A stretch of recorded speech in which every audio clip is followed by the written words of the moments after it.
Our boy was in a situation where he was standing before some judges, and a beautiful girl was impressed by his acting skills. She asked if he had graduated from a university theater program or studied abroad, but he replied that he had learned acting on his own. Another judge, surprised by his impressive performance, remarked that it was not the acting of an amateur. For our boy, however, it had not been that difficult. He then began to leave and requested that they not use his performance in broadcasts. He warned them that if they did, he would sue them, leaving the judges dumbfounded. The girl thought that it was a complete lie for him to be self-taught.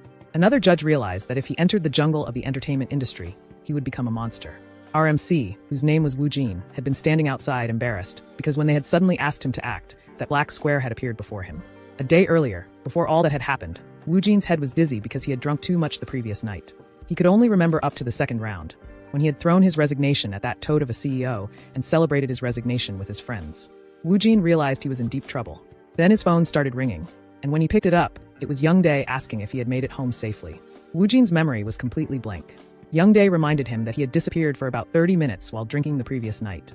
Woo Jin asked why Young Dae had called. Young Dae reminded Woo Jin that they had agreed to go to Super Actor preliminary audition together. Woo Jin was confused, so Young Dae explained that Super Actor was a popular audition reality show by SBC, a major network, aimed at discovering hidden stars. He added that it had gained attention with participants ranging from trainees to ordinary people eager to showcase their talents. Woo Jin said that Young Dae used to say acting was just a hobby, and now he wanted to make a career out of it. Young Dae told him to shut up and explained that he had asked him to come because he had passed the first round. Woo Jin said he had lost all his memory, so he was not really feeling it.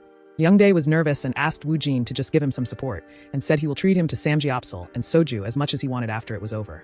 Woo Jin thanked him, but Young Dae was angry with his response. Then Young Dae informed him one of the judges is Hong Hae-yun. When Woo Jin heard her name, on the next day he was blushing and had arrived there. More than half of the seats were filled. He was excited to see the top goddess. Woo Jin suggested to Young Dae that they sit over there. Young Dae was trembling with nervousness, and Woo Jin asked him why he would be nervous since he had even performed for free at an acting club. A few minutes later, Young Dae looked like a mummy in trouble and needed to go to the toilet badly. Woo Jin told him to hurry up and go to the washroom. Young Dae left from there, saying that if his name was called, they should contact him immediately. Woo Jin laughed and wondered if he would make it back in 3 minutes, but 10 minutes passed. Panicked, Woo Jin wondered if something had happened, why he was taking so long, and what would happen if they called his name. At that perfect time, the announcer called them both. As he tried to leave, saying he must have heard it wrong, the announcer again called them. He wondered if Young Dae had fallen into the washroom or something. Then Woo Jin apologized to the announcer, saying his friend Young Dae had just gone to the washroom and he would go get him right away. The announcer said his friend was up first, so they couldn't wait long, and he'd be disqualified if he didn't come quickly. It was a shame to get disqualified like that, so Woo Jin asked him for a little more time. The announcer started talking to someone on his microphone, and then smiled evilly. He guided him, saying that it was fine if Young Dae arrived late. As Woo Jin opened the door, the judges were before him. Woo Jin nervously stood there as the announcer told him the first round of auditions was being filmed, so he requested him to wait, and they would guide him shortly. But Woo Jin was amazed to see Hae-yun there, and thought she really had a stunning appearance. Then a man handed him a script, saying today's assignment was improvisational acting. When he looked at the script, a strange black square appeared next to it. He was curious and poked it with his finger. As his whole body started glowing, he was sucked into it. As he slowly opened his eyes, he looked around and was surrounded by darkness. Suddenly, a new script appeared before him. The script title was Unknown of Grade F. The script was approximately 10% readable. Grabbing the script, he wondered, could this be the script he received earlier? As some new words appeared on the page, he touched the option Frightened Man. The black square had completed preparation, and he had only implemented about 10%. As Woo Jin heard that voice, he started asking, is anyone here? As the reading began, the whole place transformed into a red forest. Looking around, Woo Jin wondered, is this a dream? He realized that it felt too vivid to be a dream. Suddenly, he sensed danger and started running as fast as possible. He had to run without stopping, but he wondered why he was running right now. Then he realized he was being chased. Suddenly, a man appeared behind him, telling him to stop running. His foot got stuck in a root, and he fell down. The man started approaching. He was crying and begging him to spare him. Suddenly, Woo Jin was shocked as the man stabbed him with a knife. The man was laughing at him as Woo Jin was brutally tortured.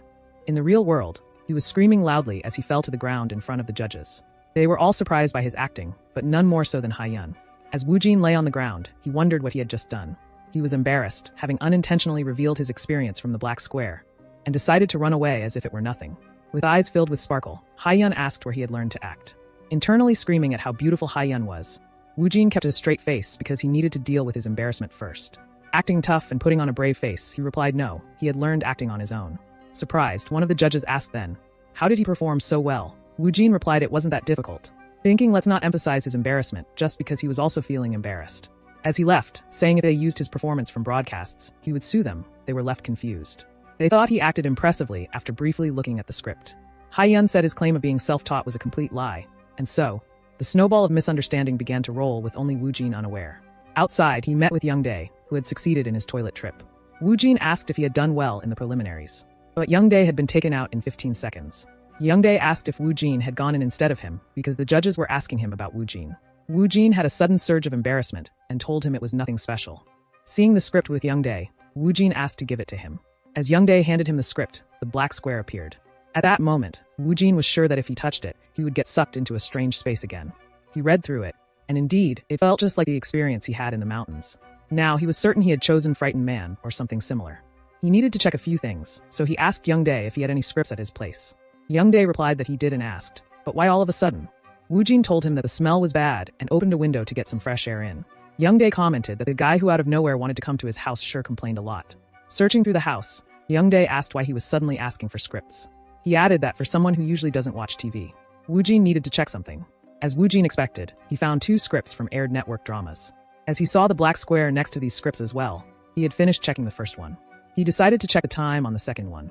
As he touched the black square, telling Youngdae to watch him closely, he again appeared in that subspace as he looked at the white square.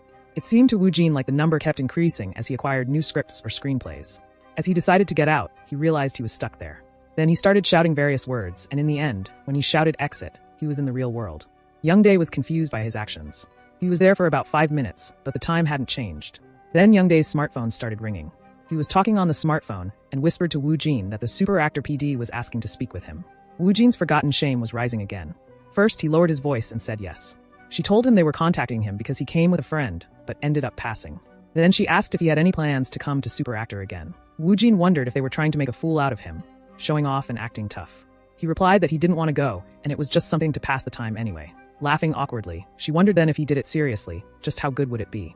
She asked if he wasn't being a bit too honest. Woojin replied, what can he do if it's the truth, and told her she could forget about it. In his mind, he was begging her to forget about it. She thought if a broadcast aired on TV, he'd become famous right away. She decided to discard his audition footage. Woojin asked if he could get the footage of the scene where he acted. She agreed and told him to send her his number. He thanked her, and she hung up the call. As one of the judges suddenly appeared, she got scared, and he asked if that was the same guy from earlier. She told him that it was right, but he said he had just done it for fun and wouldn't come back for a second round. An idea came to his mind, and Manhwa asked if she had gotten his number. On the other side, tired Woojin lay on the bed. He still had a few things to check at Kim Youngdae's place. Due to a sudden phone call, Kim Youngdae caused a fuss, so he left. However, he discovered some critical details. If he was pulled into the black square, time in the real world paused. People around him couldn't see the black square he could see, and the word to escape that strange space was exit. Since he had confirmed the important details about that strange square, he decided to finish up what he was doing earlier. Elegant First Daughter and Thug Prosecutor are dramas that have finished airing. He decided to see 2 book scripts and 1 screenplay. Since he couldn't take a phone into that bizarre space, first he checked the ratings and basic details. The first one was rated 7.1%, and the second one was 2.7%. He was done with a basic check, so he went in to confirm it. As expected, he saw another one had been added. They were graded E and C. He was confused by the means of the grades. It didn't seem to Woojin to be about quality. Perhaps, he thought, it might be a measure of popularity or performance. He was surprised as he checked out an unproduced screenplay, and it was graded B. A B grade was the highest rating among what he had seen so far. Earlier, Kim Youngdae had definitely said it was an unproduced screenplay. He exited from that subspace. Now, he knew it was possible to confirm the grade of a work even before production. As he started by reading the content of the scripts that had already aired, his smartphone began ringing and his performance video, which he thought was filled with embarrassment, was sent. Still, he needed to check the evidence right after first entering the bizarre space. He felt like he was going to vomit as he pressed the play button. The video started, and he was screaming painfully in the video. On the other side, the same video was playing, and a girl, surprised by his acting, watched it and asked if they had ever actually been stabbed with a knife.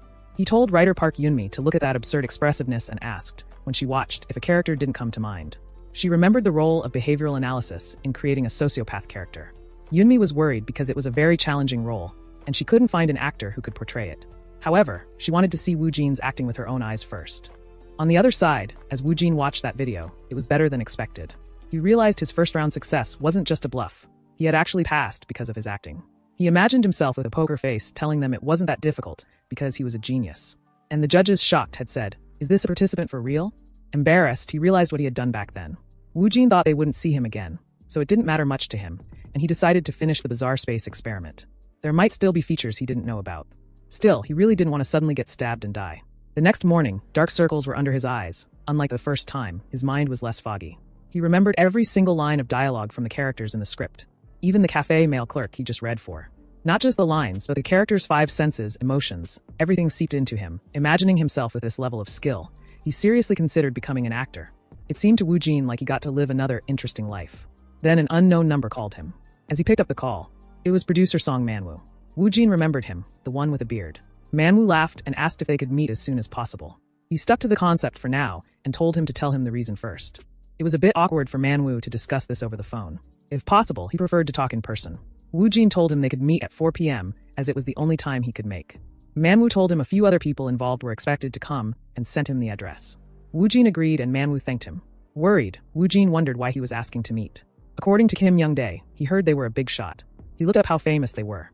As he checked the entertainment news, he was surprised because they were really famous. He wondered why they wanted to meet with him. He hoped that was not to ask him to act or something like that again. As he stood there worried, he was right. Getting straight to the point, Manwoo said yesterday Woo Jin showed them acting that wasn't focused on dialogue. He was curious about his monologue performance. As everyone eagerly stared at him, he became extremely nervous, wondering what kind of nonsense this was. He had a feeling that they were really making him act. Internally, he was panicking because he only started acting yesterday. He just kept his mouth shut. Manwoo said he could do it by looking at the tablet and interpret it however he preferred. He realized the black square doesn't appear here. Without that, he couldn't get into the space. He guessed he could only use paper scripts. But there was nothing like that around. If he couldn't access the empty space, his acting skills were going to be exposed as a lie. Desperately, he cursed them and wondered what he should do now. Woo Jin thought that if he couldn't do that, his acting skills would be framed as fake. But then again, he wondered if it mattered and whether it was necessary to risk his life for concept acting. Woo Jin started his acting by saying today, and they were all intensely watching him. He continued by adding that he had been walking down the street and thought internally that he was just a commoner who knew nothing about acting. Woo Jin wondered if he should just be honest. He further said, while acting before them, that suddenly a cat had lunged towards him. Confused, they thought his acting was trash. Woo Jin then muttered some gibberish, and Manwoo thought he was worse than an aspiring actor. It was totally different from yesterday. Haeyeon also thought he was totally different from when he auditioned for Super Actor yesterday. Yoonmi thought a first-year aspiring actor was 100 times better than him. He decided to just do it roughly and go home. It was meaningless. He kept acting tough. Woo Jin told them he was already caught, so they should stop this and let him go now. Manwoo wondered what he was talking about. Then he realized Woo Jin was currently acting like he couldn't act right now and asked why he was acting like he couldn't act. They also realized he was expressing his dissatisfaction to them through acting right now. Confused, Woo Jin also wondered how to act like he couldn't act. Woo Jin thought he had asked them to let him go, but Manwoo started saying weird things. Woo Jin thought, don't tell him that Manwoo came to that conclusion because he's seeing him as some crazy genius. Whatever. He just kept maintaining his concept and replied that it was because they suddenly asked him to act without any explanation. He added that it didn't feel quite pleasant to be treated like this. Manwoo told him to wait and apologized, saying to calm down. Manwoo was too hasty because he wanted to show his acting to everyone. He explained everything and requested that they please sit down and listen. He was relieved when Woo Jin sat down because he couldn't miss such a mighty monster. Straight to the point, he told them they were preparing for a new drama and he wanted to cast him as an actor for it. First, he processed his words, then was completely confused, wondering if that man was serious. Yoonmi showed him the first part of the script.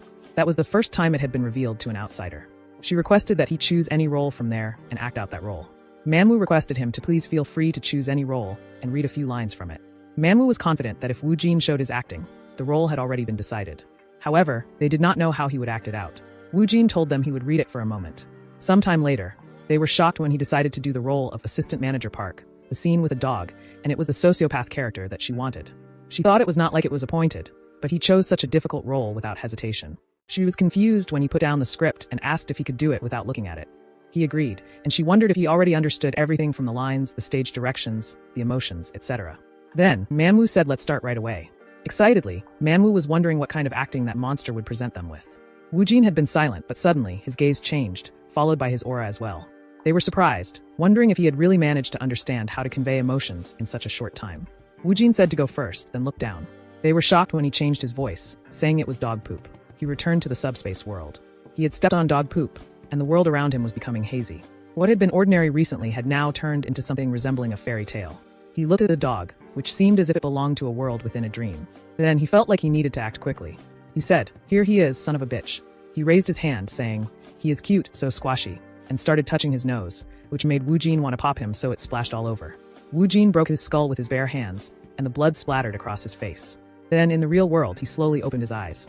They were all surprised, wondering how he resembled the figurative figure so much. It was as if Assistant Manager Park was standing in front of them. Assistant Manager Park was someone Yunmi had agonized over, sweating blood and pulling all-nighters to create. She had thought no one would be able to bring him to life. But actor Kong Woo-jin made all her worries pointless. For someone's acting to overpower the script she wrote, that was something she had never experienced before. Also, she had already written so many scripts that she was sick of it at this point. And she had seen numerous top actors like Hong Ha-yeon. However, she had never seen an actor like him before. She definitely couldn't lose him. Woo-jin took a long sigh, realizing that role really sucks. Rather, it was the personality of Assistant Manager Park, and no wonder he had seen such crazy colors. A few minutes ago, Woo-jin was holding the script profiler Hanriang, and he couldn't understand what they had been saying earlier. He needed time to sort out his thoughts. Entering the subspace, he felt relieved, but the situation was still driving him crazy. Woo-jin had learned that they wanted to cast him as an actor in a massive project, so he decided to resolve the matter first. Observing the white square, he reviewed the experience he had gained in the subspace and was shocked to find that it was ranked as Grade A. He questioned whether Grade A was the highest grade or if there were others above it. Regardless, he speculated that the viewer rating for this project would likely be at least twice as high as the Grade C production Thug Prosecutor. Though uncertain, he believed the script would allow him to experiment with grades effectively. He began searching for small roles and eventually found one. Since the main characters at the beginning typically held lead roles or appeared in many scenes, he decided to take on the small role of Assistant Manager Park. Then the subspace began the reading, back to the present. He was curious about how they would evaluate him. When suddenly Yunmi stood up, he was worried. She started walking toward Woo-jin, who thought she was a bit scary and wondered if she was angry. She grabbed his hands and requested him to please take the role of Assistant Manager Park. She smiled and added that it had to be him, Woo-jin. Manhwa thought Writer Park was too excited. How could she recklessly cast someone like that? However, he could understand she must have wanted to seize him. Overwhelmed, Woo-jin was surprised because she had grabbed his hands suddenly. He told her to please let go of his hands first, and she apologized. Anyway, seeing the writer's reaction, he realized the power of that subspace had truly been incredible. Manhwa told Writer Park to calm down because he had a few questions for Woo-jin first. Woo-jin had mentioned he studied acting by himself for Super Actor, so Manhwa asked how long he had been doing it. Internally, Woo-jin said it is only the second day, but he decided to answer vaguely. Acting tough, he replied he wasn't sure, saying it had been a while. Considering his skills, Manhwa thought it's probably been close to, if not more than 10 years. Then he wondered, how come he only showed up now? He asked, or did he self-study? Woo-jin thought that he also didn't know that. Manhwa said there was no way the directors would have left him alone, so he asked if he had studied acting overseas. He thought the scale was getting bigger and wondered if it would be fine like this.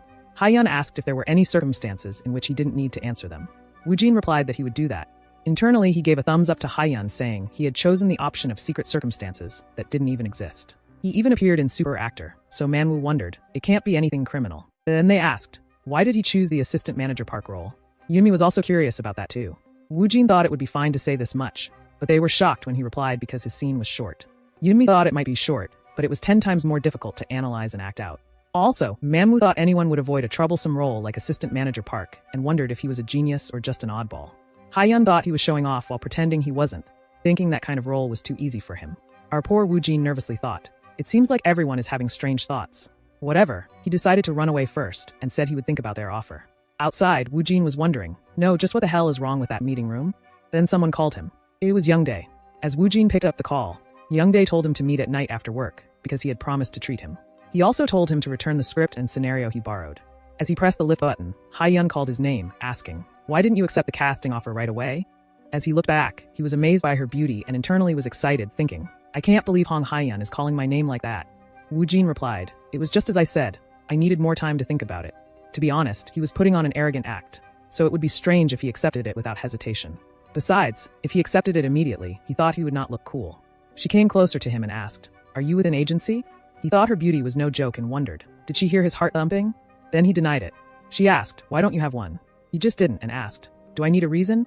She replied, no, it's not that. And again asked, were you actually overseas? As Woo-jin got silent, she realized she made a mistake. He must have his reasons. She apologized and asked, how old are you? Woo-jin was 27. She smiled and said she was 2 years older than him. The door was opening. She farewelled him, saying it would be great to see him again in the project. As the door slowly closed, he was baffled at how he had a conversation with Hong Ha-yeon. Sometime later in a building, they were watching the previous performance of Woo-jin. A man honestly said that even though he had been looking forward to it after hearing from PD Song, now he was sure. Manhwa felt like Woo-jin went beyond the realm of just embodying a role. He added that he had noticed how Woo-jin switched back to himself right after finishing the scene, as if he could switch effortlessly. He further said that even among exceptionally talented actors, there weren't many who had such technique. He admitted he didn't know whether to call him amazing or crazy. Now Yunmi became more greedy when she saw it. She hadn't seen such great acting and wondered what if he didn't take the role. She added that if it wasn't Wu Jin, who else could satisfy the standard? The blonde told them he had said he'd think it over a bit. He added that there were tons of top stars waiting for a meeting about the casting. He was sure that if they offered a role, those stars would come running. He asked if they really had to consider such an arrogant guy. Manhwa let out a long sigh and replied that he had been like that since the beginning. He added that kids these days called it the "my fucking wayo" attitude.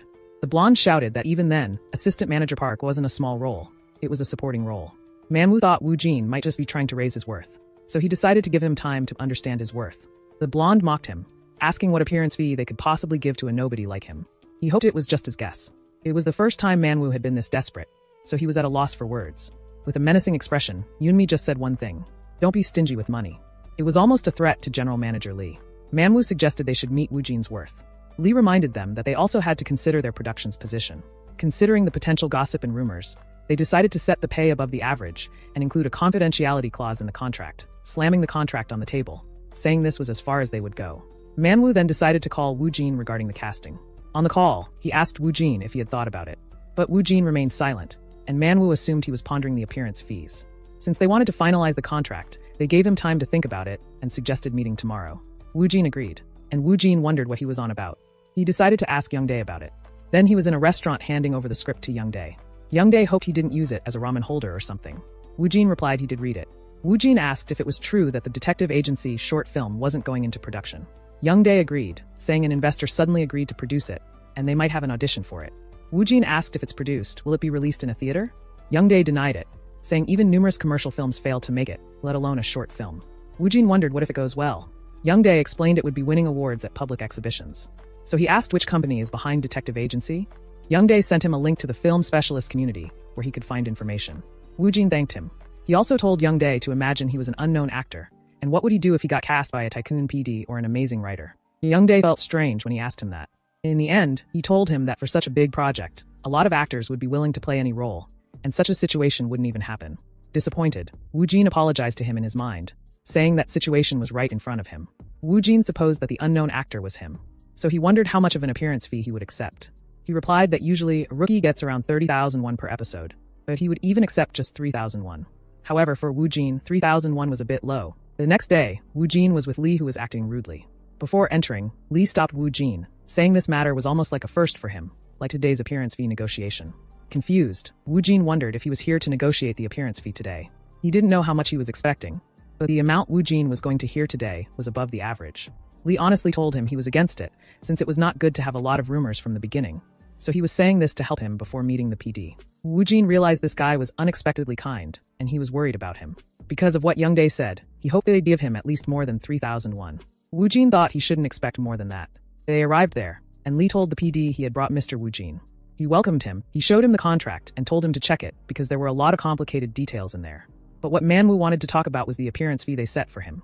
Looking at the appearance fee, Wu Jin was shocked because it was around 250,000 won per episode. He realized it was 800 times more than 3,000 won. He didn't know if it was pre-tax or post-tax, but it was more than his monthly salary.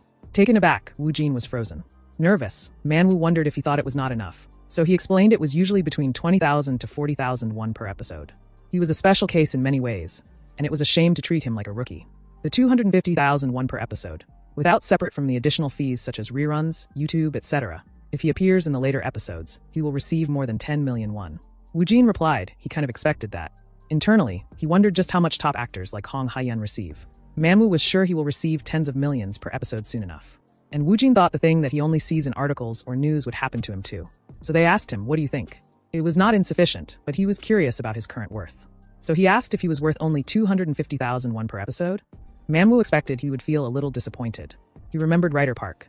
Now he knew that a few pennies aren't important. They must seize him. Lee was shocked when Manhwa offered 350,000 won. They asked, does it sound tempting now? Wu Jin replied he thinks it's enough. Lee was relieved but now briefly had some time to explain the contract because the entire schedule of Profile Hanriang is mentioned there. He started explaining to him, but Wu Jin didn't understand anything. He decided to just remember the keywords for now. Manhwa explained that when Profile Hanriang was released, the entire entertainment industry would come to him. So he needed an agency. Manhwa told him he would hand over the first part of the draft script today. He then requested Wu Jin to please do his best on the role of Assistant Manager Park. He walked out from the lift and couldn't believe it. His casting was confirmed. Wu Jin wondered if he was really an actor. Excited, he thought people were going to see him on TV now. He wondered if he would get a manager as well, and Youngdae had explained to him an agency had its pros and cons. A large entertainment company offered strong backing, but tended to be stricter, while a smaller agency provided less support but allowed more freedom. He wondered when he would get to choose an agency. Youngdae was suspicious when Wu Jin asked about agencies. As Wu Jin was saying he needed to tell his mom and dad, his mom called him. He also added he didn't have to tell their daughter. On the call, she asked if he switched jobs. Wu Jin told her he thought he was going to become an actor. She went silent when she heard that, then called him her son and asked if he wanted to go to the hospital. 2 days after finalizing the contract for the role of assistant manager Park, rumors about Kong Wu Jin started spreading in the industry as a hidden actor. Because profiler Han Riang had a significant standing among various domestic production companies and entertainment agencies, starting with the production company Sea Blue Studio, the rumors began to escalate. Rumors spread across various places, including the media, entertainment companies, production companies, and broadcasting stations. With his name hidden, Kong Wu Jin was gradually gaining fame in the industry. Of course, our hero Kong Wu Jin himself was completely unaware of this. He saw the information posted on the film community link sent by Youngdae, but not all of it was verified, so it was hard to blindly trust it. Still, he saw an article about the short film, which seemed credible to him. Also, there were a lot of views and comments on that post. He searched more about director Shin Dong-chun, but there was nothing. All he got was the film company's location and the fact that they specialized in short films. As Youngdae had said to Wu Jin, the independent, short, and art film scene definitely seemed tough. He was considering giving up on detective agency, but that scenario was too interesting to let go. Besides, while TV dramas can be judged by their ratings, it was considered B-grade, yet he was still really curious about it. He had heard that even top-tier actors start with small projects, so he thought he might try starting with something small like the short film. If there was no spot available, there was nothing he could do about it. For now, his only option was to go directly to the film company. He had finished reading the entire script, and now he had to take care of the drama. He decided to enter the subspace. Suddenly, his smartphone started ringing. Someone was calling him from the name Dukyu. He thought it was his sister, who had probably just heard from mom that he was going to become an actor. He was 100% sure she was calling to make fun of him. He wasn't even going to answer it, but the phone kept ringing. He picked up the call and shouted at her, but then he saw it was a different number. He wondered if she was calling from a friend's phone or something. He answered the call, and it was Hong Haiyun calling. Baffled, Wu Jin thought, the top actress Hong Haiyun is calling me directly? Blushing, Wu Jin tried to stay calm because he needed to maintain the tough act. With a change in character, he showed off and said hello. She replied that it wasn't the reaction she had been expecting. She had heard he had confirmed taking on the role of assistant manager Park. She told him that, since it was unexpected, a lot of rumors were circulating among the staff, and everyone was curious. He wondered, did something like that really happen? And replied, is that so? She agreed and told him that at this rate, he was going to be popular at the first script reading. Laughingly, she added that everyone thought it was a famous actor, but when they realized it was someone they had never heard of, it would be interesting to see their reactions. She bade him farewell, saying she would see him at the script reading. He was blushing from her laughter and thanked her for her hard work. She pouted, saying, don't force her to work. She is resting right now, and hung up the call. Our poor Wu Jin was completely destroyed by her. He thought, the people in the industry definitely react differently compared to family. Mom's first reaction would be asking, do you want to go to the hospital? And he realized his sister would laugh. He decided to find some information on the detective agency. Somewhere in a restaurant, Manhwa called out to Shin Dong-chun. Someone told him he was really late, and Manhwa apologized.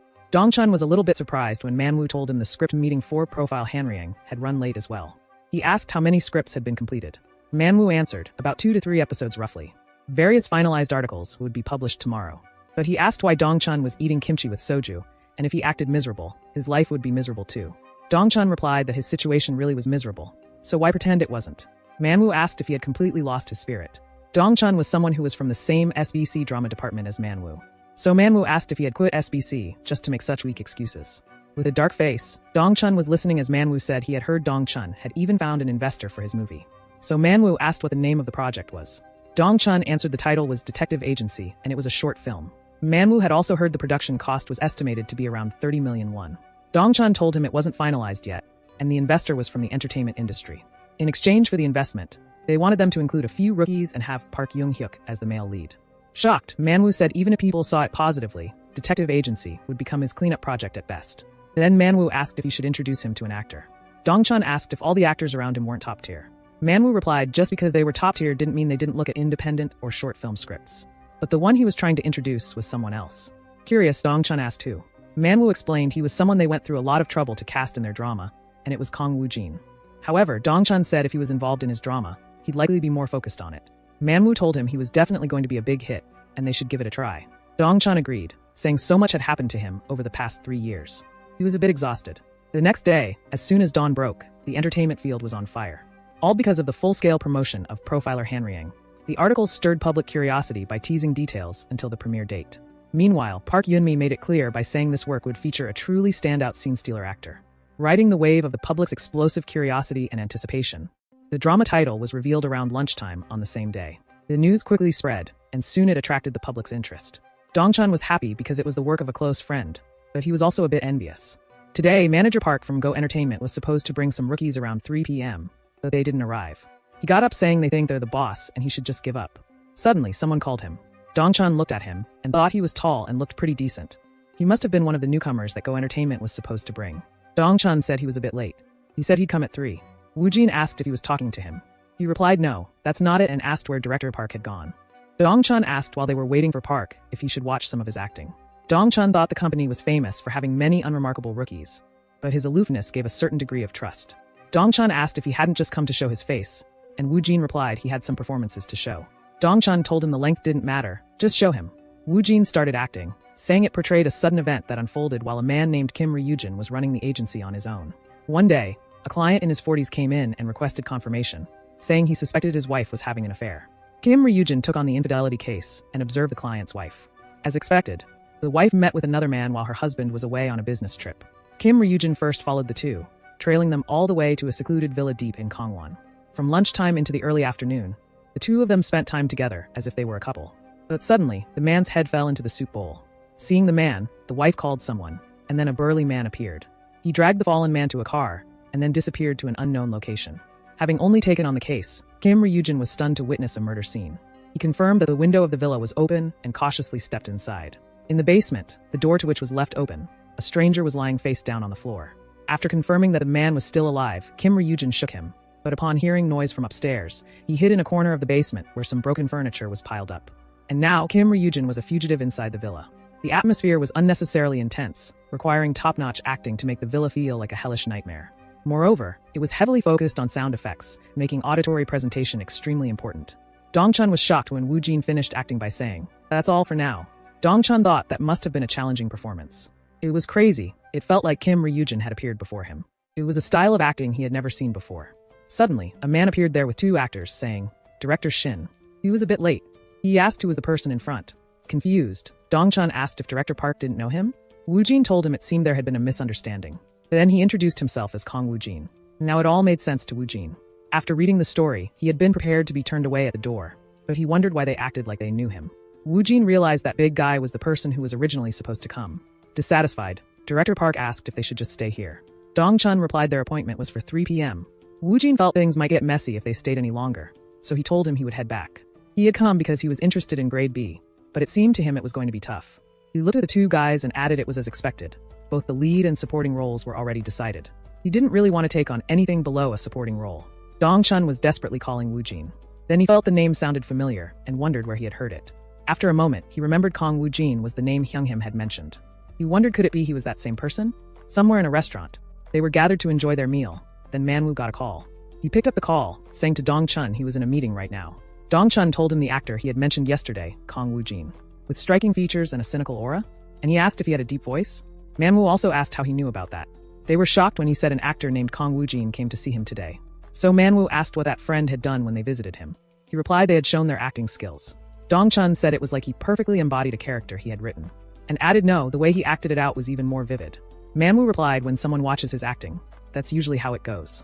He didn't know the exact situation either, so he told him he would contact Woo-jin separately. So he told him one thing. Kong Woo-jin showing up to see him out of the blue meant the phoenix had come flying on its own. Dong-chun was surprised when he added if he let that opportunity go, he would regret it. Dong-chun asked if he was really worthy of such high praise from him. Manhwa explained they were both captivated by his acting. Besides, it was not like he had judged him based solely on his acting. He added there's a certain mysterious texture that's unique to him, and he's destined to become a top-notch actor. Manhwa said they had barely managed to cast him in their project, and someone like him had come to Dong-chun personally to showcase his acting. Then, he asked if that didn't mean he had a passion for his work. Dong-chun asked passion for his detective agency. In Manhwa's judgment, he replied yes. Manhwa didn't know how that guy got a hold of his script, but he explained Kong Woo-jin wasn't the type to travel far in search of work. It just clearly showed that Kong Woo-jin liked his detective agency. Manhwa asked if Woo-jin would go through all the trouble if he didn't care for it. Worried, he wondered if Woo-jin cared for his work. Manhwa gave Wu Jin's number, saying that considering Wu Jin went there in person, it should be fine to pass along his number, and told him to contact Wu Jin and schedule a proper meeting. He hung up the phone, thinking Wu Jin went there in person and felt a bit jealous at his age. Then he apologized to them, saying he got an urgent call, and told them to continue the conversation. Haiyan thought they were talking about Kong Wu Jin, and decided to ask about it later. Then she asked Ryder Park what she had mentioned wanting to tell them earlier. It was nothing serious, and the clothes Hongstar sent over as samples were too flashy. So Yunmi told her to tell the stylist to focus on making more casual outfits. Nervous, Haiyan replied that their designers got a bit carried away with it, and said she would make sure to tell them clearly. Yunmi also told Ryu Youngmin to adjust his diet before the script reading. Youngmin lightly laughed and replied that maybe he ate a bit too much sashimi when he went fishing, and said he would follow it. He asked the director who the actor playing the role of assistant manager Park was, because there were some rumors, but nobody knew anything for sure. He looked at the script and was interacting with assistant manager Park the most. He asked for a hint about their image so he could practice better. Manhwa said it was a surprise and told him everyone would see the actor on the reading day, asking him to hold on for now. Speaking of the script reading, Manhwa requested everyone to listen up because he was wondering if they could turn the script reading into an opportunity to go somewhere nice to get to know each other better. On the other side, Wu Jin had come out from his bath and guessed it was safe to say detective agency was set and the main and supporting roles were confirmed. Both of them were insanely good-looking, and he wondered if there were that many good-looking unknown actors in the industry. He thought the power of a contract was stronger than subspace abilities. It really hit him now that he had just been lucky to join profiler Hanriang. Even though it was a shame Wu Jin had lost detective agency, he couldn't be overly fixated on it. Then someone called him, and it was an unknown number. He wondered why he had been getting so many unknown calls lately. It was an unknown number, so he put on a tough act, and it was Dong Chun, whom he had met. Wu Jin remembered that square-jawed director, but wondered why he was calling at this hour. He asked how he had gotten his number. Dong Chun apologized and said he had gotten his number from Manhwa. Confused, Wu Jin wondered why he was getting involved here. Then Dong Chun requested Wu Jin to meet him again, so he could discuss something regarding detective agency. The next morning, they met at a cafe near Wu Jin's house. Wu Jin arrived at the cafe, and Dong Chun told him to sit over there. Wu Jin was dripping with indifference, and Dong Chun thought there was something different about his presence compared to normal actors. Dong Chun apologized for calling last night, admitting it was still a bit rude of him. Wu Jin replied that it was okay, and asked what he wanted to talk about. Nervously, Dong Chun said it might be sudden, and asked what he thought about his script. Wu Jin was silent, and Dong Chun felt like he was confessing a hidden emotion. Dong Chun melted down when Wu Jin replied that he felt attached to it, and said it was a work of art. It had been a script that was always ignored, and he was truly happy because an actor attached to his work had finally appeared. A tear rolled down his face, and Dong Chun felt like the wounds from being trampled on and ignored all this time were being healed. Wiping his tears, Dong Chun thanked Wu Jin from the bottom of his heart. With a poker face, Wu Jin stood there, completely confused as to why he was crying all of a sudden. Wu Jin silently wondered if the word attached had been the problem. Even though it felt a bit over the top, he thought that if he was putting up a tough act, he should show some manners, so he had used that word. Wu Jin was surprised when all of a sudden Dong Chun, the crybaby, asked which aspect of detective agency he was particularly attached to. First, Wu Jin lowered his voice to maintain the act, then began to praise him and calm him down. Astonished, Dong Chun couldn't believe Wu Jin knew so much in such detail, as if he had actually entered the world of detective agency. He thought Wu Jin must have gone through the script dozens of times. As Dong Chun clenched his fist tightly, he thought that just to clean up someone else's mess, he could not throw away an actor so deeply attached to his story. There was nothing else to consider. Wu Jin was confused when Dong Chun said they needed to overturn the table. Then Dong Chun requested Wu Jin to please take on the role of Kim Ryujin, the protagonist of detective agency. With a poker face, Wu Jin stood there silently, confused about the situation. While Dong Chun begged him like a puppy, Wu Jin wondered if he had heard that wrong. Dong Chun honestly told him that the film was, in reality, intended for film festivals like Mise en Scene. He explained that the Mise en Scene Short Film Festival was renowned for commercial films like The Godfather or Citizen Kane. Judges were esteemed Korean directors, with occasional top actors serving as honorary judges. The competition was fierce, with many new directors participating, and actors who won often becoming stars. Over 600 films were submitted annually, and making it into the top 40 was like winning the lottery. It was a battleground for serious filmmakers. Evaluation was stringent, focusing primarily on direction and acting. If no work met the standards, the award was withheld. In over 20 years, only about 10 works had won the top prize, making it a significant step towards industry fame. Confused, Wu Jin had never heard of it before. He just pretended to know a bit for now and replied, yes, to some extent. The film festival would be held in 2 months, and Dong Chun was aiming for that. However, the production of Detective Agency wasn't looking very optimistic, and he gave a rough explanation of the history of Detective Agency. Dong Chun decided to cancel all of it and start from scratch, with Wu Jin at the center. Wu Jin thought things were getting out of hand, so he told the director that there was no need to go to such extremes. Dong Chun slammed his fist on the table, saying, "It's not too much." With determination, he said, "Don't worry, he will endure them all," and told Wu Jin to just focus solely on acting. With fire in his eyes, Dong-chun started shouting at Wu Jin, "Let's do it together." Internally, Wu Jin thought stopping him seemed impossible at this point. Grinning, Wu Jin thought that at least the goal had been achieved, and it was not a bad proposal for him. Wu Jin brought his hand forward, saying that he was looking forward to working with him. They shook hands, and he replied, "Him too." Dong-chun's flames again lit up in his eyes before the confused Wu Jin, and he said he would definitely secure both a production company and investors. If it didn't work out, he would find a way to raise the money from his contacts. Wu Jin was truly on his path to becoming an actor. He guessed he needed to study by watching movies or something. Then his ego kicked in as he realized he had replaced the main lead, and though he must have been upset. On the other side, Gu Xiaob angrily slammed his hand on the table, saying, "How dare he go against him? He was the CEO of GGO Entertainment." Gu Xiaob shouted that everything was going smoothly until yesterday. The man explained that he had gotten a call from Blue Vision Films, and suddenly, the director had scrapped everything. Then, Gu Xiaob called Jung-hyuk and told him to pick another script. Jung-hyuk replied that he would choose one. He was a top actor and said, "It is strange. Why would he suddenly change his attitude?" Now that he thought about it, Gu Xiaob wondered if that director, Shin Dong-chun, had cast another actor as the main lead. Maybe an A-list celebrity or someone higher. But that didn't make sense to Gu Xiaob because he thought it was a trash script that had been around for 2 years now. He asked manager Park if he had seen or heard about any other actors. Park replied that there were no other well-known actors. Gu Xiaob thought they were just interviewing for minor roles and asked if there was anything else that stood out. He added that there was no real incentive for a top-tier actor to act in detective agency. So Gu Xiaob assumed they chose a B-list actor as a safe bet over Jun-hyuk, who had caused trouble, and that was insulting GGO Entertainment. Gu Xiaob told him to keep a watch on Shin Dong-chun, go around independent and short film production companies, and spread the word. Park was confused by spread the word. So, Gu Xiaob explained to tell them not to put a single penny into detective agency, and that if he didn't have money, he wouldn't be able to start the project. He told Jung-hyuk to pick another short film script, and he would support it to stand out better than detective agency. He told them to pick something that would win at the Mise-en-Scene Short Film Festival and make sure Shin Dong-chun hit the ground and regretted it. Haiyun was standing inside her agency, BW Entertainment, and typing on her phone. She had uncovered that Wu Jin was working on a short film with Dong-chun by texting Man-woo, and she was eagerly trying to find the name of the film from Man-woo. Haiyun was overjoyed when she found the film called Detective Agency. Haiyun wondered why Wu Jin would do something like that after getting into a major production, and wanted to see Wu Jin's acting in that short film. She was trying to act like Wu Jin, and was certain he would overshadow all the top actors once he made it big. She had no doubt the same would apply to her as well. She really didn't want to get pushed back. Haiyun entered the room of her agency, and the man there was just about to contact her. Before he could tell her anything, she cut him off and asked for a favor to dig into the current situation of a short film called Detective Agency. Choi Sung asked why she was asking about a short film out of the blue. He joked, asking her not to tell him that when she was about to star in Profiler Hanriang, she was planning to do a short film. She replied that no, she was just a little curious.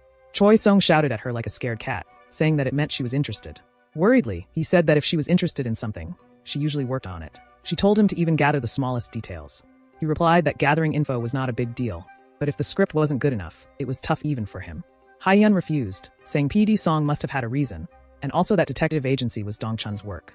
Then he playfully asked what he would get in return for helping her. She replied that she had been the one feeding him. He denied it, saying that she hadn't done it on her own though. He suggested renewing the shampoo commercial she had dropped, on the condition that the manager she hated would be replaced. Haiyun sighed in frustration, asking how the CEO of an agency could act like that. Choi Sung mocked her, saying the artist was just so unpredictable, and she couldn't argue against him. Choi Sung looked at her, saying he knew her sudden interest was not because of PD Song or Shin Dong-chun. She realized he was quick to catch on.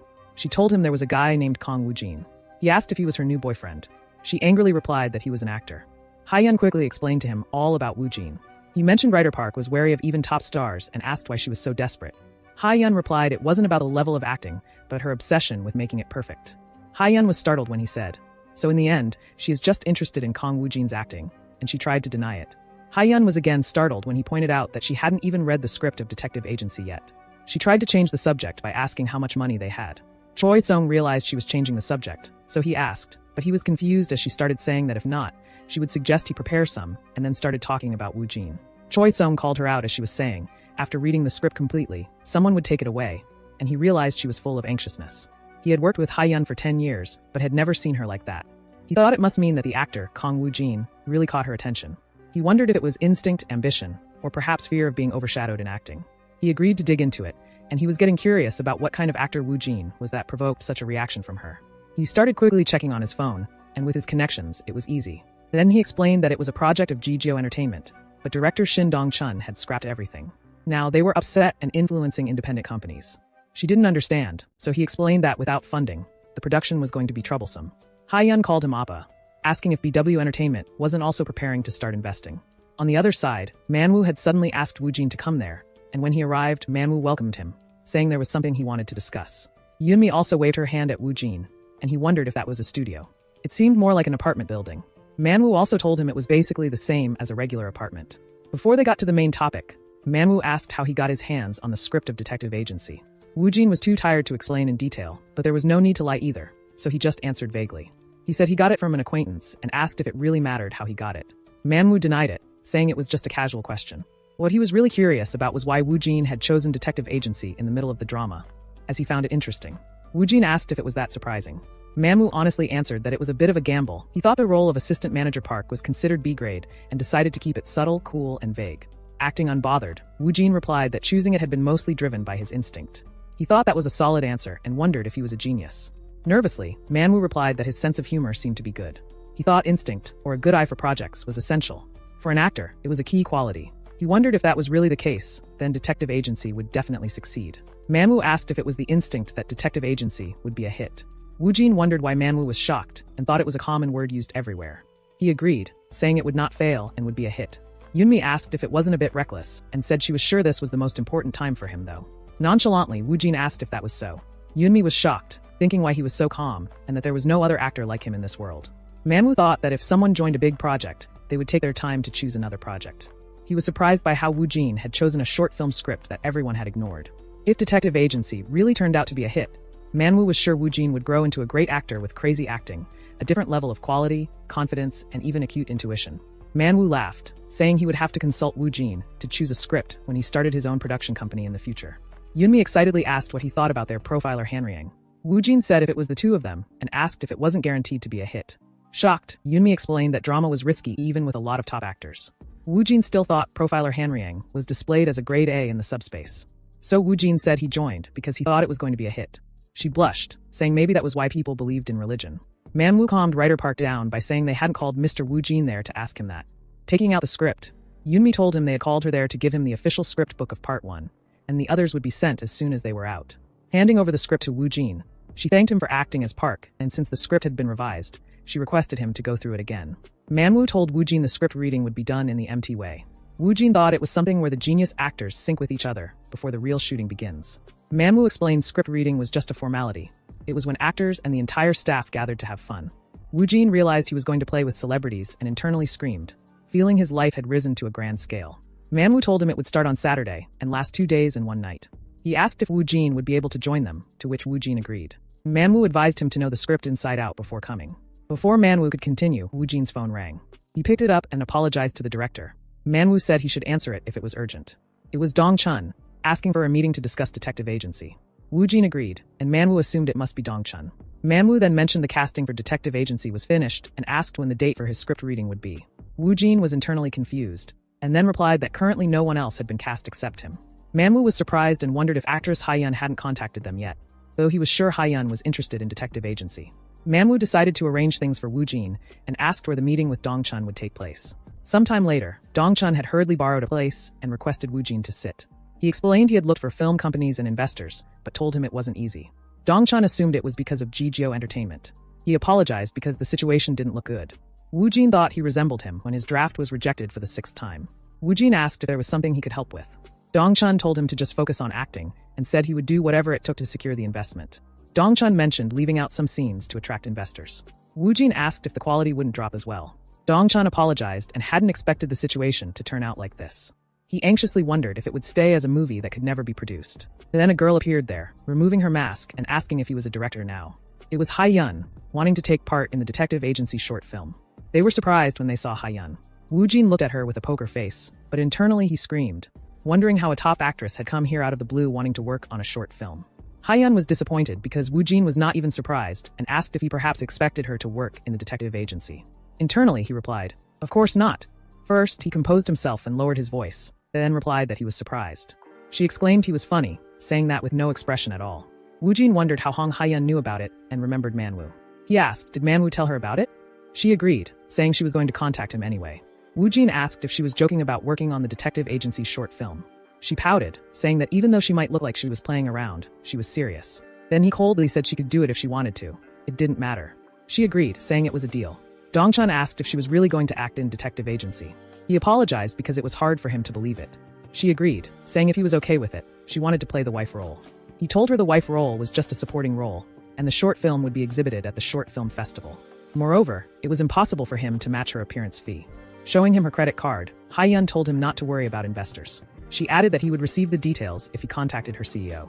She requested him to maintain secrecy about her appearance in the film until its release. Then, she asked Wu Jin why he chose detective agency. It was the same question again, so he decided to give the same answer and replied it was because of his instinct. She exclaimed that it was ridiculous and asked if he realized he was kind of a freak. He replied that he wasn't sure. She smiled and left from there saying she will know it if she watched him, and let's stay in touch. There was an awkward silence between Wu Jin and Dongchun. Afterward, Dongchun began shouting like a mob in a game, but Wu Jin simply ignored him. Wu Jin daydreamed about Haiyun asking him to stay in touch, like a friend. Sometime later, Wu Jin lay on his bed, saying he would be working on 2 projects in a row with Haiyun. He smugly imagined Youngdae's reaction upon hearing it. Suddenly, he felt motivated and picked up the script, saying he should experience all the roles in Profiler Hanryang. As he grabbed the official script book, a black square appeared next to it, and he entered the subspace. Since the Profiler Hanryang script list had been updated, he could delete the existing ones. He was surprised to see it recognize the draft script and official script as 2 separate things. It added a plus to the A grade, and he wondered if A+ was above grade A. Then above that, would it be A+, or S? Wu Jin realized the quality increased as they made revisions. Since he lacked knowledge in this part, he needed to gain something impressive if he wanted to maintain his tough act among those top actors. His goal was to read through all the characters, and the reading began. On the other side, near a beautiful villa, Dongchun was making a contract with an old man who asked him what he was planning to use it for. Dongchun replied that it was for a filming location for a movie. Now, he wanted to share the good news with Wu Jin, but then he remembered that the script reading for Profiler Hanryang was scheduled for that day. Wu Jin stood before the meeting location, thinking there were really a lot of people there. A guard stopped him and asked if he was part of the team. Wu Jin, surprised, inquired whether the guard was asking him. Suddenly, Haiyun appeared and told the guard that he was a staff member for Profiler Hanryang. The guard recognized Haiyun and then gave them permission to proceed that way. Haiyun whispered in his ear, asking him to pretend he didn't know anything for now, and said they were going to surprise them later. She added that he seemed not to care too much about what others thought, and asked if those clothes were a bit too comfortable. With a shabby look, he replied that he had just dressed moderately. Since he was learning things, she told him to pay attention to managing his image from now on. Haiyun thought that it wouldn't do and asked Wu Jin why he was using such a nice visual like that. She mentioned that she would do basic makeup for him, and asked him to come with her for a moment. Our poor Wu Jin was completely lost for words. Sometime later, they entered there, and Haiyun said that it was definitely much better than earlier. Internally, Wu Jin wondered if this was a dream, that the day had come when Hong Haiyun was personally doing his makeup. Wu Jin looked at others, noticed that more people were there than he had expected, and then started feeling nervous. He was trying to stay calm, thinking that they were all just the same. While Haiyun was talking with others, Wu Jin stood there like an invisible man. He decided to hide behind Hong Haiyun to buy some time. Taking deep breaths, he tried to manage his expression. Then, Haiyun started talking with Young Hyuk about the after-party, and Wu Jin recognized that voice. He thought that Young Min was very handsome, and that the vibe he was giving off was on a totally different level. Then, Young Hyuk asked her if she had seen the actor who plays the role of Manager Park. She chuckled and replied that she didn't think so. Like a mob character, Wu Jin internally said that the actor was right in front of him. Young Hyuk asked Wu Jin if he was the manager and complimented him, saying that he looked handsome and his physique was nice too. He then told Haiyun that he was too talented to just be a manager. She joked about whether they should try making him an actor. Wu Jin was angry, but let it slide since Young Hyuk had called him handsome. He came closer to Wu Jin's face, saying that he should really try acting, and that his looks were just too good to not make use of. Wu Jin thought that Young Hyuk's looks were insane. He looked away while saying that this person was so chic, that he had a certain vibe, and wondered if he was nervous. Wu Jin internally panicked, realizing he had been so distracted by his looks that he forgot to respond. But when Wu Jin tried to respond, Young Hyuk quickly ran away upon seeing Manhwa and writer Park Yunmi, as he needed to greet them. As Wu Jin was completely stupefied, Haiyun called him over and pointed to the desk of Assistant Manager Park, telling him to go ahead and sit there. She added that although he might not be nervous, he should try not to get intimidated too. While Wu Jin was trying to get his mind under control again, Young Hyuk asked the director about Assistant Park, saying that he wasn't there and asked if it could be that he wasn't coming. Manhwa looked at Wu Jin and asked if he wasn't already there. Confused, Young Hyuk looked back, and everyone was shocked as they looked at Wu Jin. Then, Young Hyuk realized that the person who was Haiyun's manager was the actor playing Assistant Manager Park. Wu Jin looked at them and introduced himself, saying he was playing the role of Assistant Manager Park. Everyone had suddenly stared at him, so he had started doing a concept introduction and wondered if that was the right thing to do. The other people exchanged looks, commenting that it was the first time they had seen him, and they realized he was an unknown actor. Manhwa officially announced to everyone that the actor playing Assistant Park was Woo Jin and started the opening of the first part of the script. Jung Hyuk asked him if he didn't usually avoid casting newcomers. From what he saw, he thought his reactions were a bit stiff and told him that his acting might come across as bland. Manhwa told him that he would see for himself and instructed him to just go and take his seat. Jung Hyuk agreed, and Manhwa had expected that everyone would have a lot of questions regarding Woo Jin. In that case, he decided to show them himself, and they started the reading. Woo Jin was relieved when it finally began. Manhwa started narrating Scene 1. The drama took place in 2010, in the mountains, during the morning. Police officers were swarming and positioned throughout the forest. Among them, Assistant Park was a major character in the first episode. The first scene began with the discovery of a dead body of a man in his SOS on a mountain. Then Jung Hyuk started his acting. According to the setting, he was a genius who led a carefree life, so he was known as the carefree genius. Next was the female lead, passionate detective Jong Yun-hee, and Ha-yeon also started her acting. Woo Jin thought that even though it was just a reading, the intensity was definitely strong. Both the character who had delivered the lines just now and the one who was whispering now seemed to deliver the lines a bit casually. He added that it should be emphasized there. The character was feeling desperate. He wondered why the delivery was so dull. When he had experienced it, it hadn't felt like this. Manhwa told Taesan that the line was a bit flat and suggested adding some emphasis. Yunmi also told him that the character analysis was incorrect and that the energy was so drained. Woo Jin thought that he was right, that the actor's performance had been off from the start. Woo Jin may not know the female roles, but the roles he had experienced were all just as he had imagined and thought that he could be compared to the performances of other actors. Woo Jin was surprised when he realized that reading could be surprisingly enjoyable. As others were acting and saying their lines, Manhwa and Yunmi were correcting them and instructing them how it would be better. Since Park's first appearance was a solo performance without any partner, Manhwa told Woo Jin to capture the essence moderately. This was just to align the tone for the progression of the play. Woo Jin agreed, saying that he would keep it moderate, but he wondered what moderate really meant. Woo Jin wasn't sure. Since he was sitting anyway, he decided to minimize his movements and focus on expressing himself properly. He concentrated solely on the experiences of Assistant Park that he had seen, handled, and felt directly, reducing his movements slightly to achieve a moderate outcome. He had done this reading and experienced it dozens of times, thoroughly understanding and absorbing it. Then, a second Woo Jin appeared behind him and covered his eyes. Then, with a maniacal smile, Woo Jin became Assistant Park. He glanced to his right, and everyone was amazed by his acting as they watched him. When Woo Jin glanced to his left, Ha-yeon, shocked, wondered if the intensity of his acting had suddenly become much stronger compared to before. With his strange eyes, Woo Jin looked forward, leaving Jung Hyuk completely baffled.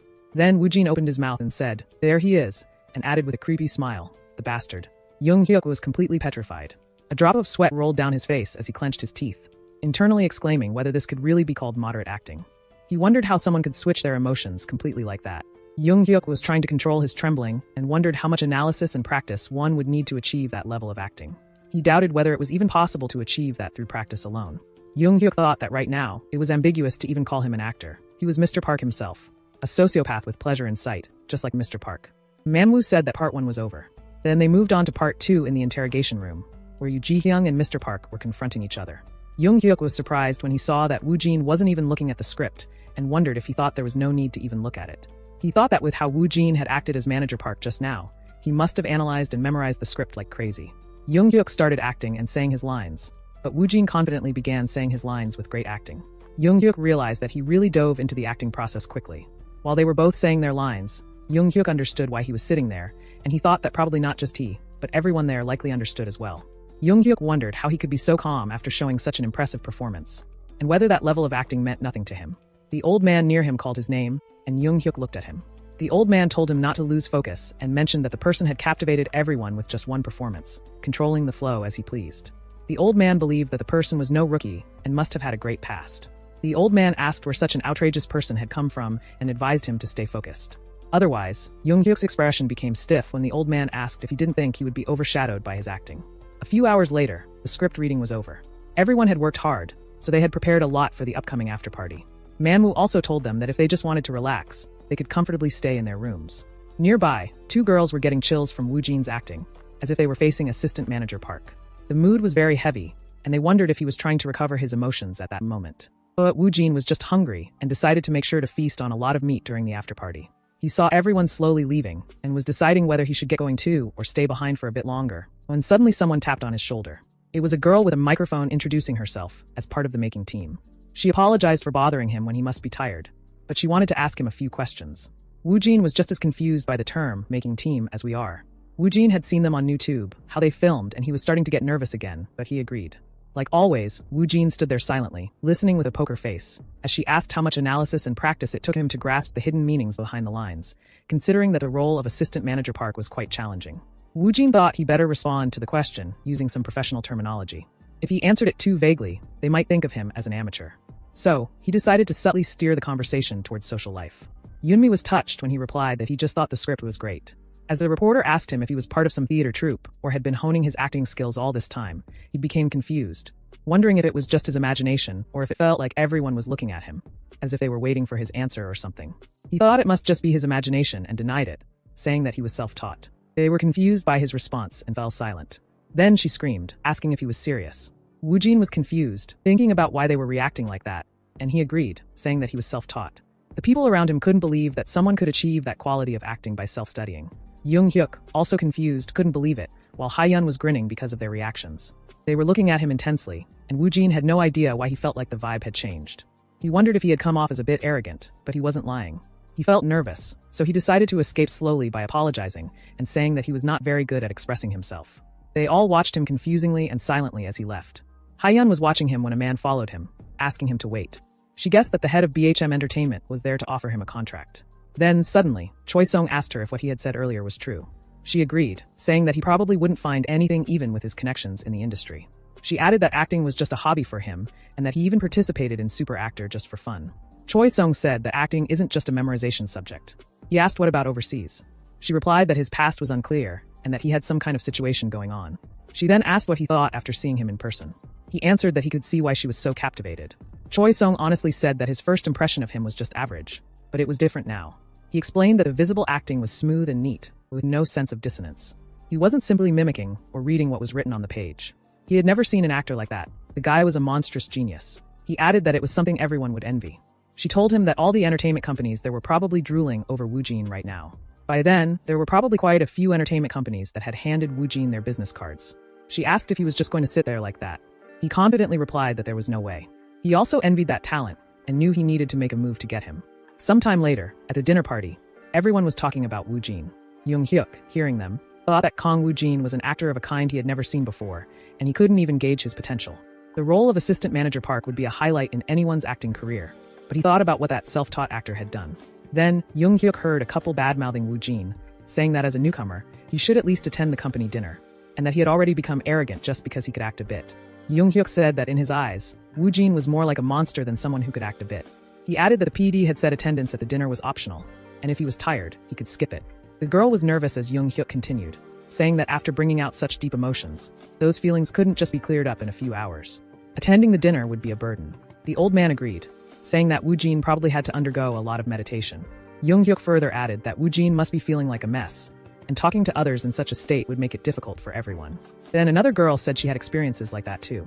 When emotions run high, she tended to get annoyed at people for no reason. They were both ashamed and looked away as Young Hyuk continued, saying that Wu Jin was probably trying to recover from his own emotions, and that everyone had experienced the difficulty of emotional recovery. As she tried to argue back, Manhwa appeared.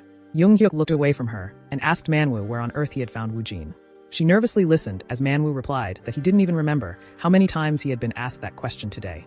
Young Hyuk was confused, so Manhwa explained that Wu Jin's acting was extraordinary and his past was unclear.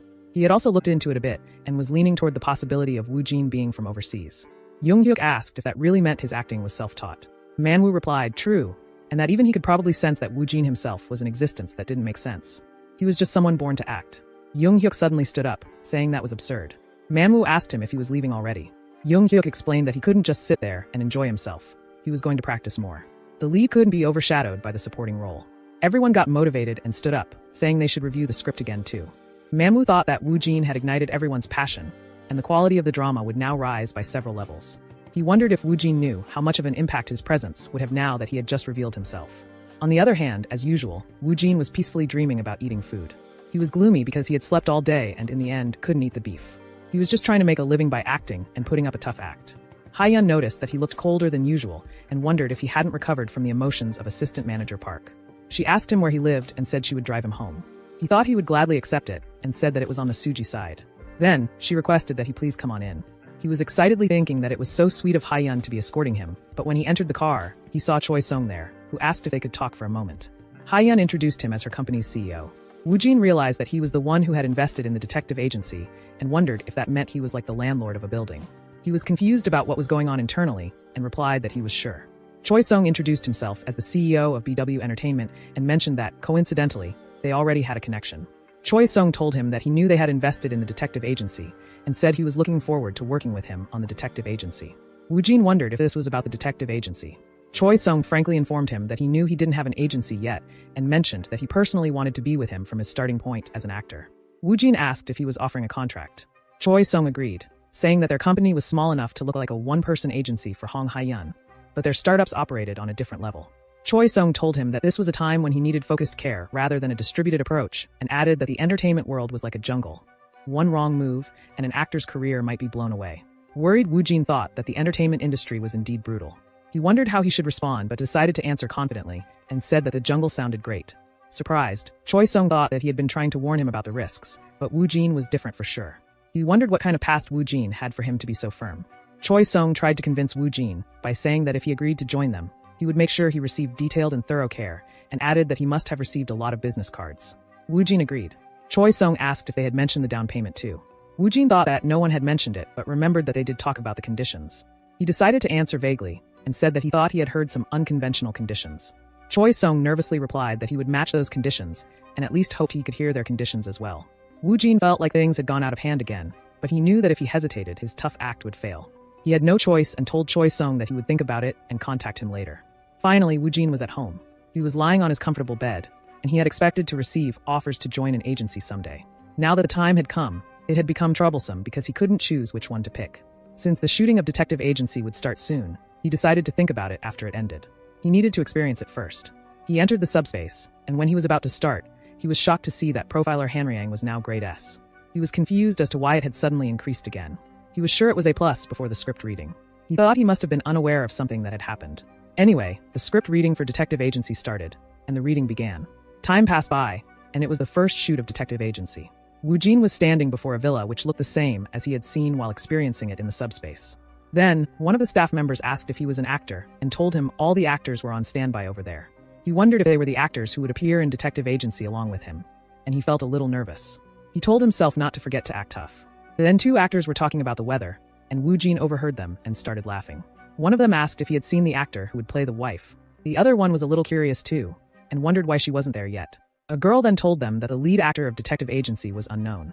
Woo Jin wondered why they were suddenly talking about him. The other man said that the director was famous and that the project was for the Mise-en-Scene Short Film Festival, but he doubted it because the lead actor was unknown. The girl said that the investor was likely an entertainment company that had set conditions for the director. Woo Jin, like a mob, thought there were no conditions, though. One of the men was jealous because he also wanted to play a lead role using the investment money. Then another man said the main actor wasn't there yet. Woo Jin thought it was disrespectful and put up a tough act as the monstrous actor who didn't care. He added that they would end up arguing if he openly picked fights or caused harm to them. Then Dongchan arrived and told them the briefing would begin soon. He called the main actor and told him he should get ready too. They were all shocked when Woo Jin got up behind them and said, "Yes, director?" The previous man was worried, thinking Woo Jin was angry. Woo Jin thought it was better to correct what was wrong and told him he was not with any agency. But he thought that it was definitely a warning and tried to apologize. Dongchan was confused and asked if something was wrong.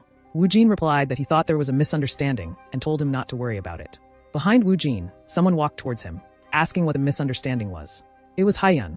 She took off her glasses and asked him to tell her about it too. The previous men were surprised by her appearance. Dongchan introduced Haiyun to them, saying everyone must be surprised, and that she would be playing the wife role. They couldn't believe it. She then said they would meet again and told him that they had been seeing each other quite often. When they heard that, they wondered in shock who the hell he was. Dongchan said that Haiyun's participation would remain a secret until the movie's release due to a confidentiality clause and requested that they keep it a secret. He mentioned that, excluding Haiyun, everyone else would stay at a nearby dorm for 5 days, and if anyone couldn't make it, they should inform the production team in advance. He then said from today they should do their best to stick to the schedule. He told Woo Jin to please get his makeup done by this person. The first scene would be a solo cut, and they were going to start with a cut of him entering the villa first. Woo Jin was starting to get nervous since it was his first shooting. It was even worse because he was the lead actor. While they were doing his makeup, he was thinking. First, he needed to maintain his tough act. He should deceive himself first. Haiyun appeared out of nowhere behind him and said in his ear, "Have you considered it, about our agency?" He replied that he was thinking of joining one after Detective Agency ended. She said then, it meant he hadn't attended any meetings regarding it yet, and asked if he had any conditions in mind. Internally, he thought there was no way he had any, but he replied that he wasn't sure. She told Wu Jin that actors were like a product too. When discussing something with a company, it was better for them to set their own worth. She left, saying he should think about it and tell her later. She wished him good luck with the shooting. He thought she should at least tell him how to set his worth too. He decided to focus on the shooting first. Now, he just needed to pull off the lead role of detective agency, Kim Ryujin. He needed to make it more vivid than during the script reading since he needed to move around instead of just sitting. He recalled all the senses he had experienced during the reading in the subspace. This time, he became the main character of detective agency, Kim Ryujin. He was excited to see what kind of acting Wu Jin would show in the actual shooting. The shooting began, but Wu Jin suddenly stumbled and fell to the ground. He thought it reminded him of Kim Ryujin's personality traits. Ha-yeon agreed internally, noting that Kim Ryujin's character was supposed to have a slightly sloppy and clumsy feel to him. Ha-yeon then silently noticed other actors complimenting Wu Jin. She observed that he not only had the dedication to plan ad-libs to improvise movements, but also the intuition to enhance the character's personality. She thought that with acting that great, he would be fine even without doing something like that. She also wondered if he wasn't just like a cheat code character. Wu Jin, on the other hand, had really tripped by a mistake and fallen down, feeling embarrassed. Since he fell down, he was horrified and wondered if the director would give him a sign to stop or if he should wait. But when Wu Jin saw them quiet, he was confused. For now, he decided to continue and see what would happen later. He started focusing again and pulled Kim Ryujin out from him. Kim Ryujin was feeling scared, but he moved forward. The reason Wu Jin was doing the detective agency film was because he got a thrill out of seeing things from another's perspective. And this time it was a murder. He wondered how many scenes and sights he would get to see in his life. It was the driving force that pushed him forward. He played the role of a witness, stating that he had been allured and wondering how he could resist it before jumping through the window. Kim Ryujin remarked that it smelled unexpectedly pleasant for a dead person, calling it unnecessarily nice and exclaiming that it was nonsense. He noticed a basement leading downward, and upon reaching it, he saw someone lying unconscious on the ground. Then Kim Ryujin realized that man was alive. When he heard someone returning, he hid behind a sofa. The lady was wondering aloud what she should do since he was alive. Kim Ryujin was shocked when she added that he was a witness and they couldn't let him live.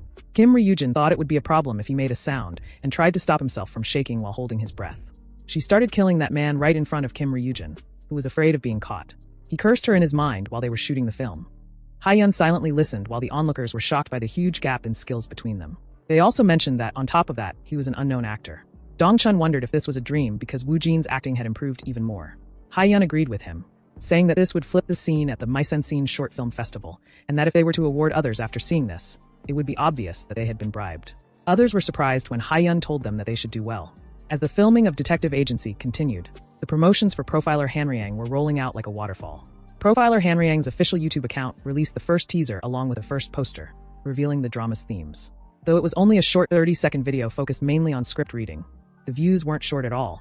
I will ask you in question, was it because of the growing anticipation, or was it thanks to the participation of two tycoons? Answer me in the comments to see who is the dumbest.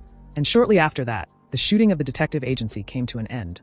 As Dong-chun thanked everyone, Wu Jin felt relieved that it had finally ended. But somehow, it also felt strange, like a bittersweet feeling. Although it might just be a short film, it was still Wu Jin's first movie, first shooting, and first lead role. Everything was unfamiliar, and shooting was freaking exhausting, but he had fun. Even so, just a short film like that was so tough for him.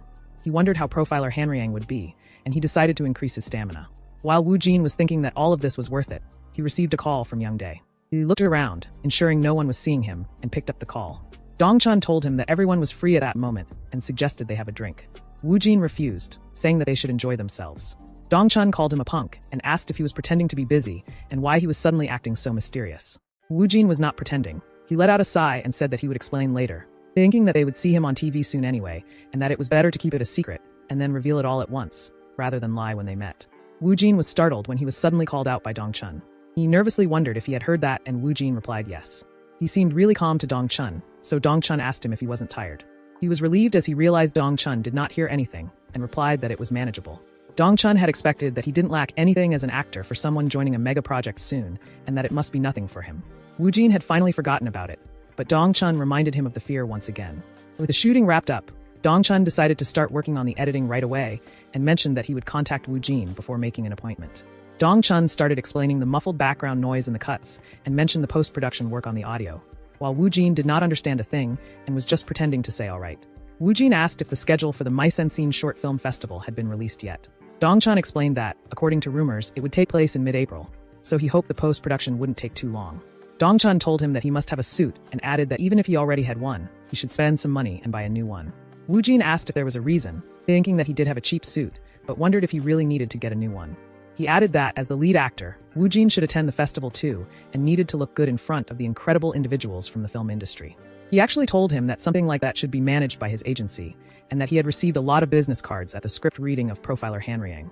Wu Jin wondered what was up with that Juicy, thinking that he must be a prophet or something. Dong Chun told him that typically, an unknown rookie actor, they were often the ones who had to pay to get in. He explained that rookies usually sign contracts for 5 years, and that the quickest they typically started making money was after 3 years. Wu Jin was baffled when Dong Chun told him that he was already earning money through his acting, and that the scale of Profiler Hanriang was incredible too. At that moment, Wu Jin wondered how much he should set as the down payment. Dong Chun explained that all the entertainment companies were after him because they wouldn't have to spend the hundreds of millions of one they usually spent on rookies. But what was really scary was the uncertainty. Even if they were trained for 3 years, it was hard to even land a minor role. Horrified, Wu Jin thought that the entertainment industry was really scary. Dong Chun excitedly said that, despite everything, Wu Jin had landed a lead role and a supporting role back-to-back. Wu Jin was surprised when Dong Chun mentioned that he thought it would be okay for him to set the down payment at around 20 million won. Wu Jin was confused when Dong Chun started searching for something in his pocket. Dong Chun handed him the script for parts 3 and 4 of Profiler Hanriang, saying that Hyung Nim had asked him to pass it on to him since he was busy filming. Wu Jin thanked him. Dong Chun left from there, telling him to be careful on his way home and that he would contact him later. Wu Jin wondered if he should start reading part 3 right away. Sometime later, Wu Jin was lying on his bed, feeling tired, and wondered how long it had been since he had experienced this much peace. He really wanted to sleep like that. He got up thinking that he had something he needed to think about, as a week had passed since he had received the business cards. There were 8 cards, and he decided to make a decision about picking a film company. As for the agencies, it was basic to check them out, but he wondered if he really had to meet all 8 of them, as that would be a bit too inconvenient, and didn't really fit his concept or approach either. And from what he had seen during the script reading, everyone seemed to know each other. He wondered if a rumor would spread if he met with them. So, for him, moving around casually was out. He knew nothing about the entertainment industry, so searching for each of these companies was out of the question. It would only make things more hectic. In that case, he picked up a card, thinking he needed experience, and introduced himself on the phone. On the other side, Choi Sung was asking her if she had done well in the detective agency shooting. Hae-yun replied that maybe she had. Choi Sung was confused, and Hae-yun thought that watching Kong Woo-jin act and experiencing it with her own 2 eyes were different. She even felt intimidated in the middle of it. That was because when she was trying to sink in with his acting, she felt that her acting was lacking. Grabbing her head in frustration, she wondered how he did it, and if it was just pure talent. Even though Kim Ryujin and Manager Park had completely different tones, she wondered how he managed to keep a boundary between the two so clearly, and if he had multiple personalities. Choi Sung was confused, looking at Hae-yun, who was wondering if it was even possible to learn something like that, and he had even studied it himself. Even so, she still wanted to see Kong Woo-jin's acting, because she wanted to get better at acting. To achieve that, she decided that she must bring him there, and asked her appa how much he had decided on Kong Woo-jin's down payment, and if he had received a call from him. Choi Sung asked why she was asking about that suddenly, and replied that he hadn't decided yet. Woo-jin was still deciding on his down payment. She told him to set it as high as possible, as they must secure him. Then suddenly, Choi Sung's phone started ringing. It was an unknown number. When Choi Sung picked it up, they were all shocked as they realized it was Woo-jin. Hae-yun told him what he was doing, and urged him to just talk to Woo-jin quickly. Choi Sung told Woo-jin that he had been waiting for his call. Woo-jin apologized, explaining that he had been busy with his shooting and wanted to meet him to discuss the down payment. It was already quite late, so Choi Sung decided to meet him somewhere near his house. However, Woo-jin disagreed, saying he would come to BW Entertainment. Sometime later, Choi Sung welcomed Woo-jin, saying it was a bit narrow, but for a startup, it was big, and added that it was all thanks to Hong Hae-yun. As Woo-jin had expected, with a single top actor, it was even possible to maintain an entire company. However, Woo-jin asked why it was only Hong Hae-yun. Choi Sung explained that he was focusing on Star Hong and was busy trying to build a foundation for the company. Then he asked if Woo-jin had met with other entertainment companies. He was the first, but Woo-jin couldn't say that, so Woo-jin replied that he had kind of met a few of them. Choi Sung said that it was hectic. Now, before they offered him a contract, Choi Sung thought it would be better to pinpoint the down payment first. He said that he was also prepared to match them and asked if Woo-jin had anything in mind. Woo-jin nervously thought he had won 20 million won, as told by Dong Chun. But Woo-jin wondered if this was really okay, and if Choi Sung would just reject it if he said 20 million won. Short and clear, Woo-jin decided to just say it calmly, thinking it was nothing big. But before he could say anything, Choi Sung interrupted him, asking what he thought of 30 million won. Our Woo-jin was completely confused. He quickly shut his mouth and almost said that 30 million won was surprising. Silent, Woo-jin became nervous when Choi Sung said, okay, and offered 40 million won, saying it was possible. Woo-jin, completely baffled, silently boxed the air. Woo-jin asked 40 million won? Choi Sung agreed, saying, it's possible. That was baffling, but there was no reason to refuse when Choi Sung was offering that much. He decided to continue the conversation naturally, as each second felt tricky for him. Woo-jin, curious, asked why Choi Sung had set such an amount. Choi Sung honestly told him that it was a trend to evade down payments nowadays. Even famous top actors received a house or other things instead of money. Woo Jin agreed, saying he roughly had an idea about that and thought he had heard about it recently. Choi Sung explained that down payments were rare for new actors, who typically started as trainees. However, Woo Jin was a special case, having 2 projects despite being an unknown actor. Still, he was considered ordinary by the public, and in the entertainment industry, recognition equaled money. Companies unfamiliar with him would question the down payment, but those who saw his potential would invest. Choi Sung praised Woo Jin's acting, but warned that the industry's uncertainty could affect his future. Choi Sung wondered what would happen if all the projects Woo Jin appeared in failed. Because of this uncertainty, no matter how good Woo Jin's acting was, they wouldn't offer more than 40 or 50 million won. Choi Sung slammed the contract down on the table. He explained that what was crucial was the payment ratio and the contract period. Woo Jin had learned something new again and replied that since he wouldn't take up the money, time, or training. Choi Sung agreed, saying that it was a big merit no matter the entertainment company. He mentioned that Woo Jin might not be pleased with any companies or conditions at that moment, but as he grew in popularity, he would realize the importance of an agency. Choi Sung suggested a payment ratio of 9-1, with them taking the 1. He added that the contract was just for 1 year. In short, he was offering Woo Jin a taste of their BW entertainment. He explained that Woo Jin could decide whether to extend the contract or not a year later.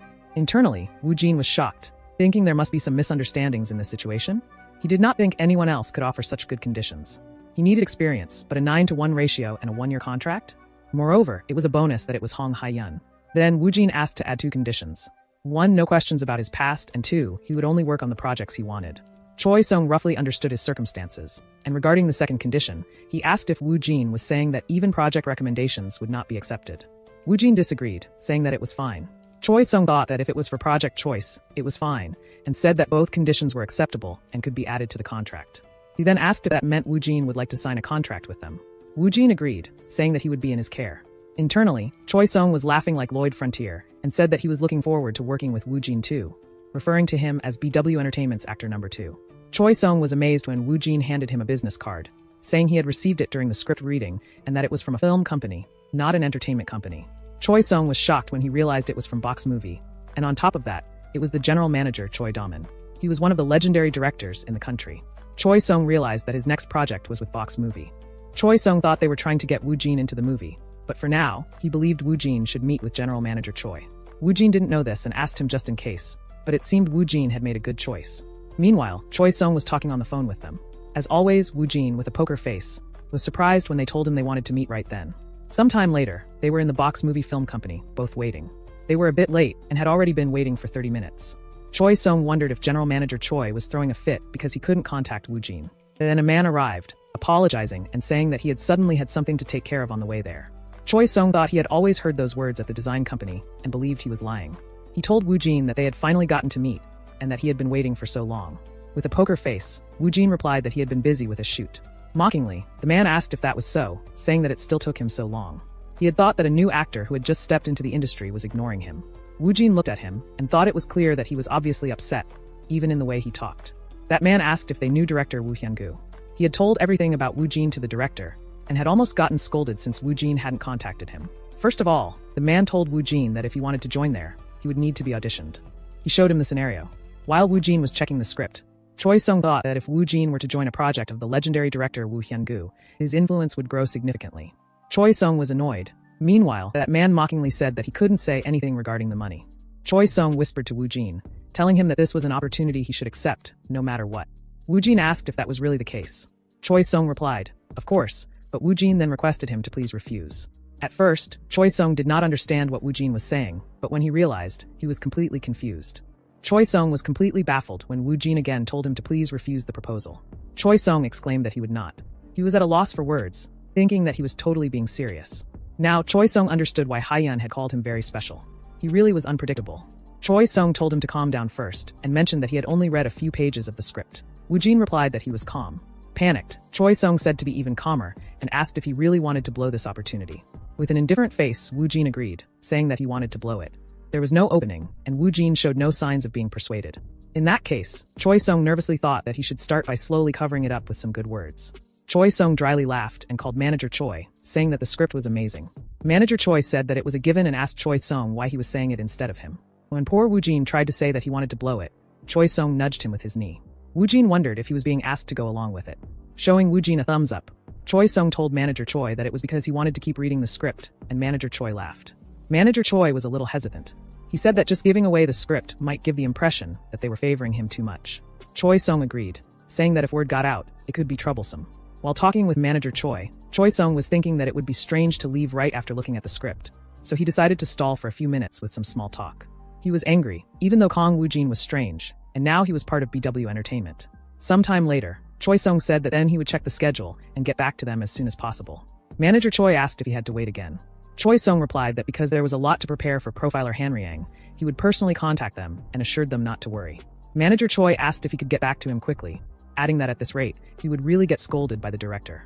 Scratching his head, Choi Sung replied that of course he could. Sometime later, they were outside. Woo-jin was confused as Choi Sung started looking around. Then, Choi Sung told Woo-jin to wait just a moment and loudly shouted in his ear, asking why on earth he wanted to reject it and insisting that there must be a reason. The reason was subspace. He had secretly gone into the subspace in the meeting room earlier to check the rating, and the project was graded F. He wondered what he should do and questioned whether it was supposed to be from a renowned legendary director. There were many possibilities. Still, he didn't know since he had just become an actor. He wondered if it would be better to stick with successful projects for now. He had heard that it was okay to fail as long as it had some artistic value, though that was only after it gained some recognition. Angry Choi Sung was looking at Woo-jin, but Woo-jin couldn't just say that it was an F-grade movie. Woo-jin decided to use the cheat code he had used before. Choi Sung was totally confused when Woo-jin said it was just a feeling, or rather, his intuition told him it was bad. Choi Sung asked if he was sick or something, and if he had a severe headache. With a poker face, Woo-jin replied that he was perfectly fine. Choi Sung's glasses cracked, and he almost cursed at him when Woo-jin requested to please decline the audition offer. He wondered if Woo-jin was truly a crazy genius who surpassed even Hong Hae-yeon, or if it was just his impression, and if the guy was not only unpredictable but also a crazy lunatic. Sometime later, Woo-jin was at home tired. He started excitedly checking the script since they were on that topic and wondered if he should go into the subspace to practice. It had been a while since Woo-jin had read a script, and since it was from a legendary director, he decided to give it a try to see if he could figure out why it was rated as an F. Plus, there was still time until the first shoot. Woo-jin selected James and wondered if he was a foreigner and if it was his first time acting as a foreigner. Woo-jin was confused as the system detected a new language and began preparing to read English. Then a bright light started emanating from the subspace. Woo-jin slowly opened his eyes and found himself in a new gray space. He noticed something approaching him. It was an English letter. He shouted loudly as it was absorbed into his body. Woo-jin was completely shocked, seeing more words began floating around him, all of them coming towards him. He began screaming loudly throughout the subspace, and the reading of the new language English ended. Outside of the subspace, Woo-jin was clutching his head and wondering what that had been just now. The vivid sensation felt similar to when he read a script in the subspace. As Woo-jin was wondering what had happened to him, he realized that he had been speaking in English at that moment. Thinking the subspace was insane, his pronunciation became incredibly fluent, and the English just flowed out. Memorizing the lines was already impressive, but now it felt like a whole foreign language had been implanted into him. Woo-jin picked up his phone, wondering if this meant he could even go to Hollywood later. He then checked if he would be able to read the language. As expected, Woo-jin could read English right away too. Then he realized that with his subspace, he could learn languages other than English as well. He was glad he had read the script of that F-grade project, even though he couldn't figure out why it was rated F. But he seriously wondered, why was it rated F? On the other side, a girl was typing on a keyboard while on her call. Someone was saying that about a week ago, the director had mentioned he would drive her home, but instead, he took her to a motel. She was so scared that, as soon as she got out of the car, she ran away. The next day, she was kicked out of the director's team. Another girl asked her if she had any evidence or something. She agreed, saying she had started a recording when she got into the car, but even if she told others, no one would believe her. The other girl hung up the phone, telling her not to worry, that it was okay. She added that since he was such a big shot in the industry, she hadn't been able to confront him all this time. With that much evidence, she could upload it directly to YouTube. She wondered if he wasn't going to start a new project soon. It should be around next week, the downfall of director Woo Hyun-gu. The next day, Choi Sung called Woo-jin and told him to get into the car. Woo-jin requested Choi Sung to feel free to speak comfortably, as he thought it would be better to mention this in advance to make it easier for Choi Sung to speak formally. Choi Sung agreed and asked if it was necessary. As Woo-jin entered the car, Choi Sung asked if he had received the information about the first shoot of Profiler Hanryang, mentioning that Ryu Young-min and assistant manager Park would have the first cuts. Woo-jin paused when Choi Sung suggested that, since he wasn't the type to get nervous, he should just prepare thoroughly for the remaining 5 days. However, Woo-jin was actually very nervous. Choi Sung explained that they would go to a celebrity-exclusive shop for makeup, and then head over to create the profile. He wondered if they would take pictures of him in poses and all. He thought it might be similar to acting, though it felt a bit embarrassing. Choi Sung also told Woo-jin that he had expressed his intention to decline the audition with Box Movie, and of course, manager Choi Daman had made a fuss about it. Woo-jin had forgotten about that and thanked him. Choi Sung also said that he hadn't mentioned anything about how he felt, since they had rejected the box movie. They probably wouldn't have a good impression of either of them. Woo Jin thought that their mindset was very narrow-minded, and he told Choi Sung saying they could have declined them after the audition. Choi Sung disagreed, saying that it was better not to start anything. Still, he mentioned that it was going to be difficult for them to get into a project with director Woo Hyun-gu in the future. Even so, Woo Jin thought that he couldn't act in an F-grade movie, but it was still a shame to decline such an offer. He decided to be a bit cool about it, and replied that it didn't matter. Choi Sung guessed that the labeled legendary director didn't really matter to him, and thought that Woo Jin was really strange. Choi Sung asked if there was anything else Woo Jin needed. Woo Jin answered that he needed a suit. Choi Sung asked why. It was because director Shin Dong-chun had told him to get one, but Woo Jin couldn't say that, so he decided to speak a bit arrogantly. Choi Sung was shocked when Woo Jin replied that he planned to wear it to the Mise-en-Scene Short Film Festival. Choi Sung wondered if Woo Jin really believed that the detective agency would make it to the finals. Choi Sung agreed. A suit was still necessary, so the company would take care of that. On that topic, Choi Sung decided to add a picture of Woo Jin in a suit to the profile too. Surprised, Woo Jin wondered if they just gave away luxury suits now. Choi Sung was confused when Woo Jin asked if it was possible to get a Japanese script. That was an unusual request, so Choi Sung asked why Woo Jin suddenly wanted a Japanese script. Woo Jin replied that it was nothing serious, and that he just wanted to take a look at it. Choi Sung seriously couldn't understand him. Hong Hae-yeon was already a handful. He wondered why only crazy people seemed to gather around him. Looking at Woo Jin through a mirror, Choi Sung still thought that those crazy people were exceptionally talented. Some time later, everyone was amazed by his handsome looks, and Choi Sung had expected this reaction. With some makeup and a suit, Woo Jin looked completely alive, giving off the vibe of a totally top actor now. Then a girl called Choi Sung, asking how the picture of Woo Jin looked. When he looked at it, he thought it looked amazing. They decided to go with this one. As he continued talking about the BW website, his phone started ringing. It was Manhwa. He picked up the call, and they greeted each other. Manhwa asked if Woo Jin was settling in well at In Entertainment, and if he had met with any other directors. Choi Sung hoped that PD Song would keep the information to himself, and mentioned that he had received a call to join director Woo Hyun-gu's next project, which Woo Jin had declined. Manhwa asked about the reason. Choi Sung explained that after reading a few pages of the script, he had a bad feeling about it. Manhwa recalled the time when Woo Jin told him about his intuition, wondering if Woo Jin had activated his totem or something. It was still uncertain, as the results from profiler Han Riang and the detective agency were not out yet, and if director Woo Hyun-gu's script was truly that bad. Manhwa thought that if Woo Jin had joined, it would have caused an uproar, and he concluded that Woo Jin really was something. Manhwa said, "What can they even do since the actor says he won't do it?" Choi Sung agreed and thanked him for his consideration, then hung up the call. As Manhwa remarked that it was fun to watch that guy, an unknown number called him.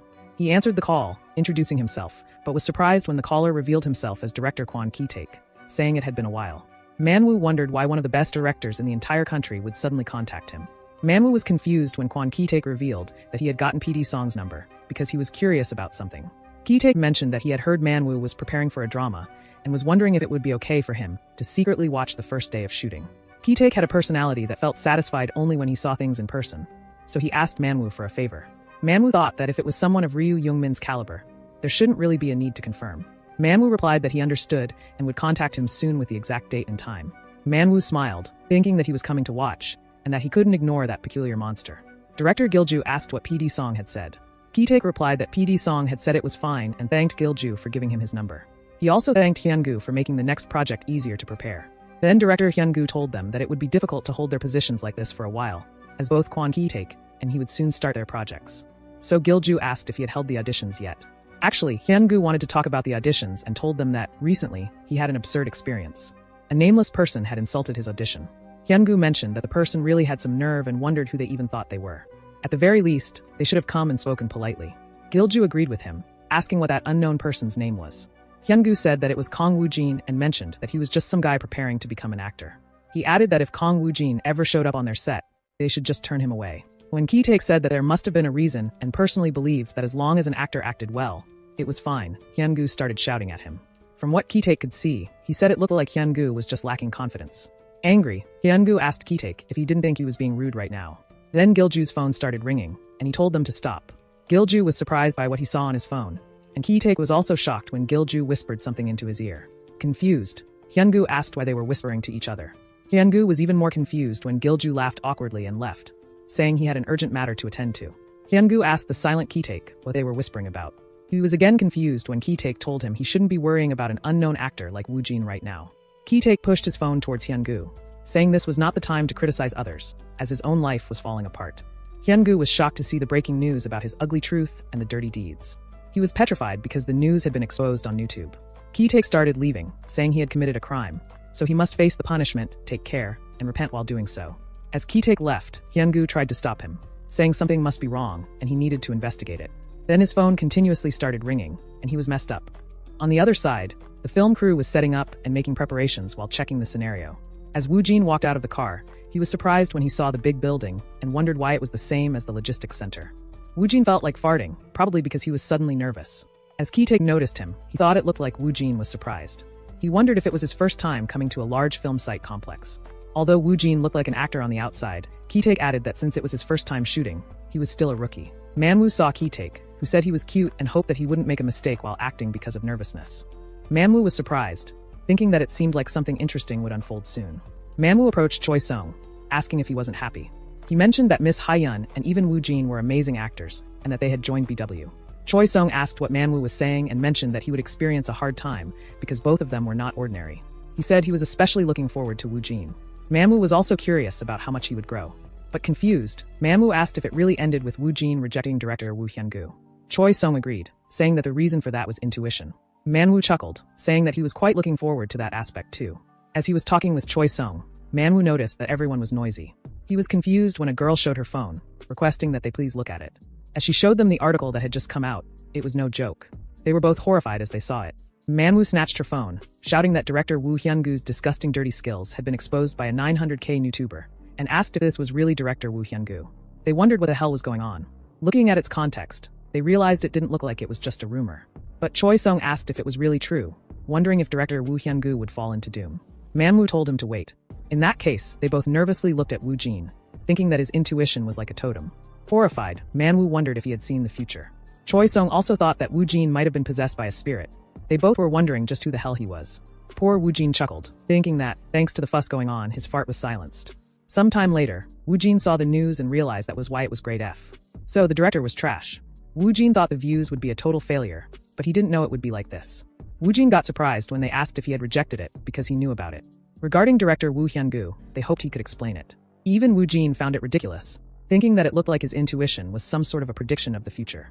He nervously thought that it wasn't that big of a deal and that he could even make up a lie. It was better for Woo-jin to answer like this, so he said it was just a coincidence. While Manhwa remained silent, Choi Sung replied that anyone could tell it was a coincidence, but the timing was too superb. Manhwa nervously thought that it was indeed unexplainable since the situation happened to match.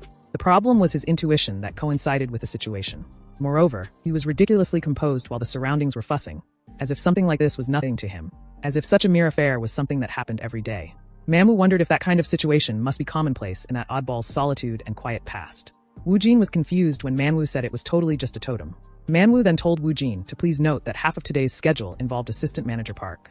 He added that the other lead and supporting roles would join starting tomorrow, so Woo-jin would only be shooting with Mr. Ryu Youngmin today. Indifferently, Woo-jin replied that it was alright. Looking around, Manhwa also added that Woo-jin could get his makeup and outfits done right away before starting the shooting. He then asked Choi Sung where his stylists were. Choi Sung replied that he was going to introduce them that day. Choi Sung called out to Soo-hwan and Yejung, asking them to come over. He then introduced the new members who would work for Woo-jin.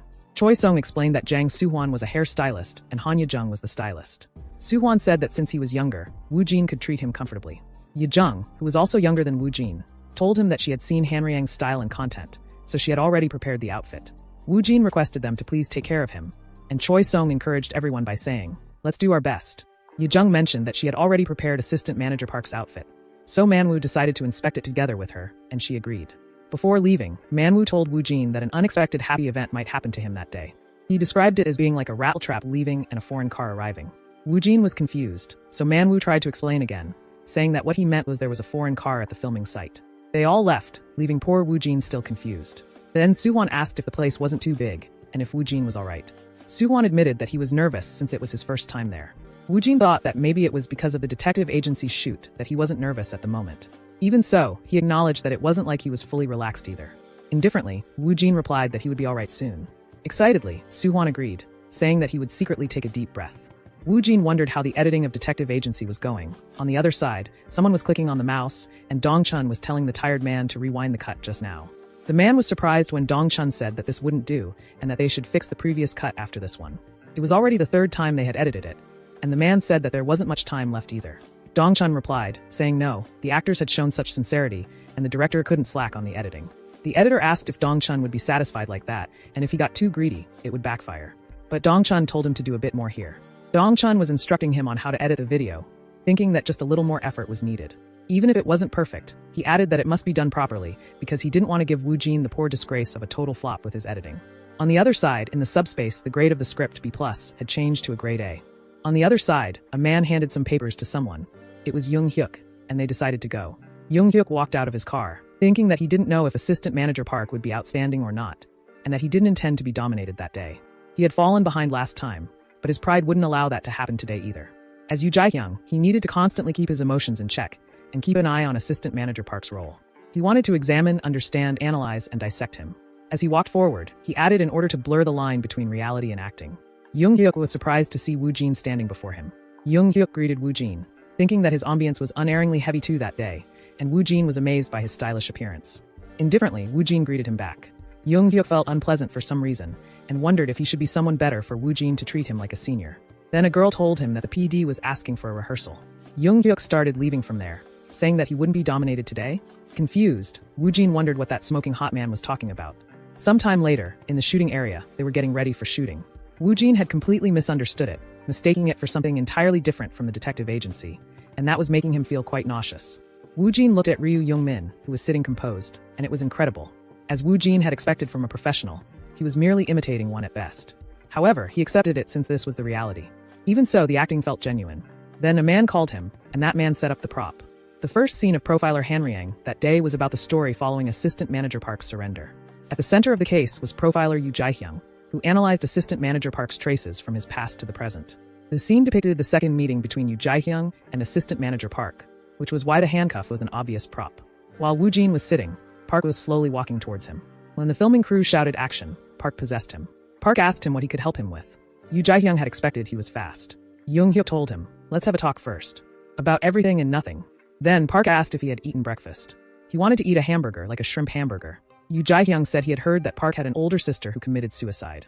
Park replied that it was true, he had won, completing the sentence with a maniacal smile, saying, "An older sister." Nervous, Yoo Jae-hyung apologized, saying, "This is no longer small talk. You made a mistake." Park disagreed, saying the story of his older sister who committed suicide was just small talk. Rather than that, is his data in that file? Yoo Jae-hyung was not sure and said, "Maybe everything?" There was also a story about his older sister. Park asked if that story was helpful for him, and said he needed to figure him out so he could catch the real culprit. Yoo Jae-hyung exclaimed that Park was a psychopath. He explained that sociopaths usually emerge from their upbringing environment, so he looked into Park's life. His father had been addicted to gambling and alcohol, committing violence towards Park's mother, older sister, and him. Then, Park's older sister couldn't stand it and committed suicide. After that, Park's mother passed away in a car accident with his father. However, while investigating the case, something unusual had come up. Park's mother had died instantly inside the car, while his father had crawled out of the car before dying. But there was a small trace of resistance on him. The case was closed quickly due to lack of proof, but Yoo Jae-hyung still had lingering thoughts about it, as it seemed odd.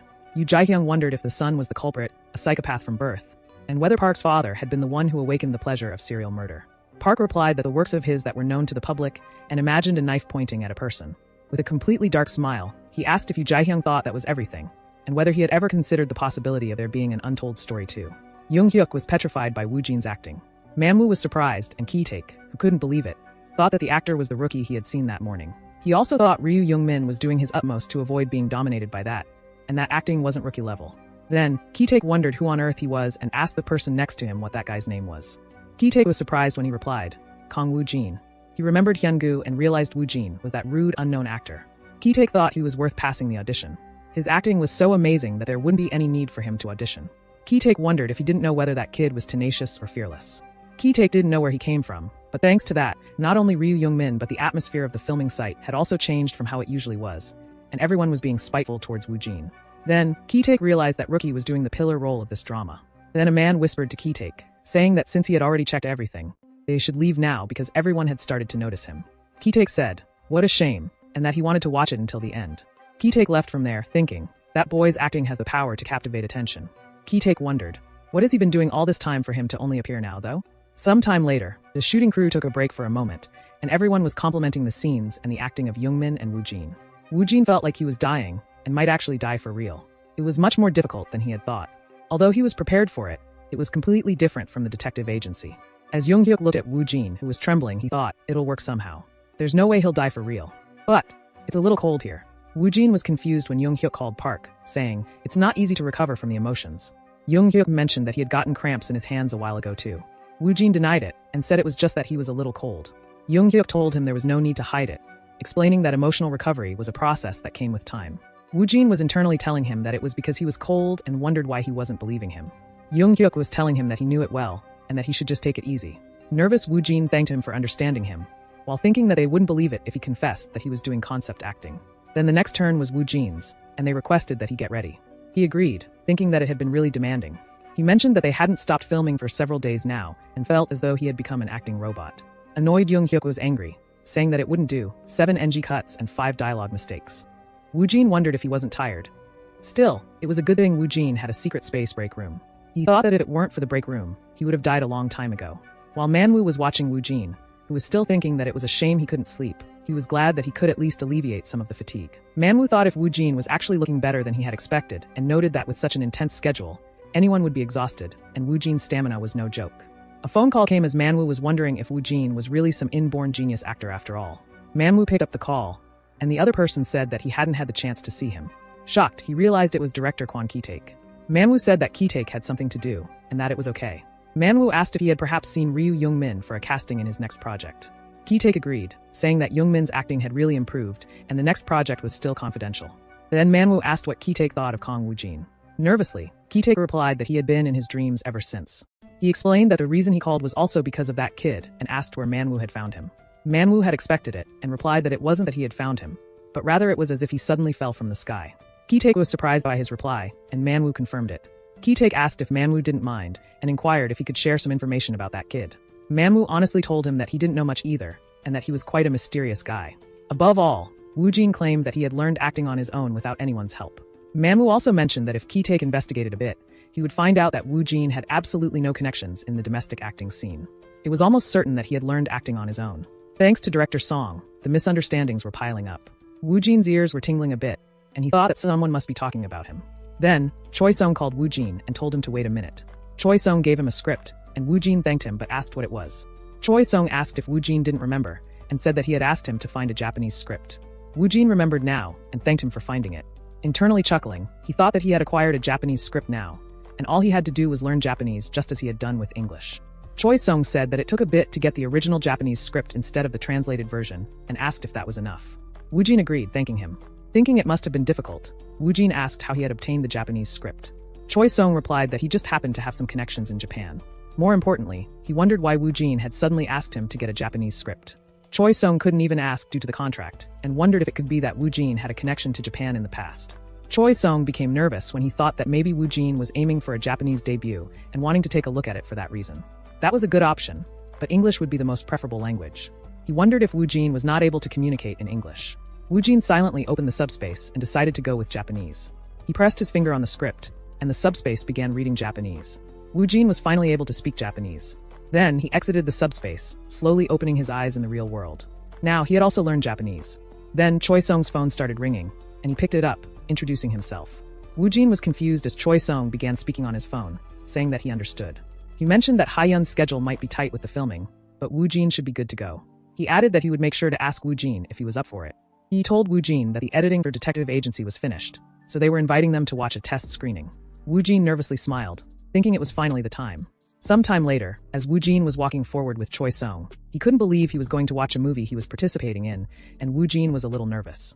Then Dongchun noticed them and asked if they were here. Choi Sung congratulated the director, saying he was so happy for him.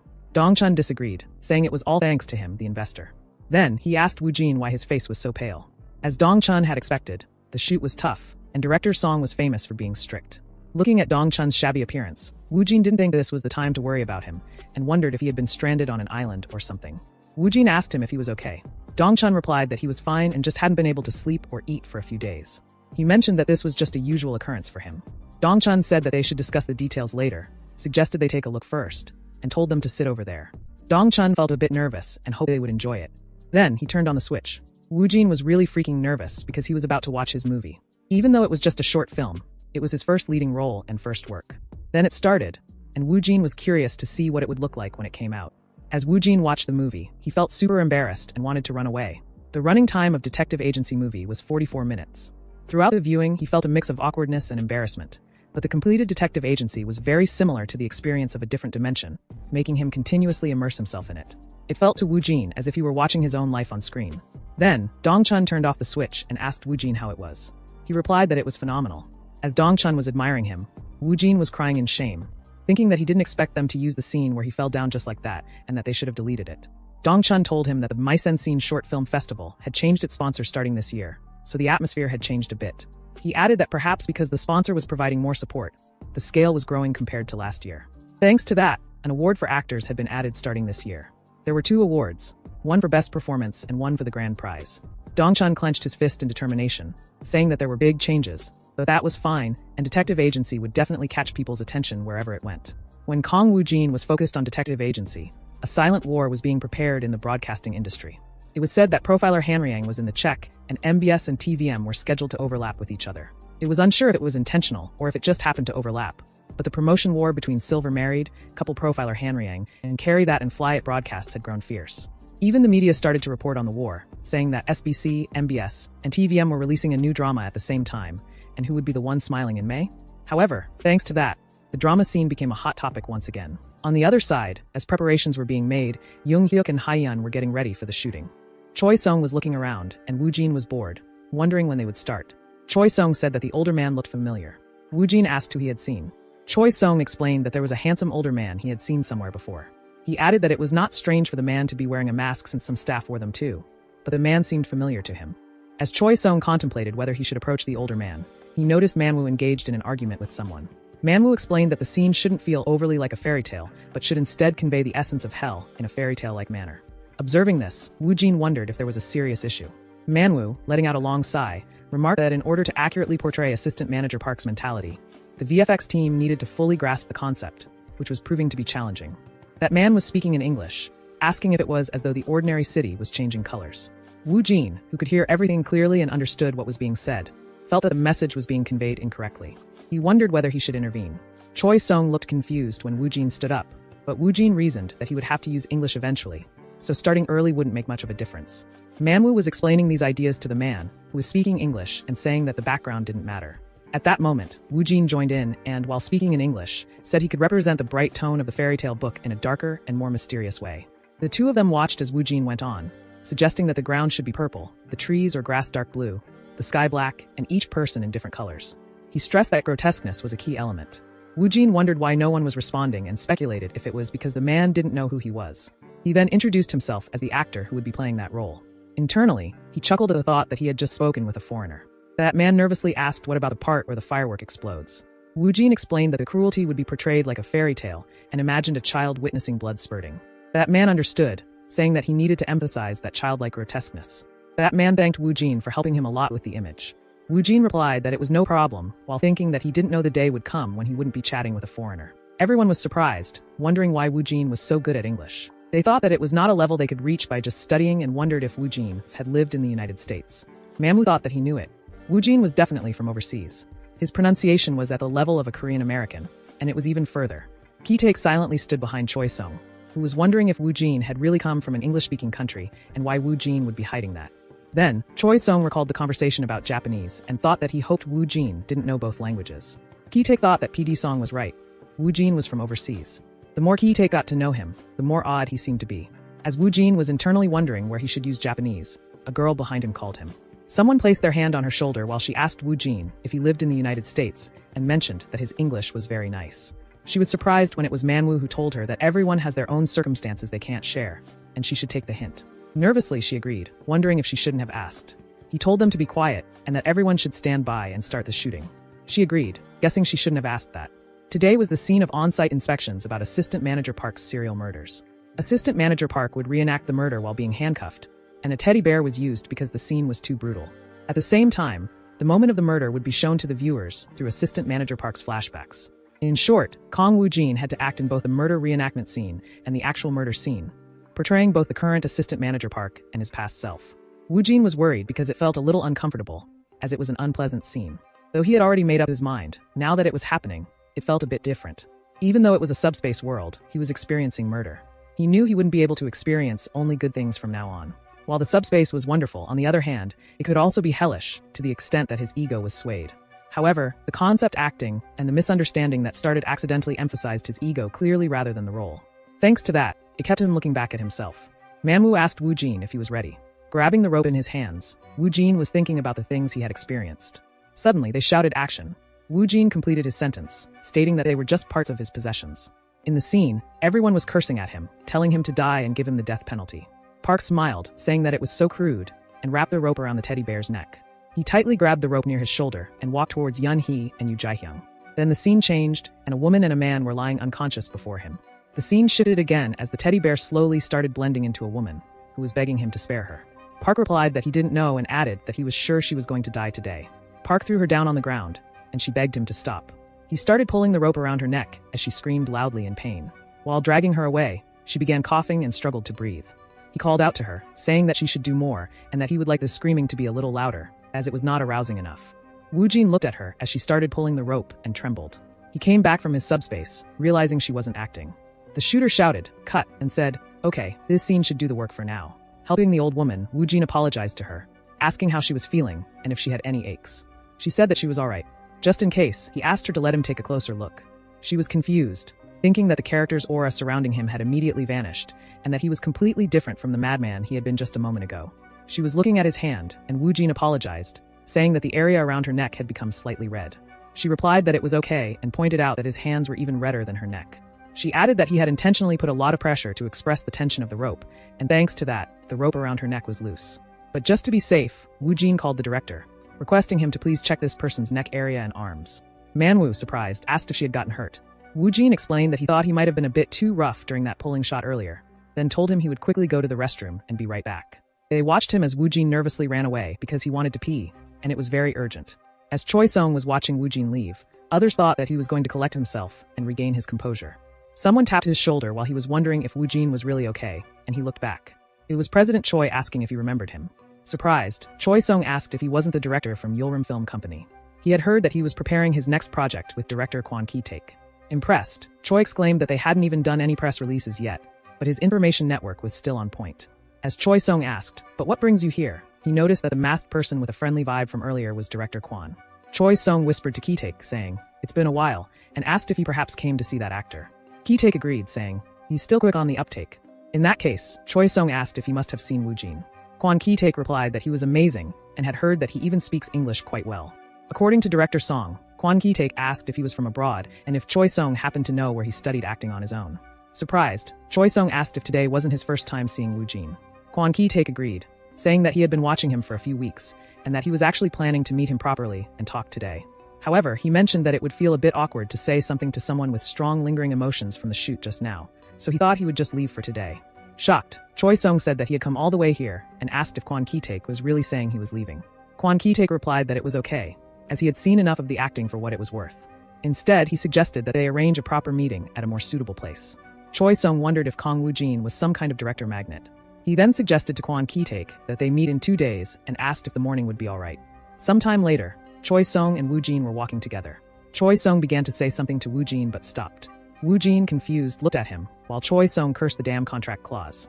He wished he could tell Woo Jin to really think it through this time, but for some reason, he just couldn't bring himself to say it. Choi Sung tried to explain that director Kwon Ki-taek's reputation is better and his honor is better than director Woo Hyunga's. Woo Jin agreed, saying he understood. Woo Jin had done some research on him before coming here. It was true that he was a genius. In fact, he had even won awards at prestigious film festivals abroad. But for some reason, Woo Jin didn't feel real, so he was not that nervous. Looking at Woo Jin, somehow Choi Sung felt like he was the only one who was nervous there. Anyway, they decided to go in. Ki-taek welcomed them both, and Woo Jin and Choi Sung greeted him back. Ki-taek said to Kong Woo Jin that he finally got to see him up close like this. As Woo Jin was sitting down, Kwon Ki-taek handed him the script for his next project. Kwon Ki-taek told him that a few other actors had already received it, suggested he skim through it briefly, and then they would discuss it. Woo Jin agreed and secretly opened his subspace. While in the subspace, he checked the script and its rating. He was confused to see its grade was a D, and wondered why the rating was so bad. He realized that it was the draft script he had seen earlier. If that draft was just a few pages taken from the original script and of low quality, he wondered if this meant the full script was also unfinished. He thought there was no way casting would happen with an unfinished script. Woo Jin wasn't sure, but although Kwon Ki-taek was a remarkable director, producing such a low-grade, poor-quality script made him rethink things. The roles were lieutenant, sergeant, and private. He knew that if he started reading, he'd be thrown right into the middle of a battle. Suddenly, he felt scared and decided to exit the subspace. Woojin was trembling while holding the script, and Ki-taek asked if he was okay. Woojin replied that he was fine. Ki-taek was glad to hear that, and had noticed he paused for a moment after receiving the script. Ki-taek wondered if he didn't like it from the beginning. Nervous, Woojin thought that's actually true though. Since Ki-taek came all the way here himself, Woojin thought he should show some respect. Still, he wondered why the rating was so bad, and if he could figure it out by reading it a bit. Ki-taek suggested that they should just skim through the script to get a sense of the project. He said they would only check if the overall atmosphere suited their taste or not. Sometime later, the more Woojin looked at it, the more he couldn't understand why the rating was so low. He didn't see any specific issues, so he couldn't make sense of it. Woojin sighed, wondering what he could possibly know from just looking at it. Unsure, he decided he would just ask about it. Then he apologized to the director. Ki-taek was caught off guard when Woojin asked if the script was definitely the next project. Ki-taek wondered why Woojin was inquiring about it. Woojin explained that he was a bit puzzled, as it felt complete but also as if it was only complete on the surface. Ki-taek remained confused and Woojin apologized, mentioning that he had told him to speak comfortably, so he did. Woojin was confused when Ki-taek said he came to that conclusion after just looking at a dozen or so pages of the script. Woojin wondered if he had made a mistake with this. Then Ki-taek started laughing and was impressed, honestly saying that he had been a bit skeptical. But it seemed like what director Song had said was true. This made Woojin completely confused. Searching for something in his jacket, Ki-taek explained that he hadn't expected him to have such an instinct for spotting a project after just a dozen pages. It was a script that was still not yet complete. Ki-taek showed Woojin another script and suggested that they read it. He thought it was quite surprising, as they had initially planned to bring Woojin on board without an audition. However, he was curious about Woojin, so he decided to test him a little. He wondered how many scripts or screenplays Woojin had read while self-studying abroad, as it seemed impossible to develop such a keen sense otherwise. Ki-taek now understood what director Song had meant by the different kind of star quality. He hoped that Woojin would like the script and accept that lead role. Meanwhile, Woojin, in his subspace, was looking at the title of the script, The Island of Disappearance, which was graded A+. The role was for a sergeant with a dual personality. Confused, he wondered if the role was for a dual personality villain. On the other side, Woojin thought it seemed like some kind of monster or strange creature was appearing. He felt it was pretty intense, and now that he looked at it, it was definitely different from before. The suspense, in his opinion, was on another level. He also considered the split personality role, and found it to be an interesting character, though he couldn't tell if it was good or bad. As Choi Sung drove, his phone started ringing. Choi Sung picked up the call, and it turned out to be Director Shin.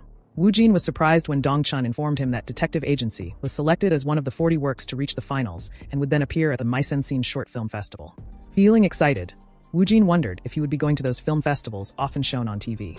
Choi Sung asked if the finalists had already been selected and whether there were fewer entries this time. However, according to Dong Chun's information from the committee, that was not the case, as the entries had actually increased by about 30% compared to last year. He explained it was probably because Haiyun was involved.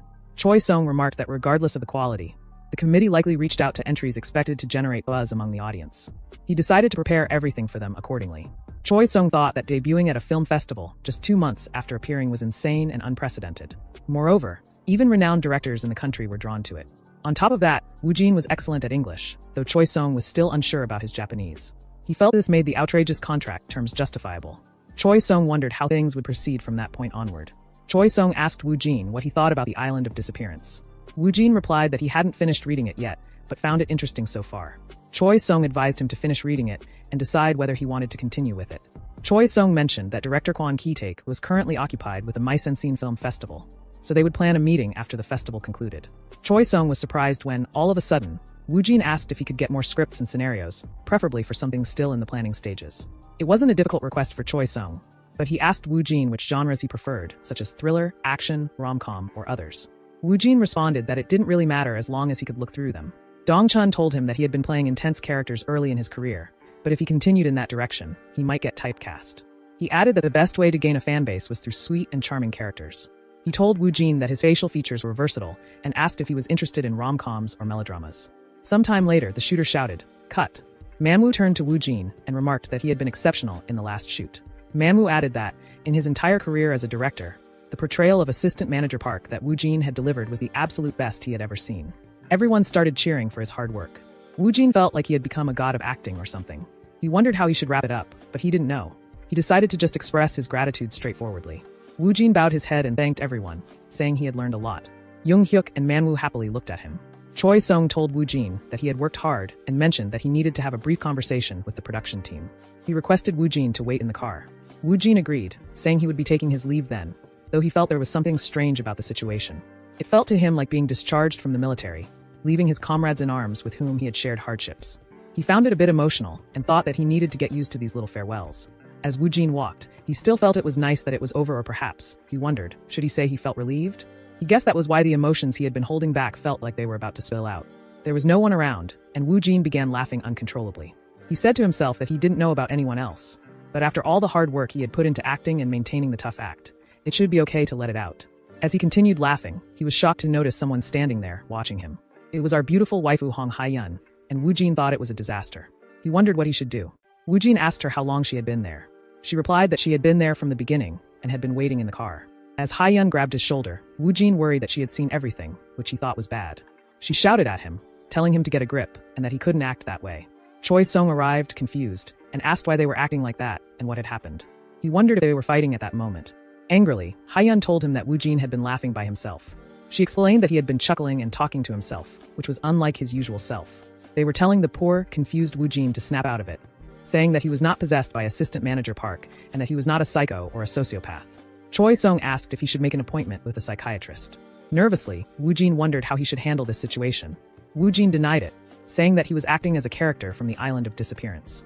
Hae-yun also realized it when Choi Sung said it was director Kwon Ki-taek's next project. She asked Choi Sung why she hadn't heard anything about that. Choi Sung replied that Woo Jin had been verified and that it seemed the upcoming project was a huge foreign work. She realized that they were practicing right after finishing filming as Assistant Manager Park and asked because he had to join Director Kwon's project immediately. Woo Jin tried to explain that he wasn't really practicing and had just tried it out because he was bored. She asked what kind of character it was. Woo Jin told her that the character had a split personality and that he couldn't really say more than that. Our poor Woo Jin was caught off guard when Hae-yun remarked that that was why his smile had been even more maniacal than Assistant Manager Park's. He explained that, even though it was a misunderstanding, he thanked them for their concern. Woo Jin thought that he really couldn't let his guard down from now on. Still, Choi Sung told Woo Jin that if he needed psychological support, he should just let him know. He also mentioned that, if the schedule allowed, Woo Jin could take a break and asked how about taking his first day off. It sounded good to Woo Jin, and he told Choi Sung that he wanted to go watch Detective Agency in the theater anyway. Choi Sung told Woo Jin that the opening ceremony of the Mise-en-Scene Short Film Festival was in 2 days, and that watching it on a large screen would be completely different from the test screening. Still, just in case, Choi Sung told him to cover his face.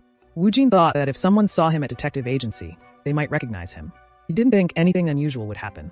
On the other side, Youngdae was holding his phone and reading the news about the Mise-en-Scene Short Film Festival.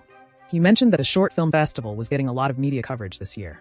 He decided to check the film festival schedule, excluding the closing ceremony and awards. Youngdae was trying to persuade someone to join him in attending the short film festival that weekend. The person agreed, and Youngdae suggested they have a drink. The person then texted, asking if they should invite the others too, but wondered why Kong Woo Jin was so quiet and if he had gone missing. Now that Youngdae thought about it, he recalled that Woo Jin had told him he had been busy all this time. Youngdae DM'd him, but Woo Jin hadn't even read it. He thought that if Woo Jin was unemployed, he should have replied quickly. Then, Youngdae decided to gather everyone this weekend, except for Kong Woo Jin. A little while later, Youngdae was with his friends at the film festival. Woo Jin was also there, but he had his face covered with a mask.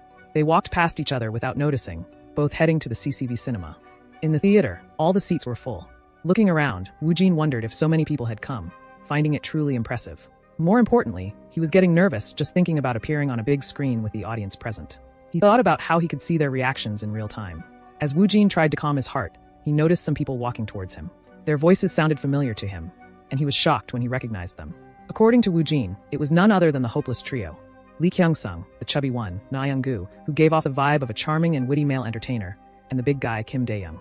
They sat down in the front seats, and Woo Jin was even more shocked when they began talking about him. They speculated that maybe he had a girlfriend, so he wasn't coming. Na Young-gu remarked that it seemed like the most probable case. Youngdae silenced them because the Detective Agency movie was starting. As Kim Dae-young asked for popcorn, Youngdae, shocked and trembling, pointed toward the screen where Woo Jin was shown.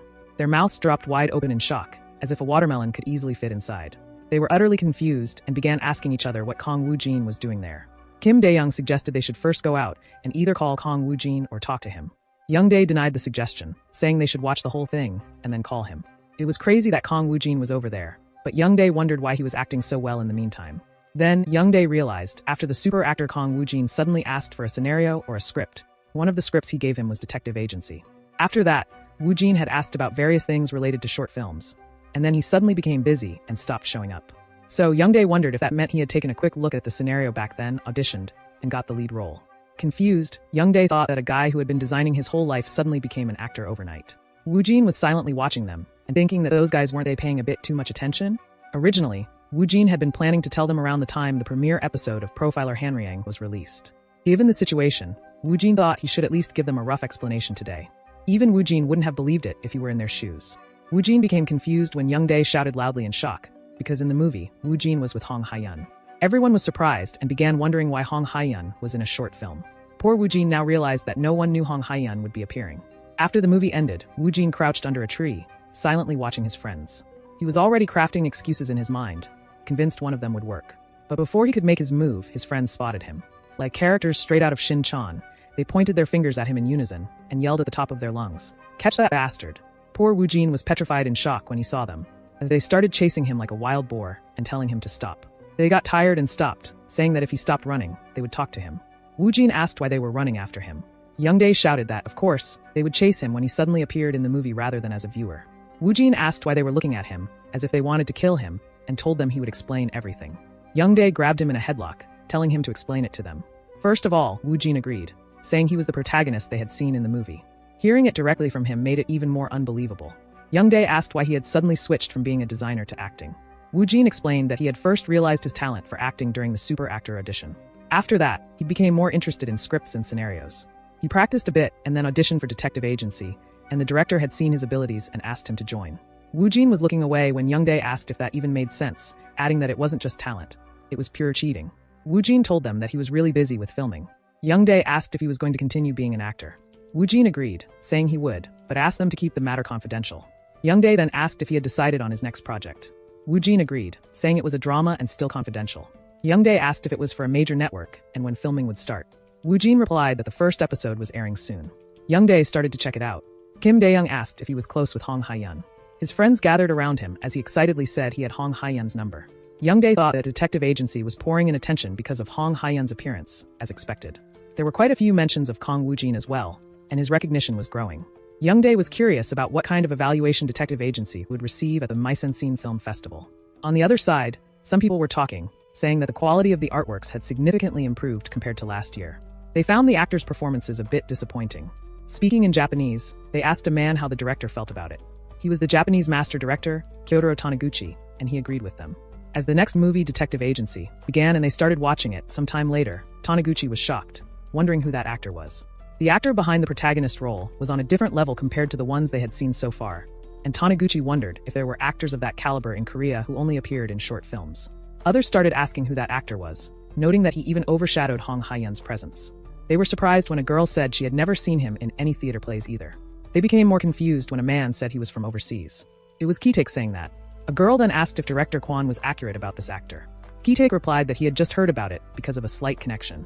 He mentioned that the actor was bound to be the first blue chip of Chungmuro that year, and added that the upcoming closing awards ceremony was really something to look forward to. The much-anticipated day of the closing and awards ceremony of the Mise-en-Scene Short Film Festival finally arrived. The atmosphere buzzed with excitement as actors stood before a sea of reporters, cameras flashing endlessly to capture every moment. Others were discussing whether Hong Hae-yeon and Young were coming. One man trembled with anger as others said it might be better if they didn't show up, as Hong Hae-yeon would overshadow him anyway. Gu Xian shouted that everything was about Hong Hae-yeon, and Young's issues were always overshadowed because of her. Still, Young told him that if she showed up in person, things would change. He added that he had been seeing recent articles comparing her to him, and things might turn out differently. Gu Xian agreed, insisting he wouldn't be overshadowed by something like the Detective Agency. As they decided to leave, everyone noticed someone approaching, and reporters started snapping photos, announcing they had arrived. But it was only the Detective Agency team. Young and Gu Xian silently closed the car door. There were so many people, and Woo Jin was starting to feel nauseous. Hae-yeon remarked that his reaction was completely blunt, and even though it was modest, it was still the Mise-en-Scene Film Festival. Woo Jin was taken aback by her words. The reporters began bombarding her with questions, politely asking if she could strike a pose for them. With a playful smile, she stepped closer to Woo Jin and struck a pose for the cameras. Hae-yeon whispered to Woo Jin, telling him she knew he didn't like it, but he had to act friendly and just try to hold it together for a bit. Internally, he was crying, thinking, at least now he has something to brag about to the hopeless trio. A man near the hall gave them the signal and allowed them to enter right away. As they entered, the hall was packed with people. With everyone watching them, the manager requested they head to the center of the hall. Woo Jin sat down, feeling uncomfortable with all the eyes on him. As everyone had already taken their seats, the awards ceremony began. Sometime later, they started giving awards to the other actors. Then the next award was for the Best Actress. The announcer announced that the award would be presented by director Kwon Ki-taek, who walked onto the stage. Ki-taek then announced, the Best Actress award goes to Hong Hae-yeon from Detective Agency. As she walked toward the stage, everyone was wondering, does that mean Park Young will win the Best Actor award? Ki-taek handed her the award and congratulated her. Hae-yeon thanked him, then took a microphone to thank all the staff, actors, and director Shin Dong-chun, who she said was the mastermind behind the wonderful Detective Agency. She added one more thing and congratulated him in advance. Everyone was left wondering, who was that directed at? Woo Jin too was confused, thinking, why is she congratulating him? Choi Sung quickly congratulated them and apologized for being a bit late. The announcer then declared that the next award would be presented by director Kyotaro Taniguchi. Choi Sung, clearly surprised that Hae-yeon had already received an award, turned to her. She nodded and replied, it's the Best Actress award. Choi Sung said he guessed it was time to prepare some PR, and that it looked a bit crowded in the front. As Woo Jin stood up, guessing he should make some room, he froze in shock when the announcer declared, Best Actor award goes to Kong Woo Jin from Detective Agency. He stood there completely bewildered as people around him murmured, who is he? Hae-yeon said he got up even before they called his name. Also, Choi Sung added he liked that confidence of his. Poor Woo Jin was totally confused. As everyone was talking about him, saying an unknown pushing the top, and his expression is really cold though. Speaking in Japanese, Taniguchi congratulated Woo Jin, saying the work was truly amazing. They were both surprised as Woo Jin also spoke in Japanese, thanking the director and saying it's an honor that he thinks so highly of Detective Agency. As a girl asked him if he knew Japanese, Woo Jin realized he just responded in Japanese. He got a grip of himself and replied that he just knew a little. Taniguchi asked if he had lived in Japan by any chance, because that pronunciation couldn't be just from studying. Woo Jin thanked him for the compliment and replied that he only knew enough to communicate. Taniguchi was truly impressed by that level of Japanese. Poor Woo Jin was confused when Taniguchi asked him with such talent why he was only involved in short films. Ki-taek was completely shocked, and everyone was wondering if he was Japanese. They also mentioned that he spoke Korean well too. Hae-yeon and Dong-chun were surprised, and Choi Sung was silently chuckling to himself. Choi Sung was intrigued but realized that Woo Jin could also speak Japanese. He wondered what kind of past Woo Jin had lived through. Then, Woo Jin noticed a man was showing some hand signs towards him. Taniguchi apologized, saying that he had interrupted the proceedings and requested Woo Jin to please go ahead and share his thoughts first. As Woo Jin approached the microphone, he was wondering what he should say and knew it needed to be as serious and polite as possible. He felt like lightning was striking right in front of him. Woo Jin decided to just say something appropriate and his thanks. Then Woo Jin thanked them, saying the tough times were long, but he had wonderful people around him. He told them he wouldn't make his remarks too long, and that he would continue doing his best. As Woo Jin was walking away, the announcer said the next up was the grand prize for a work. As he got near his seat, Hae-yeon and Dong-chun congratulated him, and he thanked them. Sitting in a corner, Woo Jin felt like his soul had left his body when Hae-yeon asked which team they thought would win the grand prize. Dong-chun was shocked when Detective Agency won the grand prize for a work. Tears fell down from his eyes as they congratulated him. As the film festival was winding down, reporters were quickly putting out the news, and it didn't take long for Yoonmi and Manwoo to see it. The hopeless trio caught wind of it too, and finally, Woo Jin's parents were left feeling a mix of confusion and surprise. They saw his text about winning an award for his performance, and just to make sure they believed him, he sent a picture of the award along with it. This moment marked the start of him being recognized as the actor Kong Woo Jin. Somewhere in a building, Woo Jin is amazed to see the continued popularity of the article. Thanks to the short film festival and Hong Hae-yeon, his fame is growing. As he checks his phone, he notices that his family can't believe the news, and Woo Jin thinks he'll continue receiving those messages. He sets the phone aside, deciding to think about it later, since he has a meeting that day. Ki-taek arrives, apologizing for being late and saying he came as quickly as possible. Ki-taek then asks about President Choi. Standing up, Woo Jin replies that President Choi has gone to the restroom. Then Ki-taek says let's start by ourselves and thinks he has a lot of questions. But he doubts Woo Jin is the type to answer them easily, so it would be faster to watch how he grows. Ki-taek first congratulates Woo Jin on receiving the award, and Woo Jin thanks the director in return. Ki-taek then asks what Woo Jin thought of the script. Woo Jin responds that he found it very interesting. Ki-taek laughs and asks which character stood out to him the most. He's surprised when Woo Jin mentions the character with a split personality. Nervously, Ki-taek warns him that it might not be easy. He then asks why Woo Jin chose that role. Internally, Woo Jin is confused, as he had simply picked it because he enjoyed the script, and replies that he thinks he likes villains. Honestly, Ki-taek tells him he didn't think Woo Jin would feel the same way. Actually, he had his eye on him for that role too and asks if he wants to be part of this project. Nodding his head, Woo Jin gladly accepts if it's possible. Choi arrives then, apologizing to them, saying he had received an urgent call. Ki-taek disagrees, saying his timing is perfect. Ki-taek surprises Choi by suggesting they sign the contract today for the leading villain role, officially making Woo Jin the first actor confirmed for Ki-taek's project. Ki-taek then gestures for Choi to sit, eager to discuss the upcoming schedule. Sitting down, Choi agrees, thinking about how a master director is giving the leading role to an unknown actor. Choi wonders how far Woo Jin will jump ahead. Once the news spreads, it will cause a commotion, so Choi is confused about why Woo Jin is so calm. Woo Jin nods his head at him, and Choi thinks that if he spends more time with Woo Jin, situations like this will become a regular occurrence. Choi also interprets the nod as Woo Jin telling him to stay moderately surprised, and then just focus on his own work. Choi clears his throat, leaving the director confused, as he explains that he truly appreciates the offer, but feels it's a bit too early to sign the contract today. Choi proposes making a verbal agreement today, and leaving the details for later. He believes Woo Jin wants him to focus on increasing his value, not just playing it safe like with the agency contract for Hanryang. However, since Woo Jin's recognition isn't strong yet, Choi decides to wait until after the first broadcast of Profiler Hanryang, when Woo Jin's value will increase significantly. Meanwhile, Woo Jin is silently urging him to stop, wondering if the master director might feel insulted and decline. Ki-taek agrees, understanding what they are saying, admitting he was too hasty. Then he suggests they first join the film production team's discussions and proceed with a verbal agreement. Choi thanks him. Woo Jin is completely confused, as this seemed impossible. Choi whispers to Woo Jin that he will make sure to get a result that satisfies him. Our poor Woo Jin wonders where the sudden mention of value came from. He thinks that if they're willing to raise it, there's no need for him to stop them. Woo Jin agrees, saying he understands. Choi also tells him that getting this publicity will likely be huge. Choi tells him to imagine that the contracts for Profiler Hanryang and the Island of Disappearance will be tied together and explode at the same time. He will become a bombshell in the entire entertainment industry. Later, they're in a van, and Woo Jin is exhausted after a chaotic few days. While driving, Choi mentions that he's currently being contacted by various companies and films after the short film festival. However, this is a time when they need to be cautious, so Choi suggests waiting for now, as their company also needs to get some things organized. Woo Jin agrees, thinking he has some time to spare. Actually, the casting for the project is almost finalized, so Woo Jin was planning to start reading through the entire cast little by little. Touching the book near him, he returns to the subspace and selects Private Kim, deciding to do a reading for a small role before heading home. As the subspace prepares for the reading, Woo Jin feels a bit nervous, as what he's about to experience is truly extraordinary. The reading begins in a strange purple forest where Woo Jin's whole body is trembling as he becomes Private Kim. Horrified, Private Kim tries to laugh, telling them to come out and that he will shoot them all. Private Kim hears a noise behind him and feels a surge of fear. He quickly turns around with his gun raised and shouts who's there. He calls for Sergeant Kim and Private Park, but no one answers. Panic sets in as he cries out pleading for a respond and wonders where did everyone go. Suddenly, a voice calls his name Private Kim. Trembling, he turns back and asks if it is Sergeant Park. Before he can react, something sharp pierces his body.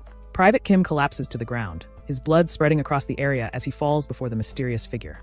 The scene shifts to a hotel, where Kyotaro Taniguchi silently stands near a window holding a notebook. He can't stop thinking about that unknown actor from Korea, and strangely, his curiosity is piqued. He thinks their acting is beyond that of a veteran, yet their recognition is at rock bottom, which doesn't make sense to him. So, he decided to show that incredibly talented unknown actor to the world. Kyotaro Taniguchi takes out his phone, eager to work with Woo Jin.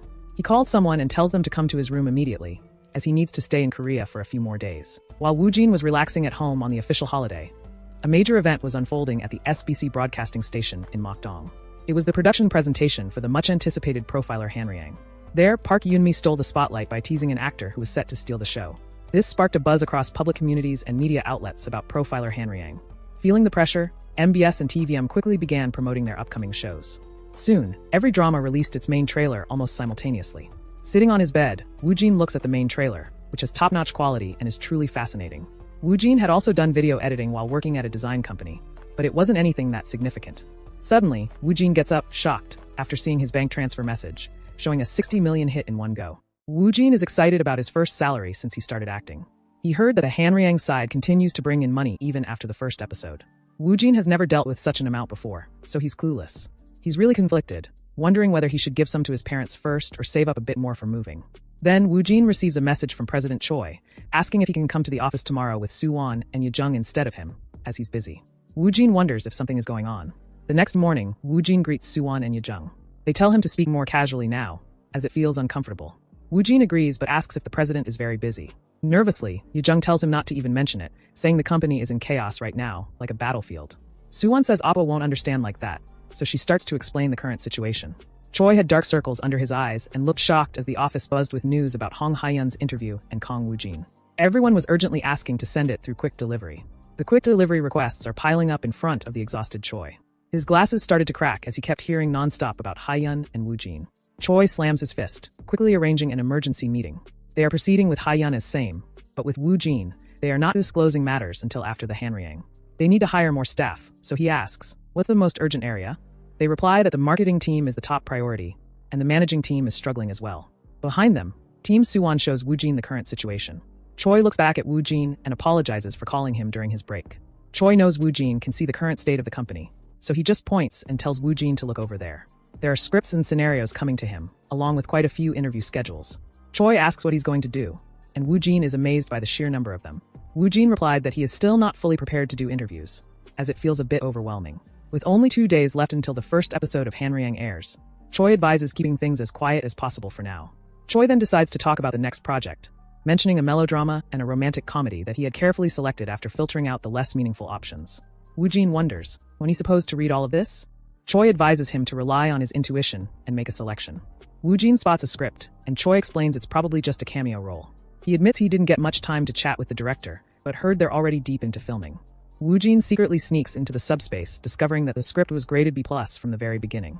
Someone urgently calls President Choi, panicking as they shout that someone has just arrived. A man arrives there, speaking in Japanese and apologizing for showing up so suddenly. Kyotaro Taniguchi arrives to meet actor Kong Woojin, and everyone is surprised to see a prominent Japanese director there. A confused Choi, who doesn't understand Japanese, wonders, why is he here? Woojin feels lost as Kyotaro Taniguchi looks at him and says he came in person to show his sincerity. He adds that if this is a bad time, they can always reschedule the meeting. Woojin quickly realizes that Kyotaro Taniguchi is asking him to translate. It's an easy task for Woojin, who effortlessly explains to Choi what Taniguchi just said. Choi, unable to believe it, asks Kyotaro Taniguchi to please come this way. Kyotaro Taniguchi sits down and says he's glad the actor can speak Japanese, as it was always uncomfortable for him when he came to Korea. Kyotaro Taniguchi asks Woojin if it's okay to act as the interpreter. Woojin replies, that's possible. Kyotaro Taniguchi thanks him, but expresses regret that they couldn't have a longer conversation at the short film festival. As always, Woojin is completely baffled when Kyotaro Taniguchi suddenly says that no matter how tough the challenges are in Korea's acting scene, it would be a waste for Woojin to stay confined to the short film industry. He asks Woojin how long he has stayed in Japan. Woojin replies that it's hard to say because of the circumstances, and Kyotaro Taniguchi apologizes for that. Woojin gets goosebumps as he wonders, why is he actually here? Choi looks at Woojin to translate and apologizes, asking if he's here because of actress Hong Hae-yeon. Shaking his head, Kyotaro Taniguchi denies it, saying he came today because of actor Kong Woojin. Confused, Woojin wonders, but why? Then, he suddenly asks Woojin about advancing to Japan. To Woojin, it felt crazy since he had only been acting for 2 months. Kyotaro Taniguchi tells him it's natural to have concerns and asks if he has any confirmed projects. Thinking it isn't confirmed yet on director Kwon Ki-taek's side, so Woojin responds nothing has been confirmed yet. Kyotaro Taniguchi tells Woojin that he is working on his next project, an adaptation of a famous Japanese novel that is about 80% finished.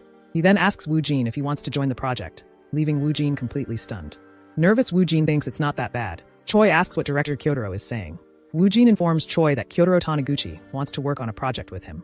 Surprised, Choi asks Woojin what he is thinking. Woojin replies that he doesn't see any reason to decline, so he's considering asking for the script and thinking about it for now. That was a good idea, so Choi says it's better to have a variety of choices. Woojin tells Kyotaro Taniguchi that it sounds like a nice idea, but asks if he can receive the script and think it over. Kyotaro Taniguchi agrees and inquires how he should contact them later. Woojin translates that to Choi. Choi gives his business card so Kyotaro Taniguchi can send information to his mail. He takes it while thanking them for the positive response, as it was worth coming in person, and says he will quickly complete the script and send it to them. Woojin inquires if he is leaving already. Kyotaro Taniguchi agrees, as he originally had a one-day schedule in Korea, but wanted to have a meeting with him. Before leaving, Kyotaro Taniguchi tells Woojin he will be looking forward to the day they meet again. Choi and Woojin are sitting there, totally baffled. Choi starts shouting at him, asking why director Kyotaro came here. Woojin couldn't answer him, as he is also curious about that. He suggests keeping this under wraps, since they don't know how it will turn out. Choi tells him to choose the script or screenplay, as he can just wait for the first episode of Profiler Hanryang to air. He takes out his phone as Manhwa is calling. Choi tells Woojin they are suggesting having a company dinner and watching the premiere of Profiler Hanryang together. Somewhere outside the restaurant, Woojin and Choi had come there. Choi says the reporters are probably waiting for the first episode right now, as the premiere is right around the corner. Standing before the door, Woojin replies he is hungry and excited. Choi says that's an interesting answer and asks where's the attitude of a newcomer? Actually, Woojin is really nervous, as it was completely different from how he felt during the first shoot. Choi tells Woojin to go in first, he will tidy up a bit, and then follow him. Swinging the door open, Woojin enters the hotel where Yunmi and Manhwa see him. Manhwa announces that their assistant manager, Park, has arrived. Yunmi then asks how he's been, and Woojin greets them both without any emotion. Manhwa congratulates him on winning the award. He then asks if Woojin has experience with both languages. Woojin apologizes, as he is not very comfortable talking about it. Suddenly, Yunmi takes his hand, closing her eyes, making Woojin confused. He asks what she is doing. She replies that she is praying, as she already believes in Woojin's totem legend. Thinking he has nothing more to say, he decides to leave it at that. Woojin greets Youngmin and Haiyun. Youngmin mentions he heard Woojin won an award because of detective agency and congratulates him. Haiyun leans in and whispers in his ear that she heard director Kyotaro came to the company and asks if he's perhaps going to Japan. Woojin can't help but notice how nice she smells. She looks confused when Woojin replies that he doesn't know. Then Woojin and Haiyun notice everyone shouting about the ads, saying it's starting soon. They feel nervous, wondering how the ratings will turn out. Since the topic came up, someone suggests making bets on the ratings. Some bet 50,000 won on 10%, others on 10.7%, and a few on 15%. Confused, Woojin wonders if he should join in. After a moment, he decides to go for it and bets 50,000 won on 20%, shocking everyone. They laugh, pointing out that the last time ratings were close to 20% was 3 years ago, and they think his bet is way too high. Woojin starts to wonder if 20% really is a lot. Everyone looks at the screen as the premiere of Profiler Hanryang is finally starting. Unlike Detective Agency, this show is airing nationwide, making it accessible to viewers everywhere. The hopeless trio watches in shock, completely taken aback, while Woojin's family also tunes in, their expressions filled with surprise. Woojin wonders what everyone thought of his acting. One person comments that it was surprisingly good, which makes their article less interesting. Another tries to remember where they've seen him before.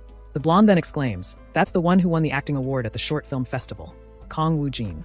They're thrilled by how well the drama is edited. They even ask the director if he was on drugs, especially after seeing the incredible scene with Manager Park. Woojin is really enjoying it. Although he felt awkward when he first appeared, he was gradually getting more comfortable.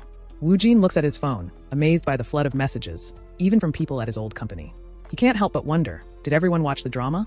As Woojin looks at Manhwa, he's confused, wondering why they're suddenly looking at the director while talking.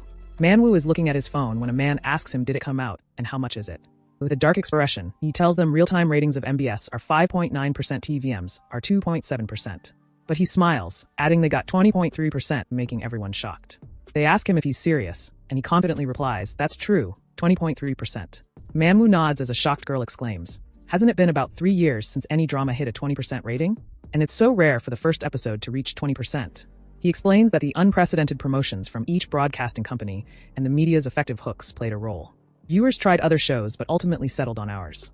Looking at Woojin, he says Manager Park's appearance in the latter half really helped retain the audience's attention, so they had less viewer drop-off, and they might have even increased. Everyone gathers around Woojin, saying how huge Manager Park's impact was and wondering if he's being just a bit too calm about it. Internally, Woojin is far from calm, thinking this is crazy. It surpassed 20%. It has to be S rank.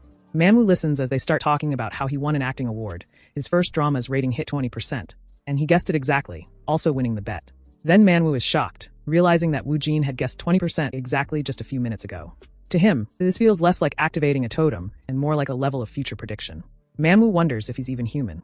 Woojin internally chuckles, thinking, he only guessed but got it right. Yunmi takes his hand again, thanking him for the totem, just as she had expected. Woojin decides, let's not react since it's annoying. They handed the prize money from the bet, about 500,000 won, to Woojin. He gets excited, exclaiming, "Free money, here he comes." The drama war, capturing everyone's attention, was a fierce battle between 3 broadcasting stations. Profiler Hanryang stood out with its overwhelming quality and claimed victory. As it continued to generate articles, Kong Woojin's name was mentioned more and more. This was just the start.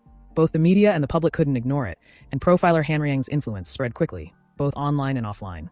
Word of mouth made it the hottest topic on the streets. With all the attention, the second episode of Profiler Hanryang was quickly approaching. Sometime later, Yujung brings some snacks and asks them if they want fried or seasoned. Woojin's phone has been buzzing nonstop, and Suwon can't help but ask who's trying to reach him. He replies, just people he know, and thanks, people who have also been erased from my memories. He is getting bombarded by sudden messages from everyone. First of all, he decides to just ignore them, as they don't really mean anything for now, and only respond to work-related messages. She tells him she posted 5 photos on his SNS earlier today, but had forgotten because she was so busy. Woojin remembers he had made it after the Hanryang gathering, since it's a basic thing to do. But he wonders what kind of photos she posted and asks her about it. She explains that she told the publicity team to include his look from the film festival. She also uploaded a few profile pictures and a photo from the barbecue restaurant they visited yesterday. Yujung stands up shouting, "It's starting!" He recalls how crazy Season 1 was and wonders just how wild Season 2 will get. Choi nods in agreement, mentioning that Manager Park is bound to get more screen time in Season 2. With growing excitement, Choi says he can't wait to see everyone's reactions tomorrow and asks Woojin if he feels the same. Woojin replies he is. Suddenly, his phone rings, and he notices a text from Haiyun. She had followed him and asked if he knew he'd gained a ton of followers. Woojin becomes confused, so he decides to check it out. He sees 30,000 people following his account and is shocked. He taps on his picture and sees numerous comments complimenting him. That's when he realizes why people use social media. It's like having someone cheer for him right in front of him. Choi asks Woojin why he isn't watching the drama and if something is wrong. Woojin denies it, saying he was just checking his SNS. Choi tells him he checked it around lunchtime earlier and it was at about 20k, then asks, "How about now?" Woojin replies, "It's at 30k. Choi says, "That's good." Woojin becomes confused, wondering why he's so calm. So Woojin asks, "Isn't that quite a lot?" Choi agrees, but says it'll probably increase even more by tomorrow. Yejung and Suwon nod to each other, while Woojin remains confused between them. Choi tells Woojin he's the one managing the pacing of the blockbuster drama. He mentions that it's completely natural for him to be gaining fans, but it's rare for a debut drama to be this successful. He wonders if this means he'll also have a fan club and participate in signings and meet and greets with fans. Choi says that at this rate, he'll have a fan club soon. Woojin wonders if Choi just read his mind. Woojin is quite amazed at having a fan club. A black-haired woman is secretly looking down when suddenly a man scolds her for not checking the scripts she just received and for messing around instead. She tells him it's not true, but he disagrees. He says ever since she attended the film festival, she's been acting strange, and he calls her Warren. She tells him she will read it and explains that she was just briefly looking at an article about profiler Henirang. She's the leader of Alani, a girl group in its 8th year. He replies, "That was a huge hit. The rating was over 20%. Warren tells him, "They say the second episode got to 23.2%. He says that's awesome and asks if she congratulated Hong Hae-yeon, since they're close. He adds that if only she had gone instead. She snaps, asking what he's talking about, explaining that she already called her a while ago. He tells Warren that she needs to land a hit project soon and urges her to check the script right away, mentioning that the CEO has been talking about it. Warren agrees and tells him, "Just be quiet." Warren looks at her phone and sees that both Detective Agency and Hanryang are linked to Kong Woojin. She wonders which theater company he came from, what school he attended, and how old he is. She thinks there isn't much information, but she's eager to learn more about Woojin. After noticing he set up an Instagram, she's excited to start fangirling him soon. He shouts at her to focus on the script. She begins looking at the title, which is Friend Zone.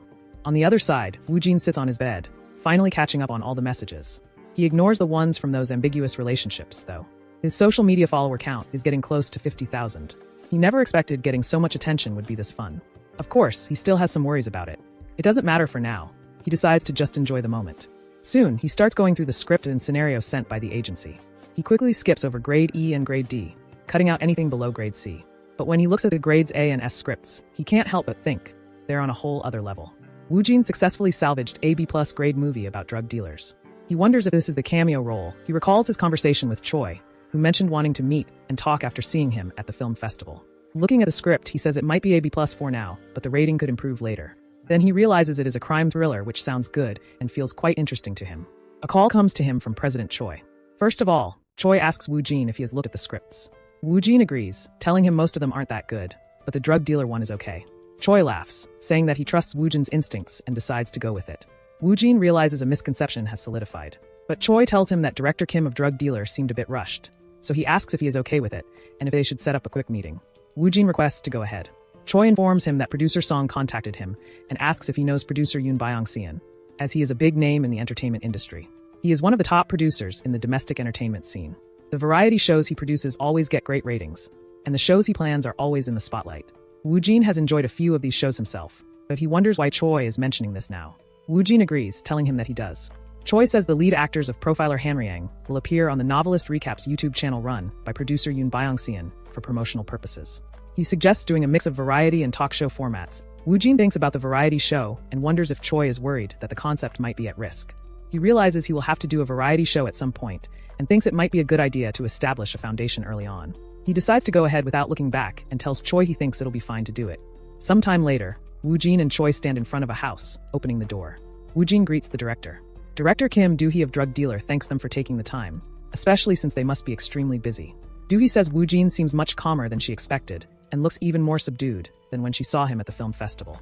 Choi tells her, our Woojin is usually quite composed. But Choi adds, when acting, he transforms completely.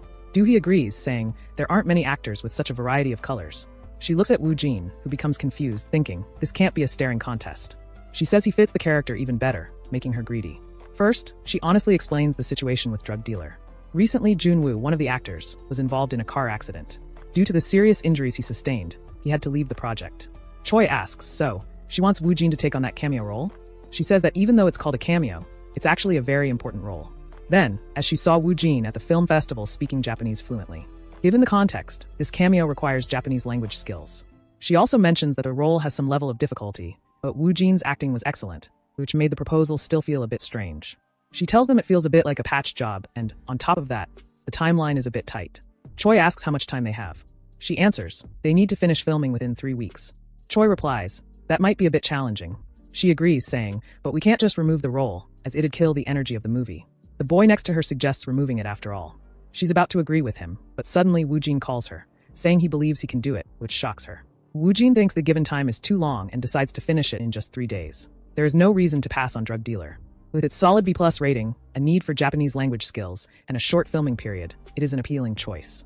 Grade A and S productions are rare, and the B+ rating could even improve. With these factors in mind, he tells her he will take the cameo role, which makes them stare at him in shock. Choi thinks Woo Jin's crazy instincts have kicked in once again. Choi asks the director how much they were considering for Woo Jin's appearance fee, especially since joining in the middle of such a challenging situation should be factored in as well. Doohee agrees with him.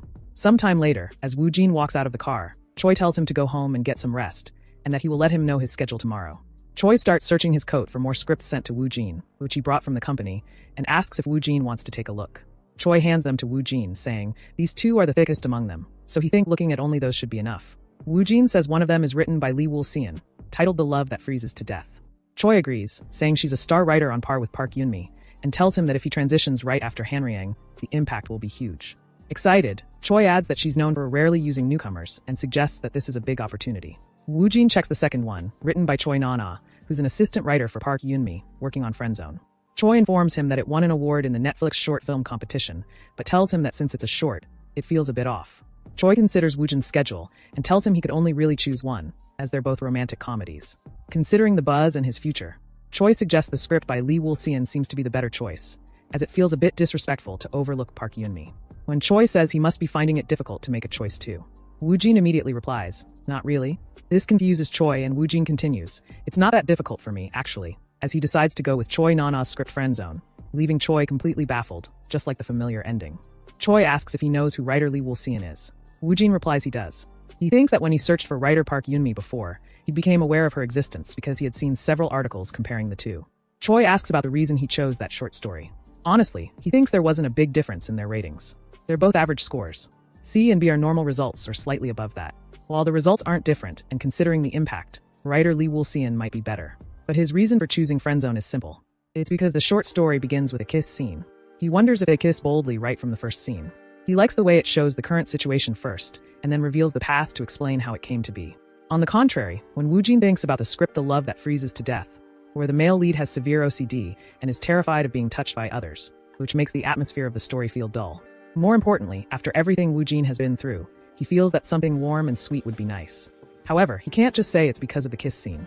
So, he decides to express it indirectly, and says it has a refreshing story. He can feel it from the very first line. Choi thinks his gut feeling must have been triggered again, because if not, why would he have chosen the short story? Choi brightens up, saying he understands and has decided to trust his instincts, as another misunderstanding is solidifying. But he asks, is Lee Woo-seon's work not good, like when director Woo Hyung-gu was involved? He replies it's ordinary. Choi asks if it's not to the point where he'd rather die than do it. Woo Jin says it's not that bad, but the short story is better. He warns that if he offends a star writer or a broadcasting station, the backlash could be huge, which would cause serious problems. He says if Woo Jin is okay with it and suggests, how about trying to go for both? Woo Jin thinks that's not a bad idea and agrees. Taking out his phone, Choi tells Woo Jin that they also have the sports day shoot tomorrow and suggests wrapping everything up today. Next day, in a tall building, Choi and Woo Jin sit down. Choi tells Woo Jin to just say yes as much as possible, as he will take care of the rest. As they are talking, Lee Woo-seon arrives, greeting President Choi and Woo Jin. Choi sweetly exclaims, ma'am, it's been a while. Nodding his head, Woo Jin says, nice to meet you for the first time. She says she has heard rumors that he's quite cynical, and tells him they're true, as he gives off that vibe. Her presence slightly reminds Woo Jin of his mom, and his back feels cold all of a sudden. Woo-seon tells Choi she was a little surprised to immediately receive a call. He replies, it's a script written by her, so he had to contact her right away. She exclaims, really? And asks Woo Jin, what do you think? He replies, it was impressive from the very first line, and the way the OCD was expressed was also unique. She thinks he gives off a different vibe compared to the actors she usually sees. She puts it like he doesn't feel like an actor, and because of that, she keeps getting drawn in and wanting him. She thinks it's a pity. She should have met him before Park Yoon-mi. She tells Woo Jin, but for some reason, this atmosphere seems closer to a no, and asks, "Is it hard to get into my work?" Choi responds, saying that honestly, it's more like okay, but for now, Woojin has received many offers. Woojin adds he finds it unfortunate. Choi says this situation could lead to misunderstandings if it gets out and offers to fit a small role into his schedule if she creates one. This way, there won't be any confusion, and he believes she'll understand their feelings too. She then offers Woojin a role that should take no more than 2 days to shoot, based on the number of scenes. The mysterious man next door. He touches the script and goes into the subspace, looking at it. Since he didn't read through the whole thing, he picked the role of the mysterious man next door. The subspace detected a new sign language. Woojin exclaims, "The more languages, the more useful they'll be." As the subspace is preparing, Woojin says, "Since it's rare, it could definitely become a great strength later on." It begins reading the sign language. Woojin is silently standing there, his eyes closed. As he opens them, he sees numerous hand signs before him, and he starts screaming. When the subspace ends the reading, Woojin comes out into the real world. His body feels a bit heavy, but he is not extremely tired, definitely better than when he learned Japanese.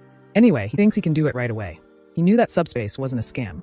She tells him he's quite important in the first 2 episodes, and more importantly, there's a lot to learn about character development.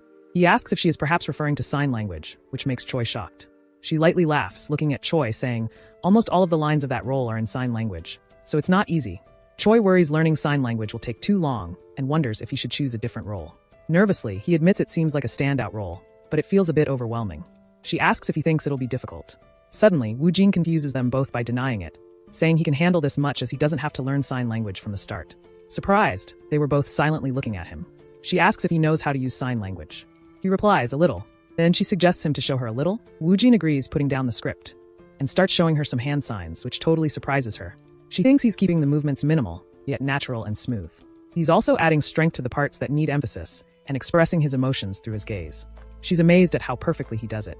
After Woojin finishes his demonstration, she laughs nervously, exclaiming, "He said he knows a little." In the Flex building, she walks in wearing a mask while her manager asks if she's serious about doing friend zone or just testing the waters. She replies she hasn't decided yet, and is only attending the meeting for now. The director keeps calling him. She tells him to ignore it, and just say she was busy. He warns there's no point in a one-off project, especially with a rookie writer. She shrugs it off, saying their album is doing fine anyway. She says she's not here for fun. She's here to check the project, see who the lead is, understand the writer's style, and gauge Flex's support. He brings up the kiss scene, and she says they'll try to cut it. But even if it stays, it doesn't matter, as she's not doing it. Then a woman greets them, saying the general director's meeting isn't over yet. She opens a door, requesting if they could please wait here for a moment. She whispers to her manager, saying there's a high chance she won't do it, so don't say anything strange. But someone sees Heron and questions the woman, asking why she came to this meeting room. She says it seems she's come to the wrong place, and that she should have been guided to the next room. Weron becomes shocked as she sees Woojin there. Woojin thinks she's so pretty, but wonders why she's looking at him. He decides to say hi and greets her. Woojin wonders why she's ignoring him, as her expression isn't great either. Weron internally screams how his voice is amazing, as usual. She looks away, thinking she can't keep looking at him, as it feels like his heart's going to burst. This makes Woojin confused, as he's thinking she's really avoiding eye contact outright. Flustered, she nervously admits how much she enjoyed his drama. Woojin, finding her personality quite unique, thanks her. She hurriedly walks away, calling out to her appa, overwhelmed and unable to take it anymore. Woojin whispers to President Choi, asking if isn't Heron's personality a bit strange? He replies he hasn't heard anything particularly bad about her, and inquires why he asks. Woojin tells him that's not it, thinking she's really cold, but it doesn't really matter to him. That woman apologizes, saying a member of their staff made a small mistake. But Choi asks what she is planning to do with Heron.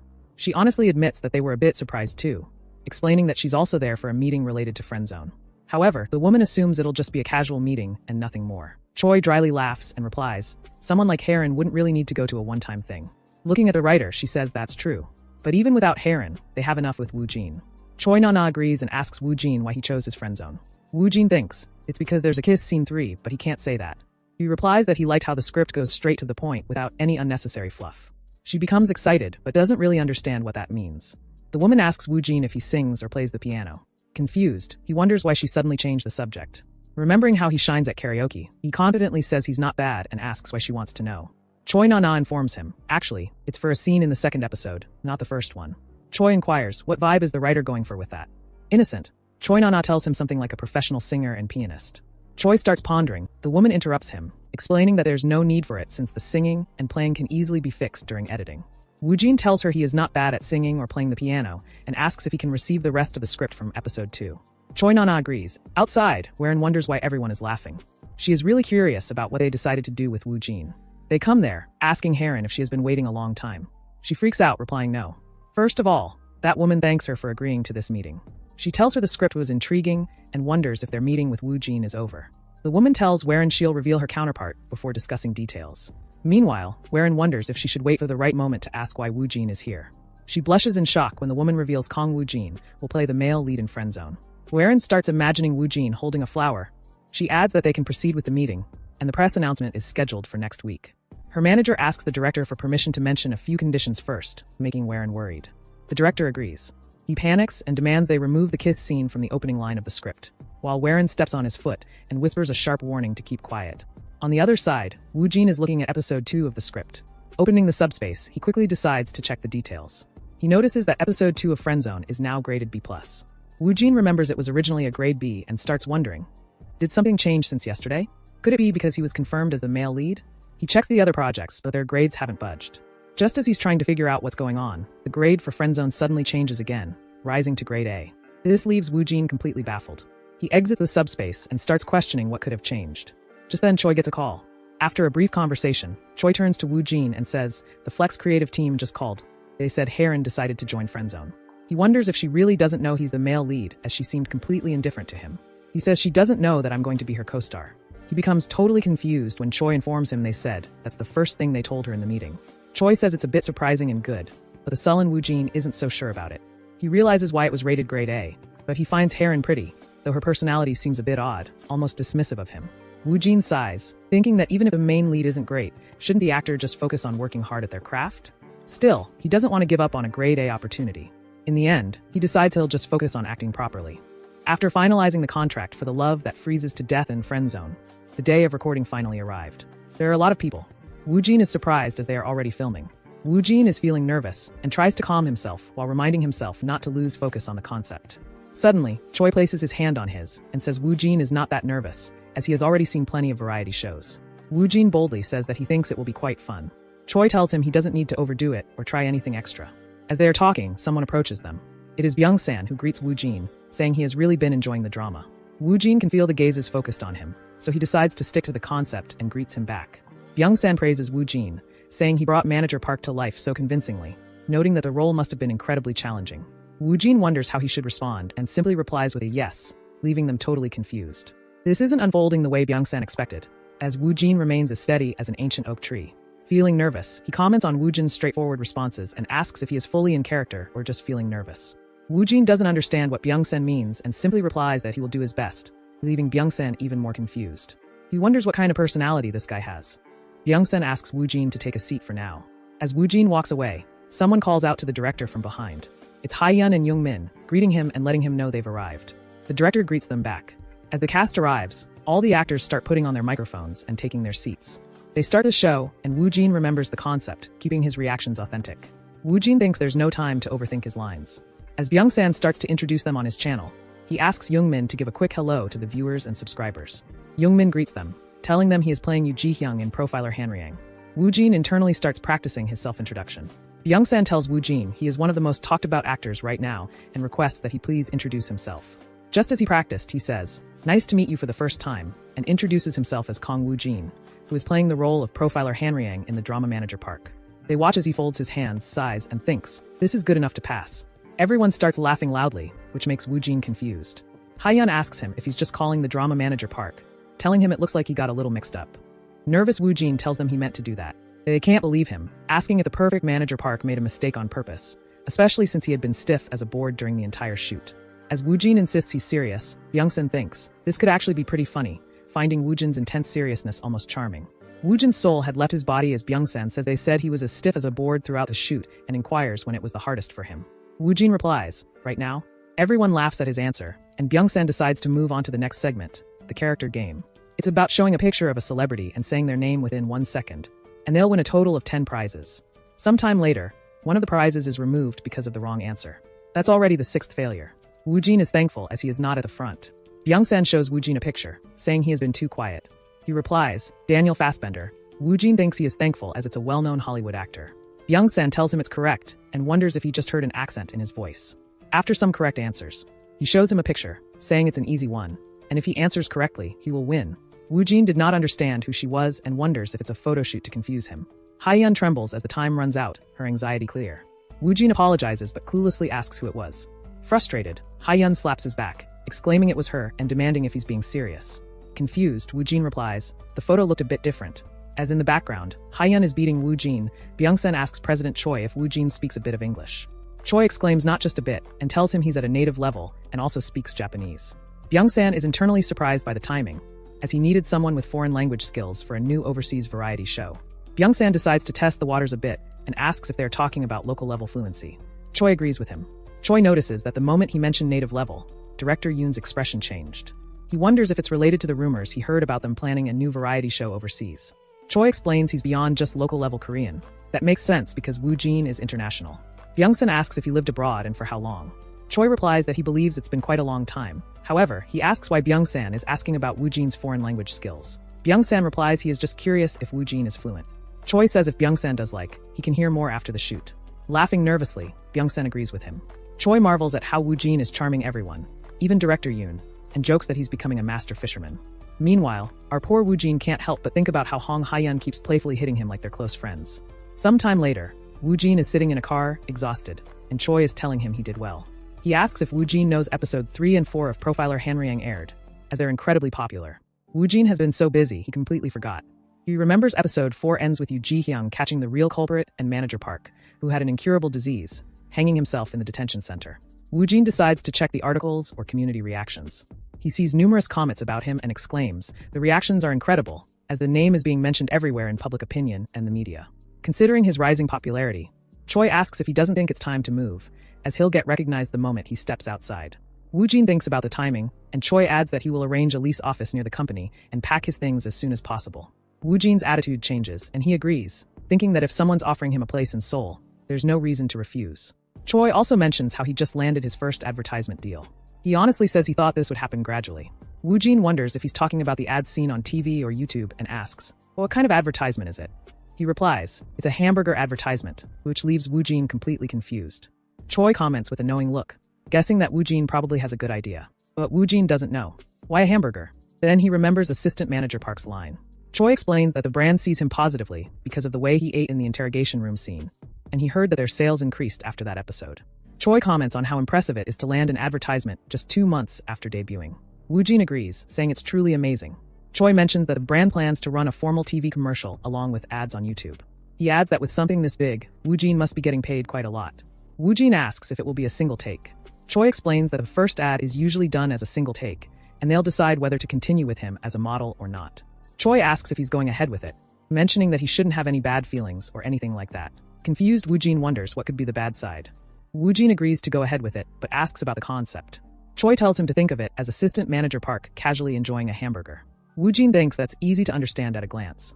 Choi mentions that he has also canceled all minor entertainment appearances and various media interview requests, explaining that given the situation, attending those would only be a loss. Woojin doesn't know but acts like he does and says he thinks so too. Instead, Choi suggests a couple of magazine photo shoots that he can knock out quickly. Woojin mentions Hanryang has wrapped up, so they decide to run the promotion properly and draw some attention.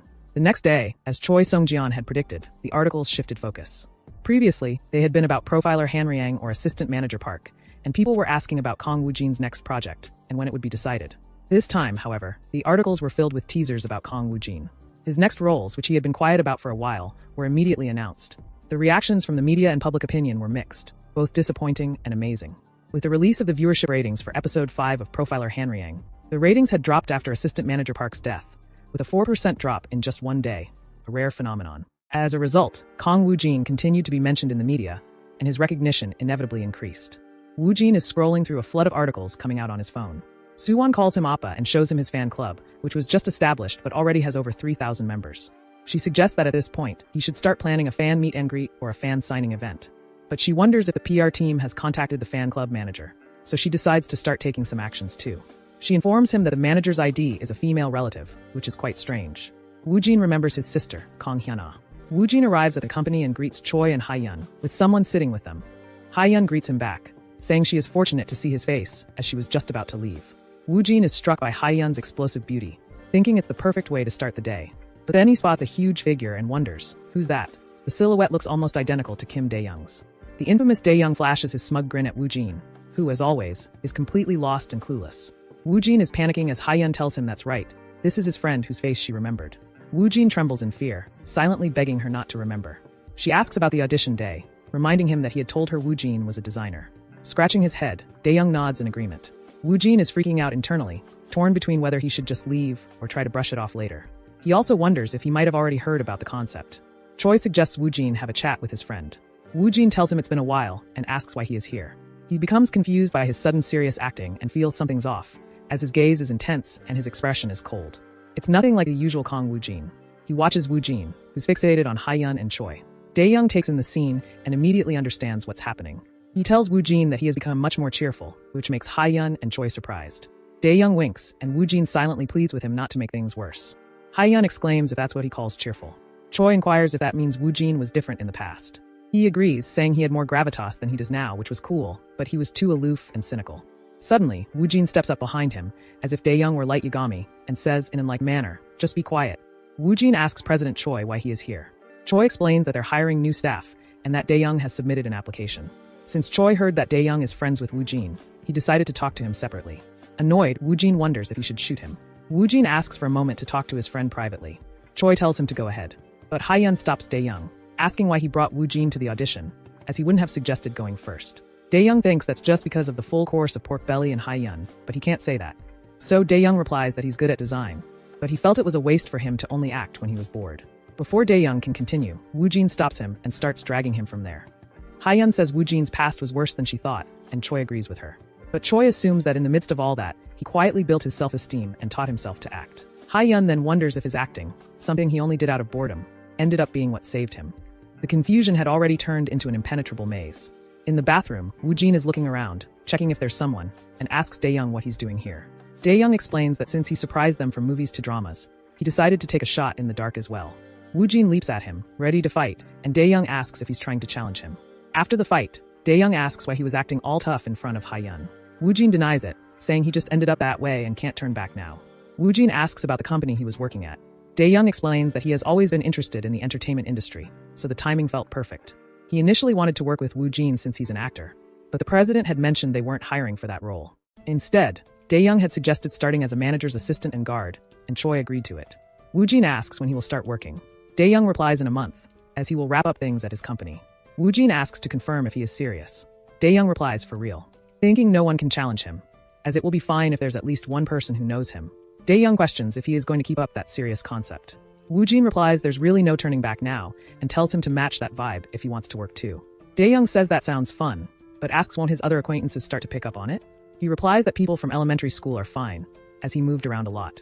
Wu Jin admits that the middle and high school kids don't know about his personal life anyway. Daeyoung agrees, saying people he has met might find it a bit strange. Wu Jin replies that he doesn't know but will figure something out, just like he always has. On the other side, someone is telling Haiju that there's a meeting with the model tomorrow. She asks who it is. Haiju becomes shocked when the woman mentions it's the rising star Kong Wu Jin. The woman asks if there is a problem. Nervous, Haiju answers that he was her classmate in university. In a burger shop, Wu Jin is sitting with Choi, thinking life is unpredictable, as Wu Jin never thought he would come here as a model. Wu Jin notices outside a girl saying Kong Wu Jin is really handsome. He can really feel how much more popular he has become. Choi suggests him to sign some autographs after the meeting is over. 3 people enter the meeting room, greeting them. As the woman asks if he waited a long time, Haiju is staring at Wu Jin, who wonders if it's just his imagination. She asks a confused Wu Jin if he doesn't remember her. She reminds him they were in the same department in university. Wu Jin starts panicking and almost showed his true self just now. Wu Jin doesn't remember who she is, as he was pretty much a loner in college. However, he wonders how she still remembers him, considering there were more than twice as many girls as boys in the design department. Wu Jin trembles, wondering if she will reveal his college life in detail, then thinks he didn't do anything wrong in college, and he can handle this. She questions if he really doesn't remember. Wu Jin is awkward, thinking pretending to know each other seems like too much. Wu Jin apologizes, saying he doesn't remember. Flustered, Haiju says that's understandable, as it's been quite a while. While that woman playfully mocks by asking, that means isn't he a complete stranger? As Wu Jin is apologizing, she is shouting at her team leader, who is telling Wu Jin he doesn't have to apologize, adding it seems like our Haiju just had a bit of a weak presence. Meanwhile, Choi thinks that as his popularity has increased, he's been gradually meeting people he knows. Wu Jin is thinking he should clear this up quickly. He should hurry up and talk about the ad. That woman says Wu Jin didn't graduate from the acting department. If Haiju was in his field. Then a boy mentions it's surprising that an actor is from the design department, telling Haiju that Wu Jin was popular in college too. Nervous, Wu Jin denies it, saying he was just like air. That woman does not believe it, saying he must have had girls lined up for him. Woojin thinks he was a loner and tells her there were mostly guys. She doesn't have a clear memory either, and says she thinks he won quite a few competitions. That woman exclaims he was an elite. Woojin thinks she is upset and quite indifferent, but it's actually a good thing for her. He replies it was just alright. Woojin says more importantly they should discuss the advertisement. She apologizes, as they were all surprised that one of their employees was in the same batch with him. Choi whispers to Woojin, saying he really is something and asks if he didn't just focus on acting but also succeeded in design. Woojin thinks there's no such thing since he just worked hard to survive. Still, he can't say it like that, so he sugarcoats it a bit and replies that he simply worked hard because he needed to. Then he realizes that if he says it like that, they'll just take it as something strange. Choi wonders if it could be that he did design to help with acting. That woman says they will proceed with a short-term contract for now and decide on an extension based on product sales. Woojin thinks it seems to be similar to what the president guessed. She tells him they will coordinate the filming day with Mr. Woojin's schedule, and the shooting should be wrapped up in a day. Next, they pick the topic of his appearance fee, making Woojin excited. Considering there are millions of one in front of his eyes, Woojin thinks advertisements are amazing as they give this much for just one shot. She inquires if he has any other opinions. Woojin denies, saying he thinks they can proceed with the agreements as is. Woojin gets up, saying he will do his best. Then Woojin and Choi left, agreeing to return on filming day. The boy remarked on Woojin's impressive and commanding presence, while the woman noted that, despite seeming aloof, he was unexpectedly kind. And his voice was quite captivating too. Haiju thinks he doesn't have that kind of vibe. That woman asks Haiju to share some stories and wonders if she is close to Mr. Woojin. Haiju says they weren't very close and explains that, in the beginning, there were a lot of girls in their department, and about half of them were interested in Woojin, making him quite popular. That woman finds it hard to believe and asks if Woojin didn't even realize how popular he was. Haiju agrees, but says he wasn't as intense or cynical back then. She also mentions that she never heard anything about him pursuing acting. That woman wonders if Woojin simply put on a professional facade at school. Woojin sits in the car, caught off guard. Thinks he never expected to run into someone from college. It's not something he can just avoid by being careful. Accepting that he can't control every situation, Woojin decides to prepare a few lines to handle it better. Choi calls Woojin, showing him the variety show's main episode which just came out. More than half of the comments are about Woojin. Confused, Woojin wonders if something major happened on the shooting day since it blew up so much. Choi tells Woojin to look at the comments, explaining that his aloofness really worked as a comedic point. Confused, Woojin looks at a comment that says he looks like a cheeky golden retriever. He doesn't get it but thinks if they say it's good. He asks why his face is the biggest. Choi jokes, because you have a big head? Then Choi says he's just kidding and explains Woojin is the main focus in episode 1, so he is the biggest. Woojin watches the video and finally gets the clumsy vibe, especially with how the editing highlights it. The video ends and Woojin couldn't hold himself, saying it's really entertaining. He thinks director Yoon Byung-san is truly a master. Choi explains, since it's his first appearance as his true self, the media is going crazy right now. Woojin starts checking it out and decides to also take a look at the community. He becomes surprised to see chaos everywhere. Woojin thinks it's not something he needs to worry about, so he decides to just ignore it, believing they will soon be forgotten anyway. Suddenly, Choi receives a call from director Yoon. Byung-san asks if he has seen the first episode. Choi replies, of course, and credits him for capturing Woojin's character so well. Byung-san denies, saying Woojin did a great job, and says he hopes to see him and Woojin together properly as the director of the HDBS variety department. Choi inquires if he is perhaps planning a new variety show.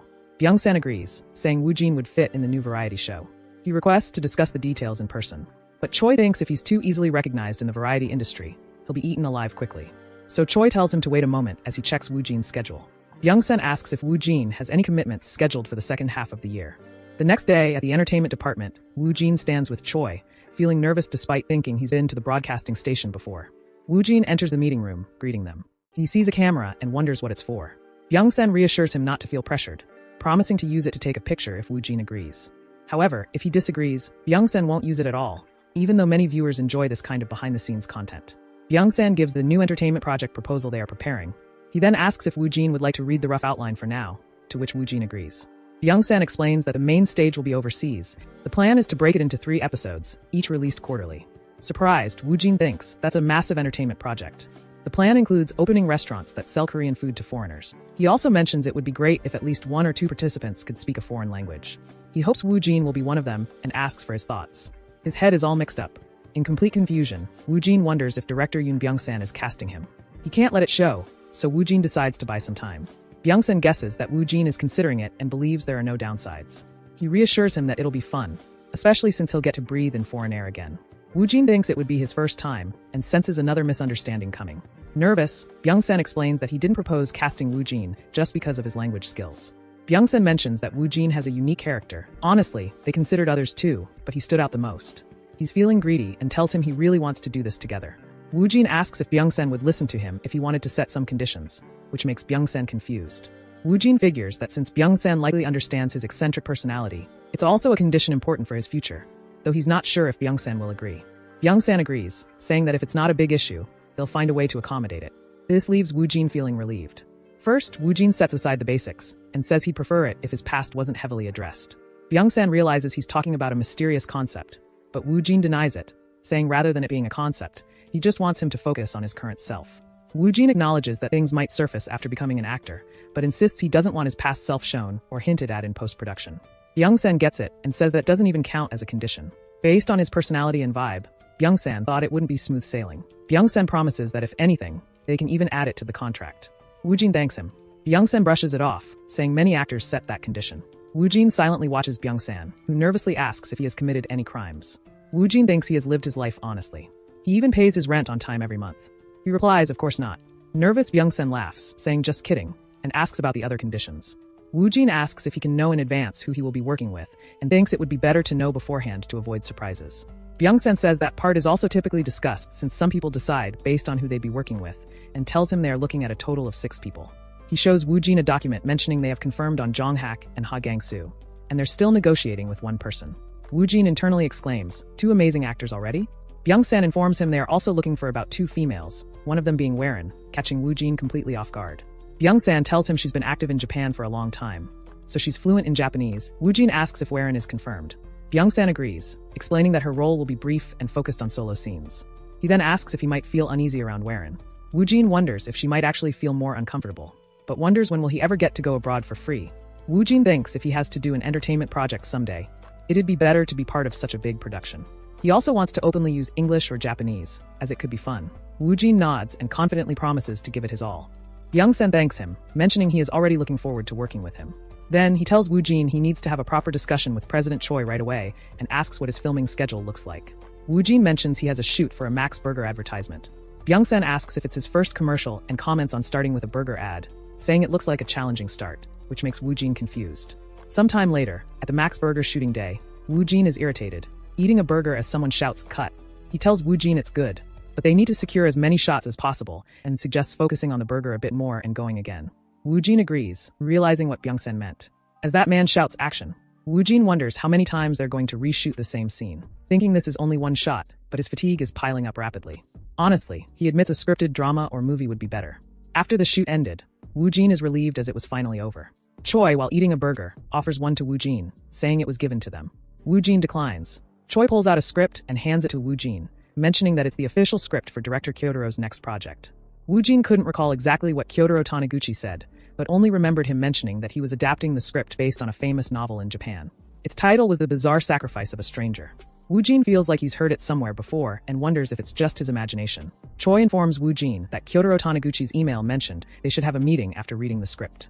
Surprised, Woo Jin wonders if he's coming again. Choi agrees but tells him he might change his mind later. Confused, Woo Jin looks at him, wondering if he is serious. Choi says it seems director Kyotaro really likes him, but secretly hopes that crazy feeling of his kicks in again. Choi believes that if Woo Jin takes on a project with director Kyotaro, it will shake Korea to its core. As Woo Jin reads the script, he secretly opens the subspace, glances at it, and is shocked to see it starting with an A rating.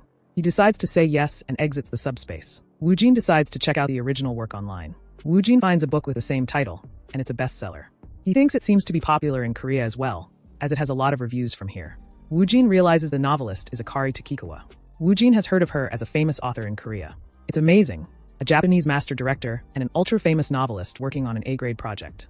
While Woo Jin is skimming through it, nervous Choi asks if he thinks advancing into Japan would be okay.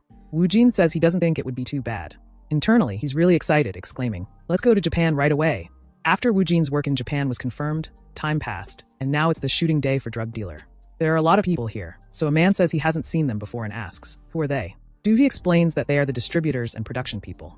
Given the bad situation surrounding the drug dealer, they must want to keep an eye on Kong Woo Jin. Though it might be because they're worried, she thinks they're trying to monitor the overall balance. He wonders if he was able to truly interpret Lee Sang-min's character in just 3 weeks. Doohee tells him to trust Woo Jin. Even if the result is disappointing, it won't be his fault. He asks if it wouldn't be better to remove the slight change in the character.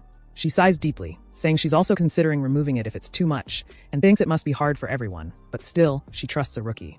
Then a girl says there are rumors that Kong Woojin used to live overseas, and that his English is like a native's.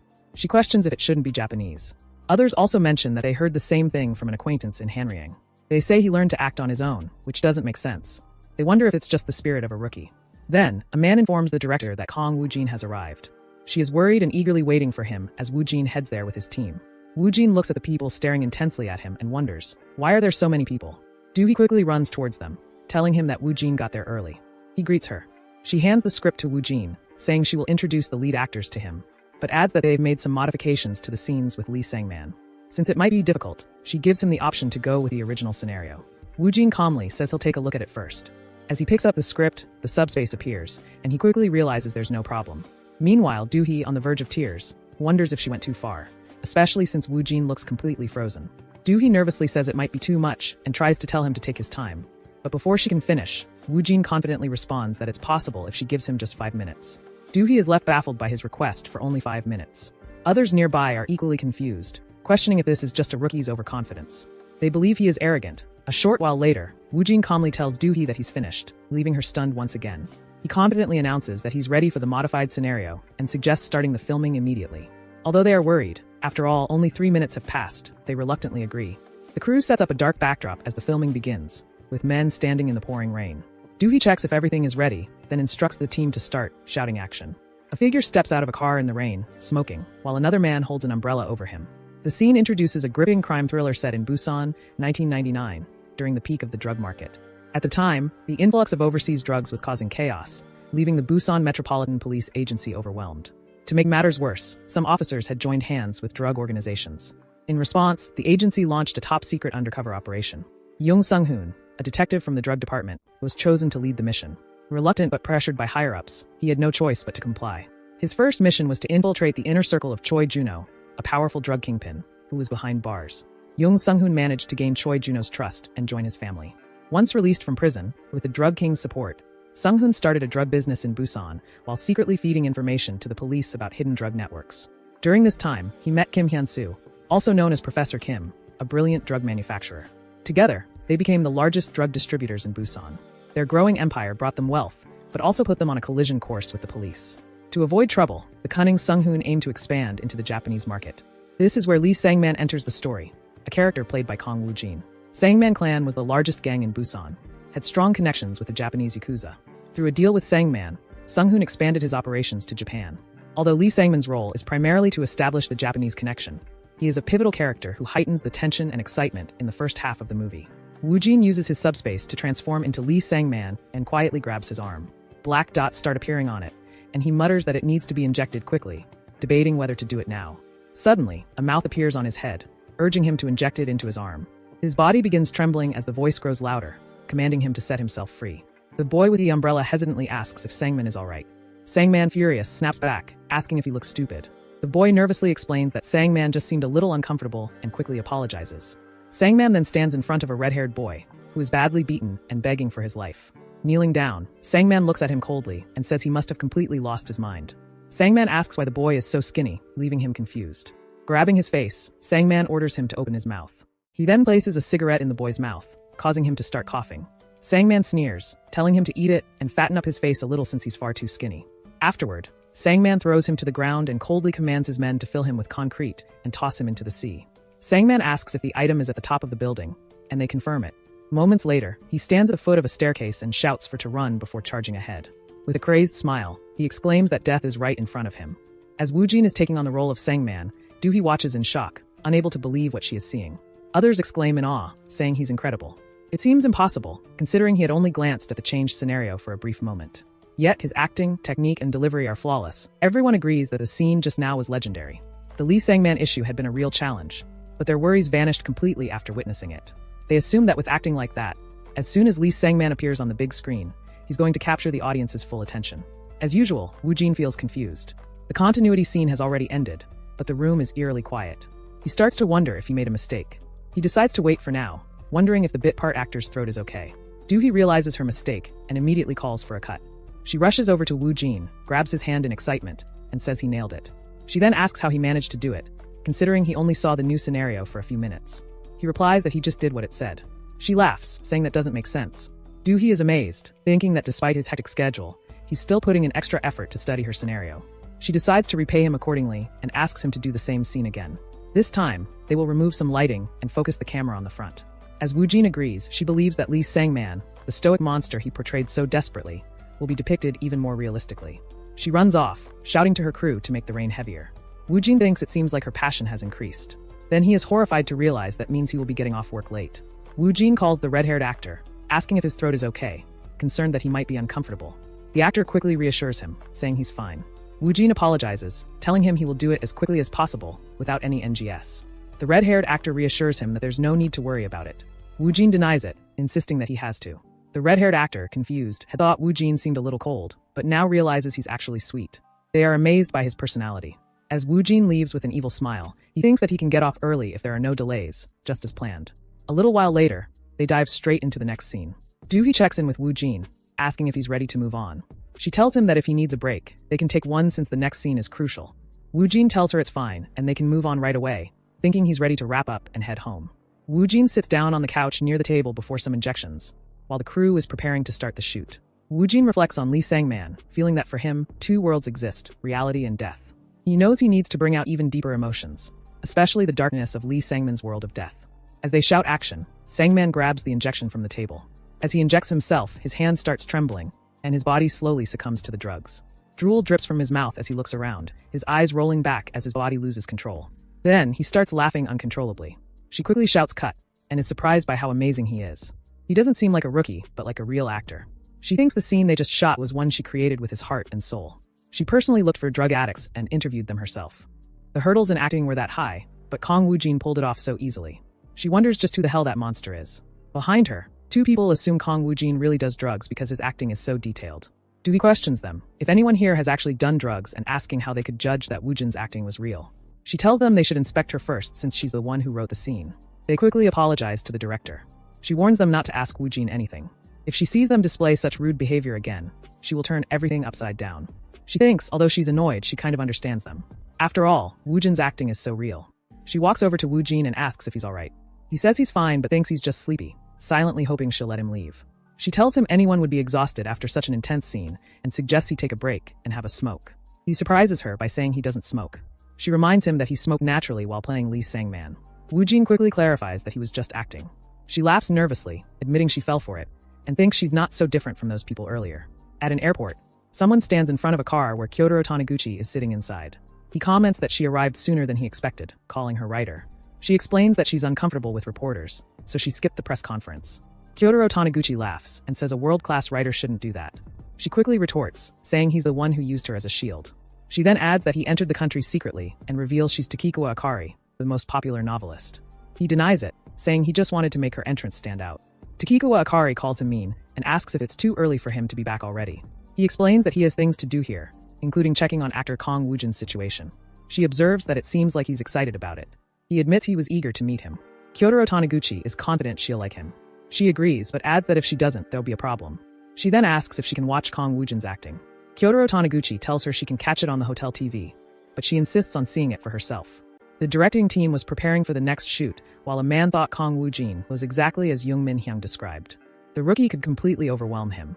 They had said they'd found a replacement, but a monster showed up instead. Today is the filming of the first meeting scene with that monster. According to the script, it's the scene where Jung Sung-hoon, who plans to expand into Japan, risks his life to meet Lee Sangman, who has influential connections there.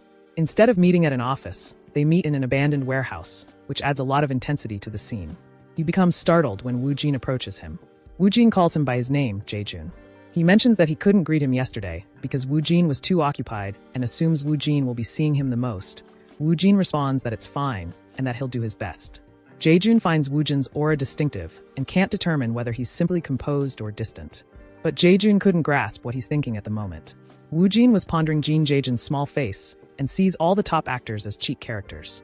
Now that everyone has gathered, Jaejun decides to do a light rehearsal before they start shooting the scene where Lee Sangman torments his subordinate. He hands Woojin a knife and mentions that they plan to add blood drops to it when they actually start filming. Jaejun was tense even though it's just a rehearsal. Woojin begins his monstrous synchronization, acting by dropping the knife on the table and Jae-jun just silently observes him. But Sangman is puzzled by his behavior. So Jae-jun states that he came here to sell drugs and asks Sangman to secure a route to Japan. Sangman replies that the Japanese are a bit particular though. Jae-jun knows, but he considers it acceptable if they cover it with something and explains to Sangman that's why he came. Then Sangman decides to inspect what he brought. When Jae-jun places a diamond on the table, a dark expression spreads across Sangman's face. He swiftly grabs the knife from the table, startling Jae-jun. Sangman points it close to Jae-jun's eyes, filling him with terror. Sangman remarks that those aren't the eyes of a druggie. He moves in closer, adding that they are the eyes of a cop. Everyone watches in silence, and his gaze creates a tense atmosphere. It's too realistic to be an act, and Jae-jun wonders if this is truly just a rehearsal. Playing the role opposite him feels as though he's being crushed by his intense stare. He wonders if that's simply something Woo-jin was born with. Suddenly, Woo-jin grips his hand, and Jae-jun feels as if he's being pulled into those eyes. The scene shifts, countless bodies lie motionless, and Woo-jin stands before him, holding a knife. Jae-jun composes himself, but he knows this is merely a tactic to expose him. He tells Sangman to stop speaking nonsense and focus on business. He adds that Sangman must have investigated him before this meeting anyway. Sangman responds that he did, and even examined his insides. Based on his history, it's true that he's a druggie. It's also true that Choi Juno is backing him.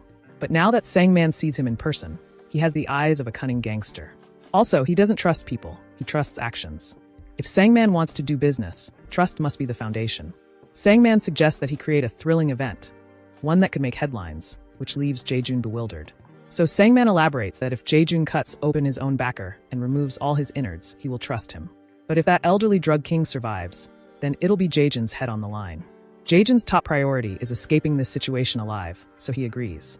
Sangman, having anticipated Jae-jun's cunning, hands him the knife and instructs him to deliver it to his factory the next time they meet since he has the professor. Sangman then envisions himself as a drug king once again, which fills Jae-jun with dread. Just then, a voice from behind snaps him out of his thoughts by calling his name. It's the director, reminding him that this is just a rehearsal. He asks if Jae-jun is too absorbed since he seems to be exerting more energy than usual. Jae-jun responds that it's because Kong Woo-jin's acting is outstanding. The director notes that Woo-jin achieved that level of performance effortlessly, whereas Jae-jun had put in significant effort. It felt as if he had stepped in and out of the scene. It was his first time becoming so deeply immersed, despite it being just a rehearsal. He wondered, could that even be called acting when it surpassed method acting? A voice behind Jae-jun suddenly speaks up, saying, "That kid. Despite being a rookie, he's extraordinary." Jae-jun turns around, and the man continues, explaining that Woo-jin has scenes with Lee Sangman as well, and that he came here to see how Woo-jin would perform in an opposing role. Jae-jun realizes it's the scene where Lee Sangman kills Professor Kim, and the man confirms it. Everybody was praising Woo-jin's acting, which made Choi feel proud, but suddenly, a phone call disrupted his thoughts. He introduced himself on the call, but was startled to hear that it was an employee from director Taniguchi Kyotoro's agency. They were calling to inform him that director Kyotoro was currently in Korea, which surprised him even more. They mentioned that the director wouldn't be meeting Kong Woo-jin right away due to prior commitments, but he and his guest had specifically requested to watch Woo-jin's acting in person. They inquired if Woo-jin was currently filming anything. Choi was certain the guest was someone significant and responded that, coincidentally, Woo-jin was in the middle of a shoot. They then asked for his filming schedule. Choi informed them that the shoot was set to conclude tomorrow, so he assumed they could visit then. However, they clarified that the director and his guest wished to observe Woo-jin's performance discreetly. Choi agreed to keep it a secret from Woo-jin, as it might affect his acting. Still, he needed to get approval from the director on set. They confirmed that if the director declined, then there was nothing they could do. Choi decided to contact them after securing the director's consent, anticipating that they would come to see Woo-jin perform. Coincidentally, his final scenes happened to be some of the most intense. The day Woo-jin would film two pivotal moments, Lee Sangman's final ruthless act and his grim downfall. Choi eagerly looked forward to witnessing their reactions. As Woo-jin stood in place, he reflected on the significance of the day. This was the final day of filming. His thoughts drifted to the actor he would be performing two scenes with, and as he scanned the set, he finally spotted him sitting nearby. Approaching with professionalism, Woo-jin greeted the actor respectfully. The man acknowledged him with a polite nod.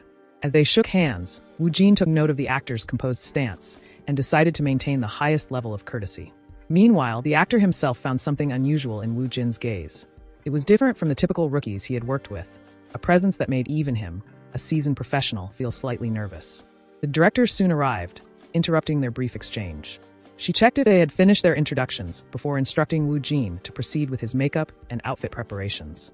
He acknowledged the command and left to get ready. Turning to the senior actor, the director noticed the man's expression had seemed gloomy for some time. Concerned, she asked if he was feeling all right. The actor reassured her, though he admitted to some discomfort in his stomach. However, he insisted that if anything happened during the scene, the filming should not be stopped on his account, especially when Woo Jin was in the middle of his performance. The director agreed but couldn't shake a lingering thought. This actor, usually calm and collected, seemed unusually determined today. She considered the possibility that Woo Jin was the cause.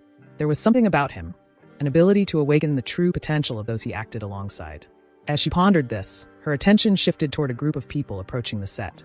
Their faces were partially covered, suggesting they were well-known figures. She silently questioned their identities, wondering if they were the expected visitors for the day. With everything set, the filming commenced. The senior actor sat in his chair, ready to embody his role. According to the script, this scene took place after Jung Sung-hoon had killed the drug king, Choi Juno. After striking a deal with Lee Sang-man, Jung Sung-hoon had expanded his drug operations into Japan, amassing a fortune. However, his position as a police officer soon led to clashes with other high-ranking officials, slowing down the drug business. In response, Lee Sang-man sought to eliminate Jung Sung-hoon. However, knowing this would disrupt the manufacturing and distribution of the drugs, he instead decided to secretly win over Professor Kim, the chemist responsible for production. As the director called for action, Woo Jin, fully immersed in his role as Lee Sang-man, approached the senior actor, who portrayed Professor Kim. Their exchange began, with Lee Sang-man attempting to persuade Kim to leave Jung Sung-hoon and work for him instead. His words grew increasingly aggressive, mocking Kim's authority and ridiculing his resistance. When persuasion failed, violence took over. With a sudden motion, Lee Sang-man struck Kim's head with a brick. Blood immediately began to flow as the professor collapsed to the ground. Looking down at his victim, Lee Sang-man sneered before ordering his men to call Jung Sung-hoon. He instructed them to clean up the scene or, if they preferred, mince the professor down until he was soft enough to eat. The scene concluded, and the director expressed her approval. However, she called for another take, instructing the actors to maintain the same intensity. As Woo Jin processed the moment, he noted that the brick felt much lighter than expected. Meanwhile, the senior actor approached him, suggesting an adjustment for the next take. He proposed that after his head hit the floor 3 times, Woo Jin should grab his hair and lift his head, as if checking whether he was still alive. Woo Jin agreed, acknowledging that it would add an extra layer of realism to the performance. With the adjustment in place, they prepared to film the scene once again. As the director observed the actors, a thought crossed her mind. The senior actor, usually possessive over his scenes, seemed particularly enthusiastic today. It was evident that he no longer saw Woo Jin as just another rookie. He acknowledged him as a true actor. Woo Jin's performance had been nothing short of extraordinary. His portrayal of Lee Sang-man conveyed a perfect balance of madness and rationality. Despite spiraling into insanity due to his drug addiction, his desperate will to survive still fought against his instincts. The intensity of the performance made it clear. Lee Sang-man was drawing closer to his inevitable end. As the evening approached, the director gathered everyone, announcing that the final scene of Lee Sang-man's story was about to begin. According to the script, after the murder of Professor Kim, Jung Sung-hoon had decided to eliminate Lee Sang-man. His increasing instability had become a liability.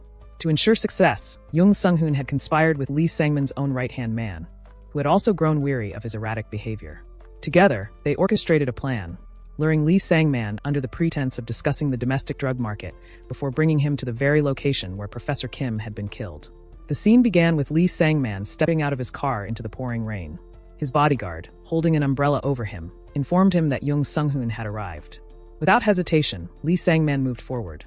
As they walked, the bodyguard made a passing remark about his appearance, noting that he looked much slimmer than before. Lee Sang-man responded indifferently. Scanning his surroundings, he questioned whether Jung Sung-hoon had already left or if he had never arrived in the first place. The bodyguard confirmed that he had never been there, subtly implying that everything was already decided. With a composed yet ominous tone, he commended Lee Sang-man for his efforts. Before Lee Sang-man could react, the bodyguard revealed a knife, his intentions now clear. Amused, Lee Sang-man let out a chuckle, remarking on the poor attempt at a farewell. In the next moment, the blade was driven deep into his stomach. Blood spilled from his mouth as he processed the betrayal. Even in agony, he taunted his attacker, questioning why he had stopped. He urged him to strike again. His body collapsed onto the ground, the force of his fall scattering numerous syringes from his pockets. Weakly reaching out, he grabbed one and injected himself. A twisted smile spread across his face as he muttered in intoxicated bliss. On the sidelines, a masked figure watched the performance unfold. He had come to witness it in person, and the experience was vastly different from simply watching a recorded version. The impact was undeniable. A second masked observer turned to him, inquiring about his thoughts. The The first hesitated before promising to share his opinion later. However, deep in thought, he had already reached a conclusion. Initially, he had been concerned about Wu Jin's inexperience as a rookie. But those doubts had vanished. Not only was Wu Jin competent, he had surpassed expectations. He was exactly what he had been looking for. With silent determination, he hoped that Wu Jin would accept the role of Kiyoshi in the bizarre sacrifice of a stranger. As evening fell, the filming finally came to an end. The crew and cast gathered around, showering Wu Jin with praise for his exceptional performance. Amid the congratulatory atmosphere, Song Jian leaned in close to Wu Jin, lowering his voice as he spoke. He brought up the script of director Kyotaro's project, confirming that Wu Jin had already read through it once and was now going through it for the second time. Without hesitation, Song Jian revealed that director Kyotaro was present at that very moment, accompanied by writer Akari. He suggested that they go and greet them. Wu Jin, caught off guard, took a moment to process the information before responding. The realization that both of them were here right now was unexpected. Song Jian admitted that he had known about their presence, but had kept it from Wu Jin to ensure it wouldn't interfere with his performance. Wu Jin, unbothered by the decision, reassured him that it was fine. However, Song Jian couldn't help but tease him, noting how dull his reaction was. Without waiting for a response, he urged Wu Jin to head over with him. Wu Jin agreed, and the two made their way toward a parked car. As they approached, Song Jian opened the car door and introduced both of them. Inside, the same two masked individuals from earlier sat waiting. The man in black attire spoke first, expressing his gratitude for the meeting despite its sudden nature. The other, distinguished by his green hair, introduced himself as Takikawa Akari. Stepping into the car, Wu Jin and Song Jian settled in. Almost immediately, Takikawa directed his attention to Wu Jin, expressing his admiration for his performance. Wu Jin, recognizing the opportunity, decided to reciprocate the compliment. Without hesitation, he admitted that he was a fan of Takikawa's work. The statement caught Takikawa slightly off guard. Internally, he noted Wu Jin's unwavering composure. Most rookies would show at least some level of nervousness in such a situation, yet Wu Jin remained completely unreadable.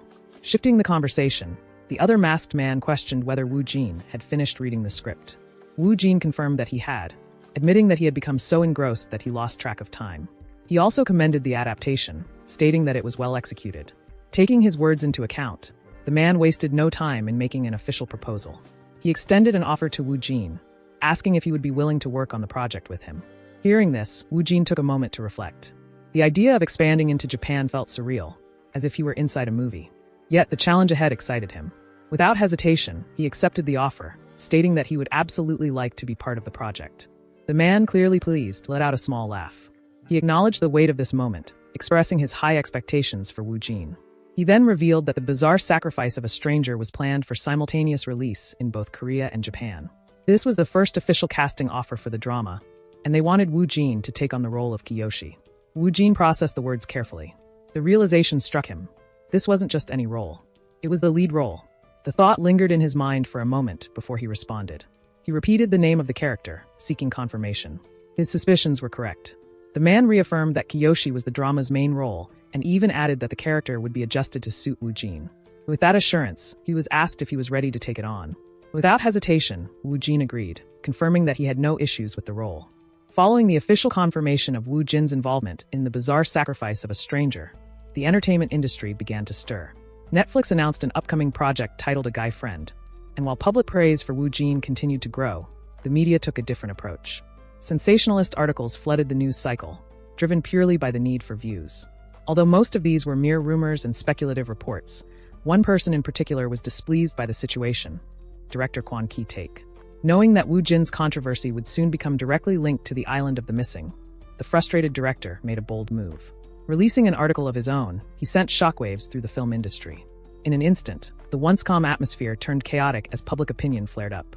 Among those waiting for the right opportunity, one individual saw this as his moment to strike: PD Yoon Byung-sun. Sensing that the timing was perfect, he set an even larger plan into motion, using the island of the missing as bait.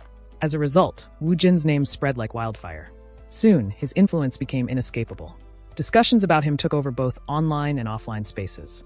The media, production companies, advertising firms, and even YouTube creators all began capitalizing on his growing fame. His rise was no longer just a possibility. It was an unstoppable force. Inside BW Entertainment's new office, Wu Jin lay on his bed, staring at the ceiling. His mind raced as he processed his increasingly packed schedule. The sheer number of commitments overwhelmed him. He wondered how top actors managed such demanding workloads without collapsing from exhaustion. Jokingly, he thought that at this rate, he might not survive.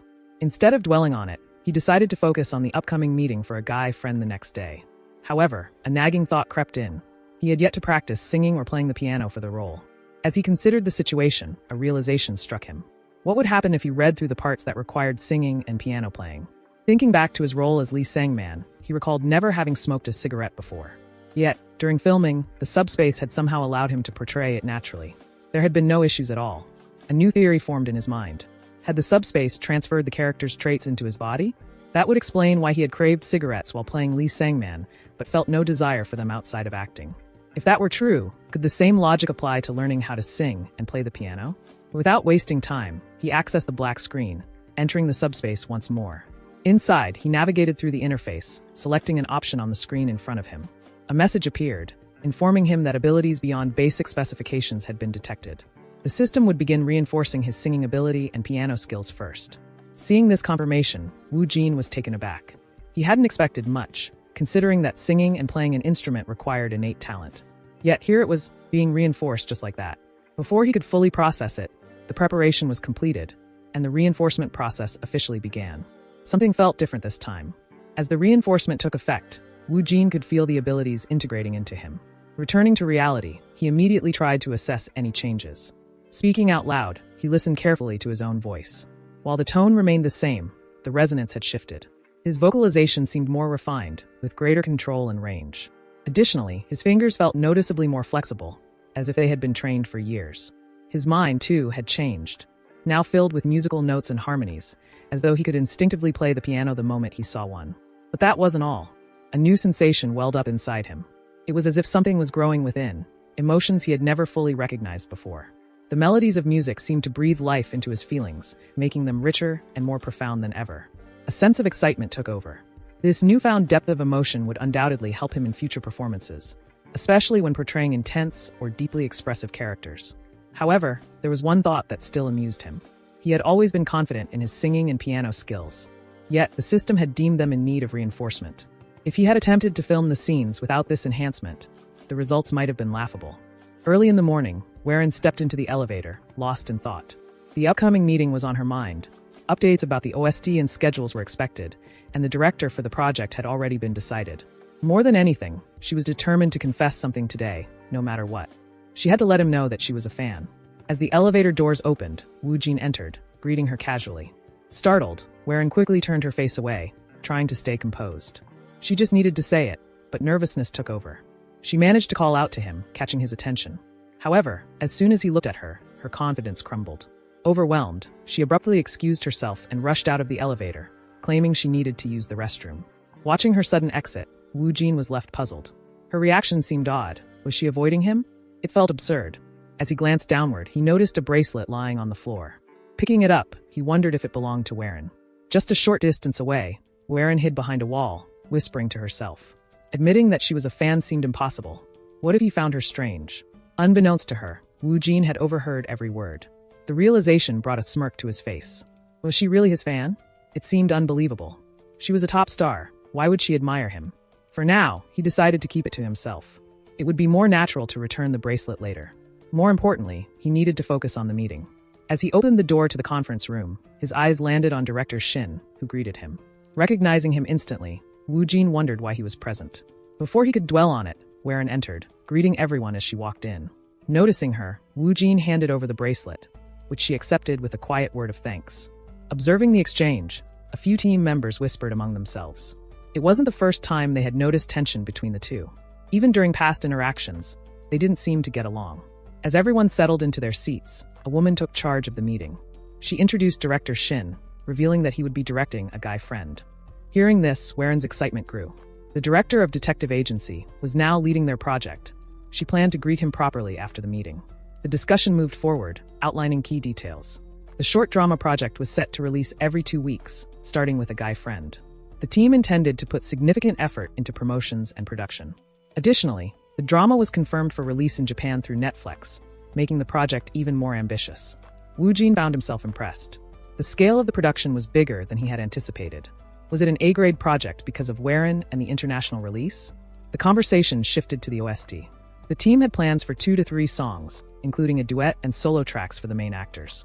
Since the drama featured a scene where Han In-ho showcased his singing skills while playing the piano, it made sense for the lead actors to be involved.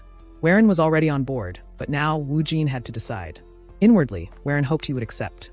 Meanwhile, Woo Jin, though inexperienced in singing for a project like this, felt confident. His skills in both singing and piano had improved significantly. Without hesitation, he agreed.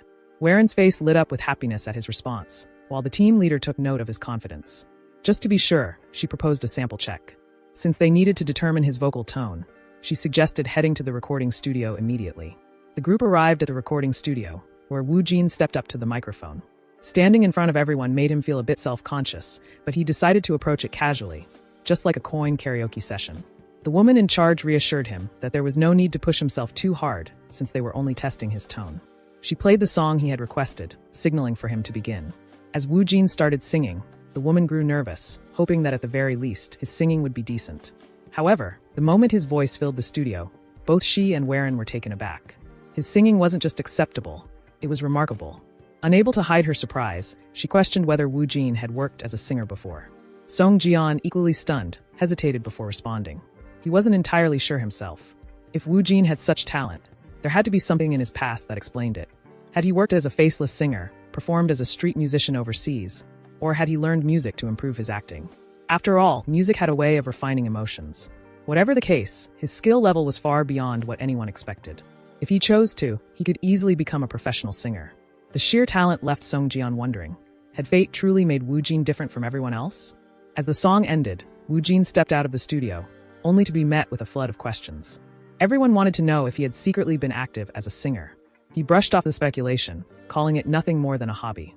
Inwardly, he marveled at his own performance. In the past, his voice would crack whenever he attempted this song in a karaoke room. But now, thanks to the subspace, he could infuse it with much deeper emotion. Song Jian, still unconvinced, pointed out that if Woo Jin called it just a hobby, trainee singers would be furious.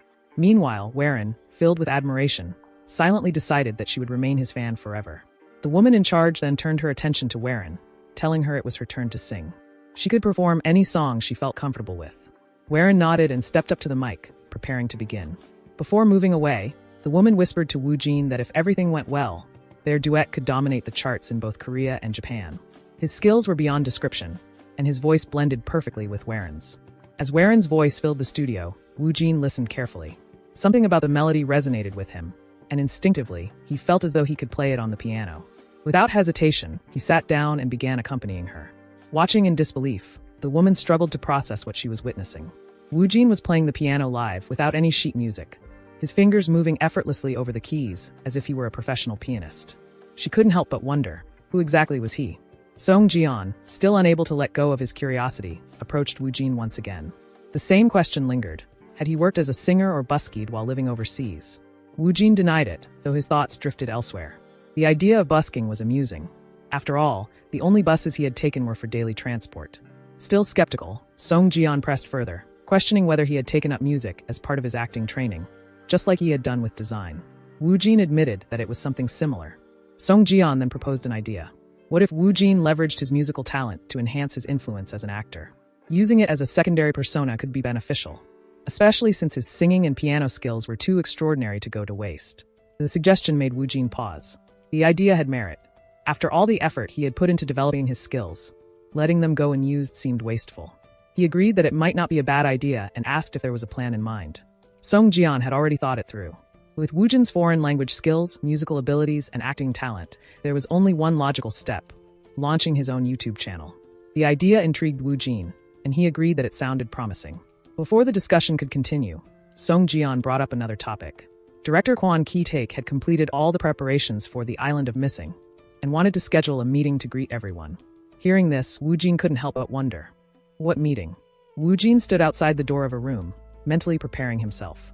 Inside, he knew, were some of the industry's top actors.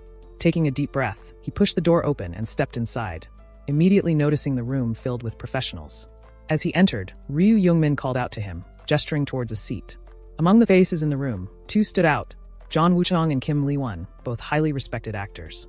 Their expressions brightened upon seeing him. Recognizing their presence, Woo Jin felt a surge of excitement. These were the best in the field. Deep down, he wished he could ask each of them for a handshake, one by one. Keeping his excitement in check, he greeted them formally and introduced himself. However, before he could settle in, a voice spoke up. A woman sitting nearby remarked that he was late, adding that as a rookie, he should have arrived earlier. She warned him against acting arrogant so soon in his career. The woman was none other than Seo Chae-eun, another top actor. Hearing her words, Woo Jin analyzed her demeanor. In the media, she had always appeared kind and gentle, yet now she seemed sharp and confrontational. Was she deliberately picking a fight? Was this the well-known lording over behavior in the industry, or did she simply dislike him? Regardless, her open hostility didn't sit well with him. Deciding to confront the issue directly, he asked if she had a problem with him. His unexpected response caught Chae-eun off guard. Observing the interaction, Ryu Youngmin smirked. Woo Jin's direct approach was exactly what he had expected from someone who followed his own path without hesitation. Chae-eun, however, remained composed.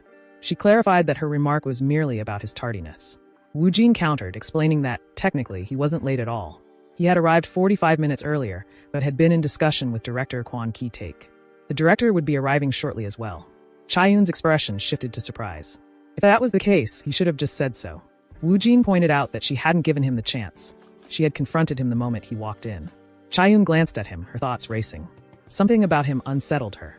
Woo Jin, noticing her intense gaze, realized she was engaging him in an unspoken staring contest. Losing here would mean letting all his efforts go to waste.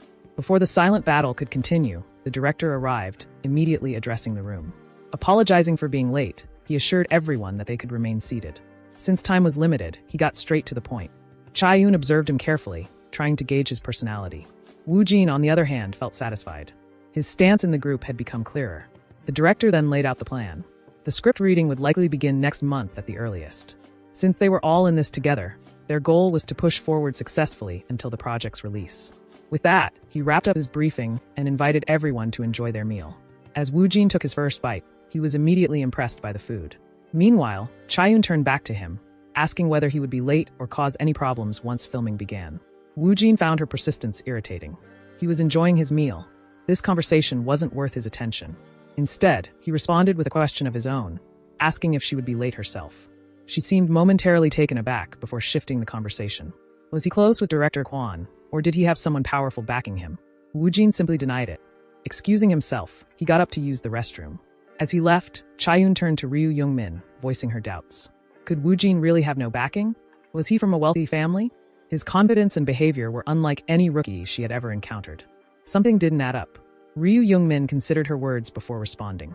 If Woo Jin had no ambition for success, his approach made sense. He wasn't like the typical actor struggling to climb the ranks, yet despite his unorthodox attitude, he had already achieved remarkable things. Did someone with his level of talent really need connections? Chae-eun refused to believe it. Was he treating acting as just a hobby?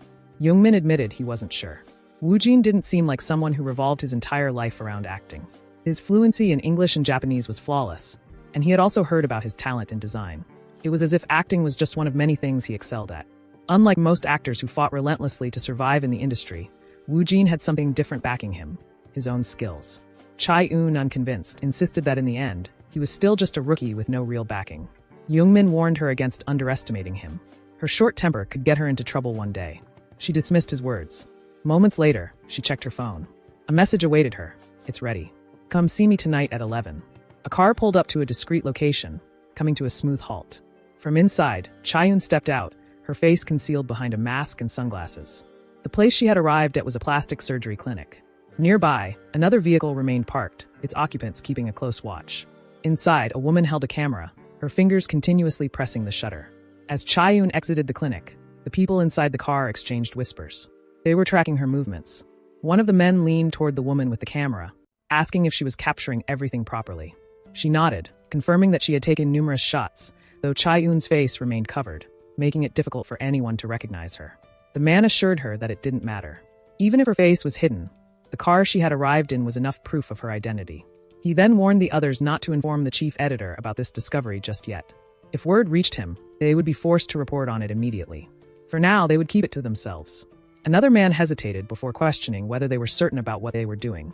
The first man dismissed any doubts, reminding them that the intel came from Power Patch, a well-known broker. He was convinced that Chae-eun's visit to the plastic surgeon at such an hour had only one explanation. It had to be related to propofol abuse. The woman with the camera voiced her concern, pointing out that the clinic would certainly deny any allegations.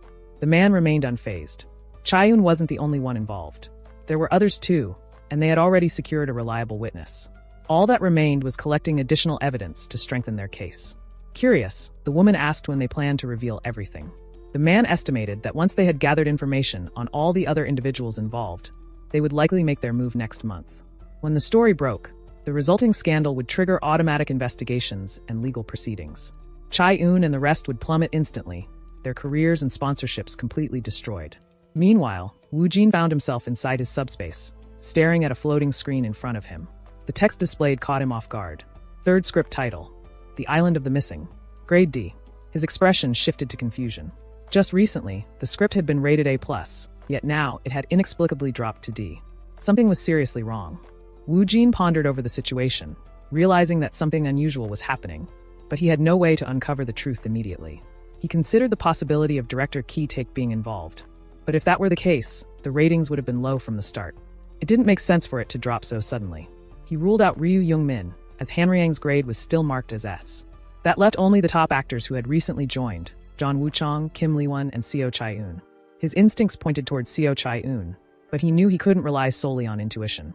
Even if he identified the culprit, he was the only one aware of the situation. With that thought, he made his decision and exited the subspace. Sitting in front of his laptop, exhaustion settled in. Frustration crept into his voice as he acknowledged how annoying the situation was. Determined to start with Seo Chae-eun, he searched for information related to her upcoming projects. His search led him to a romantic comedy movie set to release in 2 months and an action comedy titled The Prosecutor's Manual, which was scheduled to start soon. Moving on, he checked John Woo-chang and Kim Lee-won's projects. John Woo-chang was part of a drama called Royal Company, while Kim Lee-won had a movie titled Again Man lined up. His next step was clear. He needed to obtain the scripts or scenarios for these 4 projects. If he analyzed them using the subspace, he was certain one of them would have a low grade, revealing the key to the problem. To make this possible, he decided to contact the president for assistance in acquiring the scripts. Determined to resolve the issue, he was prepared to do whatever it took. Later, Woo-jin stepped into a car, where Song Ji-yeon was already waiting. The moment he settled into his seat, Song Ji-yeon inquired about his rest, and Woo-jin confirmed that he had slept well. With a satisfied nod, Song Ji-yeon shared some updates.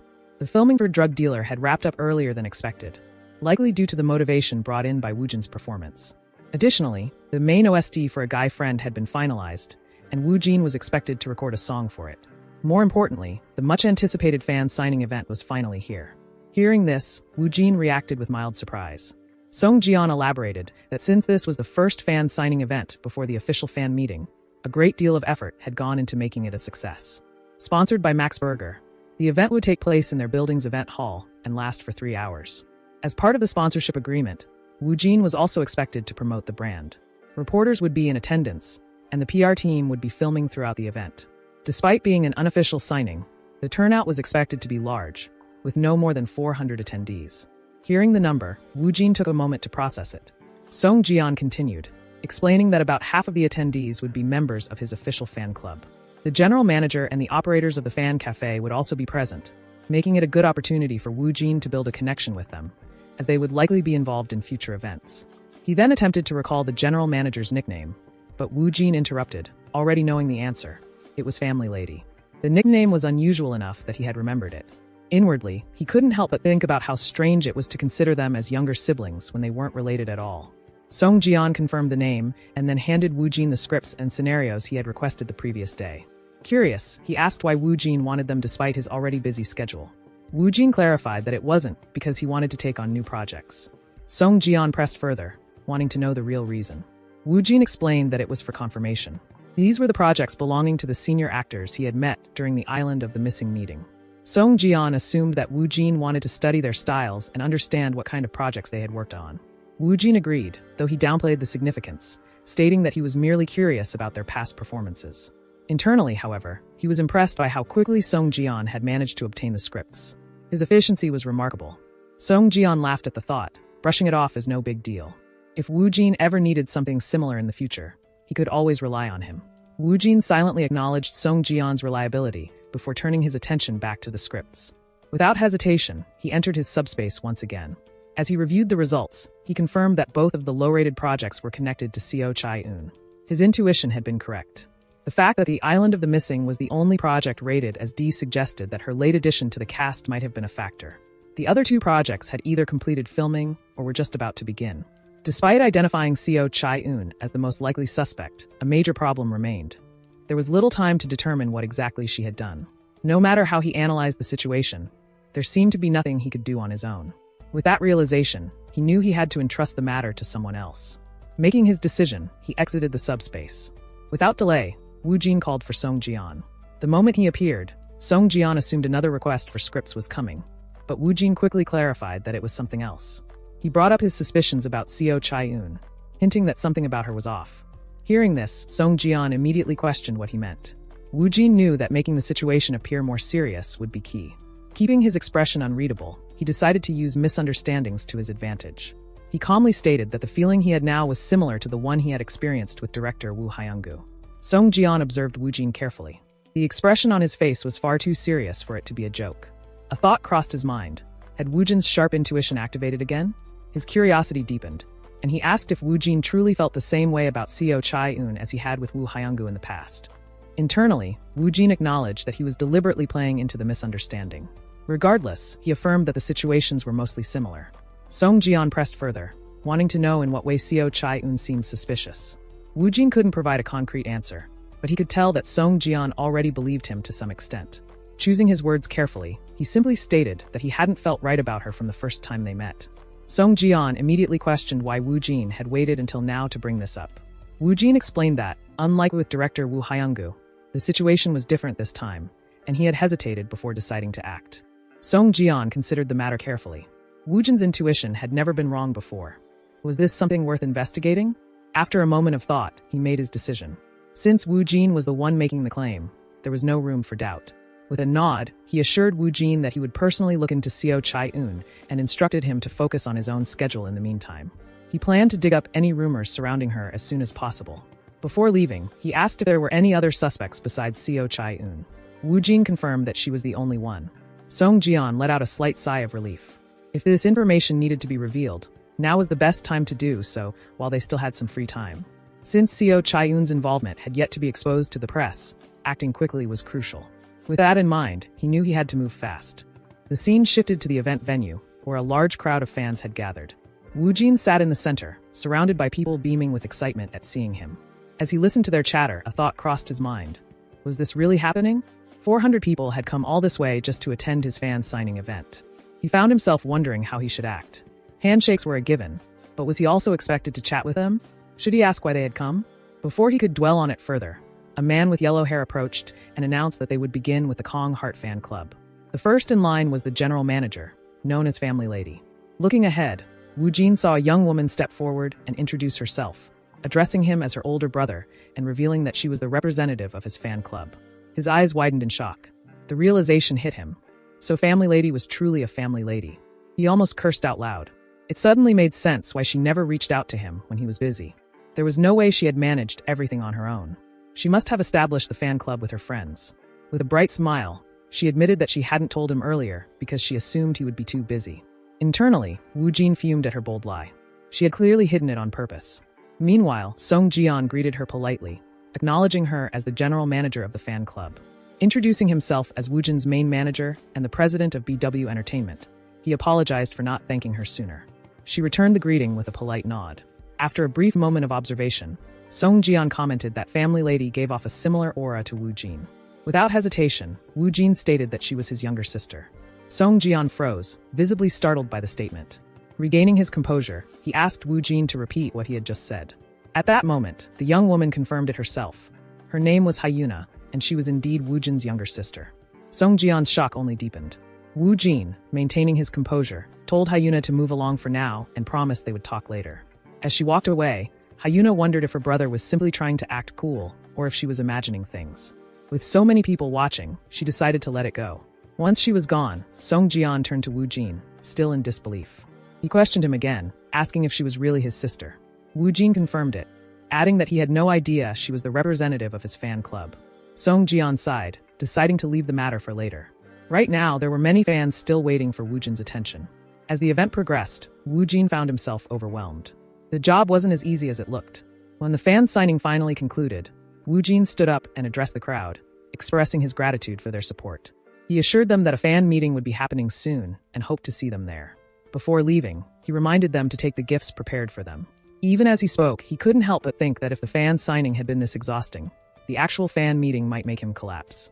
Shortly after, a woman approached and guided him away, informing him that the president was waiting for him in the waiting room along with the general manager of the fan club. Standing by the door, Woo Jin hesitated. If Hyuna said anything unnecessary, his reputation could be at risk. If she started rambling, he might have no choice but to intervene. Taking a deep breath, he entered the room. Inside, he took a seat beside his sister. Song Jian wasted no time and initiated the conversation, asking for her name once more. Hyuna introduced herself properly, and Song Jian asked for an explanation of the situation. As she spoke, he silently wondered if Woo Jin had never mentioned his career to his family. In the middle of the conversation, Hyuna suddenly changed the subject. She mentioned watching the Hanryang episode from Sports Day and was about to comment on Woo Jin's portrayal when he swiftly struck her stomach, cutting her off. Keeping a straight face, he asked if she was feeling unwell. Hyuna froze in disbelief. Continuing to speak might be dangerous. Song Jian, seeing no real issue with her position as the fan club's representative, simply advised her to ensure that outsiders didn't find out. She reassured him that only the fan club operators, 3 of her friends, were aware of the truth. Song Jian firmly instructed Hyuna to ensure that her friends did not disclose the truth to anyone. He emphasized that if the information leaked, it could have negative consequences for their family.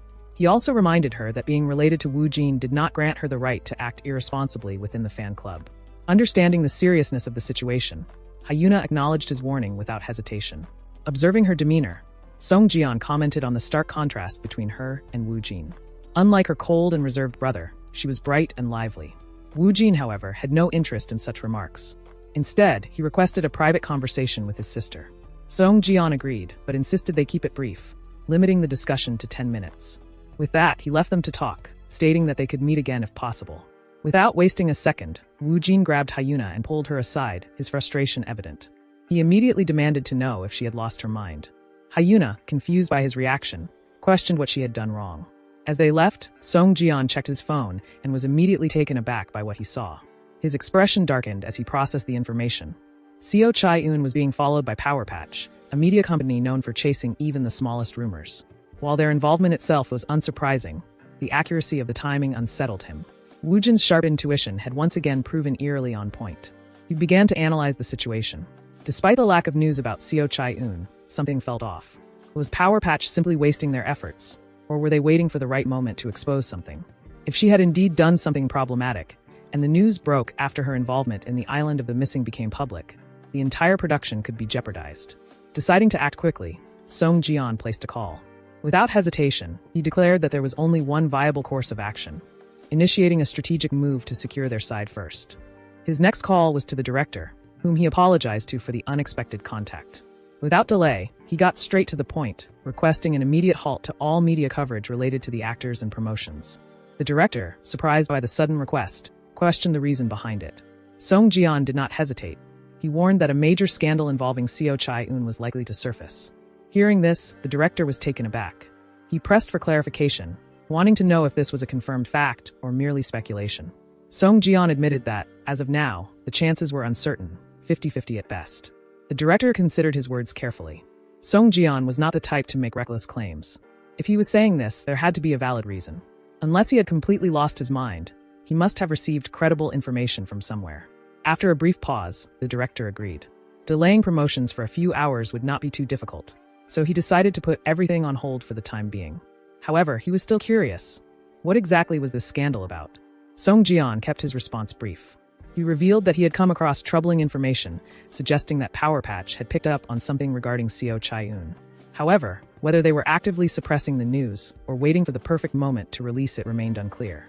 Letting the situation unfold naturally made him uneasy, which was why he wanted to take action. The director shared his concern. Song Jian reassured him that the final decision rested in his hands. He was not obligated to believe him. However, regardless of the director's stance, Song Jian had already made up his mind to investigate further. The director quickly realized that Song Jian intended to handle the matter discreetly on his own. Understanding the gravity of the situation, he asked how long it would take for the truth to come to light. Song Jian estimated that the earliest possible outcome would be by the end of the day, but in the worst case, it might take up to 3 days. With that in mind, the director agreed to postpone everything for 3 days. Song Jian expressed his gratitude and promised to update him as soon as possible. As the call ended, he took a deep breath, satisfied with the progress so far. The first step was complete. Now, it was time to deal with the chief director of Power Patch. Inside the Power Patch Media Company building, employees were busy with their work when the chief editor arrived and called for Lim Sang-moon. Noticing the editor's expression, Sang-moon assumed something had angered him again. Without wasting time, the chief editor confronted Sang-moon about his ongoing investigation, questioning whether he was still not done digging.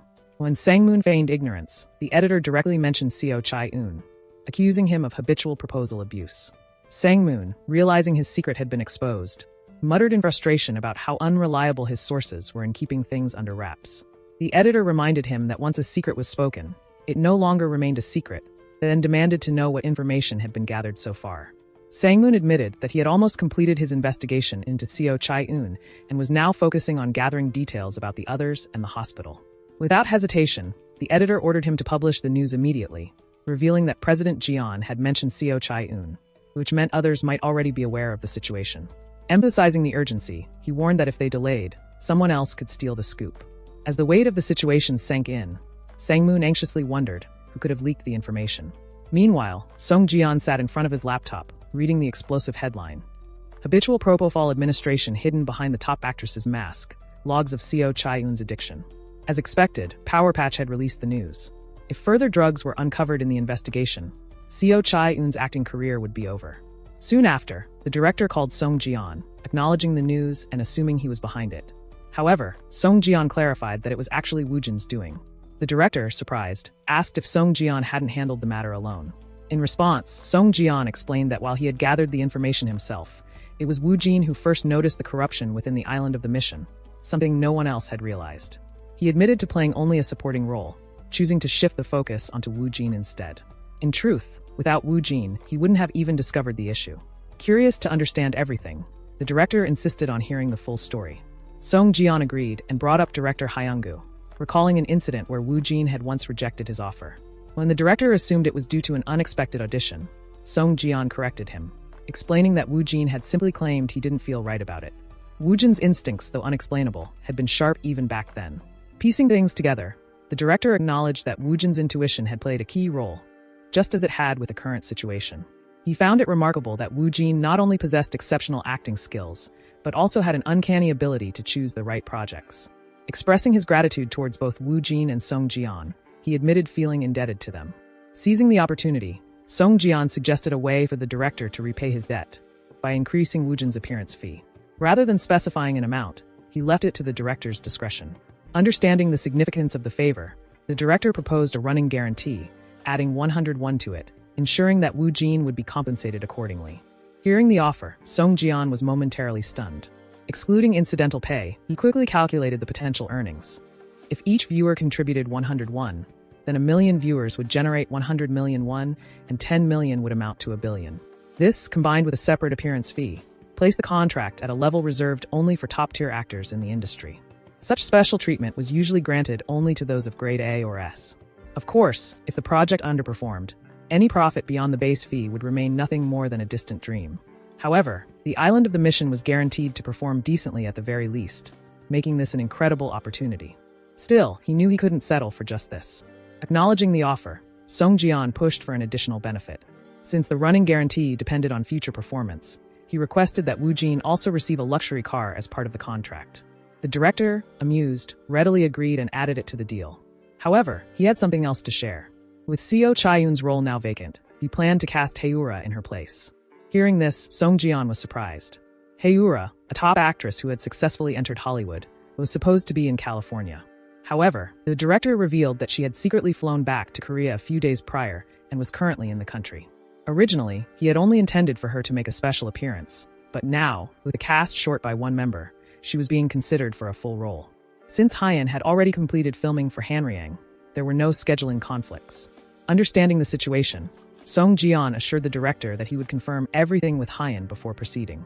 Ending the call, he reflected on the success of the deal. It was turning out far better than he had anticipated. At that moment, Woo Jin arrived. Noticing his timing, Song Jian immediately asked if he had seen the news about Seo Chai-eun. Woo Jin confirmed that he had but hadn't expected the issue to be related to propofol. Until now, she had seemed completely normal. The entertainment industry was truly unpredictable, capable of ruining someone's career in an instant. Shifting the topic, Song Jian mentioned the bonuses the director had promised as a token of appreciation for the Seo Chai-eun matter. The director, it seemed, was someone who excelled in the art of negotiation. Wu Jin was momentarily confused, unsure of what bonuses he was referring to. Noticing his reaction, Song Jian clarified. First, Heura had been cast in Seo Chai-eun's place. When asked if he was familiar with her, Wu Jin confirmed that he knew who she was. Internally, he was impressed by how quickly the matter had been resolved. The director was clearly efficient. Song Jian continued, adding that Hyen would also be making a special appearance. For Wu Jin, there were two direct benefits. One was a running guarantee. Wu Jin, unfamiliar with the term, struggled to understand what it entailed. Song Jian elaborated further. The second benefit was that he would be receiving a car. He could choose any model, whether domestic or foreign, though the latter was recommended. Processing the news, Wu Jin was overwhelmed. The idea of having a car purchased for him seemed surreal. Until now, he had always assumed he would live without one, relying on walking. Yet suddenly, he was being gifted a luxury vehicle. It was an unexpected turn of events. Deciding to be practical, he planned to choose an affordable foreign brand from a reputable company. However, before making a final decision, there was something he needed to check. Entering his subspace, he focused on the island of the mission. Initially graded A+, he expected it to have been adjusted to B+, or at least grade A. Instead, what he saw shocked him. The project had been upgraded to grade S+. Stunned, he realized there was a ranking even beyond grade S. The film had jumped 2 full levels from its initial A+ rating. It was an unexpected yet welcome surprise. Until now, he had assumed grade S was the highest tier, but clearly, there was more to the system than he had thought. Wondering if there was an even higher grade beyond S+, he quickly dismissed the thought. The subspace operated beyond conventional logic. More importantly, the implications were massive. Hanriang, a grade S production, had achieved over 25% ratings. If a grade S+ film were to be released, how many viewers would it attract? Would it easily surpass 10 million? Regardless of the specifics, one thing was certain. This was an extraordinary opportunity. Time passed quickly, and soon, Seo Chai-eun released an official statement through her agency. However, Power Patch immediately countered with a rebuttal that completely shattered her career. Seizing the opportunity, director Kwon Gidok strategically shifted the public's focus. He published an article about the island of the missing, just as the internet was in a frenzy over Seo Chai-eun's scandal. As a result, the public's attention moved away from her entirely, effectively erasing her presence from the industry. Meanwhile, Song Jian read the latest news, reflecting on the situation. With this, Seo Chai-eun would no longer be seen in the entertainment world. At the same time, profiler Hanriang had officially launched on Japan's Netflix. Considering whether to check the audience's reactions, he quickly noticed that all the articles were filled with criticism about the drama. As he processed this, Wu Jin entered the car and greeted him. Without delay, Song Jian reminded him about the OST recording session for a guy friend scheduled for that day. Wu Jin acknowledged it, mentally noting how much effort he had put into listening to the guide track beforehand in preparation. Wasting no time, Song Jian announced that they would head straight to the recording studio. Just then, his phone rang. As he answered the call, his expression shifted to shock. Hanriang had just reached the #1 spot on Japan's Netflix rankings. Wu Jin, equally surprised, processed the sudden news. The speed at which the drama had climbed to the top was unexpected. Those who had written negative articles predicting its failure would now have to reconsider their stance. Checking his phone, he looked through audience reviews, half expecting to see a flood of malicious comments. To his surprise, the responses were far better than he had anticipated. Hanriang seemed to be receiving positive feedback, and along with that, the number of Japanese comments on his social media was steadily increasing. At that moment, he noticed something even more unexpected. His follower count had surpassed 1 million without him realizing it. On the call, Song Jian confirmed that he would pass along the message before turning to Wu Jin. PD Song had a favor to ask. Hearing this, Wu Jin grew curious. Song Jian explained further. PD Song had decided to resign from SBC and go independent. Before making the transition, he wanted Wu Jin to review a script he would be sending. As the representative of an outsourcing production company, Wu Jin's input, even a small hint, would be appreciated. PD Song had even referred to it as something like a strong totem. Recognizing the deep-rooted misunderstandings surrounding him, Wu Jin reflected on the importance of connections and mutual favors. If relationships in the industry operated on give and take, then assisting in this request seemed reasonable. Without hesitation, he agreed, expressing his willingness to help however he could. Inside the recording studio, everyone was in position as Wu Jin prepared for his first session. A sound engineer checked in with him, ensuring he could hear everything clearly. Receiving confirmation, she explained that since this was his first time, he should sing from start to finish without stopping, even if he made mistakes in the lyrics. Wu Jin acknowledged the instructions and reassured himself mentally. There was no need to aim for perfection. Comfort and confidence were more important. With that mindset, he began singing. As his voice filled the studio, those listening reacted positively. The sound engineer noted that his pitch was clean and his emotional delivery was impressive. The director also commented on how perfectly suited the song was for Woojin's voice, expressing anticipation for when he would play the piano alongside it. Once the recording was complete, Song Jian approached Woojin, praising his performance. The song had turned out exceptionally well. Woojin agreed internally, deciding that from now on, these songs would be among his favorites. Without wasting time, Song Jian brought up their next plan, launching Woojin's YouTube channel within the week. Though he had mentioned it before, the reality of it was only now sinking in. Explaining further, Song Jian emphasized that YouTube was an unavoidable platform, a powerful tool for boosting recognition. However, rather than presenting an image that was too personal, it would be better to frame the content as a hobby. Acting was Woojin's main profession, and it shouldn't appear secondary to anything else. Instead, they would center the channel around his vocal abilities and foreign language skills. Hearing this, Woojin processed the idea, his voice in foreign languages? Song Jian clarified that he wasn't expecting Woojin to become a YouTube singer. The plan was simply to arrange and cover existing songs lightly. Understanding the concept, Woojin acknowledged that he had seen similar content before. Song Jian continued, pointing out the global influence of Hallyu. The logical approach was to begin with K-pop covers. However, since many creators already put unique spins on their covers, standing out would be a challenge. To ensure longevity, the channel needed a distinctive appeal. Proposing a fresh approach, Song Jian suggested releasing English or Japanese covers of K-pop songs. A cover from someone like Woojin, an actor with strong recognition, a singer's voice, fluency in multiple languages, and visually appealing features, had the potential to draw significant attention. The combination was rare enough to capture a global audience. Woojin acknowledged that it was an ambitious yet promising plan. Keeping his response simple, he agreed that it sounded great. Elaborating on the potential success, Song Jian pointed out that if the strategy worked, it would highlight both Woojin's vocal and linguistic talents while attracting overseas fans from English-speaking countries and Japan, where Hallyu was highly popular. If the channel grew significantly, it could even feature collaborations with other artists. Reflecting on how drastically his life had changed, Woojin felt overwhelmed by the sheer scale of these opportunities. Still, he chose to embrace it. Agreeing to the plan, he admitted that it sounded fun.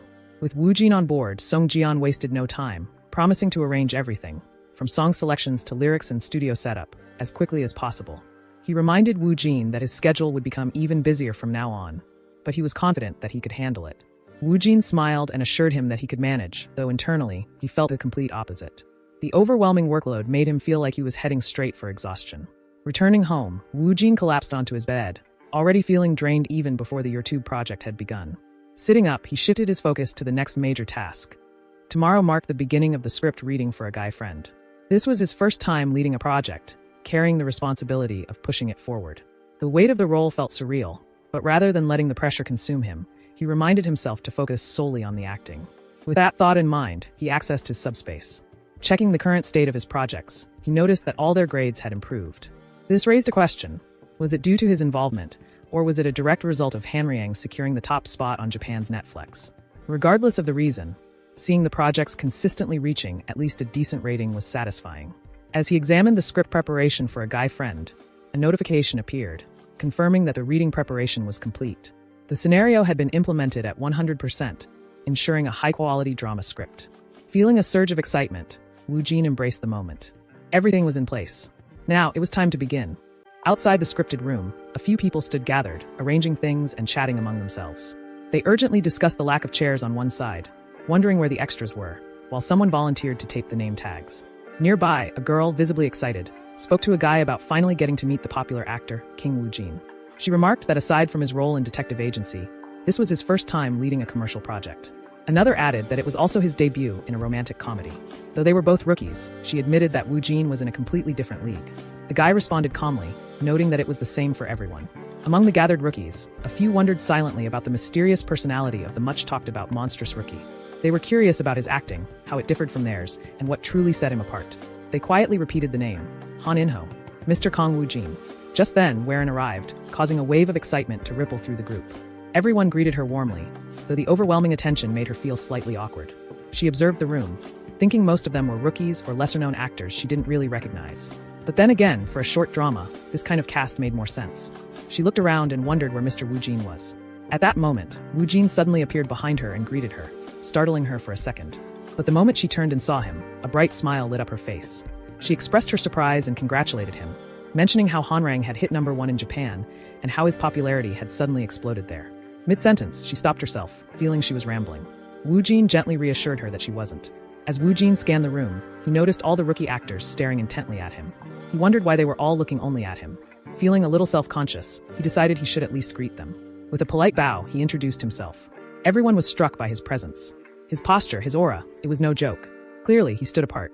Wu Jin, however, was confused by their reactions. He couldn't understand why they looked so overwhelmed. The atmosphere shifted when the director and his assistant entered the room.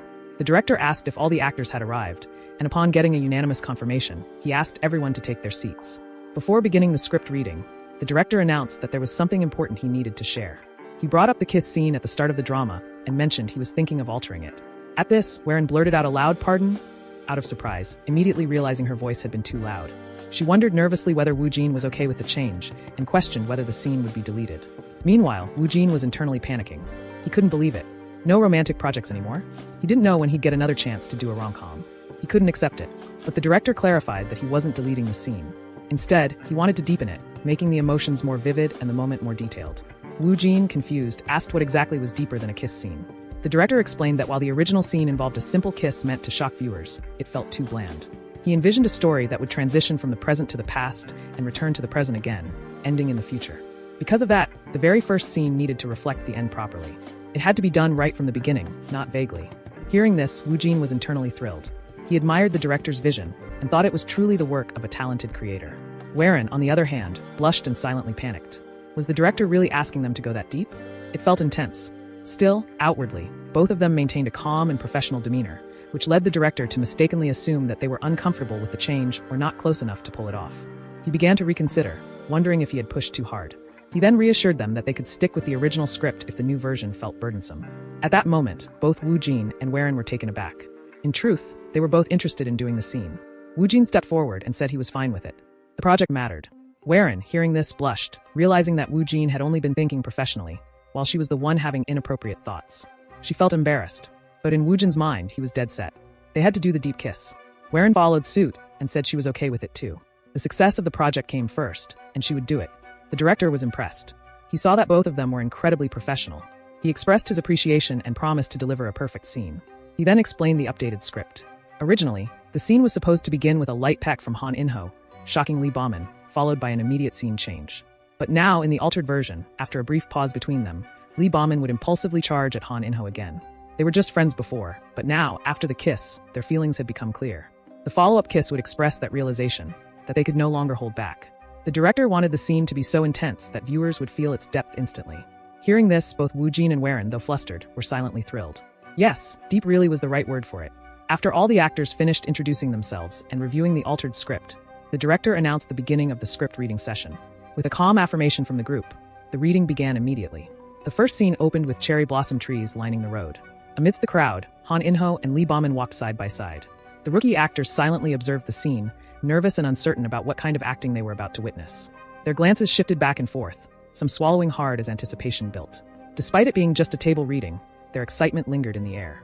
Wu Jin appeared composed on the surface, though a few wondered if he was nervous or unwell, noticing that he wasn't expressing much emotion just yet. Inside, Wu Jin was struggling. He felt the weight of everyone's eyes on him, and it made him nervous. It was overwhelming, but he reminded himself not to pay attention to them.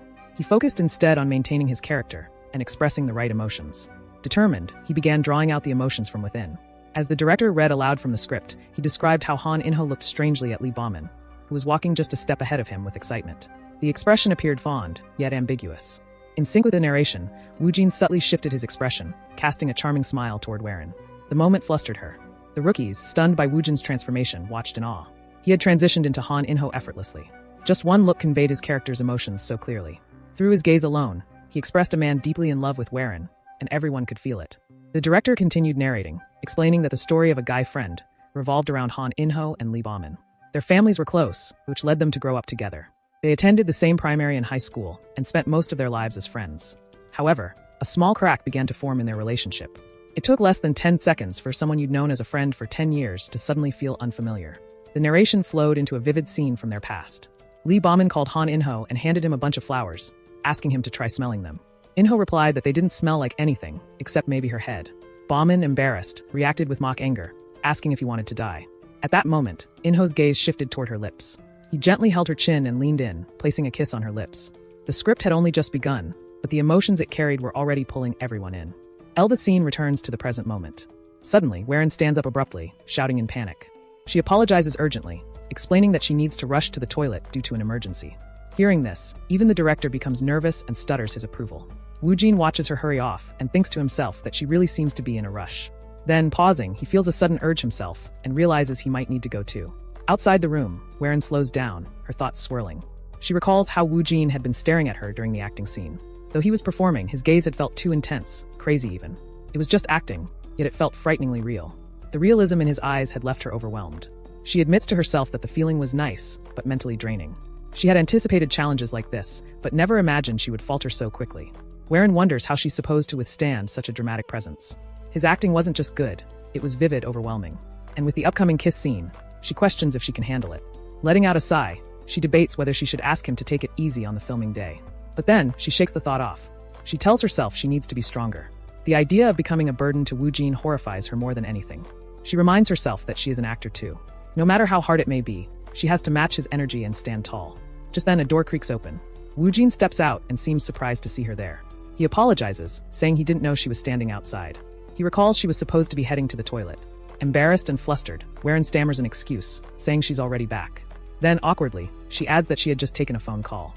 Woojin tells her that he also needs to go to the toilet, and begins walking away. Before he can go further, Warren calls out to him. As she stares at him closely, Woojin observes her up close and is struck by her beauty. He tries to suppress the thought, mentally scolding himself and urging his instincts to calm down. He asks her what she's doing. Flustered, Warren responds that she's checking their height difference to prepare for the revised scene. Woojin accepts this explanation and offers to help. He asks if he can place his arm on her, as if they are rehearsing. She agrees, and Woojin, in his mind, welcomes the idea. Warren hesitantly places both hands on his shoulder. The two stare at each other in silence. Flustered by the intense moment, she quickly steps back and says she thinks the height difference is workable. Then, without waiting, she walks away. Watching her leave, Woojin thinks she seems shy. He finds it cute and wonders when she'll finally admit that she's a fan. The thought of receiving this kind of attention amuses him. If he told others about it, he figures they would be jealous. Snapping back to reality, he suddenly remembers his own urgency and dashes toward the toilet, reminding himself that he's in a hurry. A few minutes later, Woojin and Warren were rehearsing their lines together, practicing their acting with the script in hand. On the other side of the room, the cameraman observed Woojin's performance and couldn't help but comment. He felt that this wasn't the quality of a short drama. Rather, it was a shame the series was only 4 episodes long. The woman beside him agreed, stating that Kang Woojin wasn't popular for no reason. He was playing with emotions on a level that was beyond ordinary. The cameraman added that, although the script's emotional structure was a bit messy, Woojin's expressions were crystal clear. It felt as if the scene was seamlessly transporting them between the past and the future. The woman nodded again, noting that it truly felt like they were stepping into the reality of a guy friend. Shortly after, the director addressed everyone with appreciation. He acknowledged that the script reading had gone on longer due to recent revisions, but he thanked the actors for pulling it off so well. Then, deciding not to delay, he announced the filming schedule for A Guy Friend. The full shoot was expected to take 1 month, possibly longer. The first official day of filming was set for the 20th of July. Hearing this, the same woman mentally calculated the remaining time. With about 10 days left before shooting began, she quickly shared a post online about the drama. The news about A Guy Friend started spreading rapidly on the internet. While some suspected that the attention came from a push by Netflix, the collaboration between Kang Woojin and Warren, now nicknamed Alina, had already stirred excitement due to their vivid script reading. Public anticipation naturally followed. People were drawn to the pairing of the monstrous rookie Kang Woojin and the rising star Warren. Of course, not everyone shared the enthusiasm. Among the general audience were those who didn't like Kang Woojin, ordinary citizens who viewed him as arrogant. Despite the mixed reactions, Woojin saw the viral post and smiled. For him, it was free marketing, and he appreciated it. As the post gained traction, more comments poured in. Supporters praised his acting, saying he fit romantic comedies perfectly. Some remarked that he had a unique charisma that drew attention and mentioned how great he looked in person. Others were impatient, demanding the drama be released immediately. However, hate-filled comments soon appeared as well. And among those posting hateful remarks was someone who knew Woojin from his past, a secret Woojin was still unaware of. In another part of the city, a man stared at Woojin and Warren's poster, his expression twisted with anger. He muttered bitterly, mocking their on-screen chemistry. His resentment flared as he cursed Woojin repeatedly, furious that he was leaning on Warren in the image. He growled to himself, recalling their school days. Even then, he believed Woojin had been faking everything with his so-called acting. In his mind, Woojin hadn't changed at all. His hatred boiled over. He convinced himself that someone like Woojin needed to be taught a lesson. In his twisted view, a fool should stay a fool forever. Grinning with malice, he revealed a disturbing truth. He had gone to the same school as Kong Woojin, and the person Woojin was now was nothing like who he used to be. Time passed, and the filming day for A Guy Friend finally arrived. The set buzzed with activity as crew members rushed to sort out the equipment. Each team grabbed their radios, and the security staff began blocking the approaching students before they could crowd around. Nearby, 2 girls were seen chatting. One of them asked if anyone knew what was being filmed. The other replied that she overheard a teacher mention it was for A Guy Friend. At the mention of the title, the first girl's eyes lit up as she confirmed it was the one starring Kong Woojin and Warren. She struggled to see clearly, then pointed in the distance, recognizing Woojin. Excited, the girls shouted his name aloud. Woojin heard their voices, turned toward them, and waved with a smile. Inside, he envied their youthful energy. It was the kind that could only be seen at that age. Myoyoung arrived shortly after, covering his ears from the fans' loud cheering. With a half-joking tone, he told Woojin he had truly become a real actor. Woojin glanced at him and silently questioned why Kim Myoyoung was even there. Myoyoung responded that he came in place of President Choi, who had gotten busy with YouTube and company matters. The 2 best friends of several years shared a moment of understanding, communicating only with their eyes. Myoyoung mentioned he was supposed to receive more training initially, but thanks to Hyungnam's assurance, he had been hired anyway. He grinned, saying that with more training, he might be assigned to the Haeyeon team. Woojin casually replied, calling him a bulky bastard and telling him not to talk to him. Moments later, the director appeared, greeting Woojin and asking about President Choi's absence. Woojin informed him that the president couldn't come due to work. The director admired Choi's dedication and expressed his happiness about working with Woojin again after Detective Agency. He reflected on how both of their careers had changed drastically since then. Back when they worked together on Detective Agency, neither of them were well known. But now, everything had turned around. The director believed the future was unpredictable, and Woojin completely agreed. The director pointed out some familiar faces from Detective Agency among the crew, and Woojin silently felt that they were here to support A Guy Friend. He thought he should greet them later, and the director encouraged him, saying it would boost their morale. He added that everyone had benefited from Detective Agency, and many were genuinely happy about Woojin's success. The plan for the shoot was laid out. They would focus on insert shots and lead actor scenes for the next 2 days. Supporting roles and extras would have plenty to do as well. Since the filming location was sponsored, scenes would be shot in order. The team also needed to move to the university location within the same week. Soon after, Warren arrived, causing the fans to cheer even louder. The director welcomed her warmly, and she greeted both Woojin and the director. Internally, she admired Woojin's presence on set, thinking he looked 100 times cooler during filming. Woojin, on the other hand, found her looking more elegant than usual, perhaps due to the makeup. He returned her greeting. As Woojin and Warren chatted, the director observed them from a distance. He noted how much more comfortable they seemed now, unlike during the script reading. He hoped their bond would grow stronger throughout the shoot. A staff member soon announced that the costumes had arrived. Woojin looked at his assigned outfit and noted that he hadn't expected to wear it again, a school uniform. Both Woojin and Warren changed into their uniforms, and people around them whispered that they looked great and youthful. Someone remarked that they truly resembled high schoolers, and another added it was probably because of their baby faces. As Woojin looked around in his uniform, he felt the weight of the moment. It was finally time for the first scene. Nervousness crept in. Regardless of the project, this feeling always returned. He still hadn't gotten used to it. But now there was no turning back. If he couldn't avoid the nerves, he decided to embrace them. He would use that nervous energy and his racing heartbeat as a trigger. The director called out action, and the filming of A Guy Friend officially began. The shoot began with a high school setting, where the student council president hosted a welcome ceremony for everyone. Woojin, playing the role of the president, stood on stage, thinking to himself how long the ceremony would drag on.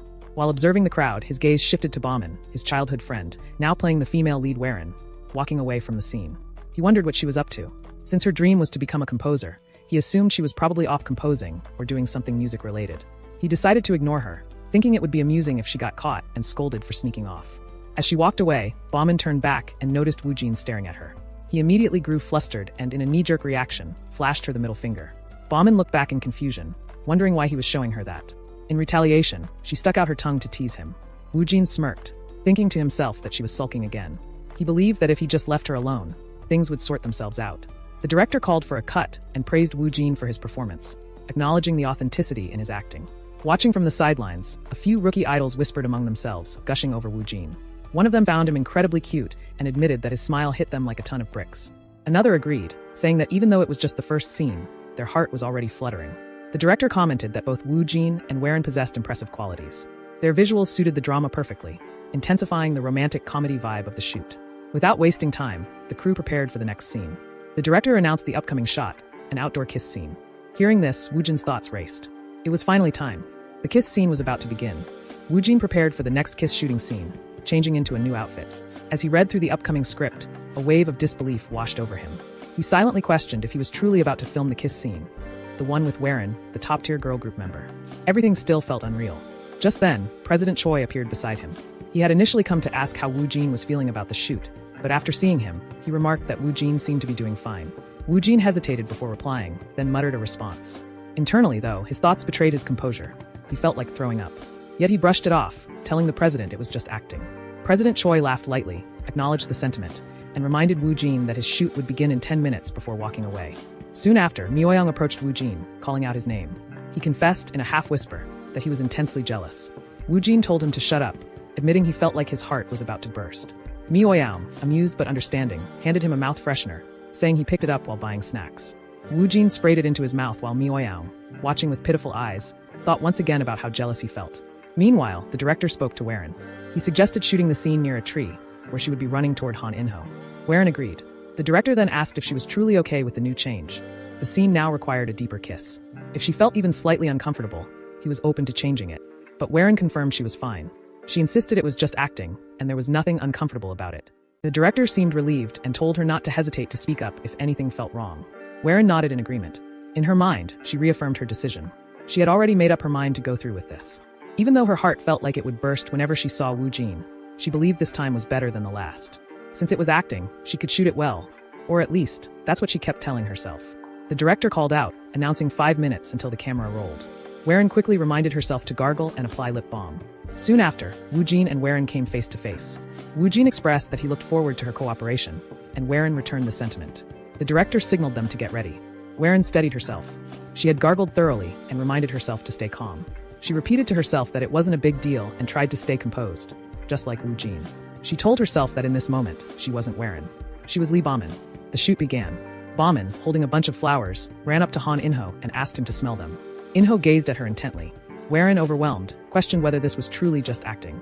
His eyes looked filled with love, so deep and sincere that his emotions poured out even without words.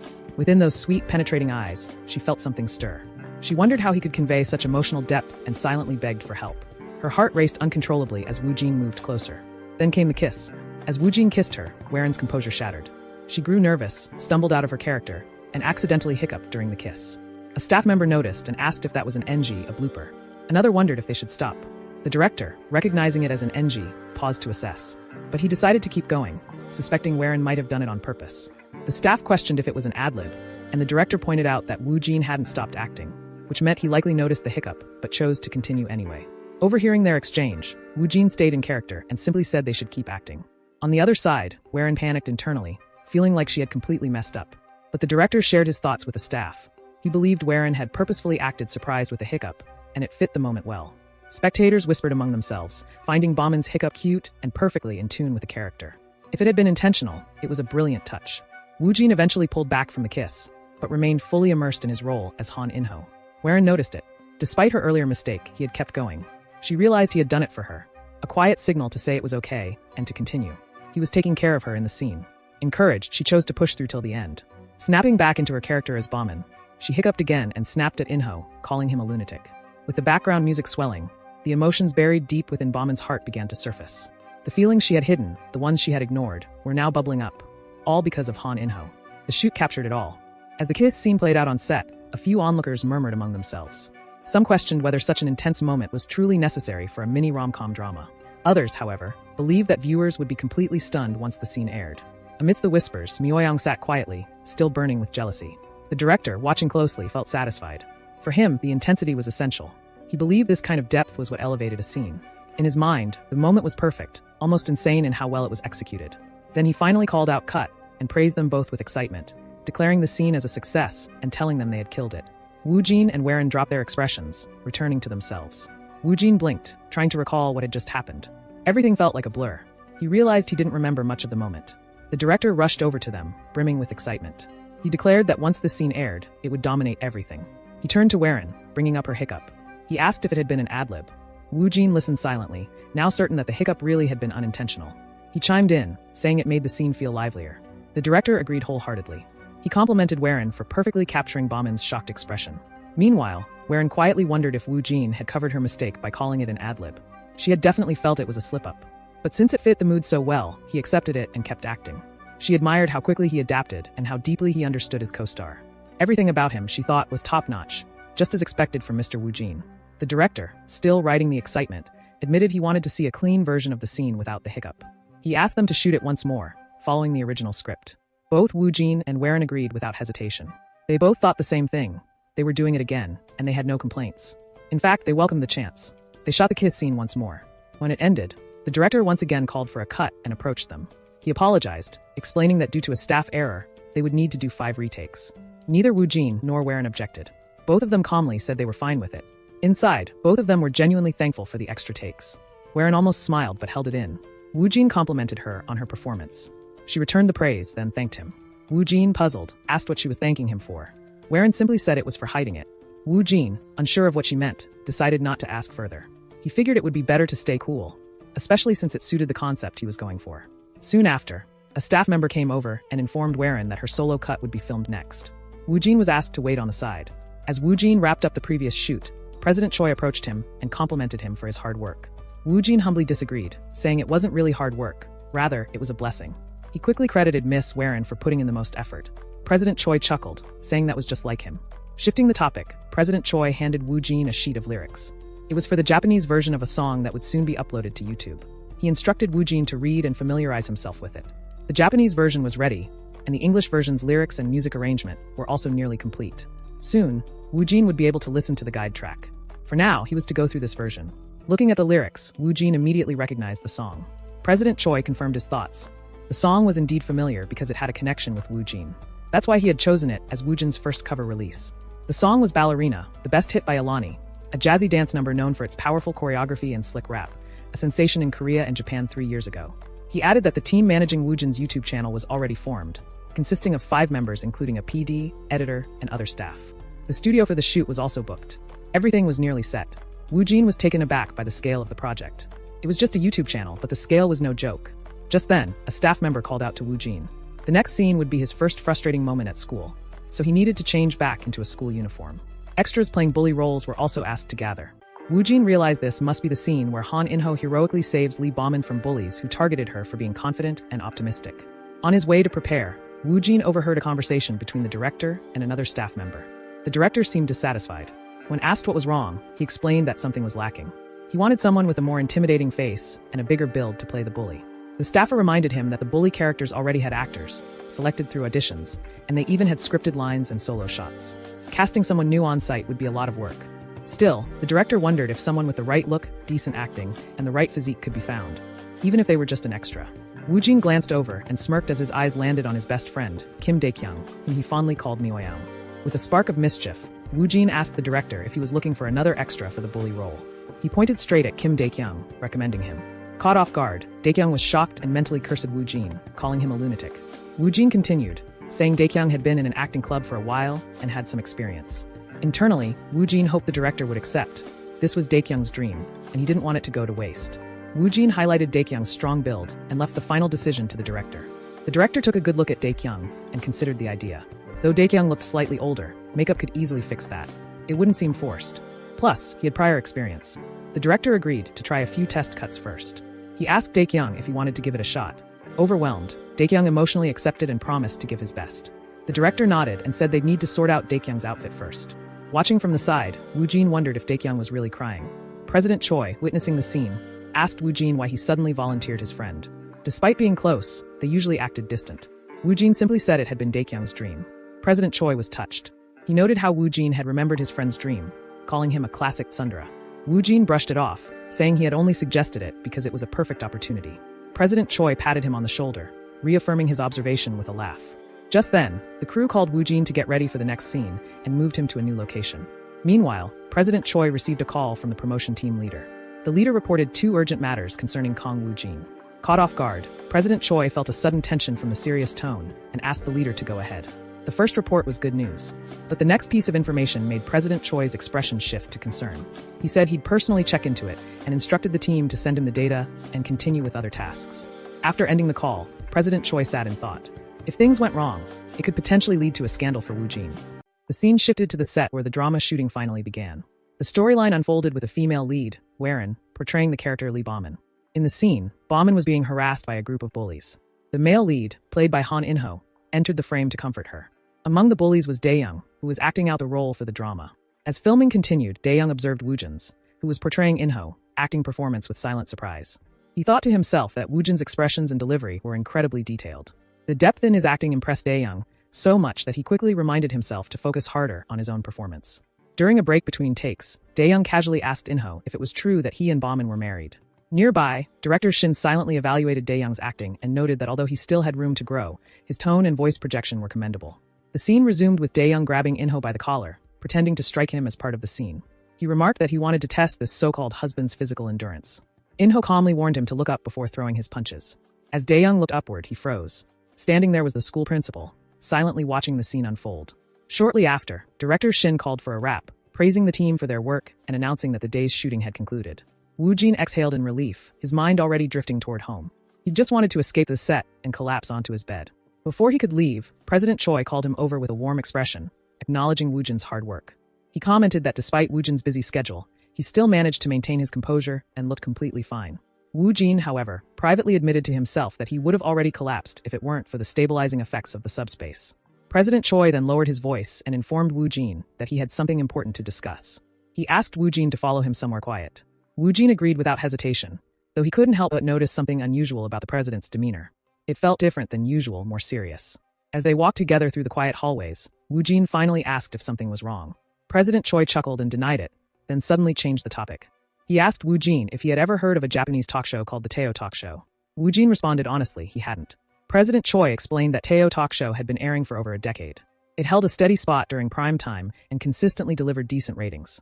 The show typically featured top-tier Japanese celebrities as guests, though occasionally they invited overseas stars as well, including Korean artists. With a hint of pride in his tone, President Choi revealed the main reason he had pulled Woo-jin aside.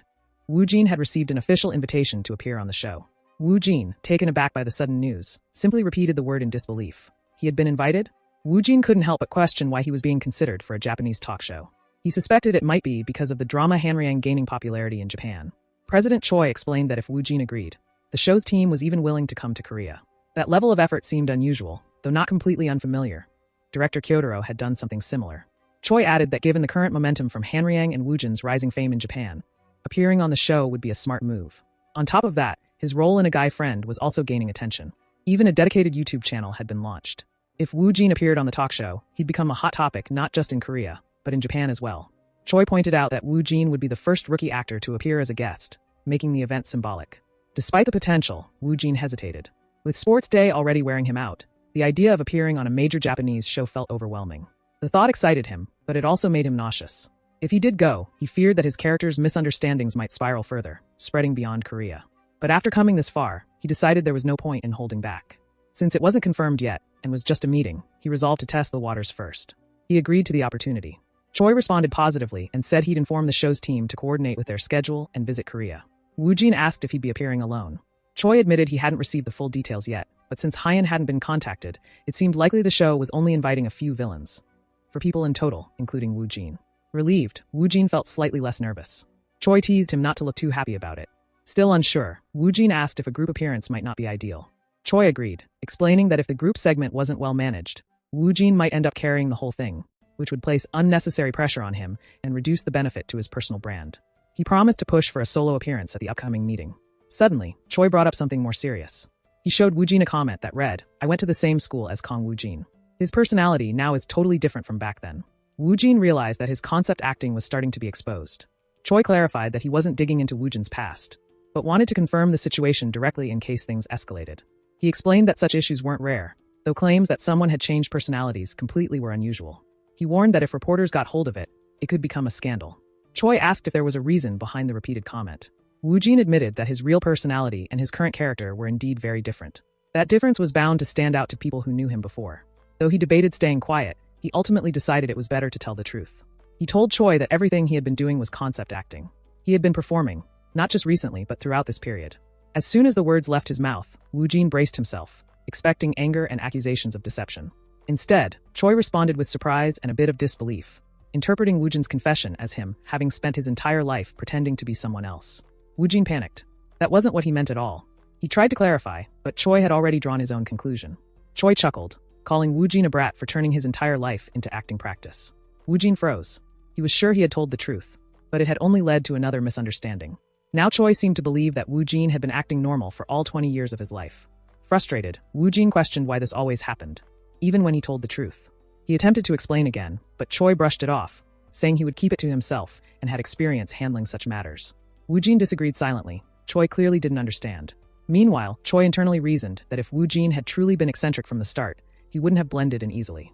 It made sense that someone with such immense acting skill could dedicate his life to performing ordinary. Choi admired Wu Jin's ability to act so flawlessly that no one suspected it. Now that acting had become his profession, maybe Wu Jin didn't need to pretend anymore. He saw Wu Jin as a naturally gifted genius who was born to act. Wu Jin, however, felt defeated. Even after revealing everything, no one believed him. He gave up trying to correct the misunderstanding. If that's how they wanted to see it, he would just lean into the concept further and see how far it could go. Choi advised Wu Jin to keep his story hidden for his own safety. Wu Jin agreed, realizing no one would believe him anyway. Choi noted that he couldn't stop anonymous people from spreading rumors, and that reporters were probably already sniffing around for information. He warned Wu Jin to prepare for the possibility of the issue blowing up and assured him that if it did, he would handle it. Wu Jin's only job was to focus on acting. When Wu Jin asked if there was anything they could do, Choi explained that the entertainment world thrived on attention. People quickly moved from one hot topic to the next. The best way to cover one scandal was with another, more controlled issue. With that, Choi concluded that their next step should be to quickly arrange the meeting for the Teo talk show. Inside the Japanese talk show meeting room, the producer admired the setting, commenting on how great the place felt. Turning to the two women beside him, he asked the interpreter to translate his words slowly and thoroughly during the meeting. One of the ladies acknowledged with a simple nod. Just then, Kong Wu Jin entered the room and introduced himself confidently. His sudden arrival startled the producer. Wu Jin quickly apologized, explaining that the staff had mistakenly directed him to the wrong room. The producer was taken aback by how natural Wu Jin's Japanese sounded. Though Wu Jin downplayed it, claiming his Japanese wasn't very good, the producer thought otherwise. To him, Wu Jin's pronunciation was practically native. He silently noted that having an interpreter might not be necessary, and Wu Jin's presence alone had already sparked his interest.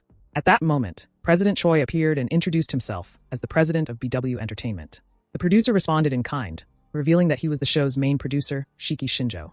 Before the introductions could continue further, Wu Jin and Choi took their seats, signaling the start of the meeting. President Choi began by admitting his initial surprise at Japan's interest in Wu Jin. The producer explained that Hanryang had gained massive popularity in Japan, placing its cast under a bright spotlight. Though Choi already knew this, he acted surprised and asked whether Wu Jin was truly that popular.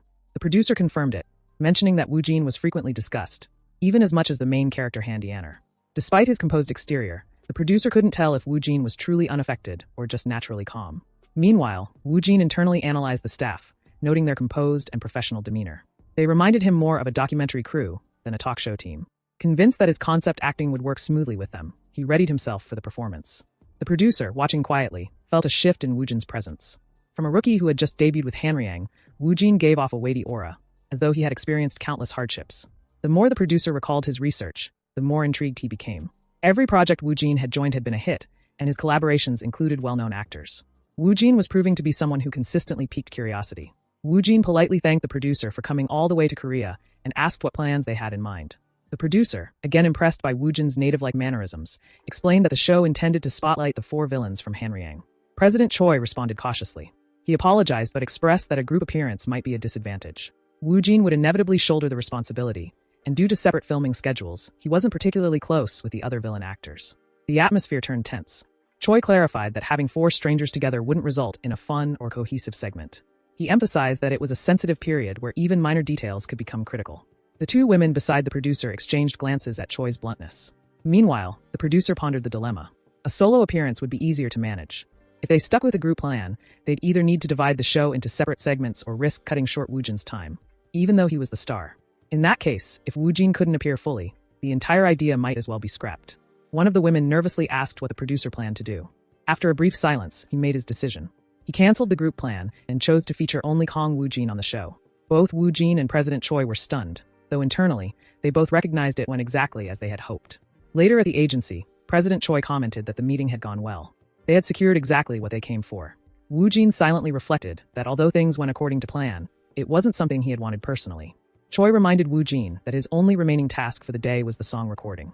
As they moved toward the studio, a YouTuber suddenly greeted them. Choi returned the greeting and introduced her to Wu Jin, explaining that she was part of the YouTube channel team he had previously mentioned. Realizing who she was, Wu Jin greeted her warmly. She explained that she had rushed over upon hearing the song arrangement was complete. Choi laughed, saying he had done the same. The three of them entered the studio where the producer was already waiting. Choi greeted him and introduced Woo Jin, stating that producer Kim Sun-young was in charge of arranging the song. The producer cleared his throat modestly. Choi added that negotiating with Kim Sun-young hadn't been easy due to his popularity in the field. Kim brushed it off and asked the team to start setting up the camera. While the setup was underway, he offered to let them listen to the song first. As the track played, Woo Jin listened attentively. The original version had opened with a dramatic warning sound and strong drums, but this version began with a gentle piano. The change gave it a softer, acoustic feel. To Woo Jin, it sounded even better with the voices layered in. He silently wondered if this style was called acoustic. The new arrangement felt refreshing, and to him, it seemed just right. As the song ended, the producer leaned forward, asking for thoughts. Cha immediately responded, impressed by how the song preserved the original tempo, making it feel both familiar and fresh. Attention then turned to Woo Jin. Though he wanted to simply give it 2 thumbs up, he held back and expressed how the melody kept echoing in his mind, especially the intro and the sharp note near the climax. Mr. Cha agreed, noting how catchy the track was and how the male vocals added a new layer of depth. Clearing his throat, the producer signaled the next step, recording the song. He suggested they begin lightly, mentioning it would take more than half a day regardless. Since there were 2 versions, he asked which one to start with, English or Japanese. Cha decided on beginning with the Japanese version first, and planned to do the English version later if time permitted. Just then, a staff member shouted that the camera setup was complete. The producer turned to Woo Jin and told him he could enter the recording booth. As Woo Jin walked toward the studio, nerves crept in. He reminded himself to think of it like singing in one of those small coin karaoke rooms from the past. Inside, the producer instructed him to start slowly and match the intro's timing. The moment Woo Jin began singing, the producer noticed the richness of his low notes, heavy yet smooth. His voice stood out, a blend of raspiness and clarity, and his Japanese pronunciation was flawless. Surprised, the producer found himself stunned. Woo Jin's voice was unlike any he had ever worked with, 1 in a million. Cha, listening from the other side, let out a laugh, clearly impressed. Just then, Cha's phone buzzed with a notification. Curious, he checked it and froze. A headline flashed across the screen. Star-issue monstrous actor Kong Woo Jin has a split personality? Eyewitness report spreads through community. Cha had anticipated this. He remained calm, thinking to himself that the expected news had finally surfaced. But he had already prepared countermeasures in advance. The strategy was clear. The scandal would be buried under another issue. Almost instantly, a new article began circulating. Hot Issue PD Yoon's new variety show titled Our Table reveals its lineup: A Jonghak, Ha Kong-soo, Yun Bailwang, Hong Haiyun, Warren, and Kong Woo Jin. Another outlet published a feature. Star pick bulldozer rookie Kong Woo Jin. What kind of charm will he show on PD Yoon Byung-sun's variety show? In response, a man commented skeptically, wondering if they were trying to bury the controversy with the variety show announcement. A woman disagreed, confident that such news couldn't overshadow Kong Woo Jin's scandal. The man insisted that even if it were buried temporarily, it would resurface. But suddenly, another headline shook him. Issue pick Japanese tycoon director Taniguchi Kyotaro's project, The Bizarre Sacrifice of a Stranger. Rumors spread about sudden casting of a Korean actor, currently trending in Japan. The man stared at the screen in disbelief, panicked by the unexpected twist. As Woo Jin sat in the makeup chair, one of the makeup artists brought up the recent article, asking if he had seen it. Another chimed in, mentioning the one claiming he had a split personality and calling it ridiculous. Woo Jin remembered it well. It had surfaced on the final day of filming For a Guy Friend. The makeup lady tried to lighten the mood, saying the hate comments were just a side effect of Woo Jin's rising fame. People were posting them for fun. Woo Jin replied that he didn't really care. Another artist brought up director Taniguchi Kyotaro's article, saying it wasn't something to ignore. The makeup lady also recalled reading it and wondered who the Korean rookie actor was. Woo Jin decided not to worry. The president had said he would handle it himself. Director Cha entered and asked Woo Jin to speak with him for a moment. In a quiet voice, he introduced himself again playfully and shared some updates. The shooting date for the Teo talk show had been confirmed, August 30th. Also, the editing for Woo Jin's cover song was already complete.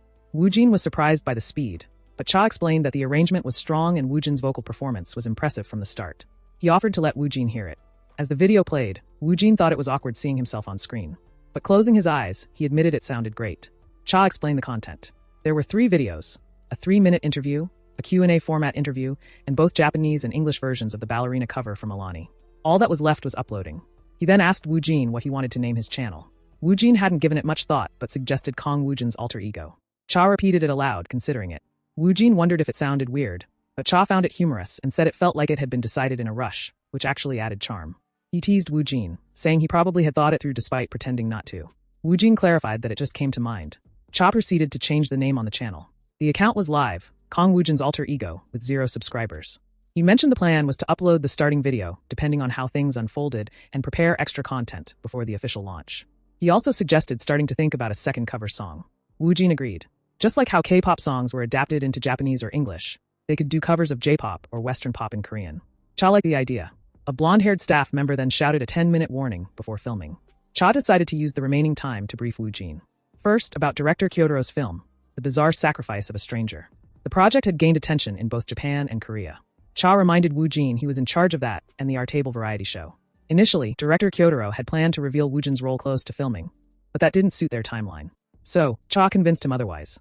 The release of this news was strategically planned, to bury Woojin's scandal and boost the new headlines. The Teo talk show would serve that purpose too. Cha emphasized that although the Kyotaro project didn't need to be used this way, it was useful, especially since a guy friend was launching in Japan and followed Hanryang. At that point, Woojin's popularity in Japan was still uncertain. That's why Cha planned to lean on Waren's recognition. It might seem opportunistic, but Woojin accepted it, thinking they had to play it smart for now. He added that he didn't want to miss Waren either. Cha continued, saying if the casting news for The Bizarre Sacrifice of a Stranger came out, everything dull would suddenly turn dynamic. From profiler Hanryang to Teo talk show, to a guy friend, Japanese audiences would become curious. They'd want to know more about Woojin. In turn, the film's popularity would rise. It was a win-win strategy. But Cha wasn't done. He circled back to the YouTube channel. Despite Hanryang being the only breakout hit so far, Woojin's Japanese fanbase had already grown. If The Bizarre Sacrifice of a Stranger also became a success, Korean and Japanese fans alike would naturally flock to Kong Woojin's alter ego. On screen, the subscriber count was still at 0, but Cha believed most fans would eventually gather there.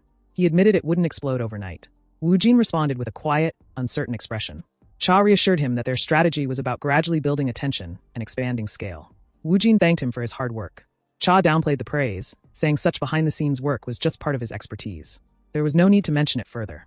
A voice suddenly called out, signaling the start of the final shoot. Cha responded lightly, and Woojin was told to return quickly to the filming site. Without hesitation, Woojin agreed. That day's scene featured Han In-ho playing the piano and singing a song produced by Lee Bauman. Han In-ho's theme song from the A Guy Friend OST. Originally, the song was meant to be performed live at a cafe by an unknown singer. But when she couldn't make it, the cafe owner decided to remove the song from the lineup entirely. Lee Bauman tried to persuade the owner to reconsider. But before things could escalate, Han In-ho appeared unexpectedly in front of them. The crew's voices echoed once again, calling everyone to get ready. Among the crowd, a boy with glasses noticed Han In-ho and reacted with confusion. A girl beside him looked just as surprised. The boy demanded to know who the guy was and questioned her connection to him. In a flustered voice, the girl apologized and promised to bring him down immediately. But then, something about the moment made her pause. Realization struck. He was singing her song. The track playing was Plave, The Sixth Summer. The boy in glasses, now less annoyed, admitted the performance was impressive and asked if her friend was training to be a singer. The girl, still mesmerized, softly denied it. She hadn't known at all. As the song continued, running towards you beyond this space-time, her cheeks flushed. It was the first time she had seen him like that. The director then called for a cut. He praised Woojin and Waren for their performance, commending the entire team for their hard work. Everyone expressed their thanks in return. The director gathered Woojin and Waren to share important updates. A press conference was scheduled for a guy friend, representing the short drama project. Both actors were required to attend, along with the director and writer Choi Nana. In addition, there was a request from Japan's official Netflix. The team might travel briefly to Japan for promotional activities. Since a guy friend would officially launch there, the event was framed as a small press conference. The production needed to consult with both actors' agencies. But Cha, smiling, said they'd adjust Woojin's schedule. It was his first lead role. Naturally, he should go. Cha then handed something to Woojin to look at. The press and public were starting to talk. One headline marked the buzz. Hot Issue Pic speculated that the Korean rookie actor mentioned by director Kyotaro was none other than Kong Woojin. Rumors were quickly spreading through online communities. Some dismissed it, calling it baseless fan theory. But others found it plausible. With Hanryang gaining popularity on Japan's Netflix, they believed director Kyo might have recognized Woojin from that show. As the article continued to circulate, Cha made it clear. The conversations about Woojin had already begun. Early in the morning, Woojin jolted up, screaming. He thought he was late and frantically checked the time. But then he remembered what Cha had said. Filming for a guy friend was now over, and he could rest for about 2 days. Realizing his mistake, Woojin fell back onto the bed. He mumbled to himself, recalling that the LA Guy Friends press conference was in 2 days. Deciding to use the time wisely, he promised himself to catch up on all the sleep he had been missing. Later that evening, as he lay still, his phone buzzed. A call came in. The caller was Kong Hyuna. Woojin glanced at the screen, wondering what it was this time, and chose to ignore her. Moments later, a message popped up, questioning why he hadn't picked up. She asked if what she was seeing was real. Curious, Woojin opened a news article. The headline revealed director Kyotaro's mention of the one who was awarded with a mise-en-scene acting award trophy. Speculation grew that it might be the Korean rookie actor Kong Woojin. Rumors were spreading fast, but Wu Jin remained silent. Online, comments poured in. One said there was no rookie quite like Hong Wu Jin. Another mentioned they hadn't seen Detective Agency, but thought Assistant Manager Park was impressive. Skeptics questioned if it was really Wu Jin, pointing out his silence on Instagram. Some doubted his ability to act in Japanese, asking when he even learned it. Others argued he might not be the actor in question, guessing it could be an unknown Korean or even a Korean-Japanese actor. Wu Jin processed everything. This was what President Cha had meant. The situation was indeed escalating. Then Cha called. He checked in on Wu Jin and asked if he was resting well. Wu Jin admitted it was nothing special and confirmed he'd seen the media buzz, public reactions, and online comments. Cha acknowledged the momentum and suggested it was time to unveil the Kong Wu Jin alter ego channel. Wu Jin agreed. It was the perfect time. Cha said he would upload the video immediately. Wu Jin, though nervous, reassured himself it would work out. But at that moment, he had no idea how massive the outcome would be, or how it would change everything. Shortly after, a video surfaced online, titled Kong Wu Jin Alter Ego. It featured Wu Jin introducing himself. The video quickly gained traction, 41K views in just 1 hour. Online reactions exploded. Viewers laughed, calling the alter ego real. They praised his voice, claiming it was strong enough to be his main job. A Japanese major commented that his Japanese was practically native level. Others expressed shock at the timing, noting how perfectly the video aligned with the rumors. One user confirmed, this meant director Kyotaro had chosen Kong Wu Jin. As the buzz grew, Wu Jin's thoughts deepened. This would become something huge, and it would completely change everything. Time passed. Wu Jin sighed. His short holiday had vanished in a flash. LA Guy Friendly marked the beginning of Netflix's short drama project. Its launch on Netflix Japan and Korea was now confirmed. At the press conference, cameras flashed. The shutters were overwhelming. Alcione took the mic and opened the floor to reporters. The director pointed to a reporter with a perm in the front row, allowing them to ask the first question. The reporter addressed the director, mentioning the success of Detective Agency, and asked why he chose to shift suddenly to drama, and a short one at that. The director laughed and answered simply. He had to repay Mr. Wu Jin. The attention shifted. Everyone in the room had come wanting to know more about Kong Wu Jin, the rising spotlight.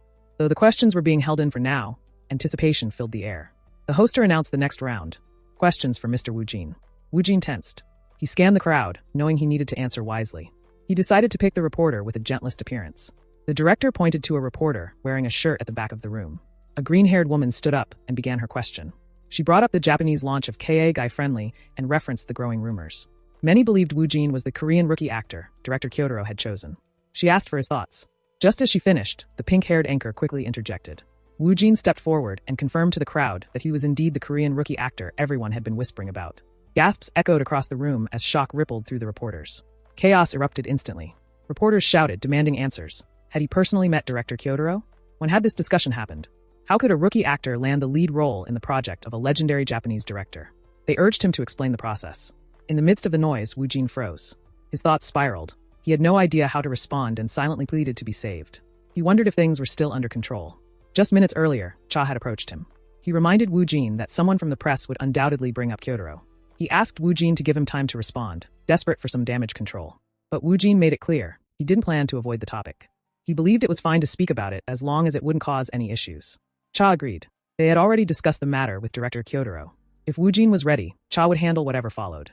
He turned and left, thinking to himself that Wu Jin had handled it smoothly. Not far away, the executive director praised Wu Jin for a job well done.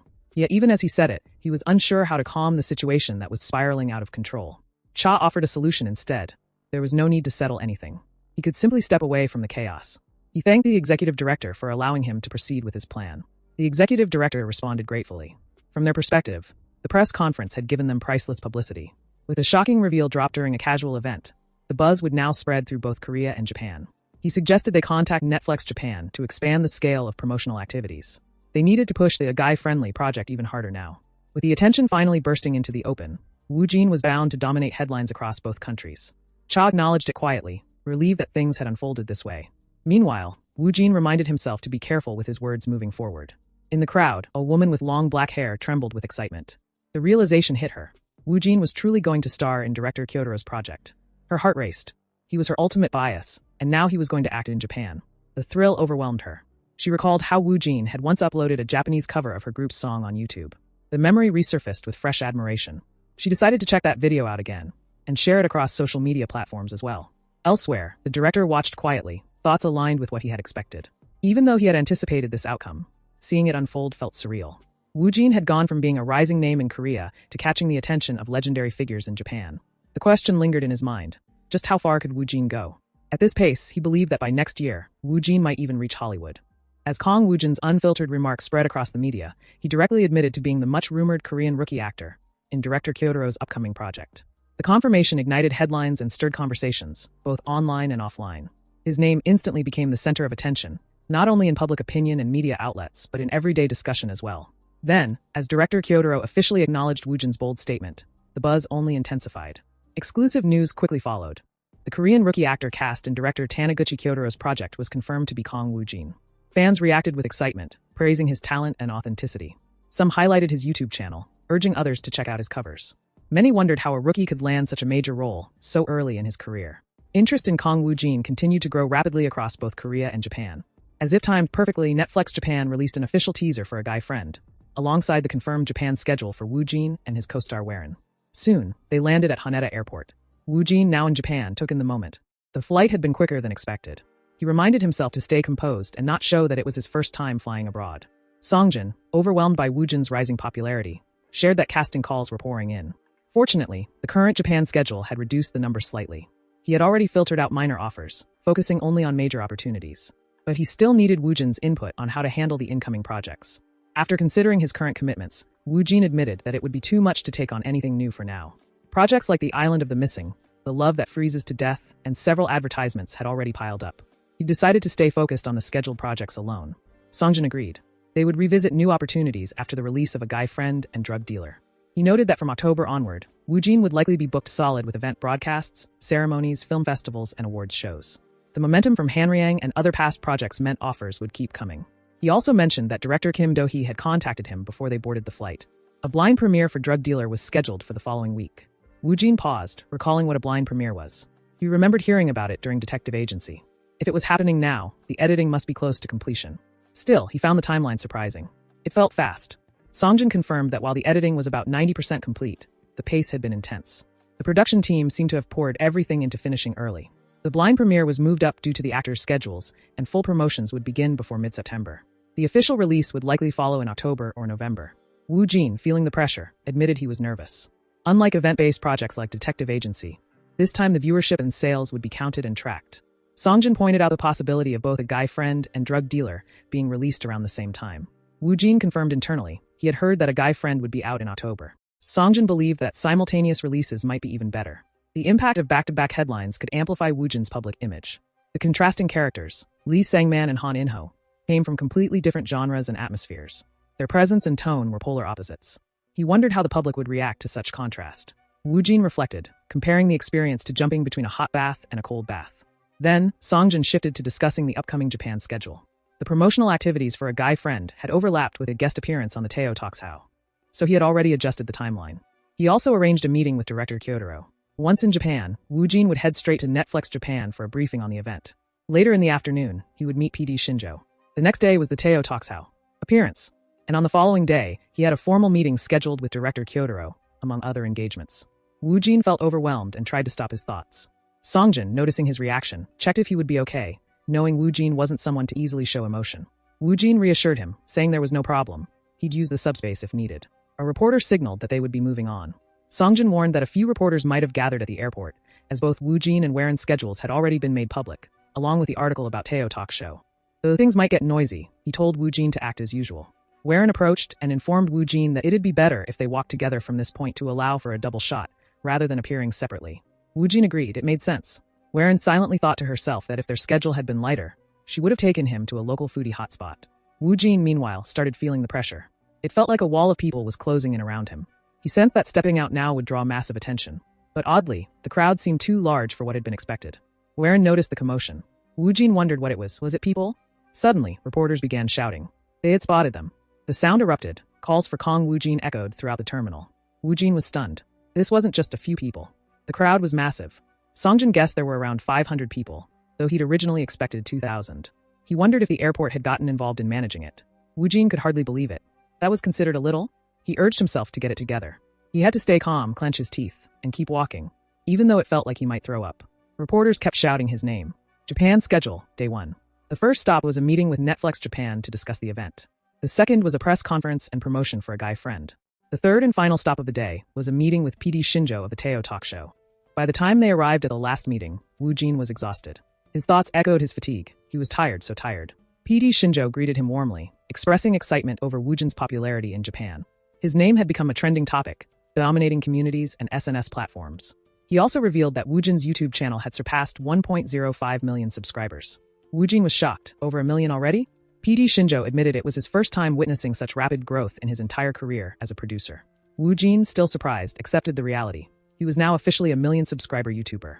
Because of Woojin's explosive popularity, the Teo Talk Show team had completely revised their original plans. They extended the recording time and added more segments. Content from all his projects, including Hanryang, A Guy Friend, The Bizarre Sacrifice of a Stranger, and even his YouTube channel, was included in the revised format. The PD mentioned the possibility of Woojin singing a short line from his YouTube song during the talk segment. Woojin agreed without hesitation. Since the show was pre-recorded, it wouldn't be filmed in the order it would be aired. Segments would be shot out of sequence and reorganized during editing. They might even begin with a Q&A session involving the audience. PD Shinjo shared that Warren would be joining as a guest during the A Guy Friend segment. Her team had confirmed she was fine with a brief appearance. Woojin realized even President Choi might not have known about that. He must have been caught off guard too. Another surprise came when PD Shinjo revealed that the studio audience for the recording had been selected mainly from Woojin's fanbase. Woojin was stunned. Fans? There would be about 200 fans attending. Woojin couldn't believe there were 200 fans of his in Japan already. The PD clarified that they had received over 3,000 applications for those seats, making the selection process extremely competitive. Woojin was in disbelief again. Over 3,000 fans had applied. The numbers and the attention kept growing. At Japan's private broadcasting station, TB, Woojin stood backstage, breathing deeply. The day of the recording had arrived, and nerves hit him hard. He couldn't believe he was the main guest on a show known for featuring Hollywood stars and Korea's top actors. Still, he told himself everything would work out. With clenched fists, he focused on staying calm. Mind control, just like always. Songjin informed him the recording was about to start. Woojin acknowledged him. As they moved toward the set, Songjin mentioned that the audience seats were all filled. Around 250 people, not 200. Woojin was surprised. Songjin asked if he was nervous. Woojin replied that there wasn't much difference between Korea and Japan. Songjin remarked on Woojin's indifferent attitude. Woojin, silently, told himself he'd handle the inner battle on his own. Songjin pointed ahead. A staff member approached to mic Woojin up. Songjin introduced a man nearby, Karamatsu Soyo, known as Japan's national MC. Woojin recognized the name, but internally he was shocked. Everyone around him seemed to be Japanese. One of the crew members explained the plan. The recording would begin with a Q&A session with the audience, and Woojin could step onto the stage whenever ready. It was just a pre-recording, so there was no need to be too nervous. The session started. Woojin greeted the audience and introduced himself. Karamatsu Soyo returned the greeting. Then the Q&A began. The MC energized the crowd, asking for the mic to be passed to the audience. Songjin noticed something. Interpreters were present. Possibly, one of them wasn't fluent in Korean. But the second one, he realized that one used sign language. Woojin knew Korean Sign Language, but that was Japanese Sign Language. A missed opportunity, Songjin thought.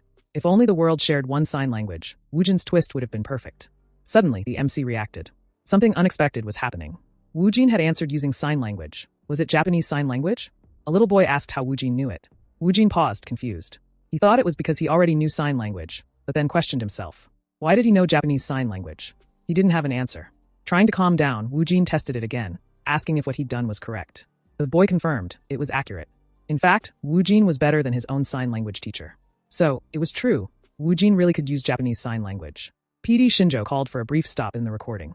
He asked Woojin directly, did he know Japanese Sign Language too? Woojin admitted he seemed to. He added that he also knew Korean Sign Language. Shinjo was stunned. Korean, Japanese, and both of their sign languages. That meant Woojin spoke 4 languages. Woojin mentally added English to the list. When asked, he confirmed it. Impressed, Shinjo proposed something. Could they show both Korean and Japanese sign languages on the broadcast? He believed viewers would find it fascinating. Woojin said he was fine with it. Shinjo then suggested staging the previous scene to make it more impactful. Woojin considered it. He proposed a slight change. Since the boy was a bit far from the stage, he couldn't see him clearly. If they conversed up close, it would look better. He asked if that would be overwhelming. The boy said it was fine. Shinjo clarified. So Woojin would step off the stage, approach the audience member directly, and answer the question in person? He was impressed. It was an outstanding move. During resting time, Woojin reflected on the earlier recording. Pre-recordings were less nerve-wracking, but still just as exhausting. As he thought back, something felt odd. His system had once detected a new language categorized simply as sign language, without any specific context. Whether it was Korean, Japanese, or English, if he thought of the language in his mind, his body would naturally produce the corresponding sign language.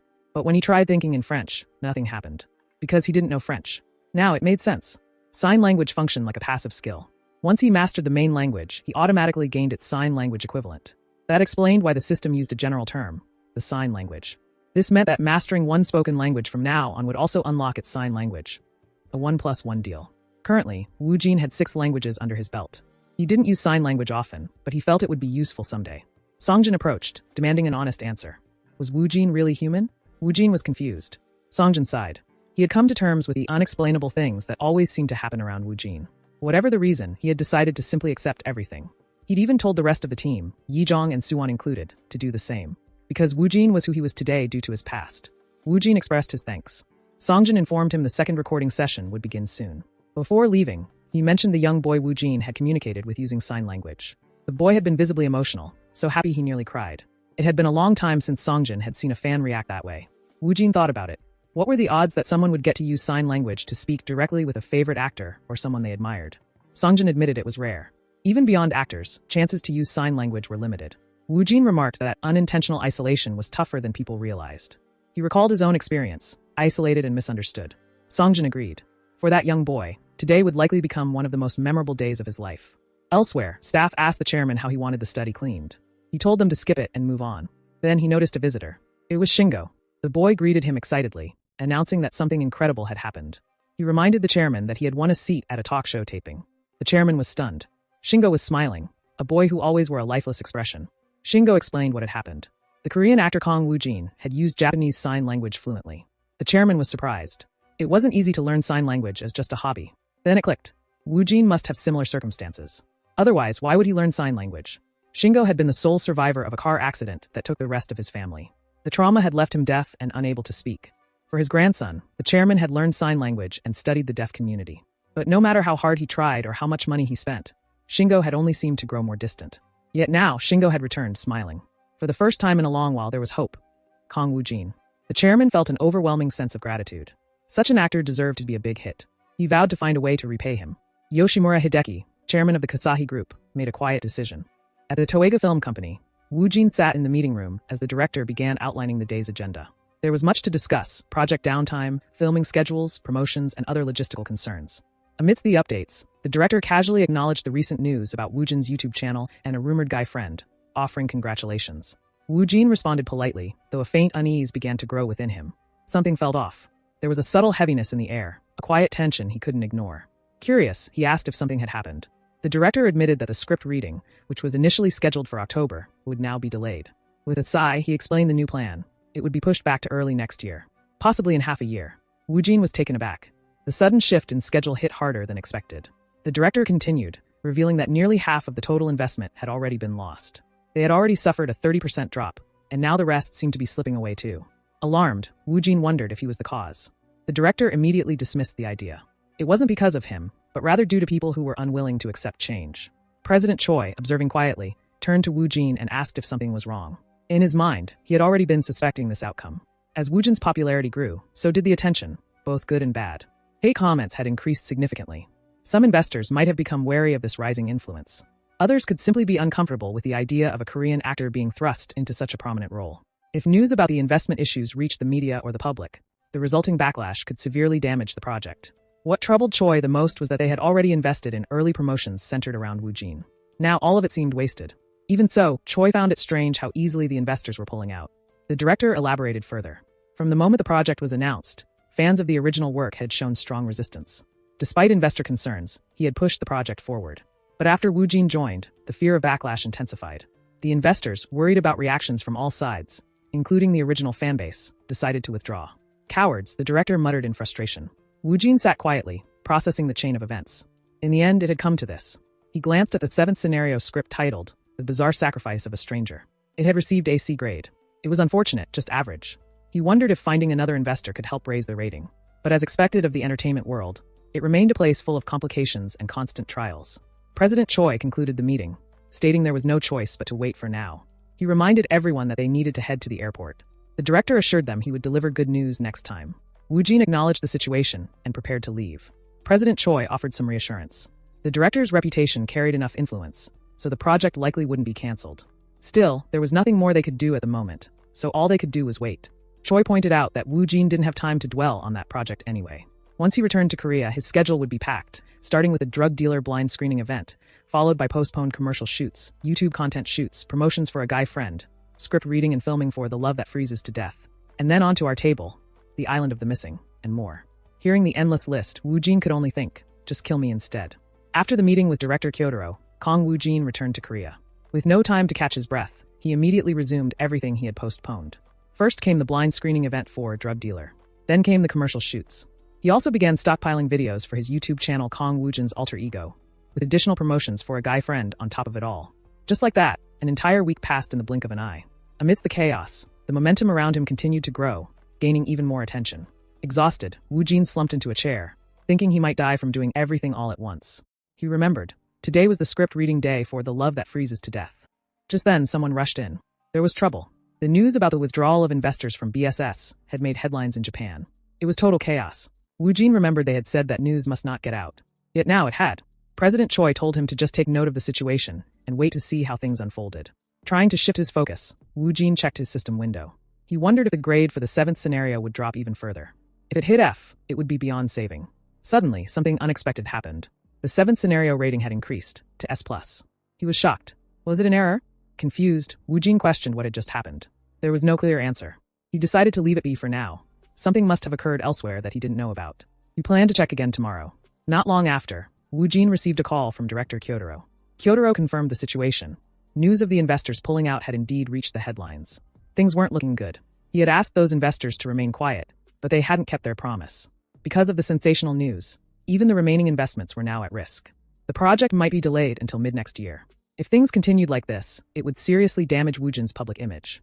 Director Kyotaro offered him a way out. If Woo-jin wanted to withdraw, he would support that decision. But Woo-jin declined. He chose to wait. He still wanted to do BSS, even if it meant harming his image. Director Kyotaro was visibly moved. Woo-jin simply said not to mention it and explained he had something else to do, then hung up. Shortly after, Director Kyotaro received another call from an unknown number. The caller greeted him formally. He mentioned the BSS movie that was currently in production and pointed out the difficult situation surrounding it. Kyotaro initially assumed the caller was from the media and tried to dismiss the inquiry. But the voice interrupted him. The caller offered to cover the lost investments. Not only that, he promised to throw in extra funding. However, there was a condition. Kong Woo-jin had to stay on the project. The caller didn't care about the others, only Woo-jin. Kyotaro was stunned. He asked if the caller personally knew Woo-jin. The voice simply replied that he was someone who understood Woo-jin's suffering. The caller then revealed his connection. He was from the Kasahi Group. It was Chairman Yoshimura Hideki. President Choi entered the BSS office and turned to Woo-jin, inquiring about the worsening situation in Japan. Woo-jin admitted that things were getting worse, and the reputation had taken a significant hit. Yet, despite the challenges, he mentioned that the Teo talk show episode featuring him had achieved over a 20% viewer rating. Choi acknowledged it as a positive sign, and Woo-jin added that public opinion in Japan was slowly shifting in their favor. Even with a crisis looming, Woo-jin showed no signs of backing out. He firmly stated he would wait. Choi, curious about his motive, said it didn't seem like loyalty or mere courtesy, prompting Woo-jin to explain that his decision stemmed from BSS being upgraded to ST. All he wanted was to move forward with it. Choi quietly wondered if this was Woo-jin's strange intuition at play again. He agreed to Woo-jin's decision but mentioned that he himself would not be joining the reading due to the need to observe the situation further. He asked if Woo-jin would be alright on his own, knowing he usually didn't get nervous. Woo-jin confessed he didn't know anyone there and felt nauseous but still assured he would be fine. Choi smirked, reminding Woo-jin that everyone was probably talking about him already. Woo-jin, opening the door, replied that he didn't mind. Choi nodded, remarking that Woo-jin had never cared about such things, and wished him well. As Woo-jin stepped into the reading room, he introduced himself to the group before taking a seat. Some people whispered among themselves, surprised by his demeanor. They had heard rumors, but he seemed even more cynical than expected. Others noted how calm he looked despite BSS being in chaos, wondering if it didn't bother him at all. His composure distinguished him from the average rookie. Internally, Woo-jin cringed at the awkward silence, finding it unbearable. His discomfort was evident even as others tried to keep their voices down. Among the observers was top actor Young Jang-hwan, playing the male lead Song Tae-young, who recognized him as Kong Woo-jin. Jang-hwan studied him quietly, acknowledging that Woo-jin didn't seem like a typical rookie. Something about him drew the attention of even the biggest names, but what that was, he couldn't yet pinpoint. Soon, the writer entered the room accompanied by a sign language expert. Everyone rose to greet her. She turned to Woo-jin, acknowledging that it had been a while since they last met. She introduced the woman beside her as the sign language expert who would observe Woo-jin's signing for any errors and provide feedback. Woo-jin felt a flicker of nervousness but reassured himself, remembering the advantages of the subspace. He greeted the expert with a nod, trying to stay composed. The writer asked everyone to take their seats as the reading was about to begin. Meanwhile, in hushed tones, she asked the sign language expert about her first impression of Wu Jin. The expert found it hard to judge just yet, but pointed out that emotional expression was crucial in sign language, and Wu Jin's poker face made it difficult. It seemed like he had no facial expressions at all. The writer questioned if that meant there was a flaw with his face itself.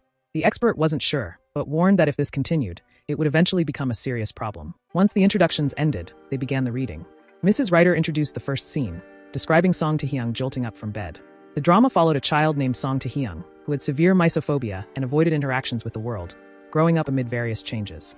A rookie read the script while glancing around, and the first character caused a shift in his life. In the third scene, Song Taehyung made eye contact with a mysterious man next door, whom he disliked. This mysterious man was played by the protagonist, Kong Woo Jin. Another rookie actor asked if he had any questions, explaining that although the mysterious man next door had little screen time, the role demanded deep acting. He added that it would be challenging because if the sign language were expressed vaguely, the character would be disliked. He reflected on how the rookie might handle such a difficult part, smiling but wondering why he kept staring. He told Woo Jin to either say something or step aside, curious about how he would act in an unexpected situation, thinking the rookie must have prepared for this. Mrs. Writer observed that the tension was rising, noting it wasn't necessarily bad since he always improvised well when analyzing characters. She speculated on his likely reaction and guessed he would respond appropriately. The boy simply left the paper on the table, questioning why no one was stopping the other actor. He felt compelled to act but saw no way to intervene. Though slightly worried, his expression remained neutral. He reasoned that he had no lines to speak, since he couldn't speak, and that speaking wasn't necessary anyway. He raised his hand slightly, uncertain, yet sensed that things would work out. Clenching his face, he thought this would be the first time he acted not through his subspace power, but as his true self. He planned to ad-lib being Taehyung, unaware of the mysterious man next door's real identity, deciding that a smile would best convey his expression. Mrs. Writer noted that sign language seemed important, while a sign language expert explained that bringing a fist to the nose indicated liking someone. As Woo Jin smiled, it confirmed his fondness. She acknowledged that it was impressive and wondered how he had practiced so thoroughly, reasoning that he wasn't called a monster rookie for nothing. Everyone agreed that such skill was rare for someone at a rookie level. Song Taehyung, left speechless, wondered what he was witnessing and felt anxious about facing such a talented actor, recognizing it as a very difficult challenge. Mrs. Writer noticed a shift in the atmosphere and realized that Writer Park Yumanai had meant that Kong Woo Jin's presence would bring significant changes to the reading. She observed that all the actors' demeanor had altered as Kong Woo Jin sat quietly, sensing that they did not want to be compared to even a minor role. She remarked that his presence should be highlighted, noting that regardless of the role, this was the mark of a true top actor. She asked the sign language expert for her opinion on his signing. The expert explained that there was nothing to criticize. Initially worried, she had found his body movements smooth and expressions dynamic, conveying emotions immediately, and she admitted he was better at sign language than herself. Mrs. Writer, impressed by the expert's praise, wondered if Woo Jin had always possessed such qualities. An actor capable of adapting to any project, meeting the director's or writer's demands with extreme skill. She raised her hand to intervene, noting that she usually observed early readings to see how actors interpreted their roles. But now she felt comfortable with the ad-libs as well.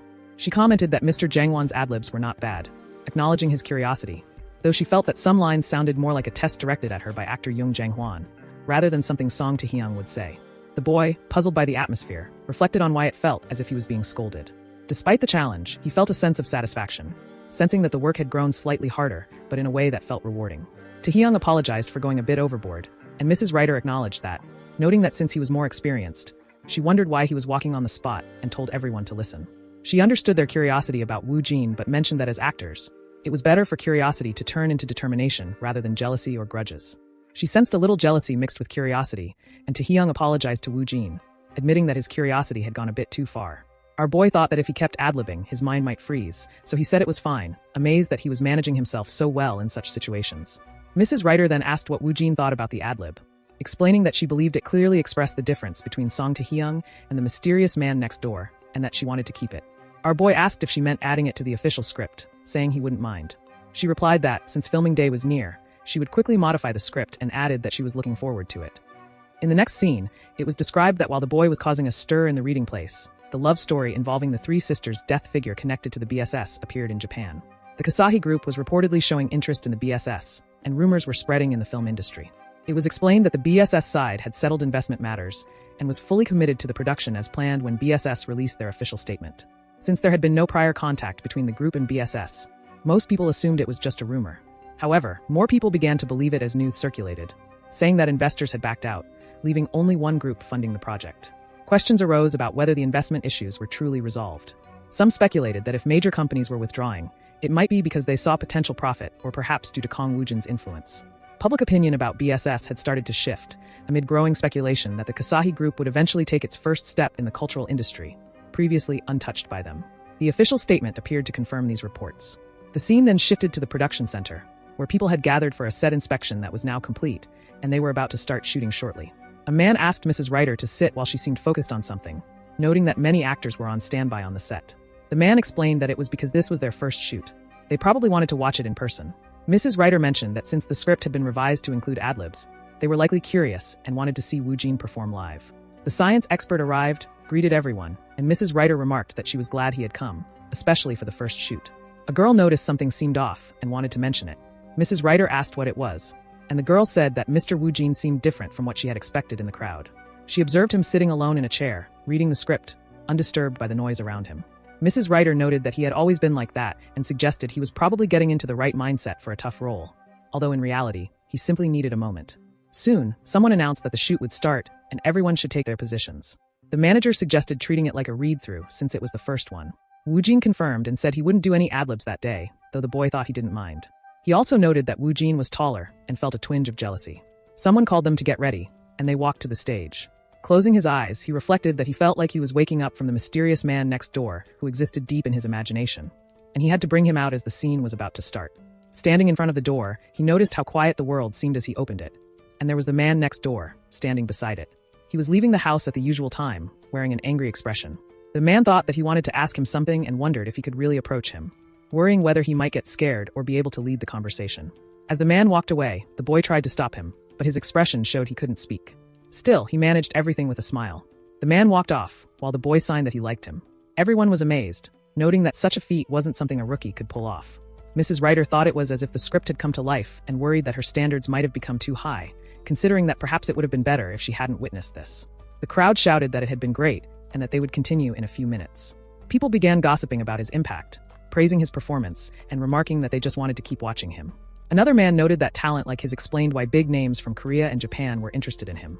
Meanwhile, the boy considered whether a Japanese chaebol was involved in the BSS news or the Kasahi group.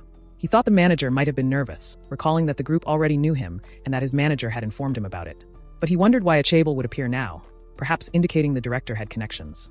He was glad that the investment issues had been resolved quickly and received a call from the director. The director mentioned that the matter might have already been addressed, but still wanted to inform him that all problems were resolved. The boy, though curious about the Kasahi group, asked if any internal matters remained and concluded that if everything was settled, that was sufficient for him. The director had thanked him for his consideration, but the boy wondered why, since he felt he had done nothing. The director explained that he appreciated his work, especially as they were about to scale up the protection compared to before. He mentioned the boy's fluent Japanese, overflowing confidence, natural driving force, incredible acting talent, commanding presence, and calmness. Even in a collapsing project, were all very helpful, particularly since Mr. Woo Jin was connected to the chairman and had gone this far for BSS. The director added that he had been running for a long time and would inform him through the agency once the BSS schedule was confirmed. After hanging up, the boy questioned why he was being thanked, feeling he had done nothing. He then noticed two people gossiping. One mentioned that the chaebol had resolved the BSS investment issue, and the other speculated that a baseless rumor, that Woo Jin might be the son of a chaebol, might actually be true. The boy was stunned, realizing he was hearing about someone very famous, but he kept his reaction hidden. Everyone watching him seemed to share the same thought, considering the timing. Though he could not fully grasp the situation, he sensed a large-scale misunderstanding. The scene then shifted to the director's room, where the man observed that, with only about a dozen cuts involving sign language acting, it would be hard to find an actor already proficient in sign language, as most actors learned foreign languages but rarely studied sign language seriously. The director explained that the film was aiming for the international festival, so acting needed to be a top priority. He gave the man a sharp look, and the man said he would try to find someone else for now. Showing his phone, the man indicated it was unnecessary, as another actor had already been found. The screen displayed an image of a child talking to Kong Woo Jin, who had recently made headlines for using Japanese sign language. The man wondered why Woo Jin was not included, and he was told it was because Woo Jin was still new, active for less than a year with limited experience. The man questioned why the director liked Kwon or Kyotaro instead, but he could not respond. He was told that even inexperienced actors could have something special, which justified their selection. The man admitted it was his oversight, and the director reassured him, instructing him to include Woo Jin and to get in touch with him. He also said they should gather all of Woo Jin's available work to watch, as he was considered a legend in Korean film. The scene shifted as the protagonist, a chef, worked out of his car. His manager greeted him, expressing relief that the shooting for the segment titled, "The Love That Freezes to Death," was finally over. Handing him a document, The manager instructed him to check the description the PD song had asked for before passing it along to him. Although the protagonist was primarily a chef, he pondered the potential of gaining culinary skills or knowledge from the experience. He thought that if he could acquire them, those abilities would prove beneficial for the table show. As he delved into his subconscious space, he noticed multiple cards scattered around, piquing his curiosity. Among them was a C-grade card titled The Priest Chef. He regarded it as average, noting that the standards had recently been elevated. Clicking on the card, he was presented with a list of potential rules for reading. Frustrated that it didn't seem to work properly at first, he suddenly received a notification indicating that abilities beyond the basic specifications had been detected. The system informed him that he was learning the chef technique. Surprised, he realized that he was not only acquiring knowledge but also a recipe. This revelation shocked him, as he recalled that his subconscious space had only granted him one ability at a time before. Now it was offering him two at once. This new development left him wondering if his subconscious space was evolving alongside him. He recalled the director mentioning how honored he was to have enjoyed his time at the detective agency, reflecting on the prospect that the more he utilized his subconscious space, the more abilities he might gain. The system confirmed the preparation for reading the chef technique and recipes was complete. As he glanced into the mirror, he noticed something peculiar. Two versions of himself appeared in the reflection. Fascinated, he thought that perhaps the two gifts were the reason for this occurrence. When he reached out to touch the mirror, a multitude of dishes materialized in front of him.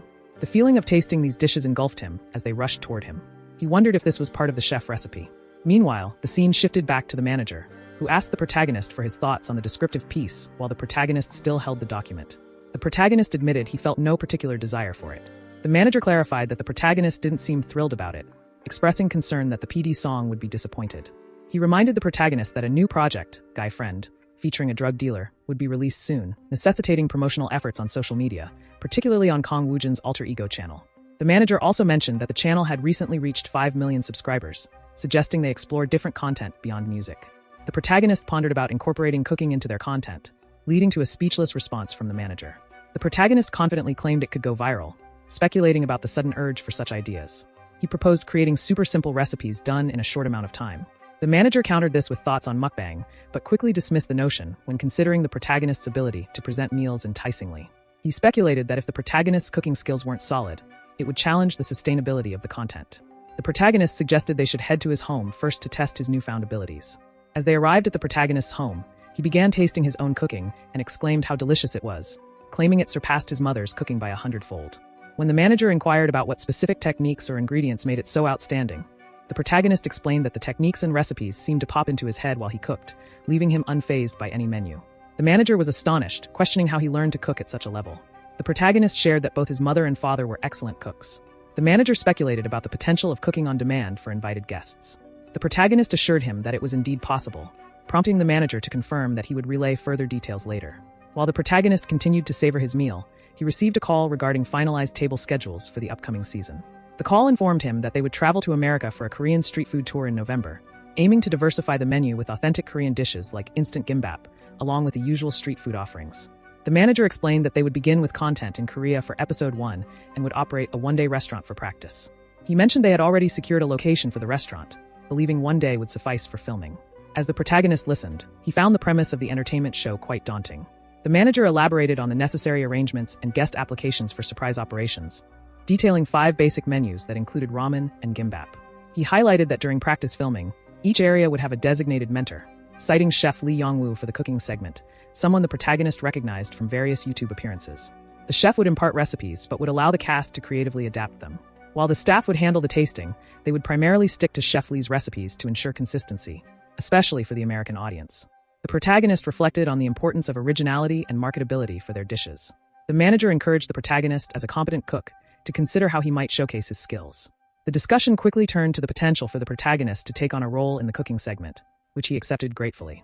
The manager expressed confidence that the table team would be shocked by the protagonist's cooking abilities, eagerly anticipating the filming day.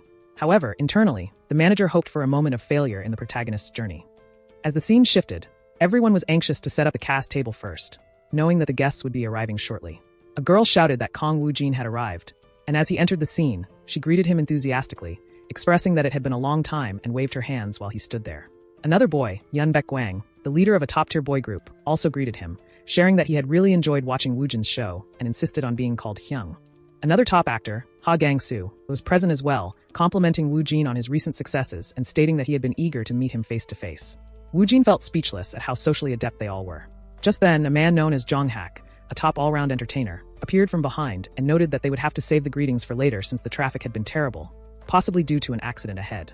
He suggested they start right away. The boys remarked on how Jonghak appeared on TV during their school days, but he pointed out that they were still organizing everything, asking them to sit at the designated spots with their names on them. Once everyone was settled, Jonghak acknowledged the impressive group gathered around him and explained the rules and roles. He announced that there would be a kitchen team, with Woo Jin acting as the kitchen assistant, while manager Hong Hyen would head the kitchen. Manager Gangsu was appointed as the head of the hall, with staff member Waren serving as an assistant. Jonghak, the boss of the third team, would oversee the intern Yun Baek Gwang, who would receive training from their assigned mentor.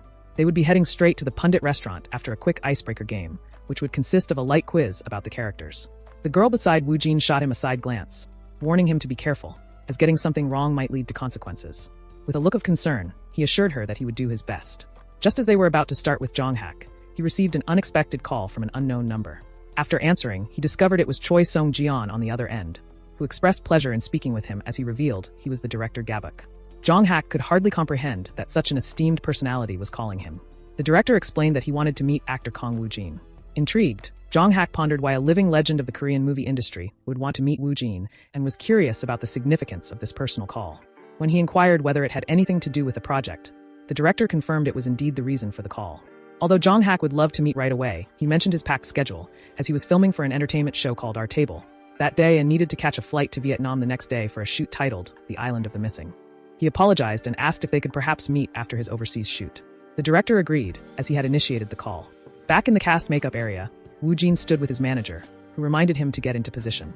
Woo Jin mentioned that he would be cooking all day, to which his manager replied that they would both have to try their hand at cooking, as the director had stated that if the atmosphere felt too unrealistic, it wouldn't seem like practice anymore. They would be receiving orders and cooking for actual customers. Initially, they would conduct a cooking test with Ms. Hyen, while Woo Jin would manage the hall and act as her assistant. With a slight grin, Jonghak encouraged everyone to take their seats, and soon, the crowd began to place their orders, starting with kimchi pancakes. The orders flooded in, and one girl was taken aback, revealing she had never cooked before. The manager reassured her they could take their time and look up anything they needed. Meanwhile, Woo Jin took notes, suggesting they start with Tiak Ramyun and prepare the rest later, to which the girl agreed. As people in the cast commented on how everything was looking, the manager expressed optimism about their efforts. Minutes later, as Woo Jin prepared a dish of octopus and soup, he joked that there was so much soup that he could practically swim in it. The girl then suggested it was his turn to cook, and the manager instructed them to switch places. Woo Jin began preparing ramyun, but two boys declined to assist, claiming they had other plans. Undeterred, he declared he would cook everything at once, showcasing his impressive culinary skills. Everyone was taken aback, including the manager. Minutes later, Woo Jin finished and presented a spread that amazed everyone. Participants gushed about how delicious everything was, prompting one person to exclaim that he should be cooking at a top restaurant. Someone else noted that it seemed they might not need a cooking mentor after all. Just then, a chef from YouTube appeared, drawn by the delicious smell, and insisted on trying a dish. He remarked that the food did not taste like practice cuisine. When a cast member asked the manager if these were just samples or if another chef had been invited, the manager admitted it was somewhat awkward, but the results were different from what they had anticipated. The atmosphere in the kitchen was filled with excitement as Woo Jin continued to work, while the girls were astonished, realizing someone was outdoing their cooking efforts. As the day came to a close, the team expressed their gratitude for everyone's hard work and reflected on how well the event had gone, even as first-timers. With adjustments in structure, there was optimism that they could make it work overseas as well. Fortunately, the success of the dishes continued to flow, and they delighted in how delicious the food turned out. Someone praised Woo Jin for his culinary prowess, marveling at how many dishes he had cooked that day since he couldn't even remember. Exhausted yet fulfilled, Woo Jin's manager noted they would reunite overseas next, and assured everyone that he would organize the schedule and keep them informed. He then turned to Woo Jin, indicating he wished to discuss something important. He inquired whether it would be possible for Woo Jin to develop a new dish before their American shoot, believing that with his demonstrated skills, he could create something suitable for any Korean cuisine. Woo Jin was taken aback by the proposition but agreed, thinking that it didn't feel like he was being pressured to comply. The manager acknowledged Woo Jin's performance, and just then, his phone rang again. His manager asked what was happening, wondering if Woo Jin knew about director Gabuk, the living legend of the Korean industry. Woo Jin mentioned he might have heard the name before, but only vaguely. As he contemplated the recognition of the name, he recalled Gabuk's status as a living legend of the Korean film industry. His manager confirmed that the director had personally called, wanting to meet Woo Jin. Pondering the nature of the meeting, Woo Jin asked if it was likely an offer for a role or merely an introduction. His manager admitted he hadn't anticipated such a call, but noted that Woo Jin's reaction was quite nonchalant. Regardless, he suggested Woo Jin familiarize himself with the director's background, reminding him to keep an open mind about the opportunity. Wu Jin acknowledged this, but more pressing was the fact that he would be flying to Vietnam the following day, feeling somewhat overwhelmed by the heat of the new environment. As the scene shifted, the protagonist was heading to Vietnam for the shoot of The Island of the Missing. Meanwhile, A Guy Friend had officially launched on Netflix, and they were at the airport where many people were taking pictures of them. In the midst of this, the excitement around A Guy Friend ignited buzz among viewers, with positive reviews pouring in. On Netflix, the drama ranked among the top 10 content lists, outperforming many full-length dramas and becoming the first short drama to reach number 1. As a result, entertainment headlines across various portal sites were dominated by news of A Guy Friend, the first short drama to achieve that milestone. Following this success, the show's OST, sung by Kong Woo Jin, was released on Korean music platforms and quickly ascended to number 1 within just one day. The response even spread to Japan, where many viewers, enamored by the emotional journey portrayed in the drama, went wild over A Guy Friend. Fans, now deeply engrossed, were left anticipating the last episode, acutely aware that such a drama didn't exist in reality. Amidst this fervor, additional news emerged. The first episode of Love That Freezes had been confirmed for release on November 27th, with the protagonist showcasing his sign language acting skills. Additionally, PD Yoon announced that the first shoot of the large-scale variety show, Our Table, had been completed in Korea. The cast featured high-profile individuals, including a well-known chef, along with the anticipated character of the drug dealer. Even though Drug Dealer was already ranked number 1 in ticket sales, no one could have predicted the significant waves it would make in the industry. The scene then shifted to a hall where everyone gathered for a script reading. An assistant urged everyone to hurry and bring more cameras. The protagonist tried to remain calm despite the heat of the foreign location.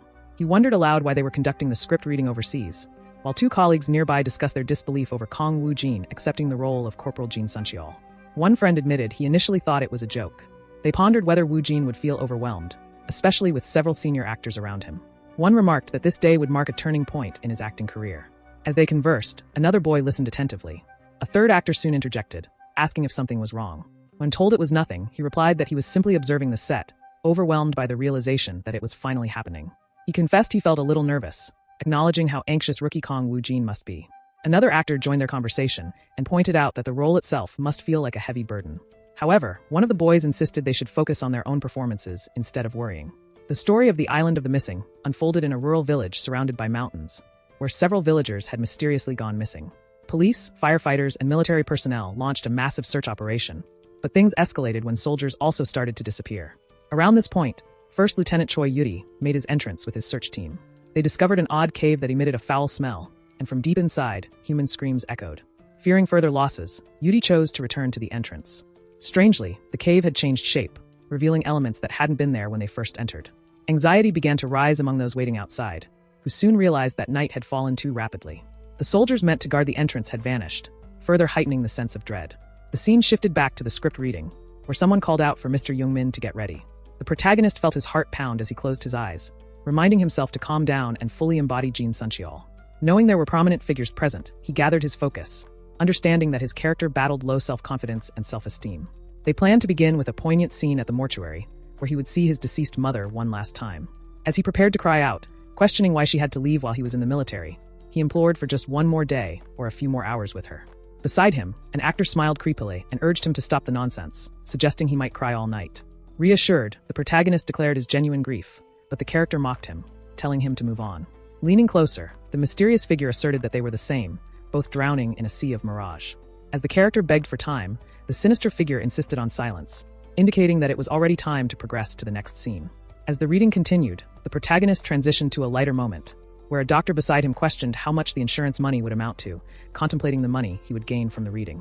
This unexpected shift captured everyone's attention, demonstrating that he was dominating the atmosphere without a trace of intimidation.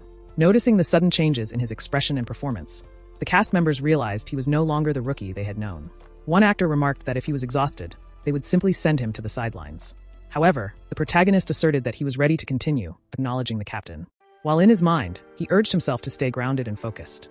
A girl on set wondered how he had developed such a character, one she deemed difficult and unpleasant to portray. She called him by his rank, asking what he was doing lost in thought, and inquiring about the task assigned to him that morning. Woo Jin replied that he would attend to it right away. Surprised, the girl noted that he seemed genuinely immersed in his character now. She realized that he was adjusting his gaze in a way that made him formidable against his opponents. Another actor observed the notable shifts in his vocal emphasis, rhythm, tone, and pronunciation. Suddenly, it felt as though several characters lived within him.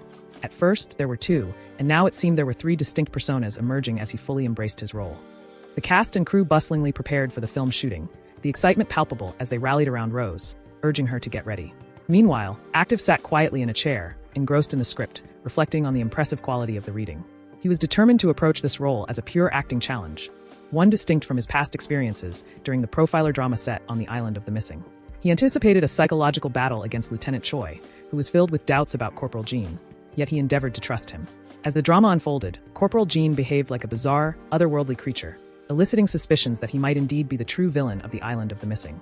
Given his ferocity that surpassed Park's, Active knew the intensity would inevitably increase. The stage was perfectly set for a formidable challenge, and he hoped to surpass his limits through this monstrous role. As the first set was ready, the focus shifted to Woo Jin, whose case was already fixed as he embraced the character. Active observed the crew staring intently at him, a feeling of pressure washing over him. The director suggested they take it easy with the first cut, and he readied himself for the scene, which featured Corporal Jean and the supporting character, Sergeant Choi. The scene depicted several days into their entrapment on the mysterious island, where the presence of malevolent entities had already claimed lives. The soldiers grappled with distress and mental fatigue, taking turns to keep watch, while First Lieutenant Choi attempted to rest. During this precarious time, Corporal Jean slowly moved in front of them. When the director called for action, he began walking, lost in thought. One soldier voiced his confusion about their presence on the island, prompting the protagonist to ask Sergeant Choi if he was not going to sleep. The soldier expressed his unease, insisting that Sergeant Choi seemed unfazed by hunger. The man elaborated on his earlier explorations under the captain's command, mentioning that he had discovered what looked like a fruit. However, when he reported it, he noted that only one fruit remained and suggested it might not be wise to inform the captain. He pointed toward a tree, hinting that he had found something intriguing. When asked what it was, he recounted how he had gone to pick the fruit, only for it to vanish when he approached the cliff. As another soldier dismissed his tale as nonsense, he insisted that the fruit truly disappeared in the blink of an eye and hypothesized an exit route down the cliff. Curious, the man moved closer to inspect. The soldier, holding a mysterious smile, led him to the cliffside, claiming he had seen something move. Just then, he pushed the man down the cliff, slipping into his action role, a sinister smile creeping across his face. As he knelt on the ground, he was seized by a fit of laughter that turned into sobs as he realized the gravity of what he had done. Crying out for the fallen soldier, he lamented the act of pushing a man over the edge. Suddenly, a dark voice resonated in his mind, questioning why he felt remorse for someone he had never liked. It reminded him of the bullying he endured, but as tears streamed down his face, he grappled with the weight of his actions, realizing that taking a life was no trivial matter. Another soldier approached, calling for him. He turned, apologizing and expressing his inability to save the sergeant, stating that he jumped after him. Overwhelmed with guilt, he fervently promised to act faster next time, though his words implied an unsettling possibility of enacting violence again. At that moment, the director called for a cut. He marveled at how quickly the actor switched between the contrasting personas. Active's ability to convey distinct expressions and speech patterns with such depth and intention left the crew with goosebumps, as if he embodied two separate individuals rather than a dual personality. The crowd began to applaud, acknowledging his extraordinary talent, their admiration palpable as he appeared possessed by the essence of acting itself. Closing his eyes, Active reminded himself that it was all manageable. Maintaining the different emotional landscapes of Corporal Jean, Suncheol, and the soldier was indeed challenging. The director reassured him that he could move on to the next scene, a request Active readily accepted. As preparations shifted to a new scene set at the airport, the director arrived to visit Active, marking another milestone in their shared journey. As the shift ended, Woo Jin walked down the hallway, contemplating that the standby was scheduled for 11 o'clock filming at an overseas location. He felt stuffed and hungry, needing to grab something to eat quickly when his phone buzzed unexpectedly. It was a notification from his mother, who had seen his recent work and conveyed that his dad was really happy with how well he was doing, reminding him to take care of himself properly. Woo Jin thought that he had received a lot of messages today and wondered if something significant had happened. Just then, another message popped up from director Kim, containing an embedded article link. The article mentioned that the movie had reached 1 million views in just 3 days. Shocked by the figure, Woo Jin couldn't help but smile, thinking that this was insane and the very reason he had become an actor. It felt like a new achievement, but he couldn't help but wonder about its implications for the future. He thought that if this commercial film could reach 5 million views, it would truly signify a breakthrough. Suddenly, a man approached him from behind, calling him a star and inquiring whether he had heard about the results of the film's performance. Woo Jin turned, thinking about the director's note that had suggested they had surpassed a significant breaking point. He considered the possibility of receiving a bonus more than double his original appearance fee, estimating it would be around 100 million won. The man, who seemed eager about future projects, suggested that Woo Jin should focus on advancing his career with the many casting offers that were coming his way. Feeling the pangs of hunger, Woo Jin decided to answer the call before heading to a nearby restaurant. The manager identified himself as Manager Choi. He walked off towards the cafeteria, where he noticed the limited seating available. He spotted a free seat with an old man sitting nearby and politely asked if he could join him. The old man, who did not seem like any tourist, apologized, stating that someone was already occupying that seat. He then removed his hat and spoke in fluent English, introducing himself as Director Gabok. Woo Jin was taken aback, wondering what Director Gabok was doing there unexpectedly. After a brief introduction, the director expressed his pleasure in meeting Woo Jin, noting that he looked like someone from next door. Woo Jin thought it was odd that anyone could comment on his appearance at that moment, but shrugged it off, assuming the director was referring to his acting. Director Gabok elaborated, saying that he had noticed Woo Jin's performance during a recent video sports day, describing how Woo Jin's eyes had been completely immersed in the character. Curious about the director's insight, Woo Jin mused if Director Gabok possessed some sort of ability to see into an actor's soul. The director asked him how he learned to switch between personalities so effortlessly, to which Woo Jin replied that he didn't remember every detail of that process. The director suggested that this characteristic meant he acted from memory, allowing him to switch between emotions quickly. When the discussion turned to sign language, Woo Jin mentioned he had learned it casually without a specific purpose. Impressed, the director admired his versatility, sensing that there was more beneath Woo Jin's current facade, a hint of a deeper personality hidden within. As the conversation progressed, Woo Jin learned that Director Gabok was in the area for another project. The director stood to leave and thanked Woo Jin for his time, mentioning he might stop by the nearby set where Kwon was filming. Sensing the weight of the moment, manager Choi appeared surprised to see the director, who greeted him with a friendly acknowledgement. Choi, however, seemed skeptical about the nature of the encounter, questioning the coincidence of seeing Director Gabok there. Woo Jin, still processing the meeting, noted the strangeness of it all, but felt a slight unease about it. Choi speculated that the director had come specifically to see him, hinting at the gravity of the situation. He further revealed that Director Gabok was aiming for the coveted King Film Festival prize with his upcoming project, an award recognized as one of the top 3 prestigious international film festivals. This revelation staggered Woo Jin as he absorbed the magnitude of the director's career, recalling that many of Gabok's previous actors had received accolades through their association with him.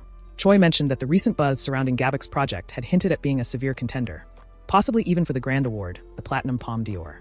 Woo Jin then remembered that the director had asked about his experience with sign language. Choi expressed doubt, suggesting such questions could indicate the director's genuine interest in working with him based on his unique skill set. In the ensuing silence, Choi posed the question of whether Woo Jin was personally interested in the King Film Festival. Despite the allure of such recognition, Woo Jin remained reserved, confessing that, in all honesty, he felt no particular investment in the festival or in pursuing this opportunity. His instincts warned him that engaging further with Director Gabok could be hazardous, as he felt the director had a way of seeing through him. Recognizing the potential fallout of rejecting Gabok's offer, Choi's expression shifted to one of concern. He realized that if Woo Jin turned down the director's interest, it could lead to significant repercussions for both his career and their future. As the scene opened, everyone was shouting, saying they had heard that the legendary director Gabok himself had come to visit the set. Many were taken aback by the rumor, wondering if it was true that the illustrious director had made a personal appearance while on vacation. Our protagonist, however, was less than thrilled at the thought of encountering the well-known director again. He resolved to treat him like a common grandpa as he entered, commenting on the heat and suggesting they take a break before filming began. The older members of the cast were surprised to see him and greeted him cordially. However, our boy was taken aback and thought it best to make a quick exit as he turned aside to get his makeup done. The director called out to him, asking if he was interested in the King's Film Festival. The boy stopped in his tracks upon hearing the name of the festival. A nearby lady informed him that he was quite lucky since even Director Gabok himself was interested in him for the King's Festival. Concerned, the boy muttered that he wasn't really interested, causing the atmosphere to shift dramatically. The lady exclaimed, wondering how he could be so rude as to express disinterest in front of such a prominent director. The boy shrugged his shoulders, insisting he was simply stating his opinion and didn't understand why everyone was overreacting. He apologized, and after some awkwardness, the others followed suit, saying their apologies before leaving the room at the director's request. Once alone, the director asked him why he wasn't interested in the King's Film Festival. The boy reiterated his disinterest, claiming he wanted to avoid all of the theatrics associated with it. The director found this unexpected and wondered if he truly saw something special in the boy, or if he should further test his abilities. As he observed, he noticed something peculiar beneath the boy's demeanor. He seemed uniquely different. The boy, feeling the weight of the director's scrutiny, thought the director was dangerously perceptive, able to detect subtle changes in his body language. Just as he struggled to articulate his feelings, the manager entered the room, inquiring if anything had occurred. The director acknowledged him and prepared to leave, wishing the boy good luck with today's filming. However, the director sensed an unsettling atmosphere, as if the boy were surrounded by a fog of lies. Meanwhile, in the next scene, the producer shouted for everyone to be ready as filming was about to commence. He asked Woo Jin if he was prepared, and Woo Jin nodded. He reminded himself that the shoot would start with him, so he needed to stay focused. He felt an urge to pull out the spirit of Corporal Jin, which was deeply embedded within him, as he entered the realm of his character. He hesitated, unsure about how much of Jin he should project, but decided to immerse himself as fully as he could. As the producer shouted action, Woo Jin's body began to tremble while the director took note of this shift. He pondered whether Woo Jin could embody his character effectively. Meanwhile, the soldiers in the scene remained quiet, keeping watch, until one of them heard a monster approaching at full speed. Wu Jin, visibly shaken, grappled with his nervousness while Corporal Jean attempted to assure the trembling soldiers. However, Jean hesitated, worried that his words wouldn't be taken seriously. Deep in his mind, Corporal Jean wanted to convey reassurance to those behind the cameras, knowing he had dual consciousness. But how could he express that? Suddenly, he realized he could communicate through sign language, even without speaking. As he held back physical movement due to the scene's demands, he relied on his eyes, facial expressions, and body language to project his emotions. He focused on conveying a struggle, his features trembling, and a slight smile crept onto his lips, revealing a narrative that transcended words. The director observed closely, understanding that this duality in Wu Jin's performance presented a unique layer of complexity. Then, in an unexpected move, Wu Jin inadvertently stepped on a soldier, who cried out in confusion, prompting chaos. Panic erupted as the soldiers fled. One notably fainted amid the frenzy. Jean called after them, insisting they shouldn't panic and urging them to stand firm. Observing the commotion, the directors noted that this young actor was pivotal in maintaining the scene's pacing and tension. As the chaos subsided, the director decided to call for a 10-minute break while they recalibrated. He felt goosebumps at the remarkable immersion he witnessed. He deliberated the peculiar light that seemed to surround Wu Jin. Although the boy had led an ordinary life, there was an undeniable shimmer of the extraordinary within him that could no longer remain hidden. The director speculated whether everything had been a deliberate act of concealment on Wu Jin's part, orchestrated over the years until this moment of revelation. Moments later, the old director expressed his appreciation for the film set, saying it felt refreshing to witness a proper filming environment once again. He acknowledged Wu Jin's remarkable individual talent, considering how simply Corporal Jin's character had been described on paper, yet Wu Jin brought it to life impressively. As they conversed, the director couldn't shake the unsettling feeling that he was being scrutinized himself, noting how perceptive Wu Jin seemed to be, almost as though he could read him like an open book. In the next scene, as the director called for a cut, everyone relaxed, relieved to know that their hard work had come to a close for the overseas filming. They expressed gratitude and looked forward to the upcoming break before the next set of filming commenced in a large studio complex the following week. However, one particular boy remained lost in thought, yearning for the comfort of his bed and some much-needed rest. Meanwhile, he reflected on the need to meet with his daughter one last time before their return. The end of the year loomed, and the entertainment industry was notorious for its hectic schedule during this time. With Wu Jin being the hottest topic this year, casting calls were expected to pour in from every direction in November, especially with major events like the drama awards for profiler Hanriang and Love That Freezes approaching. Additionally, the film about the drug dealer was also expected to generate buzz at the Korean Festival Awards.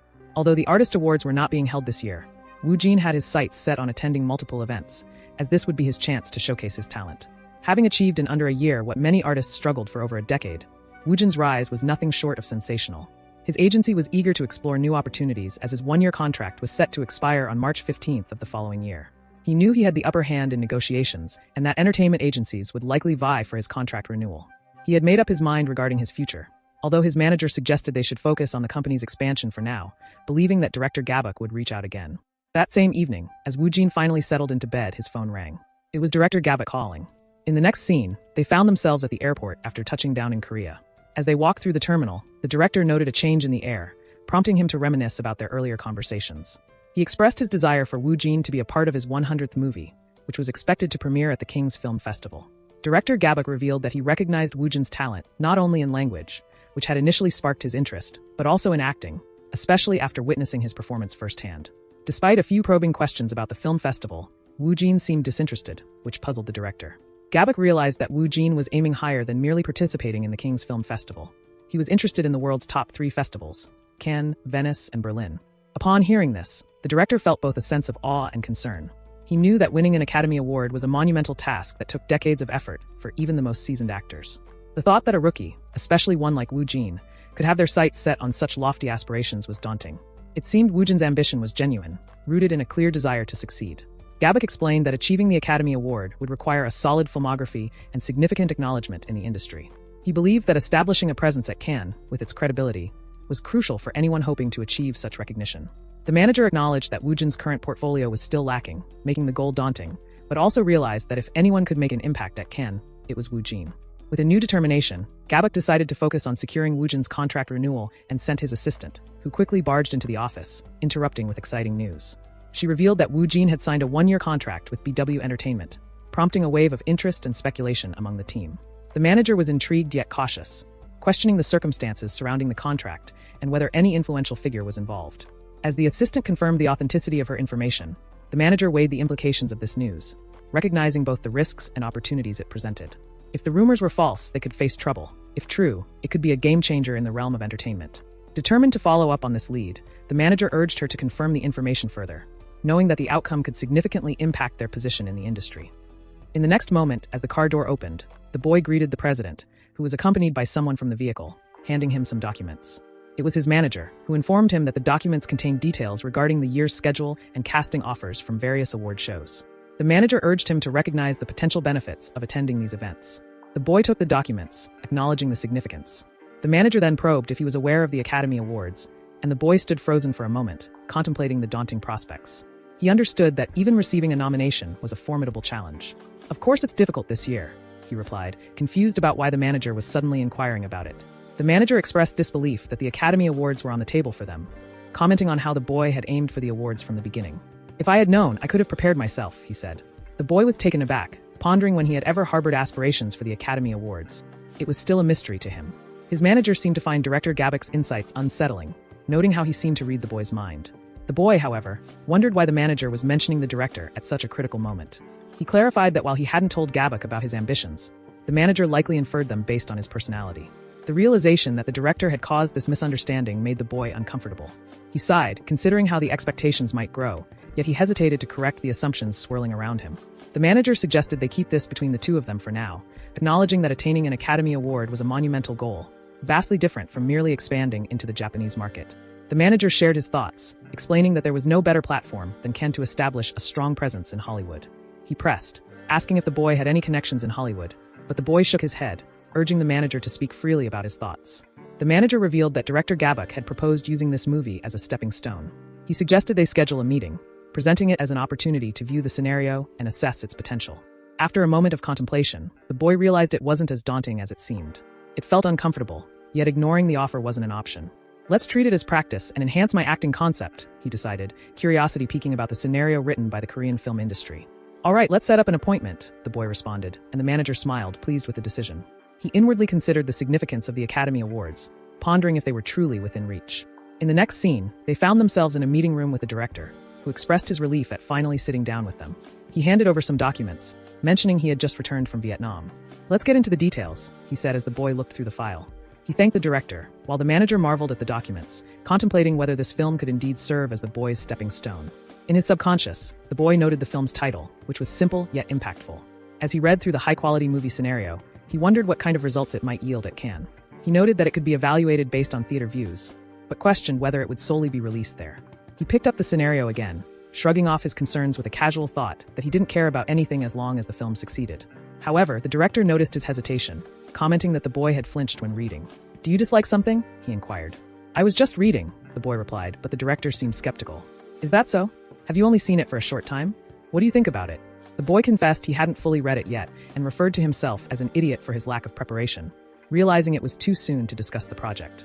The director pushed the conversation, eager to hear the boy's thoughts, admitting that he had acted impulsively in Vietnam and genuinely wanted him in the film. He made a formal request, stating, "I want to cast you in this movie," while also acknowledging that, while the boy aimed for higher ambitions than Cannes, securing an Academy Award was still out of reach for now. The boy thought about how the director's inquiries had stirred up misunderstandings, questioning the motivation behind his focus on the Academy Awards. The director insisted that a successful showing at Cannes could drastically change the boy's circumstances, encouraging him to use the film as a stepping stone. He was curious to see how quickly the boy could reach his goals. He explained that the Cannes Festival usually took place in June, but it would be pushed to September the following year due to circumstances. To succeed, they would need to publish the movie by January and start editing by June, aiming to submit it in September. The boy found the timeline daunting, but was intrigued by the director's confidence. The director reassured him that previous results had secured offers and that reaching the finals was almost guaranteed. "Don't worry about anything else, focus on your future," he advised. "All right," the boy agreed, expressing his willingness to consider the offer. The director requested to be notified once a decision was made. As they exited the meeting, the manager expressed gratitude for the opportunity, and the director bowed politely. After some moments of reflection, the boy felt relieved, stating that he still needed to review the script thoroughly. The manager encouraged him to complete it and inform him afterward, but before they could continue, the manager's phone rang. It was a message from the PR team leader, stating there was trouble and asking if they had seen the news. An alarming article reported that the monster rookie Kong Woo-jin had only signed a one-year contract with BW Entertainment, meaning he would become a free agency actor the following winter. The manager was shocked, exclaiming how insane it was that the contract had leaked so easily. Knowing this would attract noise, he decided they should prioritize their schedule before discussing the details further. "Okay, President," the boy replied, but the manager thought it was fine. They still had time to react carefully and avoid overreacting. He worried that harsh reactions could lead to chaos, especially as they contemplated Woojin's future and whether he should begin searching for a better agency. Meanwhile, the boy realized from the manager's reaction that the article about his contract made public was indeed strange, leaving him feeling uneasy about the situation ahead. As time passed, the news about Woojin's contract expiration spread rapidly throughout the entertainment industry. The sudden news caused chaos among agencies. This was because Woojin's influence was already significant, and above all, the fact that the contract had only been for 1 year felt so new and unheard of that many assumed it was fake. However, while online communities and fans buzzed with speculation, countless domestic entertainment agencies also went into a frenzy over the news. They began making moves to reach out to Woojin. The idea that he had only signed a 1-year contract had shaken up the industry and earned a quiet, but meaningful recognition among professionals. Meanwhile, Woojin himself showed no reaction to the news about his contract expiration. While people in the industry were stirred up, he remained calm. Many wondered whether he was trying to raise his value, but Woojin had no particular thoughts about that. Watching his manager, he figured the manager must have mentioned the issue and had suggested they talk about it later. But Woojin had already made up his mind and felt there wasn't much to think about. Sitting on the couch, he thought that if he simply left it alone, it would all pass on its own. But as the news continued spreading, a message arrived. It was from the president of BHM Entertainment, requesting a personal meeting. Similar messages kept appearing on his screen, and he wondered where they had even gotten his number. This situation was quite different from simply receiving business cards. The fact that articles were blowing up and agencies were personally reaching out to him was proof that his current standing in the industry was exceptionally high. He had even been researching top actors online recently. Fortunately, he had studied contract-related matters in advance, just in case. Honestly, he still wasn't entirely sure what he wanted, but he thought he would push through to the end anyway. It felt a little excessive to believe that value would build itself just by waiting. But the manager came in and asked if Woojin had checked his own channel. He mentioned that Woojin's alter ego videos were each reaching at least 5 million views. His subscriber count had already surpassed 5.9 million. That was likely the reason they kept receiving collaboration requests from idols, established singers, and others. The manager told him to check out the latest video in particular. It had blown up, gathering 6.12 million views. He laughed, saying that Woojin's choice to use Miley Cyrus's song had been brilliant. Woojin wondered if the video's success was thanks to her, a popular Hollywood actress and singer. The manager then brought up the next project, cooking content. As they had discussed earlier, they had narrowed it down to 3 options. In the new format, Woojin would cook while sharing recipes with subscribers. In the next scene, Woojin was seen cooking on screen, while chatting with a guest. The manager asked about the idea of avatar cooking. Woojin looked at him and asked what that meant. The manager explained that the guest would act as the avatar, and Woojin would follow the guest's verbal instructions. It would be styled more like a variety show. He asked Woojin what he thought of the concept. Woojin thought it was a good idea, but pointed out that if the guest didn't know how to cook, it could be a problem. He was sure it would be quite frustrating. The manager then asked who Woojin wanted to invite as the first guest for the cooking show. Woojin replied, none other than Miss Warren. The manager agreed and said he would try to request her appearance. Then he asked about who should be the avatar. Woojin said he wasn't sure, so the manager said he would decide on that part. Suddenly, another staff member appeared, announcing that preparations for filming were complete and Woojin could head to the recording room. As Woojin took his seat, he thought that once again, he had decided not to tell anyone, not even the manager, about the agencies that had contacted him. Inside the studio, people were taking pictures of him and gossiping. Despite all the media buzz, he remained calm, which surprised everyone. The director wondered if Woojin would change agencies. He wasn't sure if Woojin was in contact with other companies, or if he might even return to the same agency. But there were still many things that these agencies didn't know about Woojin. His sharp eye for projects, the Cannes and Academy Awards under his belt. From just those accomplishments, his future value was enormous. The director felt that maybe the assumptions they'd made about Woojin were all wrong. That's why he planned to give everything he had, to show his sincerity beyond imagination and win him over. As filming wrapped up and Woojin stepped out of the car, someone handed him a phone to sign. A man told him he'd worked hard and encouraged him to rest well. At that moment, Woojin thought, before it was too late, he had to say something now. Smiling, he opened his mouth and said that he would do the Leech project after all. The manager asked if Woojin's intuition had been triggered again. Woojin said he just felt good about it, and asked the manager to inform the director tomorrow morning. Then Woojin mentioned he'd heard that the Cannes Festival would open in September next year, and that he was looking forward to collaborating at the event again. Upon hearing that, the manager laughed and said he was also looking forward to it. But then he paused, asking what Woojin had just said. Woojin repeated himself. He was looking forward to working together again at next year's Cannes. The manager looked at him carefully and reminded him that the Cannes Festival would be held in September, but Woojin's contract expired in March. Was Woojin saying he wanted to continue working together? Woojin asked back if the manager hated the idea. The manager admitted it was true.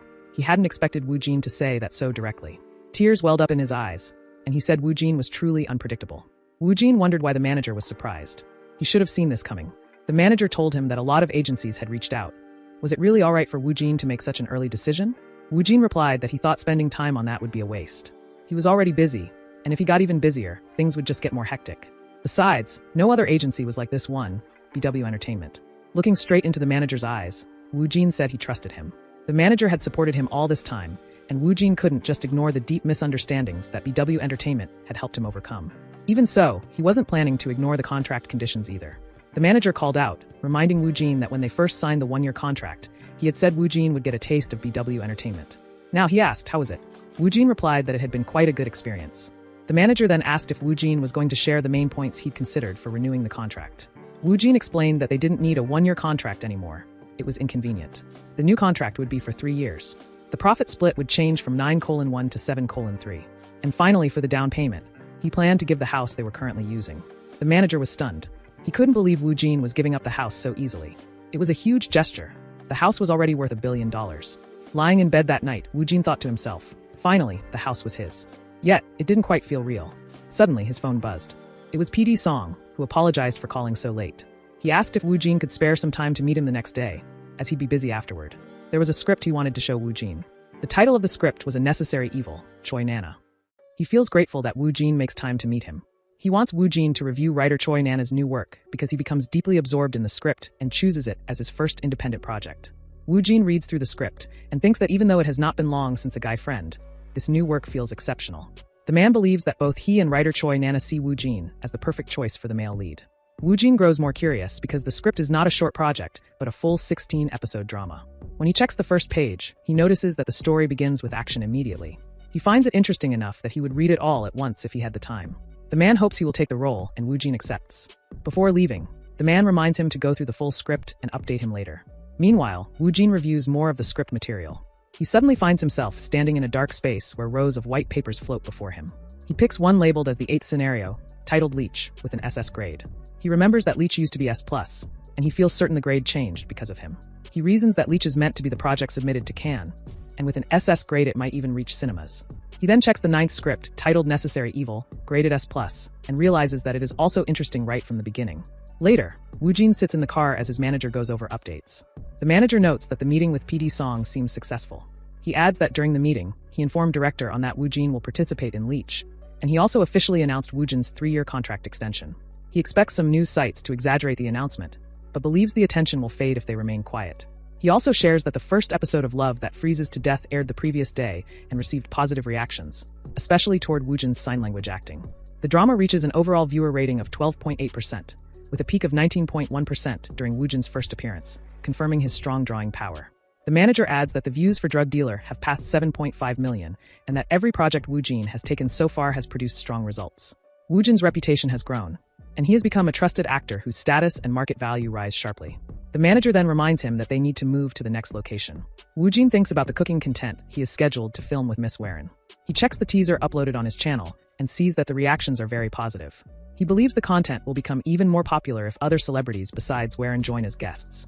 Afterwards, he returns to the dark space to analyze more of the script. The system states that the scenario is of very high quality and that abilities exceeding basic specifications have been detected. He learns that he needs to acquire martial arts skills. He first assumes it is impossible because the male lead's fighting techniques are not clearly detailed. The reading of martial arts begins anyway. He suddenly senses the ground beneath him, though he cannot confirm where he actually stands. A male shadow appears, and his body moves automatically. The shadow takes him down effortlessly, and he feels shocked and confused. A sensation begins to embed itself deeply within him, and he realizes he has mastered martial arts. He then wonders if he can proceed to reading Jang Yianwa's world. The system identifies it as a very high-quality drama scenario, and the reading process begins. Meanwhile, 2 men stay in a courtyard where an elderly man finishes serving a meal. The elderly man notes the long gap since the younger man's last project and hands him a script, which marks the 100th project he intends to complete with him. The younger man reviews the script and feels that the elderly man has become more particular about his work. The younger man is revealed to be Sim Hanho, a veteran actor with 30 years of experience. Hanho wonders if he is the first to receive the script. The elderly man reveals that he is the second, and that the first person is Kong Wu Jin. Hanho reacts with surprise but quickly understands.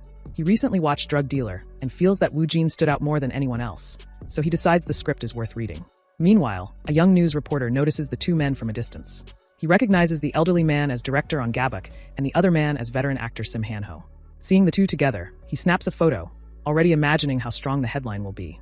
Woojin feels he has changed. When he looks at his palms, it seems like something new is carved into him. He senses that the change comes from the character he plays, a person filled with madness and violence. Because of this, he becomes sharper, bolder, and more unyielding. His entire body grows sensitive yet flexible. His past skills feel smooth, but this new one feels rough, wild, and dangerously intense. He knows he must learn to control it, because using such a violent skill carelessly could cause trouble later. He believes control is not hard for him, especially since he already understands how to restrain himself. Soon, Woojin arrives at the studio and finds Miss Warren already there. She explains she arrived early because the road was clear. Meanwhile, inside a parked car, a man in a hood watches Woojin and Warren. The man seethes with hatred, believing Warren belongs to him. He feels Woojin keeps provoking him and decides that Woojin must be punished for this imagined betrayal. After the shoot, Woojin prepares to leave. Warren and his managers suggest they should get going, but Warren still lingers because she wants to stay with Woojin. Her manager nags her about her next photo shoot, yet she moves toward Woojin anyway. She catches the scent of his perfume and quietly wonders what it is because it smells so pleasant. At that moment, Warren's manager and the others freeze in fear as they notice the stalker creeping up behind Warren with a knife. Warren is terrified and unable to move as the man swings the blade. But Woojin steps in instantly, blocking the attack. In one swift motion, he disarms the stalker and forces him to the ground. He calmly instructs Warren to contact the police. Everyone around them stares in shock, unable to believe how steady Woojin appears after such a sudden and violent moment. But inside, Woojin is far from calm. He is just as startled as everyone else by what he has done. Woojin does not feel good after the incident. Even though he acted quickly, he hates that he had to use violence and hopes he never has to do it again. When he notices Warren, he checks her condition. She insists she is fine, but he can see the tremble in her hands. He guides her to the car so she can calm down for a moment. He tells her the name of the perfume and sprays a little on her wrist. She inhales the scent, finds it comforting, and feels her heartbeat slowly settle. The police soon take the stalker away. Warren's manager expresses deep gratitude for Woojin's help. Woojin then contacts his president and explains that if the incident becomes news, he hopes his name will not be included. He does not want unnecessary attention, especially since he never intended to use his martial arts for anything outside of acting. He also senses the misunderstandings that could spread if he becomes the center of the story. The president assures him that he will take care of it. He understands that Woojin must feel uncomfortable using a frightening event to gain fame.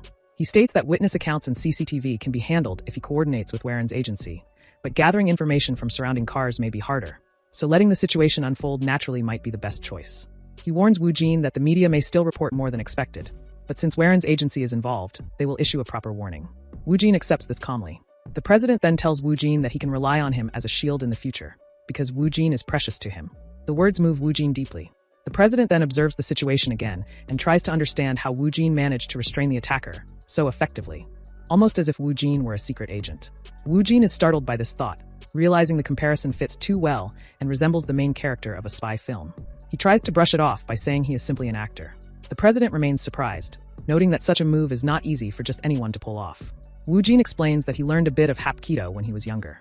The president is stunned once more, but decides not to question it further, feeling that trying to fully understand Woojin may be pointless. A meeting takes place regarding the situation with Warren, since news of the incident is spreading rapidly. The staff discuss how the attention keeps growing, yet Warren continues to follow her schedule without hesitation. PD Song notes that she is handling everything with remarkable professionalism, as expected from someone so experienced. A female official shifts the discussion toward Woojin and wonders aloud if he has confirmed his appearance for the project. She explains that he seems to be thinking about it for a long time, which makes the team anxious. Some speculate that the stunt scenes in the script might have overwhelmed him, and they assume he may feel that adding intense stunt training to his already full schedule would be too demanding. PD Song, however, feels differently. He believes Woojin is not the type to avoid difficult tasks or feel intimidated by physical challenges. He considers the possibility that Woojin sensed something unpleasant or unsettling while reading the script in its entirety. Still, he decides that they cannot wait indefinitely and instructs the team to proceed with Plan B on the casting board for the time being. At that moment, PD Song receives a call from Woojin. Woojin apologizes for contacting him late and explains that he has finished reading the whole script. PD Song immediately assumes the stunts may have been too much and considers reducing them if needed. To his surprise, Woojin says that he is completely fine with the current stunt count and even states he does not mind increasing the number of action scenes. The staff fall silent in shock. Woojin firmly announces his decision to take on the role of Jang Yinwo, which instantly lifts the atmosphere in the room. Everyone begins to feel energized and enthusiastic, and PD Song expresses how grateful he is for Woojin's willingness to join the cast. He reminds Woojin that stunt training will be necessary and mentions that the stunt director will conduct a simple physical test before the script reading to check each actor's form and performance level. Woo Jin then hands the phone to his president. Choi Songjin introduces himself to PD Song and explains that Woo Jin has another meeting scheduled. He promises to reach out once the meeting is confirmed, so they can arrange another date to go over the project details more thoroughly. PD Song agrees and ends the call feeling satisfied. After the call, Songjin tells Woo Jin he can leave the rest of the negotiations to him. Woo Jin reflects on how his status has changed now that he is taking on lead roles, and he feels that the drama Necessary Evil is rising to a much higher grade, perhaps even reaching SS status. Songjin then suggests that Woo Jin should reach out to Warren personally, considering the situation she just went through.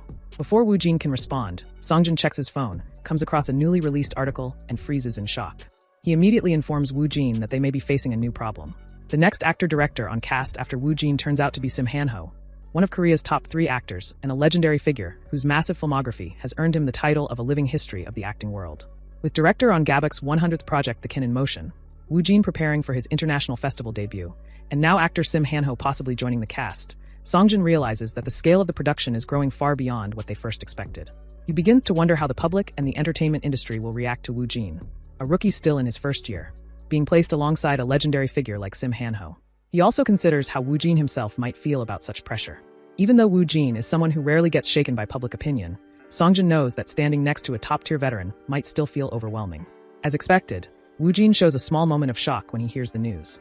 Yet when Songjin asks about his feelings, Woo Jin responds with a calm, indifferent attitude, acting as though the situation does not trouble him at all. Songjin is quietly impressed by his composure. At that moment, Songjin receives a call from director on Gabok. The director explains that he has just seen the article about the movie and is surprised, since he never expected a reporter to be present at that time. He calls because he wants Songjin to know the situation clearly and mentions that he has also given the scenario to actor Sim Han-ho.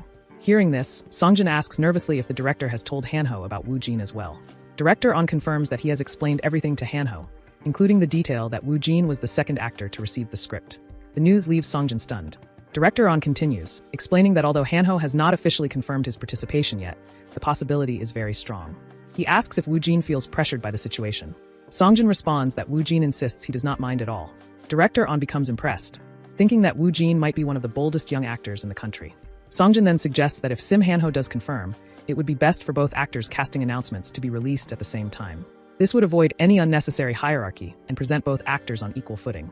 Director On agrees, feeling that announcing one before the other would be disrespectful to Han-ho.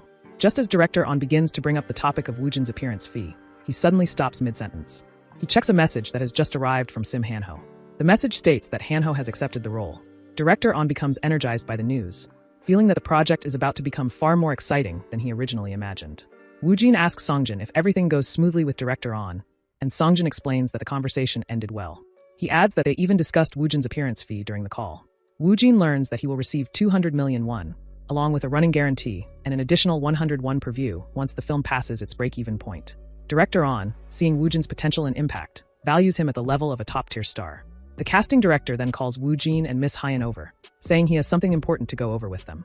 Woo Jin wonders about the rest of the cast, and Miss Hyeon explains that they finished their work early because their scenes are being filmed separately for the overseas portions.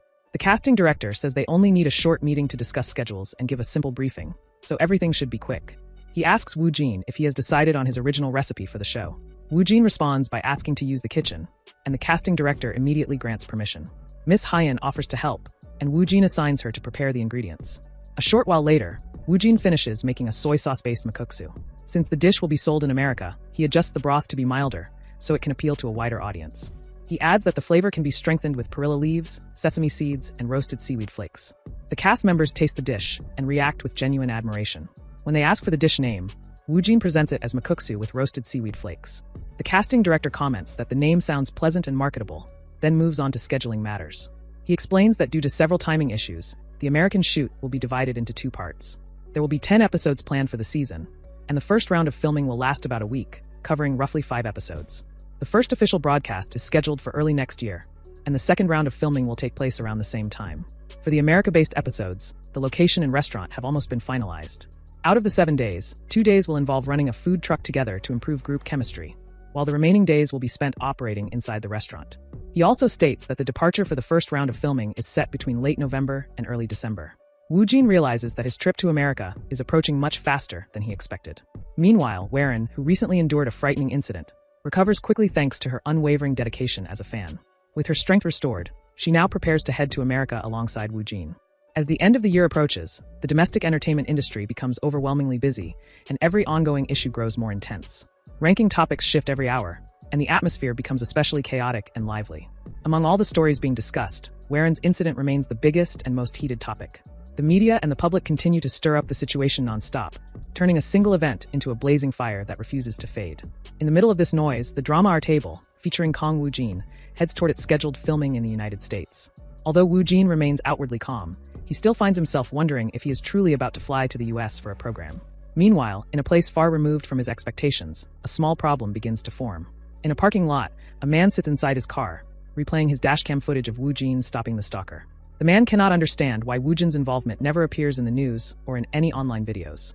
He grows excited, believing that his black box recording is a hidden treasure that could change everything.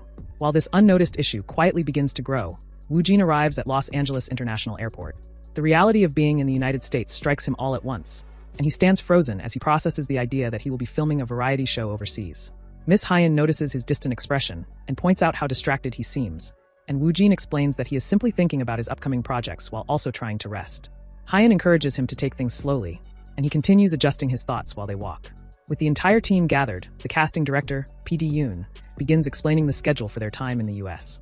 He informs them that there is a food truck street in North Hollywood Park where they will run their business for the first 2 days. The filming on the first day will remain light and simple, so everyone can adjust to the time difference, while the actual work begins on the second day. P.D. Yoon then turns to the program's director, referring to him as the leader, and brings up the plan for those first days. The director, however, insists that he is merely a figurehead supporting from the background, and since the concept of the show focuses on cooking, Woo-jin should naturally take the lead as the chef. He expresses no hesitation about following a junior, stating that being the one who is instructed is actually the most comfortable position. Woo-jin accepts this responsibility and begins outlining his thoughts. He plans to decide on the menu first, then move on to selecting ingredients before purchasing them. Since the food truck has very limited space and the workflow will be cramped, he decides that preparing just 2 dishes will be more than enough. P.D. Yoon agrees with his reasoning and allows Woo-jin full freedom to choose the ingredients and finalize the menu whenever he finds it convenient. From this point onward, Woo-jin becomes the official leader of the team's work in Los Angeles. Woo-jin decides he should familiarize himself with the map of the area as he moves around. He checks his phone and is startled by the sheer number of messages flooding in. Songjin shows him a video of Woo-jin subduing the stalker, and Woo-jin realizes that it has gone viral. Korea is in chaos over the footage, and he is shocked to see himself trending across social media. Songjin admits that he has no knowledge of the black box video, but he cannot stop people from sharing it. The already massive media buzz surrounding Waren's incident has now exploded even further, turning the spotlight entirely onto Woo-jin. Articles, videos, and YouTube clips are all focused on him, and the panic only grows. Songjin points out that even those close to Woo-jin must be constantly calling or messaging him. He urges Woo-jin that at this point, it is better to confront the situation directly. Woo-jin agrees, deciding that admitting the truth is the best course. Songjin confirms that an official statement will be released within a few hours. The sooner, the better, but warns that Woo-jin will have to endure some difficult reactions in the meantime. The cast team has already started approaching Woo-jin about the articles, which reinforces why he initially wanted to keep the matter hidden. Meanwhile, in a car en route to the next event, Director On Gabak and Sim Han-ho are reading the article about Woo-jin's viral video. Director On wonders how Woo-jin could have performed such moves so effortlessly, and Han-ho remarks that Woo-jin is a rare talent whose issues never seem to stop. Even though Woo-jin is physically absent from Korea, his presence is felt everywhere, and Director On agrees. Their driver then informs them that they have arrived at the hotel hosting the Night of Stars Awards ceremony. The Night of Stars, hosted by the Korean Film Actors Association, is formally an award ceremony, but is widely recognized as one of the most prestigious year-end parties. It gathers legendary directors like On Gabak, prominent figures from the entertainment industry, and numerous top stars. As Director On Gabak enters, he overhears conversations about Woo-jin's viral video and realizes that, even in his absence, Woo-jin's influence is impossible to ignore. Director On considers leveraging the situation further, especially since the topic of the actor Leech will inevitably come up. Sim Han-ho observes the plan forming, and Director On decides that, with the stage already set, it is the perfect moment to make an announcement regarding Woo-jin's presence. Sim Han-ho notes that the announcement is bound to cause a major stir and wonders when Director On plans to make it public. At that moment, the chief editor of Power Patch approaches Director On and introduces himself, requesting an immediate interview. He presses for a hint about who has been selected for the plot of Leech, explaining that the public is desperate for information. Director On reveals that not only has he already given the script to the actors, but the 2 lead roles have also been confirmed. He adds that one of the lead actors is none other than Sim Han-ho himself. The chief editor is eager to know the identity of the other lead, and Director On discloses that Kong Woo-jin has been cast alongside Han-ho. The revelation leaves everyone stunned, and Director On quietly observes the reaction, noting the surprise of those around him. The chief editor quickly reasons that the shock comes from the fact that Woo Jin is already making headlines due to Waren's incident, and now he has secured a lead role in a high-profile film with director On Gabok. Recognizing the significance of the news, the chief editor immediately makes a call to ensure that the article is released as fast as possible, ahead of competitors. He then inquires about director On's reasoning for choosing Woo Jin. Director On explains that he selected Woo Jin because the young actor had not shown much prior interest in Kan. The story of Kang Woo Jin's heroic actions spreads like wildfire throughout Korea. Amid the commotion, chaos erupts again as BW Entertainment releases an official statement and director On Gabok makes a bold, attention-grabbing declaration. The news travels fast, eventually reaching Woo Jin while he is in the United States. Across the ocean, an American is seen reading multiple articles about Woo Jin. His subordinate points out that she discovered the video while searching for an Asian actor capable of performing action scenes. She suggests including Woo Jin in a screen test scheduled for a few days later and notes that he is already in Los Angeles for a shoot. The man, revealed to be Hollywood director George Mendez, expresses curiosity about Woo Jin and considers bringing him in personally for the audition. Meanwhile, Woo Jin sits quietly, feeling that the media frenzy has finally begun to settle. Yet, considering director On's recent revelations, he knows that returning to Korea will bring a fresh wave of headaches. PD Yoon announces that, with the food truck business starting tomorrow, the team needs a meeting to finalize the menu, organize ingredients, and plan the workflow for the day. Woo Jin is asked if he has any dishes in mind. He responds thoughtfully, emphasizing the importance of speed in food service for a truck operation. He decides on 2 dishes, 1 rice dish and 1 noodle dish, avoiding anything too spicy. He chooses a bulgogi rice bowl and his signature manguksu with roasted seaweed flakes. The director moves forward with the planning, suggesting that an ingredient list be made and that the workflow be structured with 4 people in the kitchen and 2 handling serving. Waren and Yun Baekwang are assigned to support the kitchen team, while Jonghak and Gangsu manage the serving station.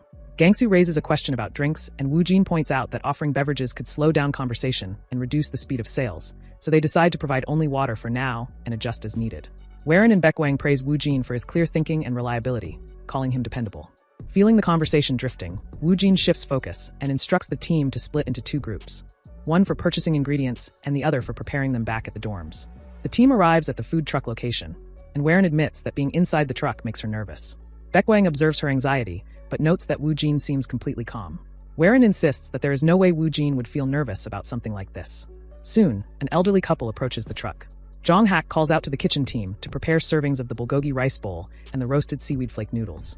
Woo Jin begins cooking, and as he works, he realizes that the sensation is reminiscent of his first acting experience. A mix of anticipation and the strong desire to impress others by delivering something truly excellent. The elderly couple talks quietly as they wait, remarking that the food truck is part of a Korean TV program designed to introduce Korean cuisine overseas. They do not expect much from the food since the cooks are all celebrities rather than professional chefs. The wife comments that her husband is very particular about taste, noting that a chef should try a wide variety of dishes. The husband adds that he has sampled a lot of Korean food already and is researching ideas to incorporate into his own restaurant. When Jonghak delivers the dishes, the wife immediately praises the aroma. The husband, upon first glance, thinks the food resembles Japanese cuisine, but after taking a bite, he is shocked by how good it tastes. He begins eating rapidly, admitting that he had misjudged the dish. The wife asks if he dislikes it, but he quickly clarifies that the cook is not just an actor. He is a true chef. Woo Jin, who outwardly remains composed, internally panics slightly, worried that the couple may not actually enjoy the food, as their reactions initially seemed neutral. Jonghak notices this and suggests that Woo Jin approach the couple personally, explaining that having the chef interact with the first customers would look great for photos and publicity. Woo Jin realizes that Jonghak is carefully managing his on-screen presence and decides to go forward. He greets the couple and asks for their honest opinion about the food. The wife is impressed by his fluent English and expresses excitement, saying that the bulgogi rice bowl tastes absolutely amazing. The husband adds that the noodles are exceptional and asks whether this dish is commonly eaten in Korea. Woo Jin explains that the noodles are his own creation, which surprises the husband. The couple notes that they had heard everyone involved in the show is an actor and wonders if Woo Jin is truly a chef. Woo Jin explains that he is also an actor, and the couple is thoroughly impressed by his skill and versatility. The husband asks if they are the very first to taste the dishes. Woo Jin explains that they are indeed the first customers, excluding the taste testers who tried the food beforehand. The husband realizes that these dishes are not something they could find in America and expresses how unique the experience is. Curious, he asks how long the food truck will be operating. Woo Jin informs him that the truck will remain open until evening for 2 days, after which they will move to a restaurant for 5 days. Excited, the husband promises to return the next day and requests a picture with Woo Jin. He insists on posting it to his social media and even mentions that he will recommend the food truck to his acquaintances on the way home. Meanwhile, the wife notes that such a post could create quite a buzz, making it challenging for them to return the following day, particularly since her husband is a 1-star Michelin chef who rarely gives high praise. At Los Angeles International Airport, a blonde female celebrity is seen settling into her airplane seat with her manager. The manager informs her that they will depart soon and suggests that she take a nap during the flight, as the journey will be long. She agrees, ready to rest. The manager then reminds her that this will be her first time visiting Korea and that she will need to stay for a week for film promotion activities. They discuss which Korean YouTube channels she might appear on. When asked if she has reviewed the list, she nods and points to a channel featuring images of Kang Woo-jin, explaining that she only wants to appear on that particular channel because she hopes to meet the Korean actor in person. It becomes clear that the celebrity is none other than Hollywood superstar Miley Cara, whose presence is sure to draw significant attention. Inside the team bus, Baekwang informs Woo-jin that new articles about him keep appearing constantly, warning that chaos will surely erupt once he returns to Korea. Warren adds that it is almost comical how Miley Cara's visit to Korea is being completely overshadowed by Woo-jin's news. Even Woo-jin feels a twinge of nervousness about returning to Korea, but he pushes the thought aside, deciding to focus solely on the food truck business for now. Reflecting on the previous day, he notes that although there were not many customers, it went fairly well. He hopes to have a similar turnout today, only to be stunned when they arrive at the location to see a huge crowd already waiting in line. He and the team are shocked by the sheer number of people. Jong-hak instructs Gang-soo to pull the bus over, checking if any staff members are nearby and whether PD Yoon is aware of the situation. PD Yoon opens the bus door, remarking that the customers have already arrived and asking why the food truck has not been opened yet. Jong-hak silently acknowledges that PD Yoon must already understand the reason for the crowd. PD Yoon turns to Woo-jin and reminds him of the elderly couple from the previous day. He explains that the elderly man is a well-known chef who runs a one-star Michelin restaurant and had posted pictures and a glowing review of their food truck on his social media account. That post was then picked up by a local newspaper, which is why such a massive crowd has gathered. PD Yoon urges Woo-jin and the team to open the truck immediately, aware of the opportunity and the expectations. Meanwhile, Woo-jin internally wonders why both Korean and American grandpas seem to enjoy making such a big deal out of things. Observing the scene, Songjin anticipates that Woo-jin is about to face a very challenging day. At that moment, he receives a call from BW Entertainment, informing him of an urgent request. Miley Cara, it turns out, wants to appear exclusively on Woo-jin's alter ego channel. Songjin briefly wonders if she had seen the cover video of her song, but quickly decides that it is not unusual for a Hollywood star to appear on a Korean YouTube platform. He checks the conditions for her appearance. The content must be developed around Woo-jin's alter ego, include promotion of Kara's new movie and segments about her, and the filming must occur before the 18th, as that is the duration of her stay in Korea. Songjin concludes that all of these requirements are feasible. He then decides to push for a full feature package, including a duet performance with Woo-jin, a talk segment, cooking content, and even an avatar cooking segment. He anticipates that the impact of such a collaboration will be immense and looks forward to seeing the chemistry between Woo-jin and Kara, imagining the excitement it could generate. Songjin also wonders how Woo-jin will act in front of a Hollywood superstar, though he suspects that Woo-jin will remain composed, showing little difference from his usual self. At that moment, his phone rings again, this time from an unknown Los Angeles number. He answers the call and immediately hears the name Winner Movie Pictures, which makes him perk up with interest. Later in the evening, Woo-jin is seen freshening up in the apartment. Despite nearly collapsing from the intensity of the day's cooking, he reflects that the experience was incredibly fun. With the restaurant opening scheduled for tomorrow, he wonders how it will appear on television and imagines the reactions of the viewers. Songjin calls from the doorway, asking if he can come in, and Woo-jin welcomes him without hesitation. Songjin gets straight to the point, informing Woo-jin that Hollywood's top actress, Miley Cara, wants to appear on Woo-jin's alter ego channel. Woo-jin acknowledges this calmly on the outside, though inwardly he feels stunned. Songjin then adds that the film company behind the request, Winner Movie Pictures, also wants to meet Woo-jin personally. This news startles Woo-jin further. Winner Movie Pictures, Songjin explains, is a mid-sized Hollywood production company that primarily focuses on films, but has recently expanded into broadcast content as well. Their most recent success is George Mendez' The Last Kill series. The company is currently producing The Last Kill 3, and is searching for an Asian actor skilled in martial arts for the project. By chance, they came across the video of Woo-jin subduing the attacker on YouTube, and the director expressed interest in including him in the upcoming screen test scheduled in a few days. Woo-jin feels a surge of panic inwardly. He has not yet fully adapted to the Korean entertainment industry, and now he is suddenly facing Hollywood as well. Despite this, he maintains his composure outwardly, reasoning that it is fascinating but not even confirmed yet, so there is no need to worry too much. He decides to take the news lightly, at least for the moment, and focus on the tasks at hand. Woo-jin feels that all he needs to do is go there and perform. He reasons that it wouldn't hurt to check it out while he is at it, and if he fails, he simply does not have to take it further. Calmly, he tells Songjin that it does not seem like a bad idea. Songjin is taken aback by how composed Woo-jin remains in the face of such surprising news. Curious, Woo-jin asks if he will be the only one taking the screen test. Songjin explains that actors from other countries will participate as well, and that Woo-jin's audition has been squeezed into an already scheduled test. Although the role is minor, Songjin points out that even a small part in Hollywood carries a significant level of prestige. Since the project is widely known, merely participating would greatly boost Woojin's market value. If he succeeds in securing the role, it could be a career-defining moment that might rewrite history. Songjin hands Woojin the audition sides, explaining that they will likely be used during the screen test. Most of the material consists of action scenes rather than dialogue, and the focus is primarily on assessing the actor's physical form and skill. Woojin can simply showcase what he is capable of. The timing of the test also works well with their schedule. They would only need to delay their return to Korea by 1 day after completing the first round of filming for our table, which Woojin agrees to. Despite this, Songjin expresses concern, noting that the audition sides appear complex and wonders if Woojin might be at a disadvantage when compared to other actors. Calmly, Woojin reassures him that the material is not particularly difficult, and that no matter which countries the other actors come from, he does not expect to fall behind. His confidence stems from his access to the subspace, which gives him an edge in preparation and skill. Realizing it has been a while since he last received audition sides, Woojin activates the subspace to study them carefully, ready to assess the material and prepare himself fully for the upcoming test. After finishing the day's work at the restaurant, Gangsu suggests taking a group picture. He asks Woojin to stand in the middle while he captures the photo, creating a memory of their first successful day. That day marks the end of the busy restaurant operations, and with it, the first round of filming for our table is finally wrapped up. Once the long shoot concludes, the team returns to Korea. Hundreds of reporters and fans gather at the airport, enthusiastically welcoming the cast. Amid the cheers, some people quickly notice that Woojin is missing.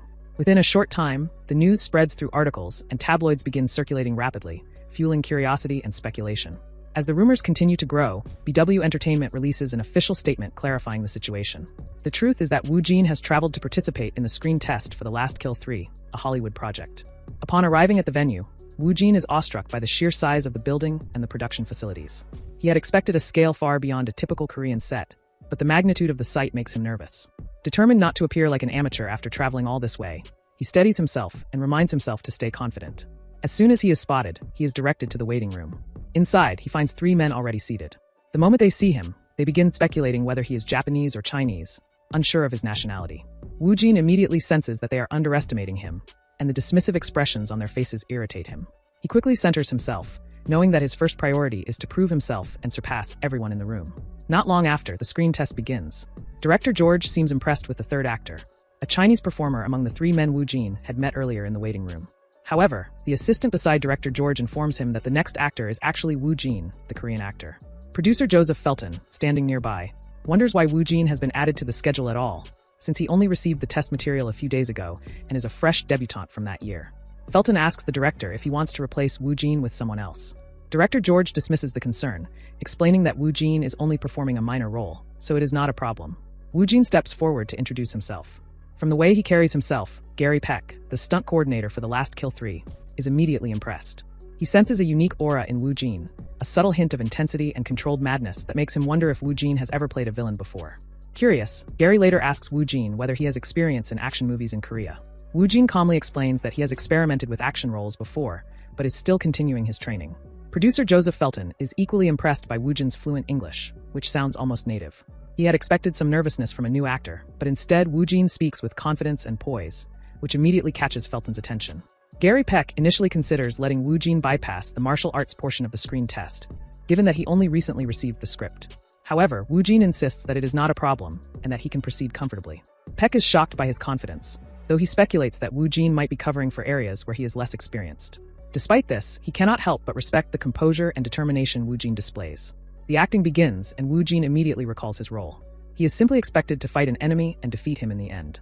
He performs flawlessly, moving with precision and confidence, executing every action exactly as required. The director, so impressed by his performance, does not even wait to see the final moments before announcing that the role is already Woojin's. His skill and control make the decision obvious. In fact, the original shooting schedule was set to start in June the following year, but director George personally offers to move the schedule up to April, wanting to secure Woojin for the project as soon as possible. Woojin appreciates the offer, but informs them that it cannot fit into his current schedule. He explains that it would be better to consider the project for a later time. Director George, desperate to make the opportunity work, presses to know more about Woojin's commitments. Woojin calmly details that he already has ongoing and upcoming projects, some finalized and others only through verbal agreements. Despite this, Director George feels that schedules could be adjusted to accommodate their project. However, Woojin firmly insists that it is not possible due to his prior commitments. Deep down, he knows that Hollywood represents an incredible opportunity, one that could be career-defining. Yet after completing the test, he realizes that he could navigate the Hollywood industry successfully when the time is right. Internally, Woojin acknowledges that rearranging his schedule is possible, but he sees no reason to compromise his current projects in Korea. He does not want to jeopardize the relationships and opportunities he has already built for the sake of a single offer, even one as tempting as this. Eventually, director George grows frustrated and instructs Woojin to leave. He explains that the test acting will not be recorded and that they will act as if nothing happened. Woojin agrees calmly and departs, leaving the room with quiet confidence. His manager waits anxiously outside the building, pacing near the entrance when Woojin finally emerges. As soon as he sees him, he hurries over, eager to know how the test went. Woojin calmly informs him that he passed the screen test, but also explains that he has declined their offer. Songjin, standing nearby, does not react with anger or disappointment. He understands that this is not the only opportunity Woojin will encounter, knowing that more chances will come with time.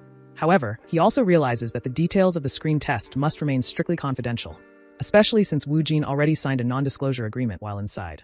As they begin to leave the premises, Woojin suddenly hears his name being called. He turns around to see producer Joseph running to catch up with them. When he reaches Woojin, he introduces himself and hands over his business card. He also meets Songjin, Woojin's manager and CEO. Producer Joseph praises Woojin's performance, emphasizing how a single scene was enough to demonstrate his phenomenal talent. He tells Woojin that whenever he is ready to return to Hollywood, he should not hesitate to contact him using the information on the card. After the brief exchange, the producer departs. Woojin reflects on the encounter and realizes the significance of the meeting. For producer Joseph to be involved with the Last Kill series, he must be a recognized and influential figure in Hollywood. This leads Woojin to understand that one day, he might receive a serious project offer from Joseph. Back in Korea, Miley Kara sits in her car as Jonathan drives them through the city streets. Curiosity piqued, she turns to him and asks if Woojin would really be returning to Korea the next day. Jonathan confirms that he would, noting that Woojin was actually scheduled to arrive that very night, so there would be no issue with the filming planned for the following morning. Miley Kara glances at the content that had been sent to her regarding the day's filming and smiles, admitting that she loved everything. The cooking segment, the talk segment, and even the singing. Jonathan reminds her to start preparing her lines for those parts, and she nods, mentally rehearsing. Just then, her phone buzzes with a message from producer Joseph. He asks about her trip to Korea and mentions that he heard she would be appearing on a Korean actor's YouTube channel. Joseph adds that he is genuinely looking forward to it, explaining that he has recently become interested in Korean culture. Kara is taken aback. She had never mentioned anything about Korea to Joseph before. A flicker of curiosity crosses her mind as she wonders what he might be planning. The next day, the filming venue is already buzzing with excitement. Miley Kara's fans have arrived hours early, eager to catch a glimpse of their idol in person. Woojin is already on site, preparing for the day's shooting, but the overwhelming cheers for Kara make it clear that the crowd is there primarily for her. When she finally arrives, Kara immediately spots Woojin. From everything she has heard, she recognizes him as the famous Korean actor and greets him warmly. Since it is their first meeting, they exchange pleasantries and formally introduce themselves. But without missing a beat, Kara asks if Woojin knows producer Joseph. Woojin, cautious to conceal the details of his recent screen test for The Last Kill, quickly denies any familiarity, though he subtly inquires why she asked. Kara waves off the question, saying it's not important and that he doesn't need to answer. Woojin then takes the lead in explaining the schedule for the day's filming, walking Kara through each segment, from singing to talking, cooking, and other planned activities. When discussing the singing portion, Kara asks which version of the song he could perform, the English or the Korean version. Woojin responds that either version works for him, leaving the choice up to her. After a moment of consideration, Kara decides that he should go with the Korean version, though she notes that she would like to hear his solo performance first, so she can gauge how their voices will blend together. By the time Woojin begins to test run the solo song, Kara finds herself completely captivated. She marvels at how he pours so much raw emotion into every note, making it impossible to believe that he isn't the original artist behind the song. To her, it feels as if he has lived every lyric, every feeling, and made it entirely his own. Meanwhile, Woojin feels a surge of intensity he hasn't experienced before. It is as if the many roles he has embodied, the emotions he has carried through countless projects, have layered within him, now spilling out effortlessly through his voice. Even though he has sung the song countless times in practice, this performance feels different, more real, more profound. He finally feels and understands the emotions embedded in Absolute, Kara's song, in a way that transcends mere technique. Songjin, watching nearby, is equally astounded, silently noting how much Woojin's vocal abilities have evolved, how his voice now carries a depth and resonance that is impossible to ignore. Kara, too, is spellbound. Watching Woojin sing, even though it is a hobby for him, she sees a level of perfection that goes beyond casual talent. She wonders what it would be like to witness him act in person, to see the same intensity and mastery manifest in his performances on screen. For a brief moment, she is lost in thought, and Woojin, expecting her reaction, gently calls her attention back. Kara blinks, a small smile crossing her face as she apologizes for her distraction. She admits that she has listened carefully to his rendition, and that it sounds far more powerful than what she has seen in the cover video. She is impressed enough to suggest that they move straight into recording. Woojin, in turn, feels the weight of Kara's presence. Her aura is undeniably powerful, almost otherworldly, and he wonders if it is some kind of alien energy that makes her so commanding without even trying. Little does he know, Kara herself is equally fascinated by him, by his presence, his skill, and the natural confidence he exudes. Both silently observe and admire each other, yet neither openly voices their thoughts. When they arrive at the studio, Woojin suggests that Kara sing her part in the original English version of the song, while he will perform his part in Korean. Kara immediately agrees, knowing that the combination will transform the song into something entirely new, something unique, which excites her even more. She then asks Woojin if he has ever worked on an album before or featured on one, but he calmly replies that he hasn't. She follows up with a question about music videos, and he says he hasn't appeared in any either. This only fuels Kara's curiosity. She becomes even more eager to work closely with him, wanting to see what he is truly exceptional at, whether it's singing, acting, or perhaps a combination of both. Songjin, observing them, finds their duet as remarkable as he had expected. He can already sense that once the filming wraps up, news of Kara's involvement will ignite a whirlwind of attention, though they will manage some PR to guide the narrative. Just as he contemplates this, Songjin receives a message. Woojin has been nominated as the Rookie Best Actor for both the Blue Dragon Film Awards and the Grand Bell Awards. With this confirmation, Songjin can already foresee how chaotic and eventful the year-end is going to be, knowing that Woojin's rising fame will dominate headlines and social media alike. After the shoot with Woojin finishes, articles about Miley Kara leaving appear and continue to pour in for several days. Many of the articles emphasize how she has come all the way to Korea only to appear on Woojin's YouTube channel, which makes the news even more attention-grabbing. At the same time, the film industry is already in a state of frenzy because of the news about various upcoming film festivals. The excitement grows even more because the two major award ceremonies for which Woojin is nominated are scheduled to take place consecutively within the same week, which keeps everyone on high alert. As the discussions about the film festivals become more intense, the three major public broadcasters, SBC, MBS, and KBC, join in the promotional battle for the year-end awards. Even though none of the broadcasters have officially announced the nominees yet, Woojin's name is already being mentioned everywhere as a strong contender for the Rookie of the Year award. His name spreads quickly through social media, articles, and entertainment programs, making him one of the most talked-about figures in the industry at that moment. Amid all this excitement and media attention, Woojin returns to his main focus, which is acting, and he resumes filming for The Island of the Missing. The people in the filming industry had been worried while he stepped away for a short time, but they also hoped that he would come back even stronger than before, knowing how much he has grown as an actor in just a short period. When he arrives on set, he is welcomed by the staff and told to go wait for a while until everything is ready for the filming to begin. During this waiting period, Woojin notices that he feels more comfortable than he expected. He is told that he has returned to a place where he feels most at ease, but he does not exactly know when he reached this level of comfort in his acting. He recalls how not long ago he used to feel very nervous and tense before every scene, yet now he feels calm and confident. He wonders if this change is because his surroundings and circumstances have shifted so rapidly. Just then, two of the actors who are going to be working with Woojin on set notice him and call out his name. Woojin immediately goes over to meet them, and he politely apologizes for his sudden absence from filming and acting, explaining that he had been away for a short period.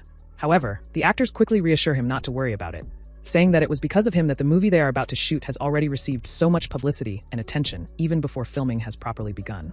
Because of this, one of the actresses decides to ask Woojin which of the year-end award ceremonies he plans to attend. Woojin calmly replies that he will be attending the Blue Dragon Film Awards and the Grand Bell Awards, while for the Drama Awards, he will attend the SBC and KBC ceremonies. The lady responds that she will only be attending the Blue Dragon and Grand Bell Awards, explaining that she has no connection to the Drama Awards.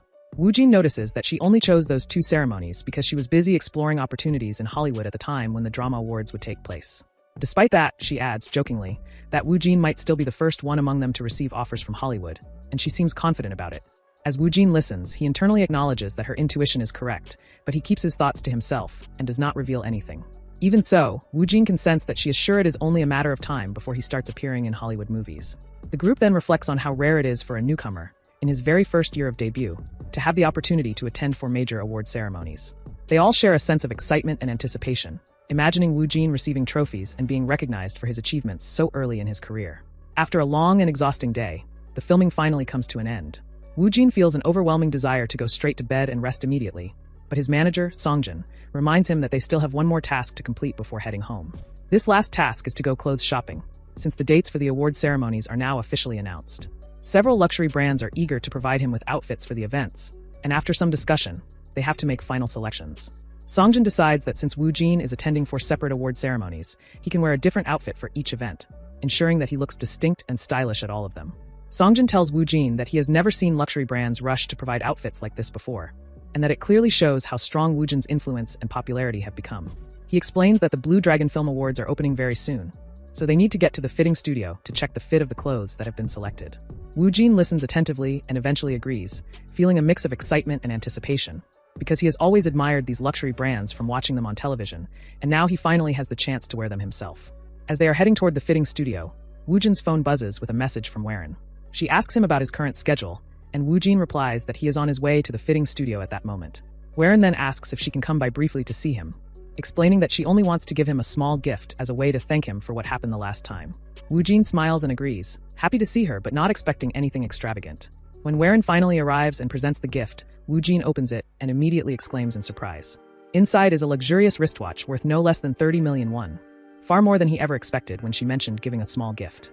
Warren calmly explains that she had prepared it separately because she thought it would match the luxury brand outfit that Woojin plans to wear to the awards. Woojin, still astonished, graciously accepts the gift and thanks her sincerely, feeling both surprised and grateful for her thoughtfulness. Just then, Hyein enters the studio and spots Woojin and the others. She wonders silently why they are all there, curious about what they might be doing. Woojin notices her and politely asks if she is there for her fitting, to which Hyein replies that she is. She also checks to confirm if Woojin has come for the fitting as well, and he confirms that they are indeed there for the same reason. Since Hyein has already met with Woojin before, she sees this as a perfect opportunity to give him something as well. She makes a quick call to Daeyoung, asking him to bring the gift over, which catches Woojin completely off guard. He has no idea what the gift could be and wonders what she might have prepared. Hyein, with a gentle smile, explains that she simply wanted to give Woojin a congratulatory gift for his first appearance at a film festival. She assures him that it is not anything very expensive. Not long after, a box is brought into the fitting studio and handed to Woojin. He opens it carefully, and the moment he sees what is inside, he is completely shocked. It turns out to be another luxurious item, this time a pair of high-end shoes from a brand that looks extremely expensive. Woojin is both surprised and grateful, feeling the thoughtfulness and generosity behind the gift. He thanks the giver quietly, appreciating the gesture. Songjin, observing all the gifts that Woojin has received, suggests that he should just wear them to the upcoming award ceremonies, pointing out that it would be the perfect opportunity to showcase them. Woojin thinks about it for a moment, and then agrees, realizing that it makes sense to wear them for such important events. While that is happening, Hyein turns to Warren and curiously asks what she came there to do. Warren smiles and explains that she came to give Woojin the wristwatch she had mentioned earlier. As Hyein hears this, she is visibly happy and relieved, thinking to herself that she is glad Warren finally managed to buy it. The three of them continue their conversation briefly, discussing the gifts and the preparations for the award ceremonies, when Woojin quietly goes to put on the clothes he is going to wear. After a few moments, he steps out to show them, and both ladies turn to look at him. Hyein is instantly surprised, unable to hold back a wow that escapes her lips without her even realizing it. Warren, almost unconsciously, compliments him as well, saying how handsome he looks. Hyein is completely taken aback, realizing that Warren also has an eye for Woojin, something she had never expected. Songjin, on the other hand, is not surprised at all by the expressions of the two ladies. He had anticipated their reactions and even predicted that the media would later write countless articles about Woojin's appearance and fashion choices at the award ceremonies. Flashes lit up the building as celebrities walked the red carpet. Cameramen crowded around Kaya Uni and Jae-jun, while many eagerly waited for Kang Woojin. Suddenly, a car arrived and drew everyone's attention. Someone stepped out. It was Kang Woojin. Inside, he was extremely nervous, calming himself by focusing only on walking. The media talked about his looks, mistaking his tension for confidence, thinking he looked more relaxed than top stars. For Woojin, things were going even better than he imagined as his view slowly broadened. He waved his hand and felt a surprising thrill. The cameramen were amazed by his presence. Soon, the award ceremony began. Looking around, Woojin thought about how the hall was filled with top actors. It was his first time seeing so many gathered in one place, and he couldn't believe they all knew him. The thought thrilled him. A man, curious about Woojin's calmness, asked if this was his first film festival. Another man beside him said everyone must think Woojin attends festivals all the time and asked if it was his first Blue Dragon. With a poker face, Woojin nodded. The man laughed and said it was his first time, yet he was already the star of the show, telling Woojin to look around.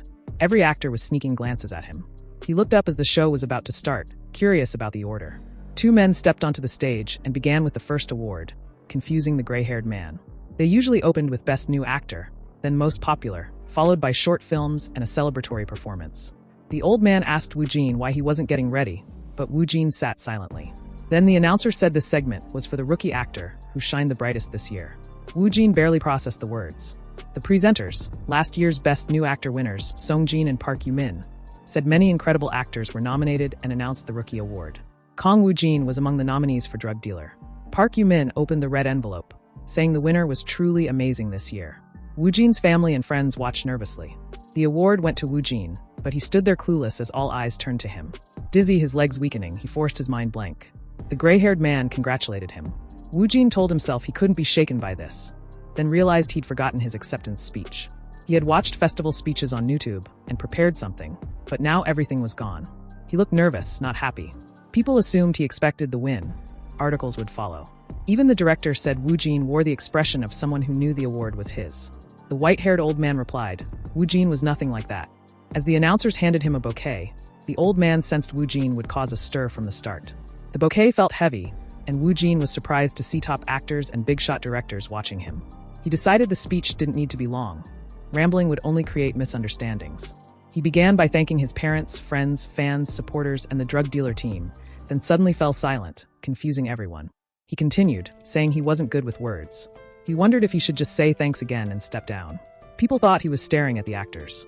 Woo Jin then said he would work reasonably hard in the future and hoped they would watch over him, but added that while he was receiving the Rookie Award this year, he would hold the Best Leading Actor award next year, and they were welcome to watch.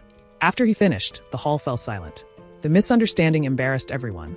They realized they should be prepared because he intended to chase them. The director never expected Woo Jin to state his ambitions so openly. The white-haired old man called it a declaration of war from a one-year rookie, forgetting for a moment that Kong Woo Jin was an arrogant monster. The brown-haired old man nervously said Woo Jin should have been more humble, while the gray-haired man said he would draw glares for now. Woo Jin, confused, wondered if his simple aspirational speech wasn't enough. Soon after, director Kim Do-hee received the second trophy. More awards followed, and then Woo Jin received the Popular Star Award, stunning everyone. He was the first to do so. In Part 2, Jin Jae-joon won Best Leading Actor, and Best Picture also went to Drug Dealer.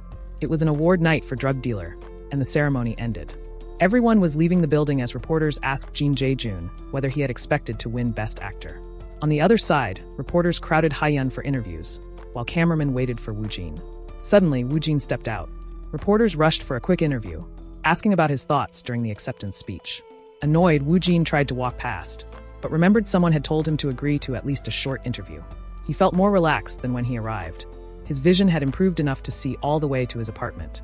Woo Jin wondered what he had been doing at this time last year, and remembered drinking with friends while watching film festivals, feeling like it was a different world. After a strange year, he was now standing in that world. Before entering it, he had lived a repetitive life, commuting to and from work. He realized that life was also valuable, yet now every word and move he made became a headline. Someone shouted that Woo Jin's acceptance speech sounded like a declaration of war.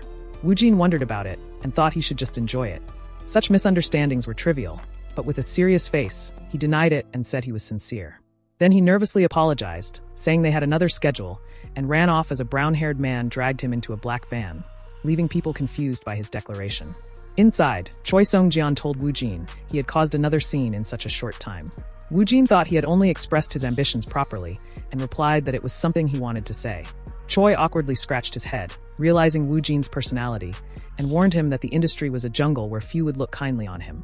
Woo Jin shocked him by saying he didn't care. Choi admitted the declaration was thrilling and said Woo Jin had succeeded with noise marketing and would draw all the attention. He showed his phone. Articles had already appeared. Soon, Woo Jin's name filled every outlet. The world buzzed all night with shock, anger, and profanity, while his subscribers and followers skyrocketed. Malicious comments increased, but Kong Woo Jin's prestige became formidable and continued to grow through other award ceremonies. After the Blue Dragon, he won his third trophy at the Grand Bell Awards, then his fourth. 4 awards in a row was phenomenal, and Kong Woo Jin's solo run did not stop there. The announcers gave the award for Most Impressive Character to 2 people: profiler Hanryang's assistant manager Park and Kong Woo Jin. It wasn't the grand prize, not the top excellence award, but no one could deny it. Today, at the SBC Drama Awards, all attention was on Kong Woo Jin, who swept 3 awards. In total, he embraced 7 trophies. Woo Jin had carved a mark in the history of the Korean entertainment industry that seemed untouchable. But behind that glittering record, some still doubted the truth of the declaration: the officials of the island of the missing. While acting, Woo Jin sat near a wounded soldier calling out, "Sun Chiola," the name he had been given. Sun Chiola denied knowing him, leaving the wounded soldier shocked. Woo Jin said menacingly, "This place is interesting, totally addictive." 2 brown-haired men watched, admiring Woo Jin's dual personalities and expressions. One said he came to check because of that declaration of war, but at this rate, there wouldn't be any problem. The director shouted, "Cut!" and praised Woo Jin's acting. Woo Jin replied, It's a shame I'm the only one finishing. Then he said, Wu Jin, your acting was even better than before. I was scared at the end. Confused, Wu Jin asked, was that it? He thought if it was over, he wanted to leave. He knew they had started spreading sand lance extract all over the set for realism, but the smell had been too intense for a while. He began asking himself, was it just him, or did everyone else seem fine? Wu Chong asked about the strange mood, saying it was supposed to be a scheduled inspection. But they came to check on Wu Jin, which confused him because they looked like men in suits. Hayura said she expected 5 people. But nearly 10 arrived, all because of Wu Jin's declaration of war. Wu Chong agreed, saying they came in a swarm for no reason, just ruining Wu Jin's mood. Wu Jin, shocked, replied that his condition was top tier at that moment. A light brown-haired man told him to just do what they usually do and not worry, adding with a smile that Wu Jin wasn't the type to be shaken by this. Smugly, Wu Jin thought he didn't understand what they were saying and decided to just stay still. The light brown-haired man said they needed to review the rehearsal for the next scene. Wu Chong asked if they weren't having a wrap-up party today, noting it was his last day. The director reflected on Wu Jin's growth. His gaze, processing, and emotional appeal had all improved. He wondered if Wu Jin had practiced acting despite saying he hadn't, realizing Wu Jin had acquired the necessary skills and made them his own. The director looked forward to this year, curious to see the performance Wu Jin would deliver after declaring war. The director shouted cut and told them to go again for a bust shot. After that, 2 girls shyly looked at Wu Jin.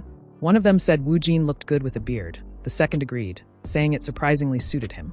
Wu Jin fell silent, thinking it looked terrible and that he looked like a homeless person. The reason for the beard was the scenario. After Corporal Jin Suncheol was seen throwing a soldier off the school rooftop, he fled into the mountains to hide. After some time passed, he saved Hayura, who was being attacked by the villagers of the island of the missing, and made a sudden reappearance. The director shouted cut again and told Yura to act more violently, shocked at Wu Jin's entrance. A tired Yura nodded, and they did the shot again. While doing it, Wu Jin wondered if this scene would be the final cut for his character, Jin Suncheol. The scene was cut again, and the director told them they were done with this cut. Wu Jin sighed in relief because the shouting was over. He offered his hand to Yura and praised her work. Yura thanked him back and said he had worked hard too. Suddenly, the director came and called Wu Jin, saying his expectations had only skyrocketed. He honored Wu Jin's work, said he had raised the bar, and told him to take a break because filming was over. Wu Jin declined, saying he would handle some domestic schedules and then head to Japan for a film, The Bizarre Sacrifice of a Stranger. Yura was shocked and asked Wu Jin if he was going to work himself to death, saying he really should rest. The director told Wu Jin to give his regards to director Kyotaro and advised him to take care of his health. People came and appreciated Wu Jin. One of them said the actors were leaving, that it was such a shame, wondered what they should do now, and supported Wu Jin in his other projects. Wu Jin thought that just a few months ago he felt a lump in his throat when filming ended, but now, instead of that, he was thinking about what was new. Standing before everyone, he asked himself whether he had adapted to this situation. He went back home and met his friends.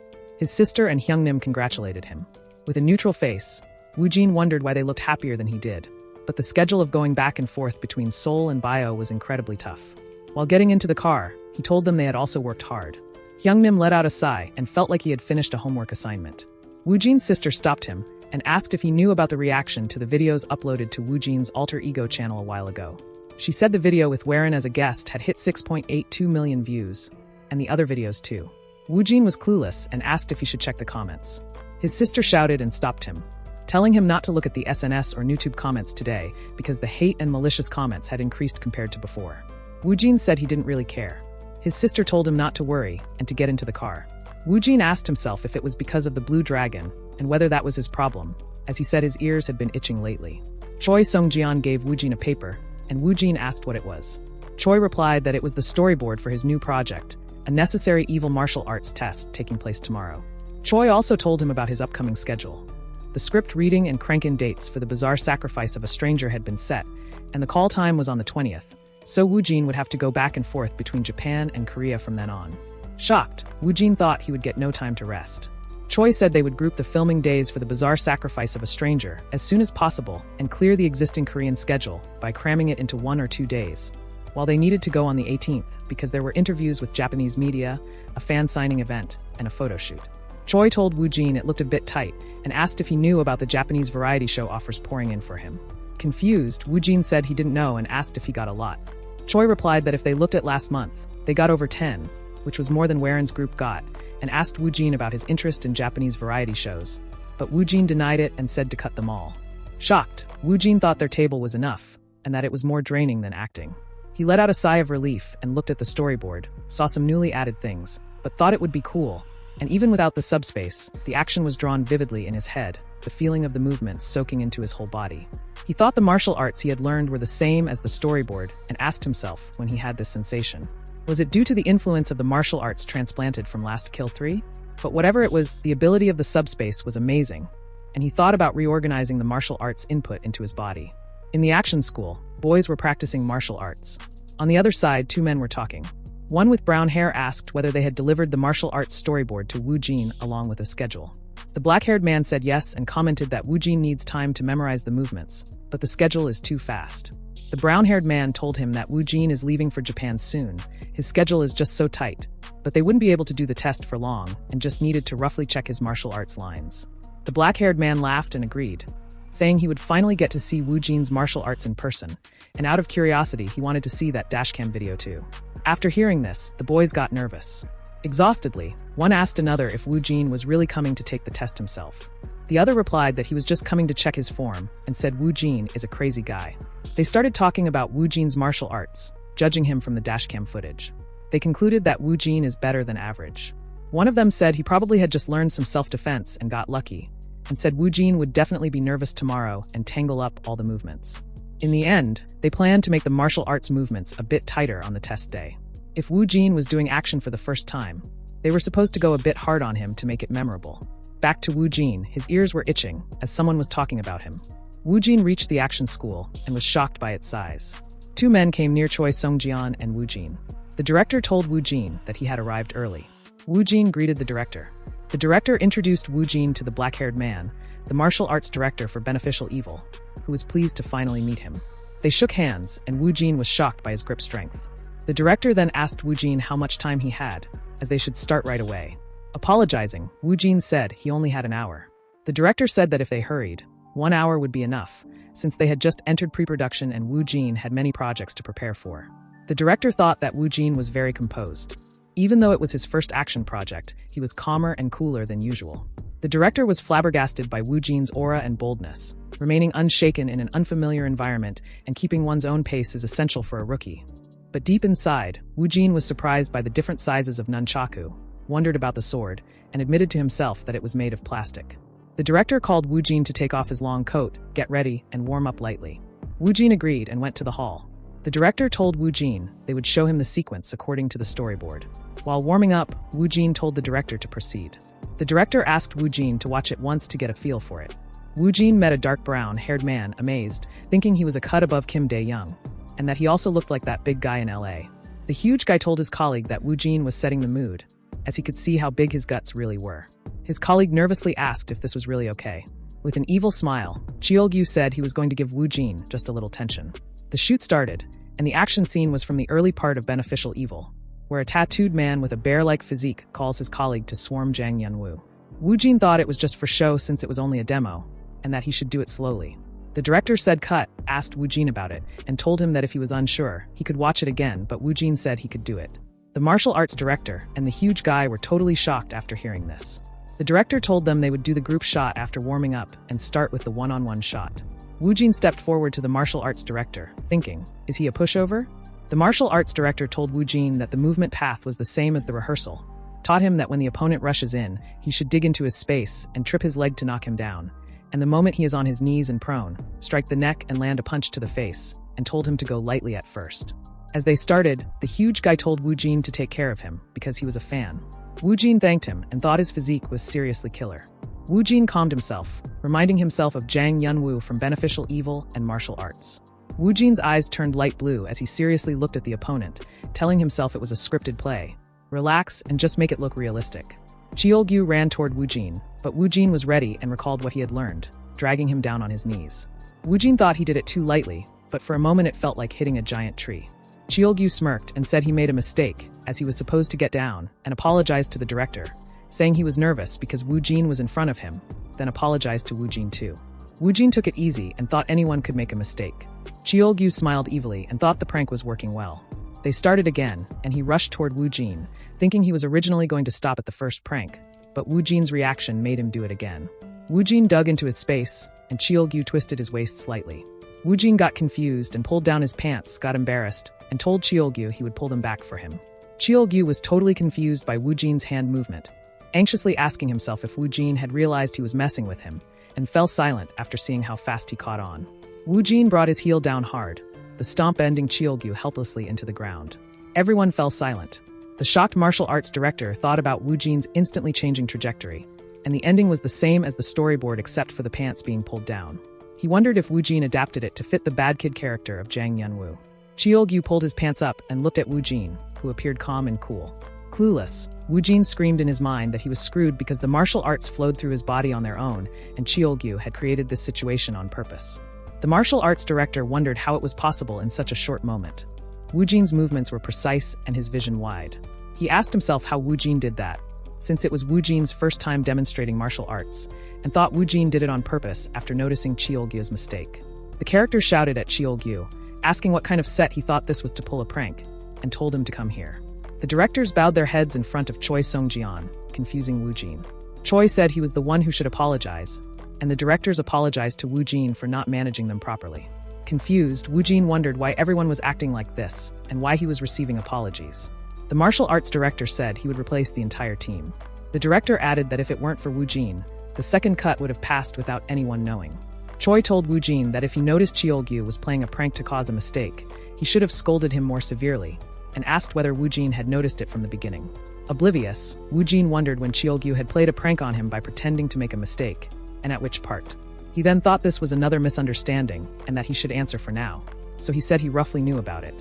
The director asked Woo Jin how he thought of that in such a short instant, saying that if it were him, he would have gotten angry first. Woo Jin replied that it was something Jang Yeonwoo would do. The director told him they would insert the pants down move into beneficial evil.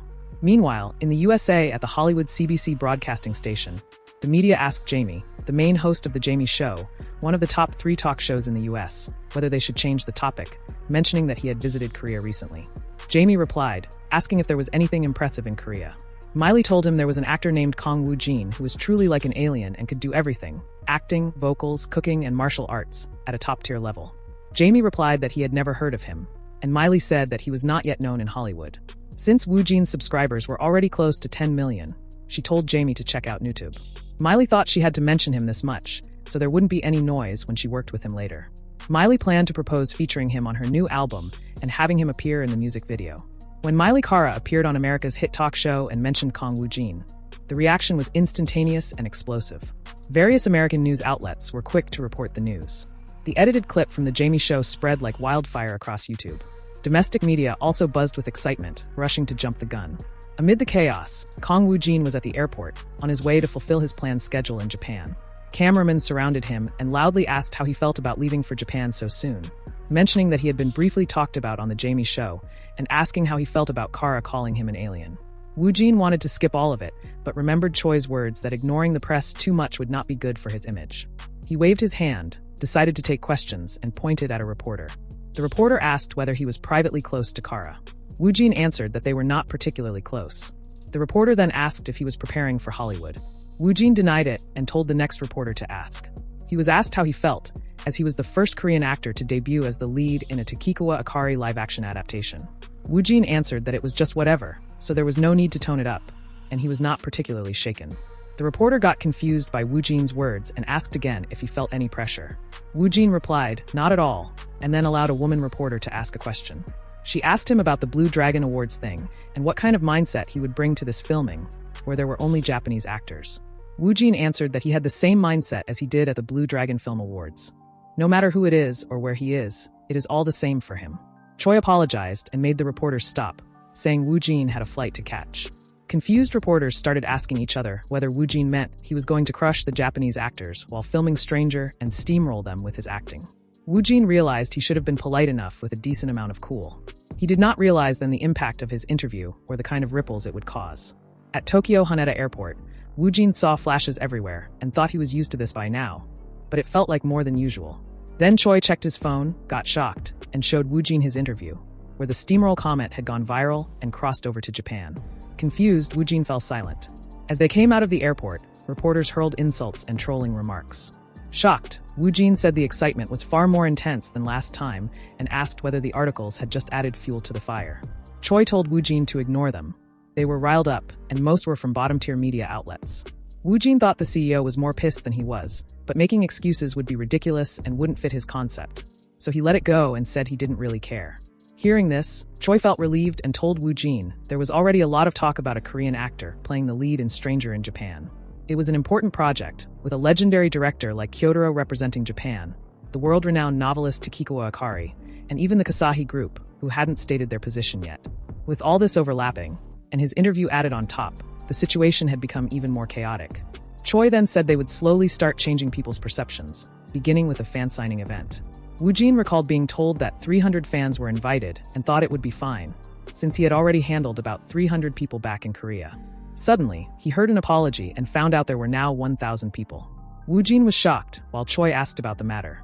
A girl with long black hair answered that they originally planned for 300, but fans who missed the first-come, first-served application showed up, leaving about 800 people gathered outside, waiting just to catch a glimpse of Woo Jin. She told him that his popularity had definitely skyrocketed lately, and that it was a bit overwhelming. Choi told Woo Jin that it would be hard to give autographs to fans outside and advised him to do a quick greeting. Happy Woo Jin wondered why that would be a problem. He was grateful because they came to see him. He thought it was just a few minutes for him, but for his fans it was a lifetime memory. He remembered a video about the importance of fan service and felt it definitely applied to this situation. Woo Jin told Choi he would sing the Male Friend OST for his fans and said he felt bad just giving a greeting to people who had come from so far away. Given the condition of the convention hall, singing seemed most appropriate. Along with the Male Friend OST, he would sing 2 songs from his YouTube covers. Choi replied that this was turning into a fan meeting vibe and asked about his voice.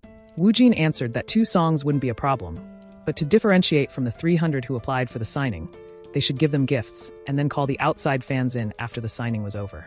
Choi said that was already planned, he got it, and told Woo Jin to let the staff know. Choi thought that through the fans, Woo Jin's image could change a little. As Woo Jin sang in front of fans, they happily recorded him. They posted him everywhere on the internet with beautiful, emotional captions. An assistant approached a white-haired old man and said Kong Woo Jin's fan singing event had concluded successfully. The old man said good and asked about the time for the script reading of Stranger. The assistant replied that it would start at 11 o'clock on the 20th and asked if it was okay for him to go there since many reporters were expected on site. The white-haired old man said it didn't matter, as he had lent out the Kasahi Tokyo Hotel as the Stranger script reading venue, and said it was only right for the landlord to go and offer his greetings because he was curious to meet Woo Jin and also had something he wanted to propose. After that, Woo Jin held a paper in his hands, hoping the day for the Stranger script reading would come quickly. At Kashihi Tokyo Hotel, it was the day of the script reading for Stranger. People greeted director Kyotaro and were pleased to meet writer Takikawa Akari. The media started talking about the script reading being held at the Kashihi Tokyo Hotel. They said the Kashihi group really was the backer and hoped to see Chairman Yoshimura Hideki. Suddenly, he made an appearance. The cameraman grew nervous and began capturing him. Chairman Yoshimura Hideki asked director Kyotaro about his health, and the director thanked him for coming. Writer Takikawa Akari also thanked him for leading them to the venue. The chairman told him he was a huge fan of his work, and it was an honorable moment for Chairman Yoshimura Hideki to meet him. People were shocked by the chairman's appearance. Someone apologized, and the chairman silently turned his head. It was Woo Jin. He told the chairman he had arrived late because of traffic. The chairman was inwardly happy, stepped closer to Woo Jin, extended his hand, and said he had been waiting for him. They shook hands, but Woo Jin was confused and wondered why Chairman Hideki was waiting for a Korean actor. Choi was also shocked by Chairman Hideki's presence and realized there truly was a connection between the chairman and the film. Confused, Woo Jin felt like he had seen him somewhere before and thought he might be part of the production staff, which was why he said he was waiting for him. Woo Jin told Chairman Hideki he was pleased to meet him and introduced himself. Chairman Hideki praised Woo Jin's Japanese accent and told him he truly enjoyed watching his performance and sign language. Woo Jin thought the old man had watched the Teo talk show.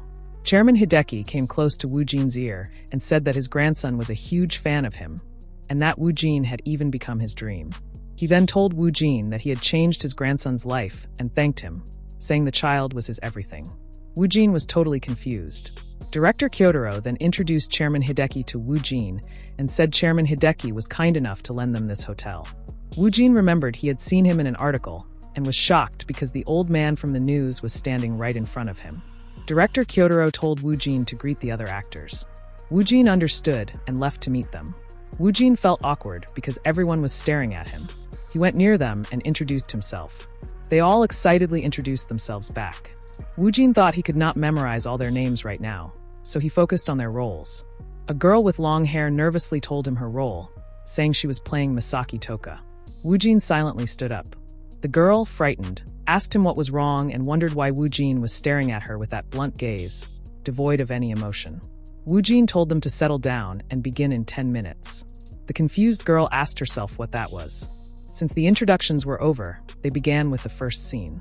The Strange Sacrifice of a Stranger is a revenge drama centered around Iota Kiyoshi, played by Kong Woojin. Kiyoshi, a Zainichi Korean, was bullied in high school for being gloomy, but he never reacted to the abuse. Instead, he behaved like a broken robot, and that attitude only invited further bullying. Then a female student appeared, the only one who protected Kiyoshi. She was a transfer student named Misaki Toka. She was the first person to ever ask Kiyoshi if he was okay. While reading the script, she asked Woojin if he was okay and looked at him with her big eyes. She thought he gave her the exact same look as earlier. She felt he was already Kiyoshi from that moment and asked herself if he had been looking at her the way Toka would look at Kiyoshi. Woojin replied that he was fine without anyone noticing. Through Toka, the indifferent Kiyoshi began to feel human respect and concern for the first time. And perhaps because of her, the bullying stopped for a short while.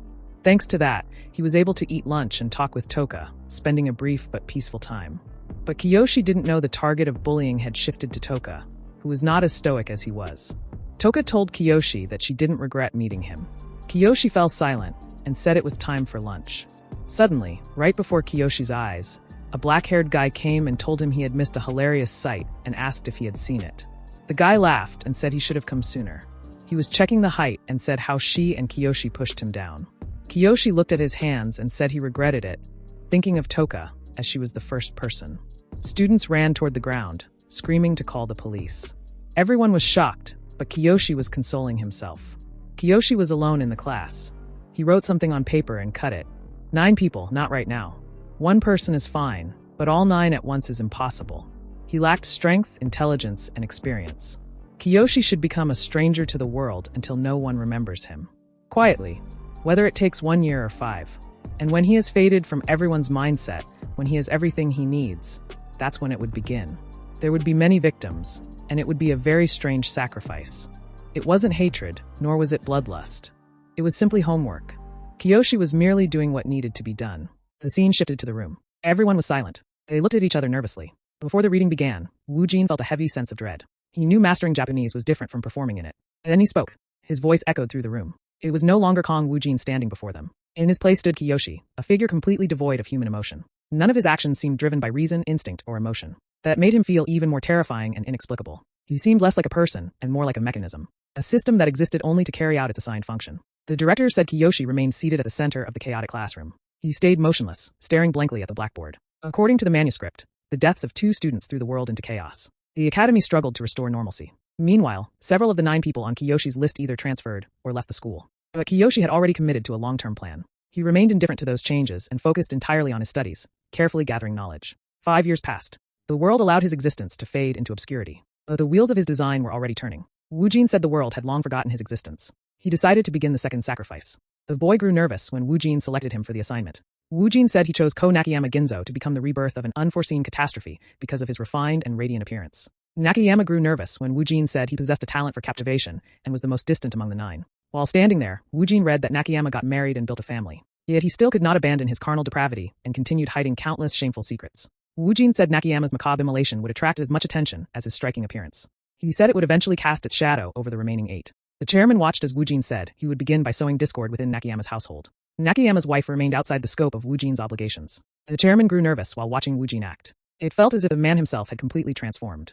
He wondered if all thespians were truly this formidable. Chairman believed Woojin was a rare talent. Woojin carried an overwhelming presence that instantly captured attention. He had an uncanny ability to dominate the room, as if placing the audience under a trance. It was a gift far beyond simple charisma. Chairman finally understood why director Kyotaro had become so obsessed with Woojin. He never expected to become captivated himself. Director Choi then received a call. Chairman requested a short intermission. Chairman stayed silent while watching Choi answer the call. He then thought it was finally time to begin his long-awaited plan. Outside, Choi once again faced failure. He nervously realized BW Entertainment had become far too small to contain talents like Haiyun and Woojin. This was why he continued searching for investors to expand the company. but every investor tried to reduce him to a figurehead president and control his decisions. Choi wished they would stop forcing conditions that restricted his management. Then someone approached while apologizing. Choi was shocked to see Chairman Hideki alongside his translator Riri. They asked to speak with him for a moment. Choi was confused when the chairman praised Woojin's performance. Chairman Hideki said he had never witnessed such acting in his life. He said he saw limitless potential in Woojin and believed his value was immeasurable. Then he revealed a proposal. Chairman Hideki wanted the Kasahi Group to recruit Woojin as a brand ambassador for several subsidiaries. Choi was completely shocked after hearing it. It was the chairman's first time meeting Woojin, yet Riri handed over a proposal already drafted in Korean. Chairman Hideki said he had been informed that BW Entertainment was planning to expand. Independent of the Kasahi Group, he offered a personal investment. Choi was surprised because the Kasahi Group belonged to Chairman Hideki, so there was no way the two were unrelated. Choi felt completely lost. He thought he needed a clearer understanding of the situation, but pressing for a full explanation might appear disrespectful. Then Choi nervously expressed his gratitude for the offer. However, he said such a significant decision could not be made instantly. Choi admitted he felt overwhelmed by the sudden turn of events. Then he asked what sparked the chairman's interest in BW Entertainment. Chairman Hideki said it was because of Woojin. He said Woojin's skill, charm, and even his aura left no room for doubt. Chairman Hideki said whenever he encountered someone destined to become a global star, he could not remain idle. Choi was shocked. He already suspected Woojin was the reason, but he never expected the chairman to praise him so highly. Chairman said Woojin might be unaware, but he was indebted to him. Choi grew even more surprised, thinking they had shared a connection long ago. Now every piece of the puzzle fell into place. Choi recalled Woojin's stoicism and bravery during the unknown parasite incident. He also remembered the chairman's sudden appearance with an investment offer. The chairman said he had no intention of treating this matter lightly. He asked Choi to prepare a business strategy or a prospectus. Choi said he would convey the chairman's sentiments as soon as possible. The chairman left while saying he preferred this conversation to remain strictly confidential between them. Choi asked if the chairman wished to leave before the script reading concluded. The chairman turned and said his primary objective was to observe Woojin in person, and now he would take his leave. After the chairman left, Choi wondered what had happened between them in the past to make him offer such a staggering sum. Choi was consumed by curiosity, yet he knew prying recklessly would be tactless. He wondered what kind of enigmatic history Woojin carried, and who he truly was. Later that afternoon, the script reading for Unknown Parasite came to an end. Woojin said it was truly exhausting. The others immediately fell silent and stared at him nervously. The director became certain that choosing Woojin had been the right decision. Everyone's expressions were enough proof. There could still be friction or disagreement, but if things collapsed, it would only reveal the limits of their own talent. Even if some actresses left, inspiring the others would still be a greater success. Not a single performer caused trouble with unprofessional behavior. The director happily thought Woojin was an actor who awakened professional ambition in others. Simply having him on set solved multiple problems. The director became eager to see what Woojin would show once filming officially began. Woojin stood up when Choi approached and told him it was time to leave. Then Choi received a call from director Gabuk. He answered the call and told Woojin to wait. Gabuk asked about the script reading for Unknown Parasite. When Choi said it had ended, Gabuk asked if Woojin's schedule was free after 8 p.m. Then he asked Choi if he and Woojin would attend the Tokyo International Film Festival together. The festival was one of Japan's most prestigious short film festivals. Its reputation was comparable to Korea's Meisensein Short Film Festival. The guest list mainly included Japan's most iconic directors and actors. Many globally renowned figures also attended. Gabuk was invited to serve as a jury member for the festival. Today was the final day, and a small party would take place later that evening. Woojin looked confused. Gabuk said it would become quite a spectacle if Woojin made an appearance. He said he would handle the invitation himself. Gabuk explained that the most influential titans of the film and entertainment industries had gathered there. Woojin's appearance would certainly attract attention. Choi realized it was more than that. It had the potential to send shockwaves through the entire Japanese entertainment industry. Choi decided to ask Woojin. He informed him about the festival. Woojin found it bothersome but remained interested, especially after hearing that many elite Japanese actors would attend. It gave him a chance to see how it truly compared to the Meisensein Festival. Woojin said there was no reason to refuse. Choi replied that he would inform director Gabuk immediately. Then the director arrived. He said he overheard the conversation and asked if Woojin was attending the Tokyo International Film Festival. Woojin then learned the director was also participating in the event, as he was a legendary figure in Japanese cinema. Director told Woojin to come with him. The event was held at the Roppongi Hills Mori Tower in Minato City. After that they arrived there. Cameramen were taking pictures. Woojin elegantly walked across the red carpet. Everyone started talking about his arrogance. Someone said Woojin had the aura of a man destined to become a legend. While looking around, Woojin wondered if this was truly colossal. The crowd looked like tourists to him.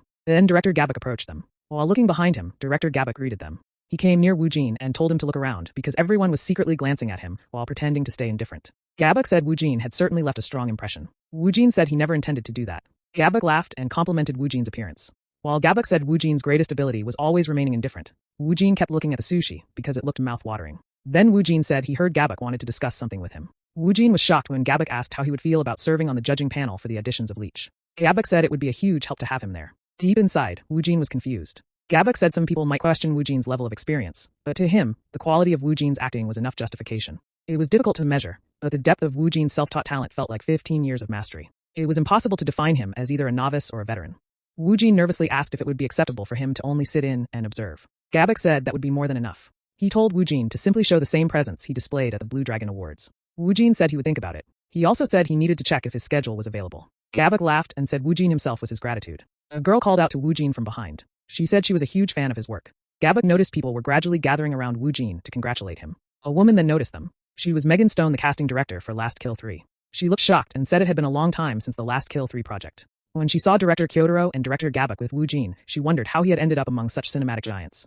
Megan Stone stepped forward and said Joseph Felton had recently become curious about him. The man beside her said it was probably because of Wu Jin's extraordinary talent. Megan Stone said they had never personally witnessed his acting. The man said director George, and the others claimed they were so intimidated by Wu Jin's performance that they practically ran away. Megan said she had to witness it herself. The man looked confused. Megan then said she was going to postpone her flight for a few days. She also said she should inform Joseph, since he had requested a background dossier on Wu Jin in Los Angeles. A man received a call and appreciated the update. It was Joseph. After ending the call, he thought Megan was truly lucky because she would witness Wu Jin's acting in person. He hoped to meet Wu Jin again very soon. To make that happen, he needed to prepare a few arrangements first. He then instructed his secretary to send Kong Wu Jin's screen test video for Last Kill 3 to a famous Korean YouTuber. His secretary reminded him the footage was strictly confidential. Joseph said director George Mendez and the Last Kill 3 production team only said that to protect their pride. He believed releasing the footage would create a clear advantage. When the secretary asked about the advantage, Joseph explained that Korea was a cultural powerhouse. He said the move could simultaneously raise the project's profile and increase Wu Jin's popularity. Joseph fully intended to work with Wu Jin someday. He said it was also for Wu Jin's future. Joseph wanted to pave the way for his journey to Hollywood. The scene then shifted. Wu Jin felt exhausted and wanted to return to the hotel. Then he noticed something on his phone. He thought attending the party might not be the best idea. He then saw that the debut episode of Our Table premiered yesterday. Wu Jin grew surprised after seeing the first episode achieve a nationwide rating of 15.6%. They also mentioned the Miley Cara episode clip had been uploaded yesterday. Wu Jin became shocked after checking the audience response. Countless English comments were praising the show. Wu Jin felt pleased as it seemed he was becoming a global sensation. Then Choi stepped into the car and said they had secured an investor. He explained he was delayed because he was finalizing everything over the phone. Then Choi said they had another meeting scheduled soon. Wu Jin was shocked after hearing he received an offer to become a brand ambassador for the Kasahi Group and that they would be meeting them shortly. Then Choi revealed the new investor was the Kasahi Group itself. Since they were keeping it confidential, the public story would be that Wu Jin was selected as their new commercial model to support his activities in Japan. As for the advertisement contracts, Wu Jin would likely finalize deals with 3 of their subsidiaries. Wu Jin was surprised that he had gained the full support of a major conglomerate. He wondered when Choi managed to secure such a massive investor. The president truly was a force to be reckoned with. Meanwhile, Choi thought it only happened because of Wu Jin's connection with Chairman Hideki. Choi said the commercial filming would likely overlap with the BSS production schedule. Wu Jin thought his schedule was completely packed. He also thought this news would probably attract even more malicious comments in Japan. However, there was something else Wu Jin needed to focus on. He picked up the paper and thought rehearsals for the BSS shoot would begin tomorrow, unofficially marking the start of production. Wu Jin needed to prove his acting skills to the large group of Japanese actors and staff. He thought it was not exactly pressure, but as the only Korean actor on set, he could not allow himself to be overshadowed by them. He decided to aim for the best instead of settling for mediocrity. In the evening, they checked everything for the shoot. The director shouted for the actors to take their positions. One guy worried about whether the first shoot would go smoothly. The brown-haired lady said they had to produce something high quality enough to satisfy the media and the die-hard fans of the original work. Wu Jin took a breath and thought there was no point stressing over those comments. Then they headed toward the bridge to begin filming. After that, someone stepped in. They were on the board. The guy said he felt nervous because they were filming the opening scene with so many people watching. He said the media and the public had high expectations. The guy became even more nervous when Wu Jin said he was there to act. The guy sat down, and Wu Jin said he looked forward to working with him. Then director Kyotaro shouted, "Action." Wu Jin felt like he had stepped into Kiyoshi's world. The void, the futility, and the heavy sense of emptiness surrounded him. The director grew nervous. He could not believe Wu Jin could project nothingness so effortlessly. He wondered how any actor could portray such a defined sense of the void. The return of an unforeseen disaster. The second victim, Kanekayama Ginzo. For over a month, Ginzo had been stalked. His darkest secrets were uncovered. They were sent to him one by one through various burner phones. With his company and family held hostage, Ginzo was slowly pushed to the brink. At the same time, his wife began to have doubts. The peace in his daily life shattered until he could no longer function at work. He turned to alcohol to numb the relentless anxiety. One day after passing out from a drinking binge, he heard someone asking if he was awake. Kiyoshi said it had been a while. Ginzo woke up on a swaying boat. Ginzo was shocked, and Kiyoshi said they were classmates. Kiyoshi said he had been waking Ginzo up every morning. Ginzo nervously asked if Kiyoshi was the one sending those strange messages. Then Ginzo looked beside him and froze in shock. He grew nervous because he did not know who the man was. He slowly looked up. Kiyoshi's terrifying face was right in front of him. Kiyoshi said he can make a face like that too. Ginzo grew scared and kept asking who he was. Kiyoshi said he would explain eventually, but first he introduced the man as the one who would be taking care of him. Ginzo became even more afraid. Kiyoshi said Ginzo would be dealt with there and found naked the next morning. Fear surrounded Ginzo when Kiyoshi said he had plenty of experience because he had a lover back in prison. Ginzo tried to run away, but Kiyoshi grabbed his neck. Ginzo kept trying to guess who he was. Kiyoshi asked if Ginzo really did not remember him. Then Kiyoshi terrifyingly asked if he remembered Toka. Ginzo became terrified. He forced himself to say the lines. Cold sweat started falling from his face. Facing Wu Jin's overwhelming aura and performance, he found himself shrinking back without even realizing it. He kept telling himself it was just acting. He pulled himself together and tried to speak. Then he hesitated as he became Kiyoshi. The director suddenly shouted cut. The director told Ogamoto the emotions were there, but they were too exaggerated. He told him to relax a little. He told him to broaden the emotional range while keeping the tone restrained. He said it felt too much like acting. Two girls said Ogamoto's acting was not bad. A man in a black jacket said Wu Jin's acting felt different from the director's perspective. The director overheard them. The man said it did not feel like Wu Jin was acting. He said Wu Jin spoke softly, yet every word was clear. The director told everyone to prepare for another shot. He was completely absorbed in Wu Jin's performance. Ogamoto was becoming a sacrificial lamb. But that was not the result the director wanted. A movie could not succeed with only one star. The chemistry between everyone was what mattered. That was why Wu Jin alone was not enough. Ogamoto also needed to improve. Ogamoto kept thinking about the problem. This time his lines and emotions were not even wrong. He started trembling while thinking his acting had been subpar. He felt deeply disappointed in himself. Wu Jin thought the stage fog from the machines was affecting Ogamoto badly. Then Wu Jin told him to create a slower rhythm between each beat. Ogamoto wondered if he had been moving too fast. Wu Jin said he was rushing. Ogamoto agreed. Wu Jin told him to lift his head and take a deep breath, as he would feel better. Ogamoto thanked Wu Jin and realized he had been impatient, rushing through his lines like he was being chased. It was time for another shot. The director thought Wu Jin was either giving Ogamoto pointers or just having casual small talk. Then the director called for action. The viewers talked about how they seemed to be having a deep conversation because the first scene was taking so long. They said Wu Jin had dominated Yasuda with his acting and could be giving him acting advice. The lady disagreed and said Wu Jin was just a rookie, so it was impossible. Even if Wu Jin gave advice, Ogamoto's acting would not transform overnight. After that, everyone was surprised and the director was pleased. The crowd started talking about the sudden change in Ogamoto's acting. The director thought Ogamoto's acting had completely changed, as if Wu Jin had truly given him acting advice. To think Wu Jin could even elevate his co-stars, he had already reached a level beyond being just an actor. Wu Jin thought he was starting to get winded too. He needed to watch his breathing. Wu Jin unintentionally sparked yet another misunderstanding. Everything went smoothly. They finally wrapped up the grueling opening scene. The director thought they would need take 5 or 6. But contrary to the frantic energy of the first scene, everything went perfectly. The director shouted action. At the same time, he thought Ginzo's performance perfectly captured a fragile man hiding behind the terror of a child. Ginzo nodded and said he remembered Toka. He also guessed Kiyoshi's identity. Kiyoshi stepped closer. Ginzo nervously asked if this was because of what happened back then. Ginzo claimed it was only a prank. Ginzo hesitated when Kiyoshi said Toka was dead. Kiyoshi said she jumped from the rooftop after being shoved by a crowd. He wondered how much force Ginzo used to push her down. Ginzo grew nervous and realized Kiyoshi wanted revenge. He thought Kiyoshi did not know the full story. Ginzo believed Toka never told anyone anything, so he decided to play dumb. Ginzo claimed the other boys bullied her. He insisted he treated her kindly. Kiyoshi terrifyingly told him to keep acting like an innocent victim if he wanted. Ginzo sharply tried to calculate how much Kiyoshi actually knew. Ginzo suddenly screamed for help. Kiyoshi told him nobody was around. He explained this was a fishing village and also Toka's hometown. They failed to turn it into a tourist spot. Now it was a ghost town. Kiyoshi searched his pocket while saying nobody would know where Ginzo disappeared. He also used Ginzo's phone to text his wife. Ginzo was confused when Kiyoshi took out his phone and told him to make a call. He told him to call the owner of the karaoke bar, Horinuchi Amy, one of their 9 classmates. Kiyoshi told him to hang up right after telling Amy that Toka had returned. Ginzo looked confused. Kiyoshi said he was only doing his job as a stranger. Ginzo quickly reacted when Kiyoshi said he would let him go home if he called Amy. Helplessly, Ginzo reached for the phone. Kiyoshi warned him not to beg Amy to save him or he would kill him. Ginzo started dialing her number. Kiyoshi thought the only thing left for Ginzo was to make that call. Once the call ended, Kiyoshi would have to send him home. But sending Ginzo back alive was going to be difficult. The man slowly walked toward Ginzo. After that, Ginzo woke up unconscious and naked on the boat. Kiyoshi and the man stared at him from the rooftop. The man said the detectives would soon start hunting Kiyoshi down. Kiyoshi told him he did not have to go this far. The man was Toka's father, Masaki Shitoku, who wanted to see Toka again. Shitoku had become a broken shell of a man. Kiyoshi told him the truth about what Toka had endured. After hearing everything, Shitoku decided to join Kiyoshi in his quest for vengeance. He climbed onto the wall because he no longer had the strength to stay silent and keep living.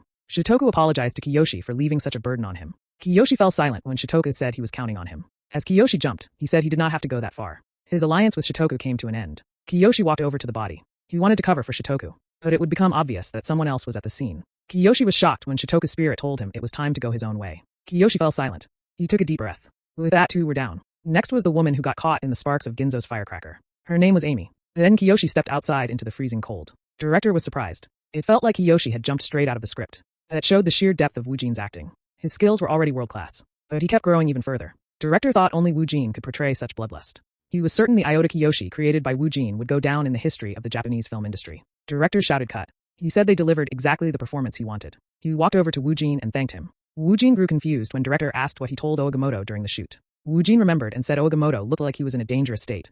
Director thanked Wu Jin again. Then Wu Jin said it was better for someone to speak up before an accident happened. They were lost in their own thoughts. Wu Jin looked confused when the director asked what advice he gave Ogamoto. The director was surprised when Wu Jin said he only told Ogamoto to take a deep, slow breath. Wu Jin kept staring at the director in confusion, while the director thought it must have been the perfect answer for Ogamoto at that moment. The director also thought the other actors were wondering about the sudden change in his performance. On the other side, Ogamoto's colleagues asked him what Wu Jin told him. Ogamoto stayed silent as he thought about it. Flashy acting skills alone were not enough.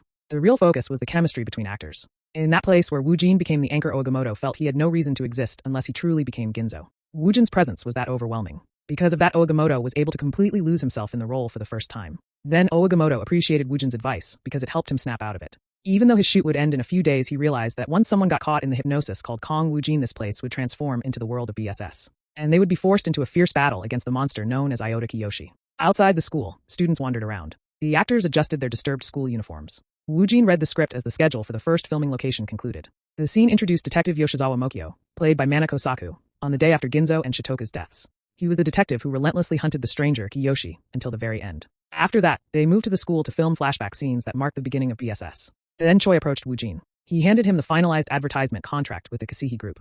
It was the storyboard for the first ad. Choi said Wu Jin would film 2 commercials. One was for construction and the other was for food. The filming was scheduled for next week.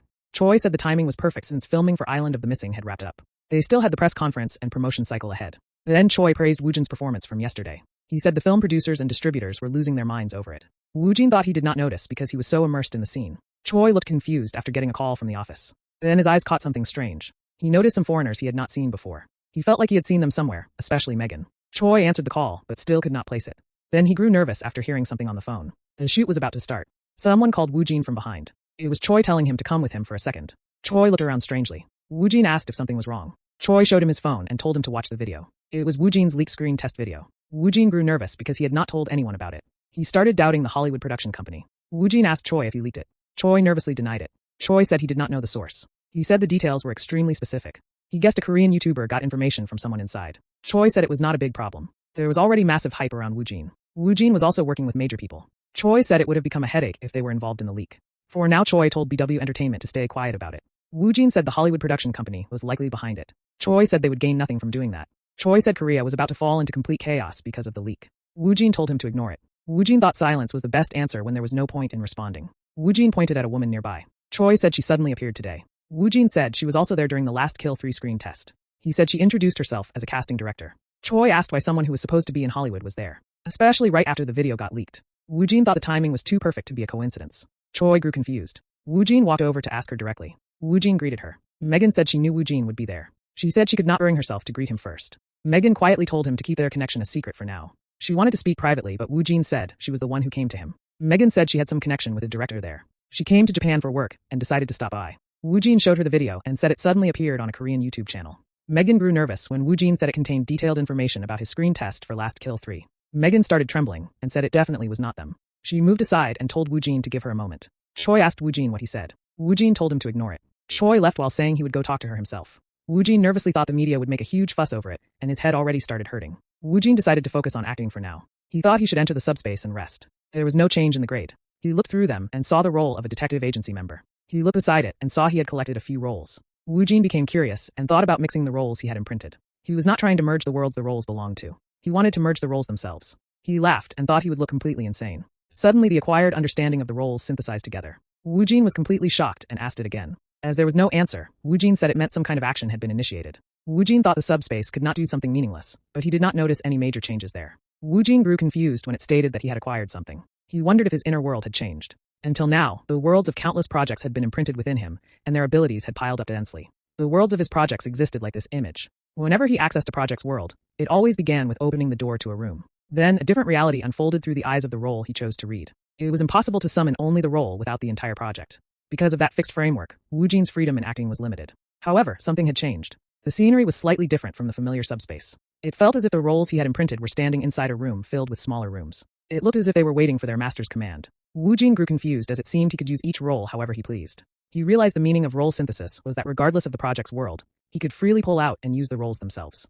Wu Jin wondered how the role synthesis worked. He walked forward to test it out. He decided to pull up Kiyoshi first. Then he pulled up Kim Ryujin from Detective Agency. Wu Jin thought since Kiyoshi was already layered within him, he would layer Kim Ryujin on top of him. He coughed and felt nauseous since it was his first time. He fell silent after smelling his breath. The world still felt like Kiyoshi's. The lines, the thoughts, the heart. He smelled cigarettes and started craving a smoke. Everything suddenly felt tiresome but intriguing. This was not the original Kiyoshi. Wu Jin tried Kiyoshi's dialogue again and realized the tone was different from the original Kiyoshi. Kim Ryujin and Kiyoshi had synthesized. Because of that, an entirely different being was born, an entity that was deeply curious and dry. Wu Jin grew curious about what would happen if he removed one of them. He decided to remove Ryujin from within him. He tried the dialogue again and realized only the original Kiyoshi remained. He grew happy and thought about creating scenes that would make characters stand out even more using this ability. After that he came out. Wu Jin thought about choosing a scene to act out in his head. He said he would keep Kiyoshi as the base but amplify his character traits. Wu Jin thought this would make Kiyoshi look even more bizarre. He decided to give it a shot. After that, inside the school, a guy said Wu Jin's side leaked the video. Megan said it was pointless to make baseless speculations. Megan said she would look into that separately. She wanted to watch Wu Jin act. When she asked about the filming scene, the guy said they were filming a past scene where the protagonist was being bullied. The guy explained that Kiyoshi was a character whose heart had died, so he did not take much action. Another man considered it bad timing. With that, the shoot started. A boy came to Kiyoshi and asked if he brought his allowance. Kiyoshi nodded and counted the money. Behind him, Ginzo told Karaoke to go there after this. The girl made fun of Kiyoshi's looks. Karaoke touched Kiyoshi's face and told him to give them some kind of reaction. Originally, Kiyoshi was supposed to have a short line here saying stop it. Wu Jin thought this scene was the perfect time for role synthesis. He decided to mix Kiyoshi with Corporal Jin Suncheol. Within Corporal Suncheol, two faces coexisted, a timid coward and a violent brute. He was overshadowed by the brute, but even the timid side was cunning from the start and became more cruel as time went on. Wu Jin decided to synthesize that man with Kiyoshi. Wu Jin wondered what others would think. He thought if it did not work, he could just turn back time and redo it. Wu Jin finally decided to do it. Karaoke was shocked when Kiyoshi started shivering and begged them to stop. Kiyoshi told them not to hit him and said he would give them the money. Everyone was confused. Karaoke grew nervous. The tone itself was definitely Kiyoshi, but Wu Jin's expression and atmosphere changed completely. It felt like a different person was appearing for a few seconds before disappearing again. Karaoke continued the dialogue and said Kiyoshi was good at following directions. Then he pointed at Kiyoshi and told him to get angry. As soon as Karaoke told him to get mad, Kiyoshi grabbed his collar. He called him a piece of trash. Then Kiyoshi threatened to cover Karaoke in cement and throw him into the ocean. Karaoke became afraid. Wu Jin's personality changed again, and Karaoke could sense different characters coming from Kiyoshi. Everyone grew confused. A lady asked the director if they should stop because they had gone off script, though the director refused. He thought the Kiyoshi portrayed by Wu Jin had completely devoured the script. Even though he looked far more withered and shriveled, he was still Kiyoshi Iota in the director's eyes. The director believed Wu Jin was delivering the performance of a lifetime for such a short scene, so there was no reason to cut it.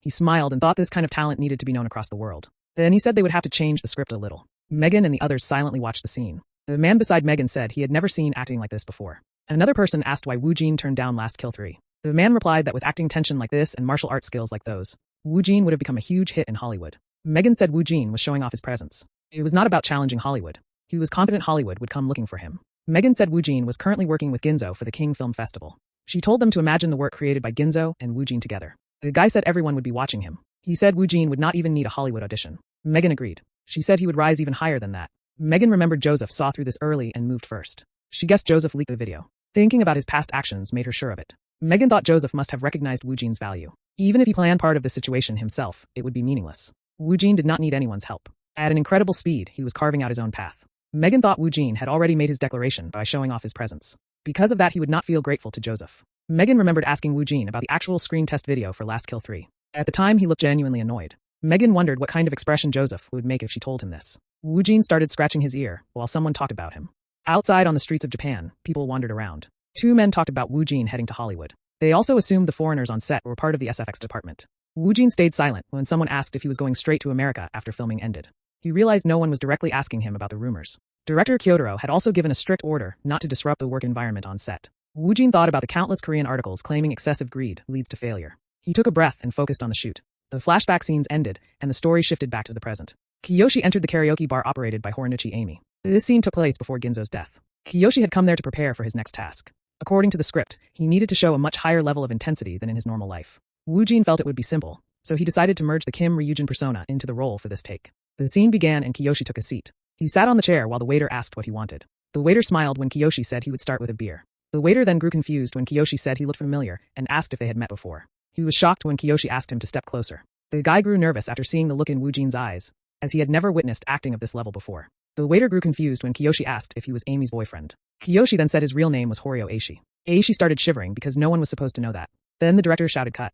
The director said Aishi's emotions were weak and told him to express them more intensely. The guy apologized to Wu Jin, and Wu Jin remembered how it felt during his first acting experience. Wu Jin decided to encourage him, so he suggested using physical movement while performing. The guy grew confused when Wu Jin told him to add movements. Wu Jin moved his arm, and the beer glass fell onto the table. Deep inside, Wu Jin grew nervous because he thought he had messed up again. The guy thought Wu Jin was demonstrating the movement he mentioned earlier. Wu Jin grew confused when the guy grabbed his hand and said he would try it the way Wu Jin suggested. The guy looked surprised, while Wu Jin thought he had only given one small tip. Viewers misunderstood the situation and said Wu Jin gave a physical demonstration as an example. They also said Wu Jin did not brag about it afterward, while Wu Jin kept thinking it was an embarrassing mistake. The director became mesmerized and shouted for action again. The director thought even the blocking Wu Jin suggested perfectly matched the direction he wanted. Kiyoshi again asked if he was Amy's lover, and Aishi looked confused. He grew nervous and dropped a beer glass. Kiyoshi told Aishi to come over, or he would scream. Kiyoshi told him to meet after this because there was something he needed Aishi to do. The scene then cut away. Wu Jin stood up, and the director told everyone to move on to the next scene. Someone entered the bar. It was Detective Yoshizawa Mokyo. After learning that Ginzo called Amy right before his death, he went to interrogate her. At that moment, Mokyo encountered Kiyoshi for the first time. Although Kiyoshi's blank expression made him uneasy, Mokyo thought it was insignificant and continued. Mokyo believed they had only crossed paths, but he could already feel the intensity of Wu Jin's performance from his looks alone. He grew nervous thinking he would inevitably be compared to Wu Jin, at least until filming ended. This was the scene where Mokyo questioned Amy about Ginzo, while she was still shaken from her last conversation with him. During the interrogation, Mokyo noticed Amy's eyes falter twice. Mokyo asked if she knew Masaki Shitoku, the man who murdered Ginzo. The moment Amy heard the name, she denied it. However, she clearly recognized the name Masaki Shitoku because the surname was the same as Masaki Toka. Mokyo asked what they talked about before Ginzo's death. Amy said she answered the call, but could not understand a single word. She was already spiraling because Ginzo said Toka had returned. Because of that, her paranoia kept growing stronger. At that moment, Amy's eyes shifted nervously again. Mokyo said Shitoku was a killer, but he might have an accomplice. The moment Amy heard the word accomplice, she became afraid and thought about Toka. But she had seen Toka dying. Ginzo got exactly what he deserved for what he did to Toka. Amy thought she had encouraged Ginzo to torment Toka even more. But no one knew about it except Toka herself. Amy became confused about whether Toka was actually still alive. She shouted at Mokyo and told him to leave. But Mokyo still had questions. They started leaving, but Mokyo knew something was wrong. Still, he decided to withdraw because Amy's mental state was already fragile. Amy finally reached out to Aishi. Aishi tried to comfort her. Taking comfort in Aishi's kind words, Amy broke down in tears and confessed everything. Amy did not realize this decision would become a deadly mistake. Aishi recorded everything and went somewhere. He grew nervous when someone said Aishi had arrived. It was Kiyoshi. He told Aishi to hand it over. Aishi was shivering, knowing the kind of nightmare this confession would bring upon Amy. He handed it to Kiyoshi. No one knew about it except Kiyoshi. Kiyoshi took the recorder while Aishi grew nervous. Then Kiyoshi held the recorder near his ear. He listened to everything Amy had done. Kiyoshi praised Aishi for his work, and Aishi asked for money. Aishi went silent when Kiyoshi told him to stay quiet. Kiyoshi handed him the money and said it was 10% up front. Aishi said this was not what they agreed on. Kiyoshi took the money back and said the payment would be given every month. He also said Aishi could return the recorder if he was uncomfortable. Aishi quickly grabbed the money again, and Kiyoshi said they could pretend this deal never happened. Kiyoshi said Aishi needed to disappear for about half a year. Despite Aishi's handsome face, he lived a messy life. He often visited gambling dens and arcades behind Amy's back, and was deeply in debt to the Kabukicho Yakuza. It was easy to manipulate someone like Aishi. First, Kiyoshi planned to control him with money. Kiyoshi thought he could not satisfy his thirst completely right away. Aishi was already in a position where the Yakuza could make him disappear without a trace. At that moment, Kiyoshi was Aishi's only hope. Kiyoshi said he had secured a house and handed Aishi a map. When Aishi asked how they would stay in touch, Kiyoshi said he would contact him himself. Aishi stayed silent, and Kiyoshi asked what he was doing when he had already told him to disappear. Then Aishi started running away. Kiyoshi said a few months should be enough for Aishi to start acting out. But it did not matter since Aishi was destined to be handed over to the Yakuza anyway. This recorder was meant for another assignment. Not Amy, but a way to manipulate the third assignment, Suzuki Itsuma. He was the brains of the group back in high school, and now came from a strong background, as his family owned a mid-sized company. Kiyoshi wondered what would happen if he handed this to the man destined to inherit that company. Itsuma trembled while calling Amy. Amy picked up the call, and Itsuma asked if she was okay. Itsuma said he heard her shop had not been open lately. After Horio Aishi, Amy's only support, suddenly vanished. Her mind slowly fell apart. Her thoughts became clouded while the hallucinations and voices grew worse. This was all part of Kiyoshi's plan. He kept breaking her spirit by sending graduation photos to her house, along with photos of Ginzo's death and anonymous messages. Inside the car, Amy told Itsuma that she would go to the police and confess everything so Toka could forgive her. When Itsuma said Toka had died, Amy became furious and refused to accept it. She said she would receive protection after informing the detective. When Amy told Itsuma to run far away, Itsuma nervously realized he could no longer reason with her because she had completely lost her mind. Itsuma took a sigh and told Amy to head to the school. He thought he should give up on trying to reason with her. Itsuma held the recorder while thinking he could not leave Amy like this. Now that he had become the successor, he would not tolerate any unnecessary trouble. On the rooftop of the school, they prepared to film the scene where Itsuma killed Amy to bury his own past. Wu Jin wondered how the Japanese actors would perform this scene and how it would help his own performance. Though the actors were conscious of him, they grew nervous after seeing Wu Jin there. The Japanese actors were struggling against two entities. One was Kiyoshi Iota with the world of BSS. The other was Kong Wu Jin as an actor. As characters, they suffered bizarre sacrifices at the hands of Kiyoshi. As actors, they were completely overwhelmed by the gap in skill. The male actor thought Yasuda was right. If he did not give it his all, he would be compared to that monster. The guy thought he would never give up. If he fell behind there, his career would surely be over. Whether it was the public or the industry, he would endure, keep hanging on, and face that monster until the very end. The scene started. Itsuma grabbed Amy's neck. Amy shivered and kept saying Toka was there. Itsuma grew annoyed by all of it. Then Itsuma let go of Amy's neck and said he would put her to rest now. Itsuma said it made no sense to go to the police with that information, and Amy brought this on herself. Then the director shouted cut again. The actors took a deep breath, and the director called Woojin. He told Woojin to head to the parking lot to film the next scene. The next scene was when Kiyoshi records Itsuma's entire act, as he murders Amy by pushing her off the rooftop. Woojin thought if this was the last scene for today, then he only had a few more days of BSS filming before returning to his schedule in Korea. Then the director asked Woojin if he knew how to play the piano. Woojin remembered his friend and nodded. The director asked if he could play for the movie as Kiyoshi. In the original work, there was a scene where Toka, who was skilled at the piano, teaches Kiyoshi how to play. The director said recalling that through a performance would express Kiyoshi's dry sense of longing for Toka. The director thanked Woojin and said he would plan the shot before getting back to him. Woojin thought the director probably believed he only knew the basics. He thought there was no way the director would expect him to be amazing at the piano too. But director Kyotaro was completely shocked when Woojin started playing the piano. Everyone was shocked by what happened to Woojin. After that, it was evening. Choi and Woojin walked through the hotel. Woojin was exhausted after spending the entire day on magazine shoots. Time had passed quickly. Woojin nodded when Choi asked if he was holding up okay. The BSS production team was staying at the Kasihi Tokyo Hotel for the hotel scenes. Thanks to Chairman Hideki, it was easy to secure the venue. The real filming would begin tomorrow. Choi told Woojin to head over because the director and actors had gathered for dinner. Choi was going to his room to rest. He told Woojin to call him if anything came up. Suddenly Woojin and Choi stopped and stared ahead. A girl in a wheelchair looked surprised after seeing Woojin. The girl happily introduced herself as Asami Yusako. The long-haired woman behind her apologized to Woojin because Yusako was excited to meet him by chance like this. She reminded Woojin of Kong Hyuna because she also wore glasses as a child. Woojin introduced himself as well. Yusako grabbed his hand and said she had watched Woojin's social media and many other things. She said it was her birthday, so they had come out for a family dinner. Meeting Woojin felt like an incredible gift to her. When Woojin asked what she wanted to become in the future, Yusako answered voice actress.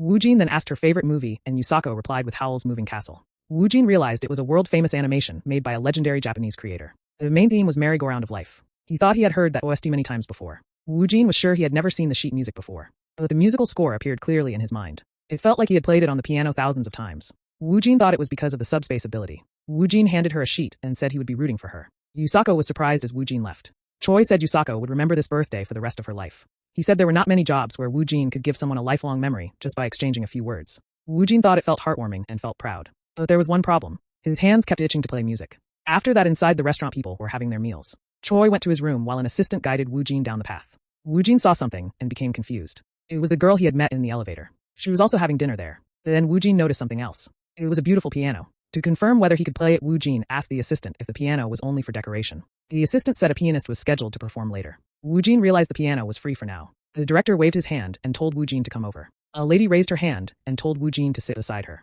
As Woojin sat down, the director told him tomorrow's first shoot was at 7 a.m. Woojin nodded when the lady asked if the magazine shoot went well. Woojin kept looking at the piano. It kept bothering him. He wanted to play it but thought things would become complicated again because of all the misunderstandings. Woojin decided to play the piano. He wanted to support Yusako's dream and give her a birthday gift at the same time. He chose to play the OST Yusako liked, Merry-Go-Round of Life. Woojin stood up, and the director asked where he was going. Woojin asked a waiter if it would be okay to play the piano. The waiter looked confused and asked if he could actually play it. Woojin sat down at the piano and started playing. The sound quickly caught everyone's attention. People wondered who was playing. Then they saw Woojin at the piano. Everyone was shocked and started recording it. The director grew nervous. Woojin's acting, languages, and even singing were already top tier. The director thought it should not be realistically possible. Yet that impossibility was happening right in front of his eyes. Woojin's piano melody stirred complex emotions in everyone. Even though it was the same melody, it touched each person differently. It was a performance that truly moved the heart. The director was mesmerized that someone like Woojin actually existed. Nothing else mattered. Woojin eventually finished playing the piano. People thanked him and called it the best performance they had experienced.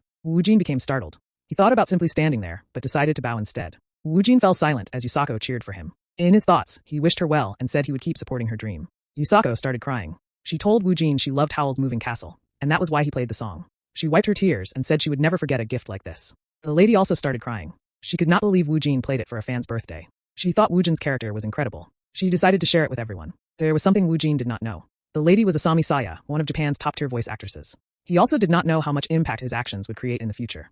The next day at the school, they filmed the next scene. Woojin played the piano. It was a scene that was not part of the original filming schedule. In the original novel, there was a piano scene, but it was removed during the adaptation process. After seeing Woojin's piano performance, the director redesigned the directing and concept, so they decided to film it today. The director believed the piano performance captured everyone's soul. He could not let it pass. Kiyoshi started playing the piano and said it had been a long time. The actors were shocked because it was the same song Woojin played at the restaurant 2 days ago, but the feeling was completely different. The performance felt stiff and dull. They could not feel any emotion in the music. They thought it was because the performer's face was expressionless. The music also carried no emotion. The director stayed silent, and it gave everyone goosebumps. He thought Kiyoshi had no desire to convey anything to others. That was why the performance was not directed at anyone. But the person he wanted to reach was sitting right in front of him. Toga sat beside Kiyoshi. A faint trace of emotion slowly seeped into the dry performance. It felt as if he was speaking to Toga through the piano. The emotions in the performance became completely different from the beginning. Through this scene, the director wanted to show that the heart of the strange Kiyoshi was not truly dead, only bizarre. Judging by everyone's reaction, the director's intention worked perfectly. Then the director shouted cut.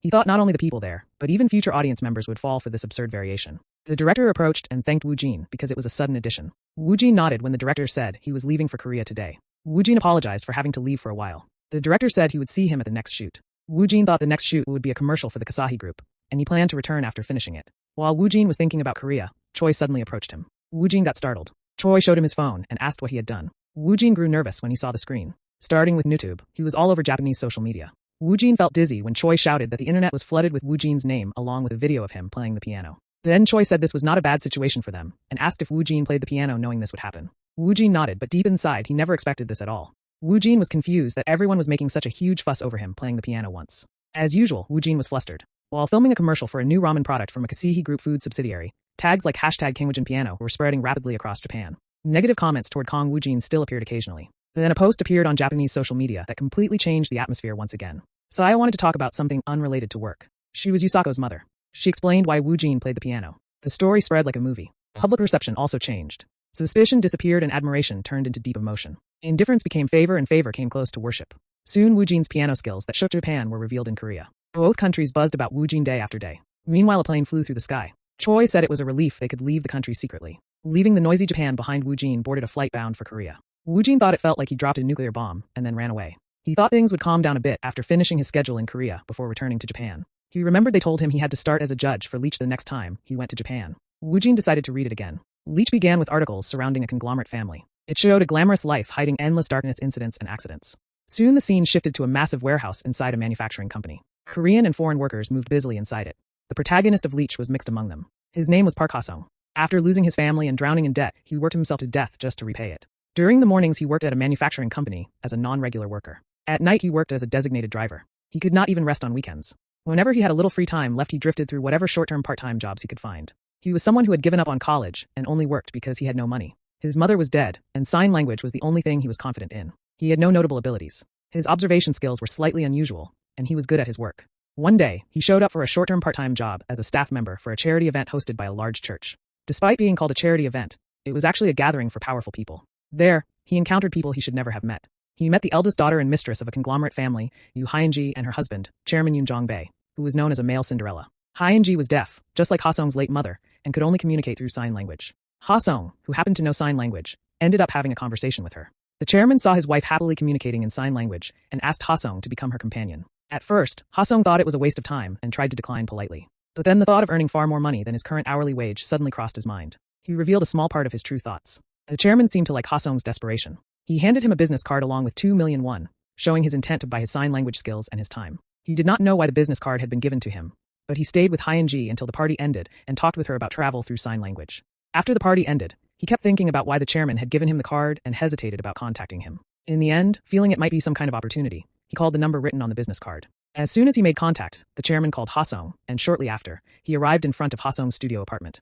To Ha-sung, who had borrowed the luxury sedan, the chairman said it was the first time he had seen his usually indifferent wife smile like that. The chairman offered to pay off Ha-sung's debts and even proposed a job. He offered Ha-sung the position of secretary for his wife with a monthly salary of 6 million won. The job required moving into the house and staying by his wife's side as her companion at all times. It was called a secretary job, but in reality, it was closer to being a servant. The chairman also asked for one more thing, to make his wife blindly rely on Ha-sung. To Ha-sung, who had suddenly ended up with a mountain of debt, the offer was extremely tempting and impossible to refuse. He believed this was the shortcut to turning his life around, but it was only the beginning of a catastrophe.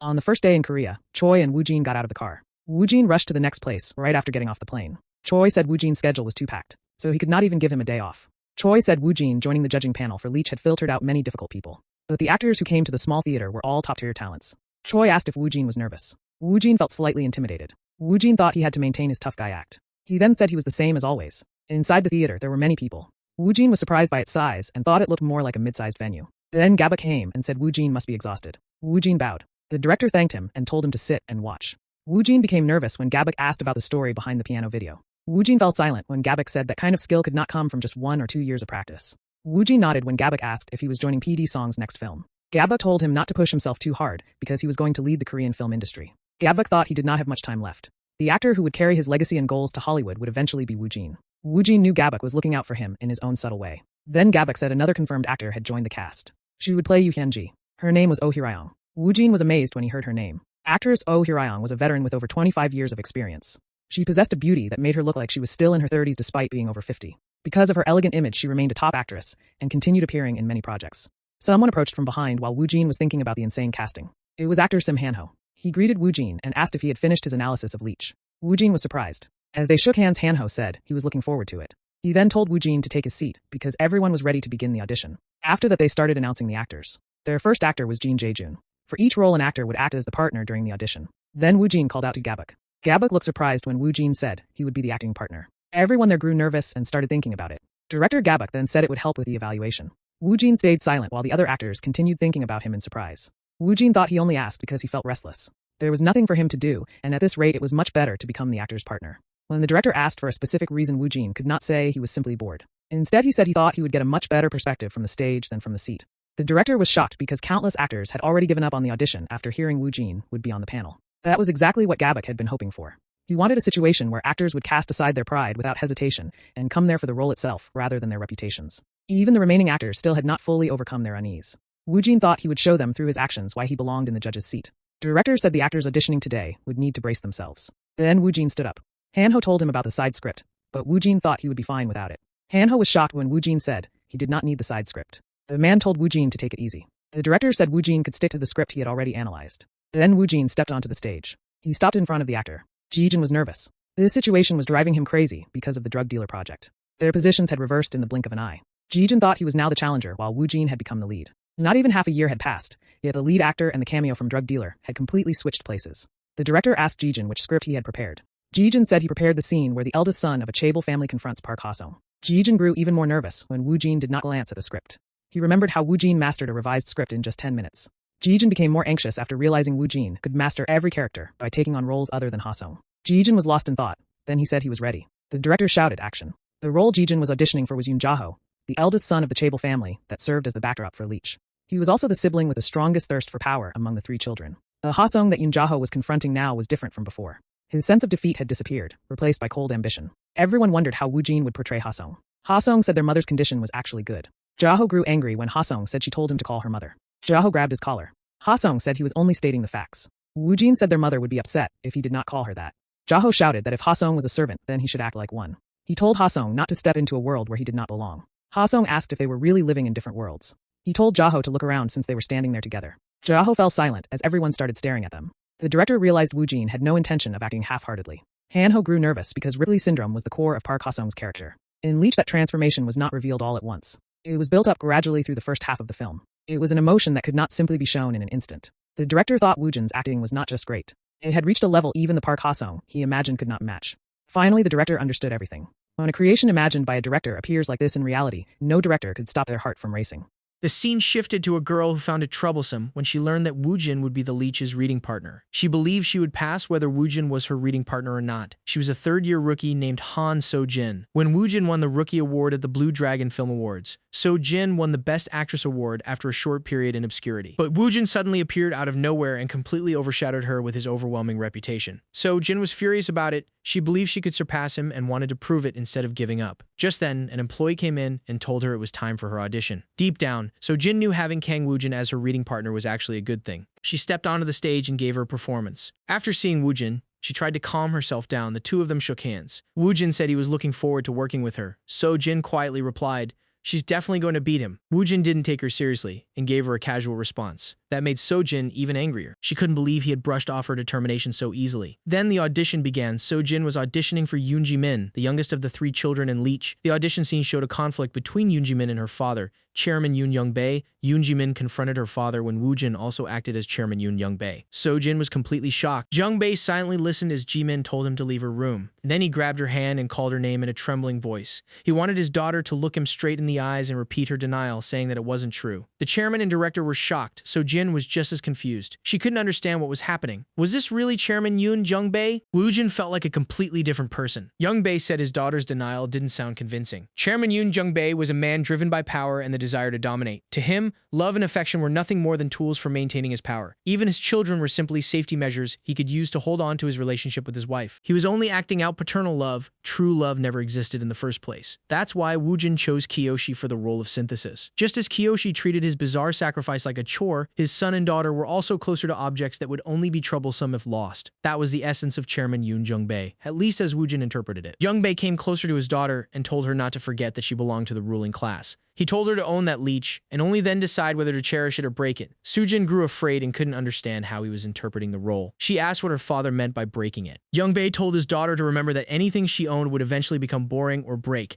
Getting rid of it was also a ruler's duty. Soojin wanted to run away. Young-bae then terrifyingly said that she could break whatever she owned because she was a ruler, and she was a ruler because she was his daughter. Soojin froze on the spot. Director was surprised because Woojin wasn't even looking at the script. With skills like that, no one could help but make Woojin a judge. Chairman Hidaki understood why Woojin volunteered to be a reading partner instead of a judge. The standard of acting for every role in Leech was being shown to them personally through Woojin's performance. The chairman thought it was Woojin's way of declaring that he could easily handle this much on his own. It was also telling everyone to think harder and dig deeper into their roles. One lady was completely impressed. She had come there without expecting much, but she had just seen something incredible. Afterwards, director Ahn Gabok gave the signal and the long, grueling auditions for Leech finally ended. Woojin let out a sigh and thought this should have been good enough for a reading partner. At least he wouldn't have to hear people say he got a free ride by skipping the audition evaluations. Then they thanked everyone for their hard work. When Woojin turned toward the judges, he saw terrified faces. He was confused and wondered if he had messed up. He thought acting out the other roles in a room full of top actors was normal. After that, the chairman came to Woojin. Woojin was completely confused when the chairman said he had firmly established his prestige as a judge while also setting the standard for the elite. Woojin couldn't understand it. He was deeply confused because he had only acted as the reading partner. The chairman said all the acting veterans understood Woojin's hidden intention. Meanwhile, Woojin could clearly sense that there had been a misunderstanding. He calmed himself and said he had simply done what he could. Shim Han-ho suddenly asked how much time Woojin spent interpreting Chairman Yoon Jung-bae's role. In reality, Woojin didn't spend much time on it. He said he only worked on it in his spare time. Even while judging Park Ha-sung and the other actors, the director questioned him about it.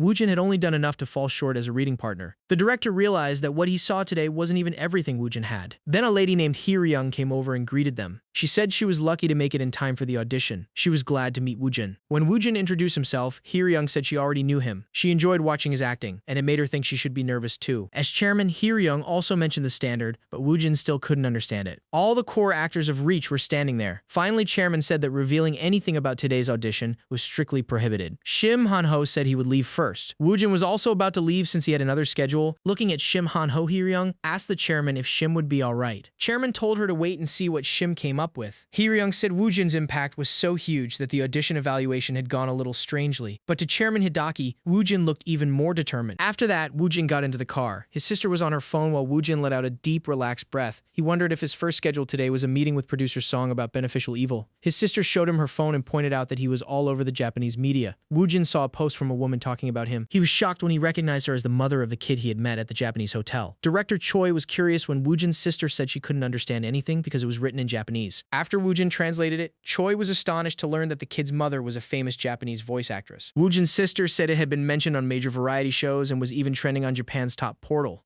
Woojin was already surrounded by noisy gossip because of his piano performance, but Asami Saya had completely changed the situation.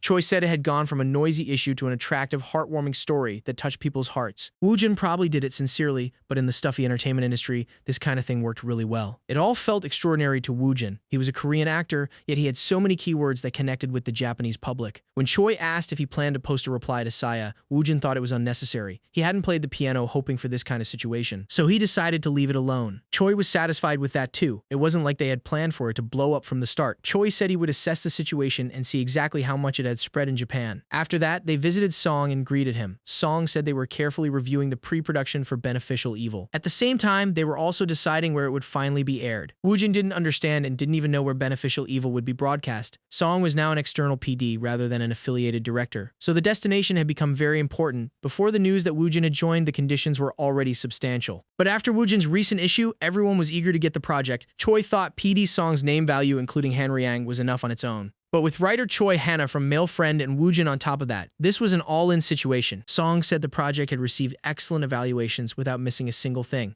but it felt somewhat lacking to simply hand it to domestic broadcasting stations. The possibility of beneficial evil going to SBC was the highest. Woojin was completely surprised when Song said they had received an offer from Netflix. Song took out a file. Their conditions were similar, but there was one big difference. They wanted to take on a challenge. The plan was to launch Beneficial Evil globally as a Netflix original. For Woojin, this came out of nowhere. He asked again to make sure he heard correctly. Song explained that they wanted to take Beneficial Evil to the global market. Another important detail was their first choice for the main lead. Woojin, Choi thought it sounded great, but he asked if there was a risk. If they gave Beneficial Evil to a domestic broadcaster, a certain level of success was almost guaranteed. Woojin was known as a ratings guarantee, but the overseas market offered none of that advantage. If it became a huge hit, the results would be incredible. But if it failed, the impact would be more than twice as bad. Song wasn't trying to force Woojin into anything. Woojin asked about writer Hana. Song said Hana was fine with whatever they decided. She could focus on writing instead of worrying about those things. He then added that Woojin would be the one leading Beneficial Evil. Song explained that if Netflix was chosen, the project would move into pre-production, and Netflix personnel would also join the production. Woojin was unsure if he should just go along with it. He admitted he didn't know much about the different interests involved,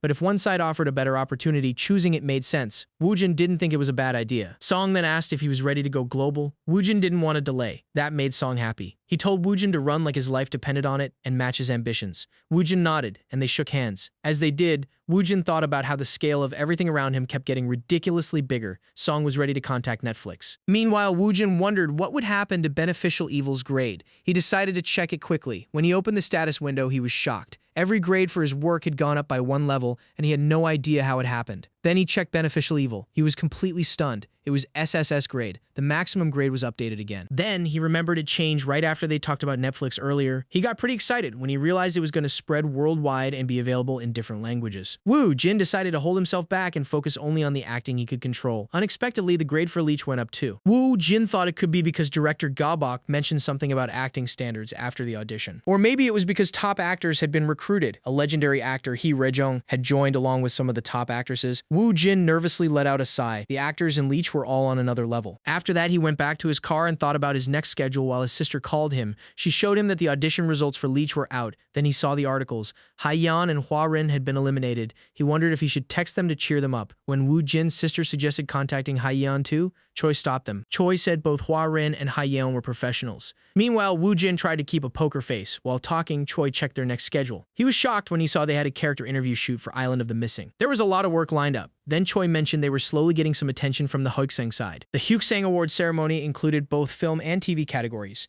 Choi assumed it wouldn't end with just 1 or 2 trophies. Woojin felt nervous, but Choi said the ceremony was scheduled for around mid-March, so Woojin could look forward to it. During the official cast announcement for Final Mad, it officially marked their debut in the domestic market. With such a powerhouse cast secured, public anticipation skyrocketed. But naturally, skepticism started growing too. Manhwa. Unsurprisingly, some of the harshest critics were the domestic networks that had lost out in the bidding war. Their reactions came from a mix of bitterness over being passed up and a realistic view of the market. To be fair, it wasn't just sour grapes from the rejected networks. The entire entertainment industry had similar doubts. Countless critics pointed out that no matter how impressive the production value was, the creators were still complete unknowns to foreign audiences. But PD Song and Manhwa were far too busy to worry about the chatter. They simply didn't have the time or energy to care about public opinion. Meanwhile, the behind-the-scenes featurette went live across all official streaming networks and media platforms. Within just 2 hours, the clip easily passed 500,000 views. With legendary director Kwon Ki-taek and a stellar A-list cast, the hype naturally centered on Kang Woo-jin. At the absolute center of the storm, he rode a massive wave of popularity, and the momentum showed no signs of slowing down. Over at cable network HTBS's variety show division, a woman told producer Yoon that the latest viewership numbers were in. When they checked them, everyone was shocked. Fueled by Kang Woo-jin's incredible star power, the show's rating had already climbed to a staggering 19%. Everyone held their breath, hoping they could finally break the elusive 20% mark. Then producer Yoon suddenly shouted that they had hit 20.4%. The workers immediately congratulated him, but producer Yoon said he couldn't take the credit. The cast had done all the heavy lifting. They said casting Kang Woo-jin was the absolute anchor. It was pure genius on producer Yoon's part. After that, writer Kim went to producer Yoon. She said she had just gotten off a call with the corporate marketing team of a major food manufacturer.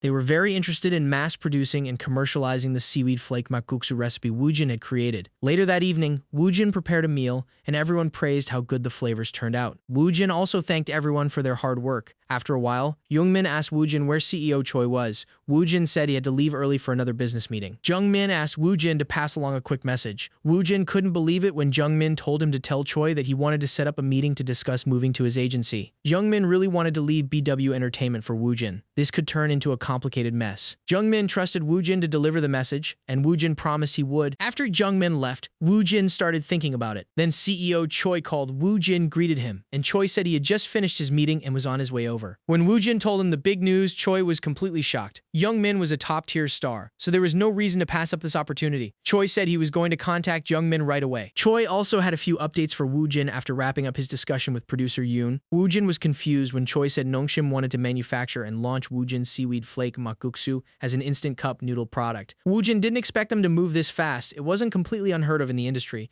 but a crossover product like this was still extremely rare. The moment it hit the shelves, it was going to sell out like crazy. Choi said that once Woojin's seaweed flake makguksu became a staple in convenience stores nationwide, his mainstream visibility would multiply overnight. From a pure business perspective, this was a massive, undeniable win. Choi said Nongshim was putting Woojin's face right on the packaging, and he would handle all the financial negotiations. Woojin couldn't believe it when Choi said Nongshim had already agreed to launch the first commercial for the cup noodles. Woojin couldn't wait to see the actual product on store shelves. He said it sounded like an amazing opportunity. Choi surprised Woojin again by saying the dates for the second filming block had just been finalized. Coordinating everyone's overlapping schedules had been a nightmare this time. Choi said they were going away for about 4 or 5 days. Standard procedures had been adjusted to make the schedule work, even if it meant filming the season finale back in Korea. That meant Woojin's first commitment, starting with the table read, would be heading straight into the second shoot. Woojin would still have to squeeze in the table read and the big press junket before leaving. He thought he was crossing the ocean again, and his schedule was going to be packed. A few days later, the director and his team were in a meeting. A woman told the director that pre-production and set preparations were running slightly behind schedule. The director asked when they could hold the earliest table read. When she said mid-March, the director rejected it and told her to move the script reading up to March 6th. They would do the table read on the 6th and officially start filming on the 8th. The woman was shocked. She knew the director wanted to go straight from the first read into production almost overnight. She said it wasn't impossible. But whether the cast and crew would go along with it was another story. The director said they would just have to work harder this time. They would also have to handle post-production and editing at the same time as filming. Then he got a call. He told the woman to wait a second and answered it. He asked the caller what was on his mind. It was Mr. Joseph Felton, who was glad the director remembered him. When the director asked why he was calling, Joseph asked him to keep their conversation strictly confidential. Joseph Felton wanted to visit the director's set. He mentioned the title of the movie the director was working on. The director felt nervous when Joseph said major Hollywood filmmakers and festival scouts were already keeping a close eye on his next project. Everyone knew this was the director's historic 100th film, and he was aiming for another grand prize. When the director asked what he wanted Joseph Felton to visit his set for, Joseph said a Korean actor had caught his eye. He was planning to fly to Korea personally to watch the actor perform and make sure for himself. The director was confused, but Joseph called it assessing their limitless potential. Joseph Felton was a household name among Hollywood's elite producers, so the director couldn't understand why he was interested in a local Korean talent. He didn't even know which actor Joseph was tracking. Joseph already had a trip to Seoul coming up and needed to sort out a few details with local theatrical distributors for an upcoming release. The director said it was perfect timing since they had just locked in their start date and opening shoot schedule. He still didn't know which actor Joseph had his eye on, but this was an incredible development. It could open massive doors for everyone involved. The director then told Joseph to give him a heads up before he flew in. At cable network HTBS's variety show division, a lot of press reporters had gathered. One photographer was mesmerized by the massive crowd, especially with director Kwon Ki-taek and a whole lineup of top actors. Then they started talking about Woojin's arrival. One photographer asked the event staff about it, and they said Woojin was 100% coming. Suddenly, someone opened the door, and the photographer started taking pictures. Everyone was stunned to see Kang Woojin there. When Woojin walked in, he was confused. Why was the entrance so incredibly green? He also noticed the tons of reporters there. Then he started wondering why he was the first one, and he regretted just walking in on the staff's cue without thinking. Woojin told Youngmin the whole thing was weird, but the seating arrangement didn't matter to Youngmin. Woojin started scratching his head because it felt strange sitting right next to the director. The lady announcer began by saying the lead cast of Island of the Missing was all gathered there. She said everyone probably already knew them, but they would start with introductions. Beginning with the director, Kwon Ki-taek introduced himself. Then it was Woojin's turn. Everyone raised their cameras and phones to capture him, which startled Woojin. Woojin decided to play it cool. table, introduced himself, and mentioned the role he was playing in Island of the Missing. For Woojin, the pressure was no joke. Even the reporter's stares felt completely different.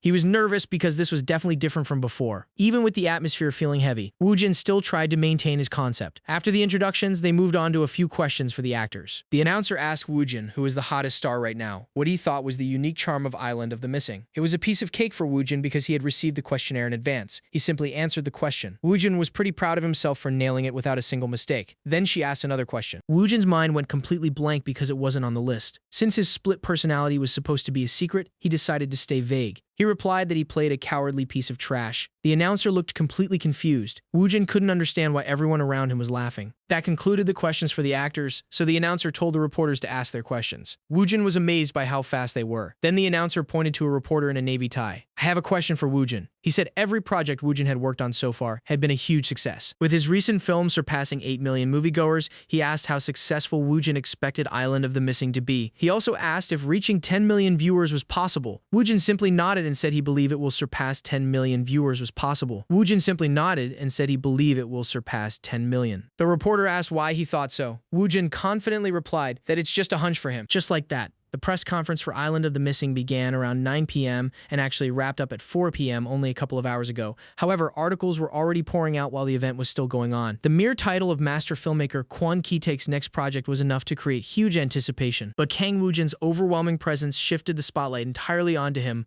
with sensational headlines about him constantly flooding the internet. The more Island of the Missing was mentioned, the more the public's attention shifted toward Kang Woojin. At the same time, new breadcrumbs surrounding Kang Woojin kept piling up. Everything was connecting like threads in a web, with him right at the center. Time passed as Kang Woojin powered through his packed schedule. Soon, dawn broke in March, and Kang Woojin boarded a flight to Los Angeles. The scene then shifted to Los Angeles. Inside the car, Joseph Oscar asked his secretary, Robert, if their schedule in Korea had been finalized without any issues. Robert said they arrived in Korea on the 3rd, with meetings with distributors starting on the 4th. Joseph planned to head straight to director Ahn Ga-bak's set on the 8th. Robert was surprised that Joseph was already in touch with them. Then he showed him that Kang Woojin was on his way to LA. Robert asked if Joseph was okay leaving without meeting Woojin, since he could easily change his flight. Joseph refused, saying it was better to meet him in Korea because he wanted to observe him as an actor, not a reality star. After seeing all of Woojin's performances, Robert admitted that he was incredibly talented. He was also worried that Woojin's focus and acting tension might be slipping. But Joseph had a feeling Woojin might be the exception. After all, someone like Megan Stone had worked with countless top Hollywood stars. If she called him a star, there had to be something special about him. Megan was also heading to Korea for the Black Elephant Film Festival. When Robert pointed out that she had gone to Japan last time and was now coming to Korea, Joseph said that becoming a top Hollywood casting director meant keeping a close eye on actors worldwide. He believed her trip to Korea was clearly because of Kang Woojin. Then a bodyguard opened the car door and told Joseph they had arrived. Joseph got out of the car. He also wanted to stay in Korea for the Black Elephant Film Festival. Just then, another car stopped behind Joseph's. It was Miley, watching them. A few days later at the airport, flashes went off as reporters captured Kang Woojin. He had wrapped up the second shoot for Dining Table and returned to Korea. Woojin thought it was brutal. Airplanes really weren't his thing. Nervously, I apologized and told Woojin that the script reading for Leech was scheduled for 2 p.m. that day. Woojin was fine with it. He thought his audition for Leech had caused a lot of misunderstandings because of all the mix-ups, and he just hoped the script reading would go smoothly.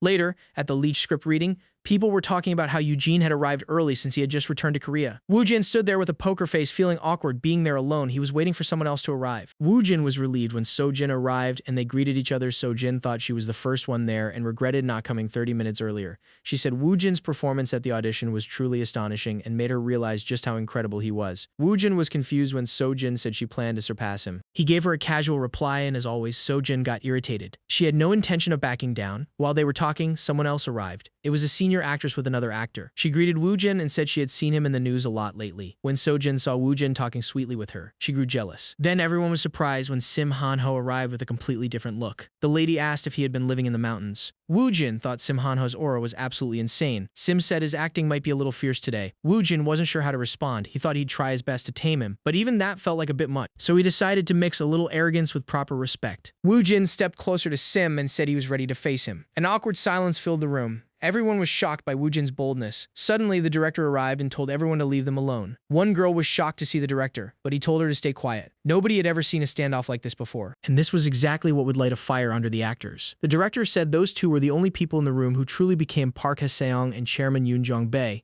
Sim was surprised when Woojin answered instantly, without even a second of hesitation. There was a lot to learn from him. Woojin said it was simply his way of saying he looked forward to working with him. The other actor felt completely forced. Sim said he only said what needed to be said. The director walked over and told them to slowly take their seats. At last, the script reading for Leech officially began. The opening line cut straight to the core theme of the story. Then the first scene started immediately. Everyone was stunned by Woojin's acting. He was only using sign language, yet the situation was perfectly clear. Then Sim stood up and asked who he was. He told Ha-seong to support him and keep his wife entertained without trying to seduce her. Sim's character, Yoon Jong-bae, seemed like a man who strictly followed his principles, but underneath it all, he clearly had a knife hidden behind his back. Kang Woojin, Sim Han-ho, and Oh Hir-young. The three actors carrying the reading felt like monsters hiding their true nature. They carefully concealed their emotions, yet somehow made every line feel like it was coming from deceitful lips. They were only reciting lines from the script, but the longer they acted, the more chilling it became. Jong-bae said Ha-seong needed to make his wife completely dependent on him. Ha-seong said it was difficult. Jong-bae told him to make it simple.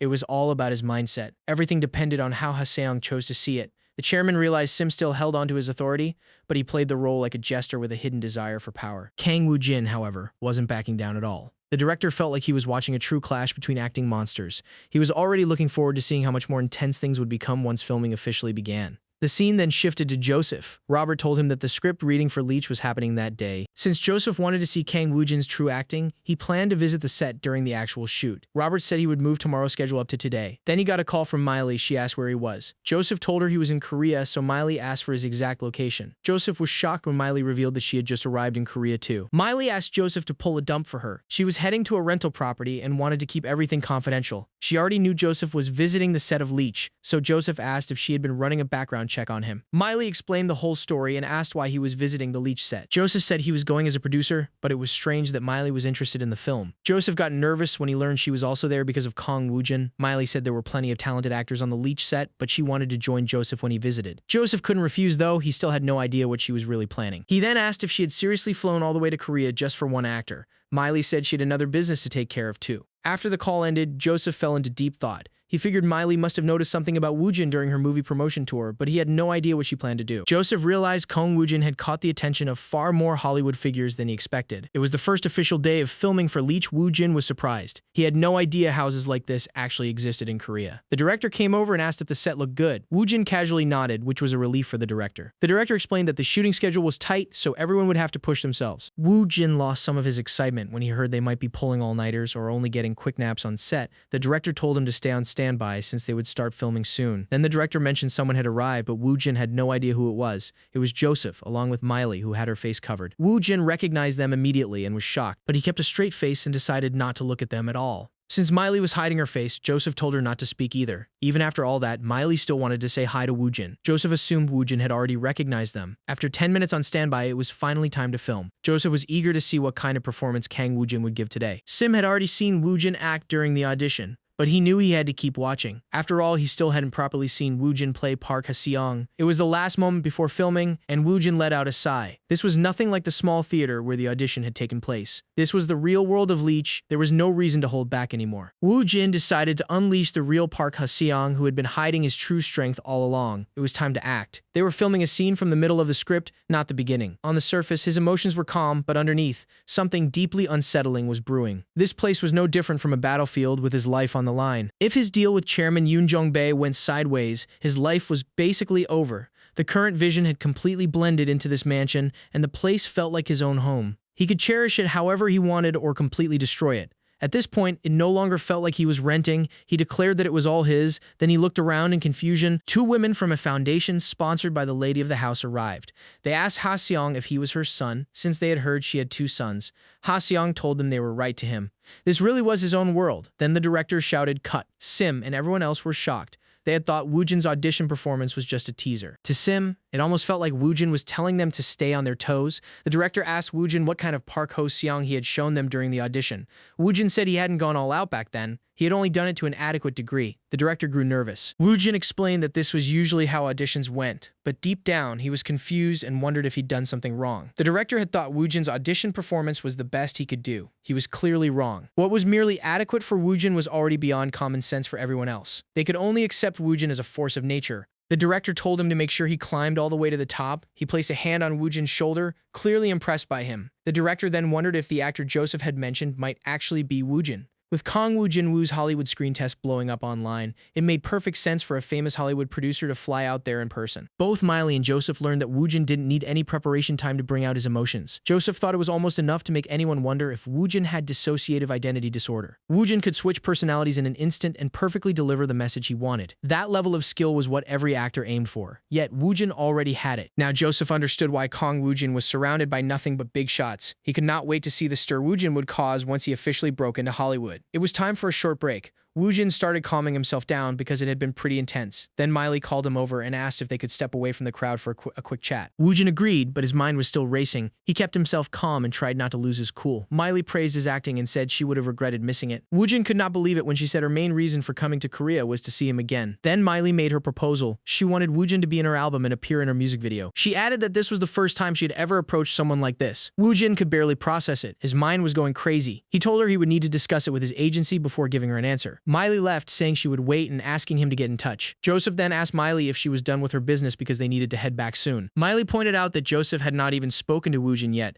Joseph said there was no need. He had only come to get confirmation, and he had gotten it. In fact, the confirmation was so strong that he now had to completely revise his plans. Joseph asked Miley if she was done with her work. She said she was not sure. For now, all she could do was wait for Woojin's answer. A few days later, Woojin's Gimjaban Makuksu cup noodles were released. They became so popular that people were lining up outside stores before they even opened. His Duff concert completely collapsed because of that double thumbs up, but Woojin still had no idea just how much of a stir that double thumbs up would cause at the Baeksang Awards. After that, inside the car, Woojin was scrolling through his phone. He was pretty surprised to see the news about his cup ramen. Choi said he was monitoring the reactions, and the issue had gotten even bigger after our table and Nongshim's marketing teams joined forces. Her sister added that social media activity had also skyrocketed compared to yesterday. Tags and shares had multiplied several times over. On top of that, it wasn't just sponsored accounts getting involved. Regular people were joining the trend too, uploading proof of purchase and taste review videos. Joy thought anything Woojin touched became a huge hit at the very least. She was sure that for some reason Woojin would cause another accident at the Hoeksang Art Awards today. When their car arrived, Woojin stepped out. The reporters immediately started firing questions at him. Seeing even more people gathered than at the Blue Dragon Awards made him nervous. He simply waved his hand with all that attention on him. Woojin's heart started pounding. He knew he had to keep a tight grip on his sanity. He was thinking about the trip when he suddenly stumbled. Somehow, he managed to keep his balance. He nearly fainted as things almost went completely wrong. He started worrying that his awkward posture would look even more ridiculous than actually falling. Then he grabbed someone's phone and decided to deal with it using pure shamelessness. He was proud that he had turned a potential faceplant into fan service. They then entered the award hall. The director came over to greet Woojin. When they started asking about his ramen pose, Woojin felt embarrassed. Then Hayeon came over and grabbed his hand, saving him from getting caught on camera. On the way to their seats, Woojin had to greet so many people that it drained all his energy. After 20 minutes, he finally sat down and let out a sigh of relief. Then the Hoeksang Art Awards began. They started with the Best New Actor award in the TV category. The Rookie Award went to Kang Woo-jin, but it was for The Love That Freezes, not Profiler. Hanryang Woo-jin's acting in The Love That Freezes had been overwhelming. Praise poured in, and his performance had even shaken the existing standards. A few actors whispered about Woojin's calm acceptance speech. After that, the Best New Actress in the TV category was announced, followed by the Rookie Award in the movie category. But Kang Woo-jin wasn't on the nominee list. More awards continued to be handed out, and finally the first part of the ceremony reached its last segment. It was time to announce the Best Supporting Actor in the TV category. The nominees were announced, and the announcer hoped her favorite would win. Then Woojin won the Best Supporting Actor award. His colleagues immediately applauded. They thought Woojin might be disappointed with the supporting award since he had declared at the Blue Dragon Awards that he would win Best Actor. But Woojin was actually confused because he never expected to win the Supporting Actor award. Kwon Ki-taek said the Best Actor award wouldn't be in Korea, but somewhere else. After receiving his trophy, Woojin had no idea what to say. Then something came to mind. He thanked everyone and said he would replace his feelings with a simple gesture. Everyone looked confused when he put down the trophy and bouquet. He raised his hand slightly and gave a double thumbs up. The room went quiet for a moment. Then everyone burst out laughing because Woojin's personality was truly unique. It was embarrassing, but Woojin still had to keep up his tough act. He thought that if he could just be shameless, anything could be solved. After that, the Hoeksang Art Awards reached the end of part 2. Woojin won more awards, while his colleagues Jungmin and Hong Ha-yeon also took home trophies. Just like that, the ceremony ended. As they left the hall, reporters started asking questions. As always, Woojin gave them a casual answer. The scene then shifted to someone checking Woojin's online news. It was Joseph, who thought there was never a quiet day around Woojin. Robert showed him an article and asked if he had seen it before. It was about the rumors that Miley Kara was working on an album with a Korean actor. Joseph said Robert probably wouldn't care about it because the whole story seemed to have been leaked from Kara's side. He said Kara had moved quickly because she was captivated by Woojin, just like he was. Joseph then said he should hurry up too and find a project that suited Woojin. Last night, as soon as the Blue Dragon Film Awards ended, public opinion, the press, the media, and even the offline world were thrown into chaos. Most people were thrilled by what happened, but as expected, there was also plenty of criticism. The actors who witnessed Eugene's double win and others in the industry felt the same way. Even so, it did not hit Kang Woojin too hard. As always, he answered with results instead of arguments. An ordinary actor might have been shaken by all this, but nothing could get to Kang Woojin. He had a completely different mindset. The next day was bright at Olim Cinema, with The Island of the Missing nearing completion. Woojin visited for a test screening. The director thanked him for coming despite being busy filming Leech. When Woojin mentioned that they would hit 10 million viewers at the press conference, the director said they could not afford to relax. Woojin apologized and said that was not his intention. The director said that declaration motivated him to pour his soul into the project. He added that editing would be finished in about 2 weeks and they would have a perfect version of The Island of the Missing. Now all that was left was the release. Woojin was surprised to hear that. Soon everyone gathered and the test screening was about to begin. Woojin was a little nervous. It was his first movie release since Drug Dealer and his first lead role. He wondered how well an SS rank project would perform. He believed an SS rank should mean more than 10 million viewers. In Korean cinema history, movies that reach 10 million viewers could be counted on one hand. And in recent years, no movie had surpassed that mark. Woojin felt anxious as the screening began. He wondered how The Island of the Missing would turn out. After that time passed, and the press premiere for The Island of the Missing began, photographers asked Woojin to pose with a finger heart. A few dozen minutes later, the standard event ended and the actual screening began. A few critics who had been stiff at first became completely absorbed, while the audience stared at the screen. It was a movie with so much power that it barely gave the audience time to breathe. As soon as the ending credits rolled, the press premiere of The Island of the Missing came to an end. Woojin still found it entertaining, even on a rewatch. People started saying the movie was much better than they expected, but in their eyes, Woojin seemed possessed, like the god of acting. Soon, articles about The Island of the Missing flooded the media. The journalists who attended the premiere moved quickly.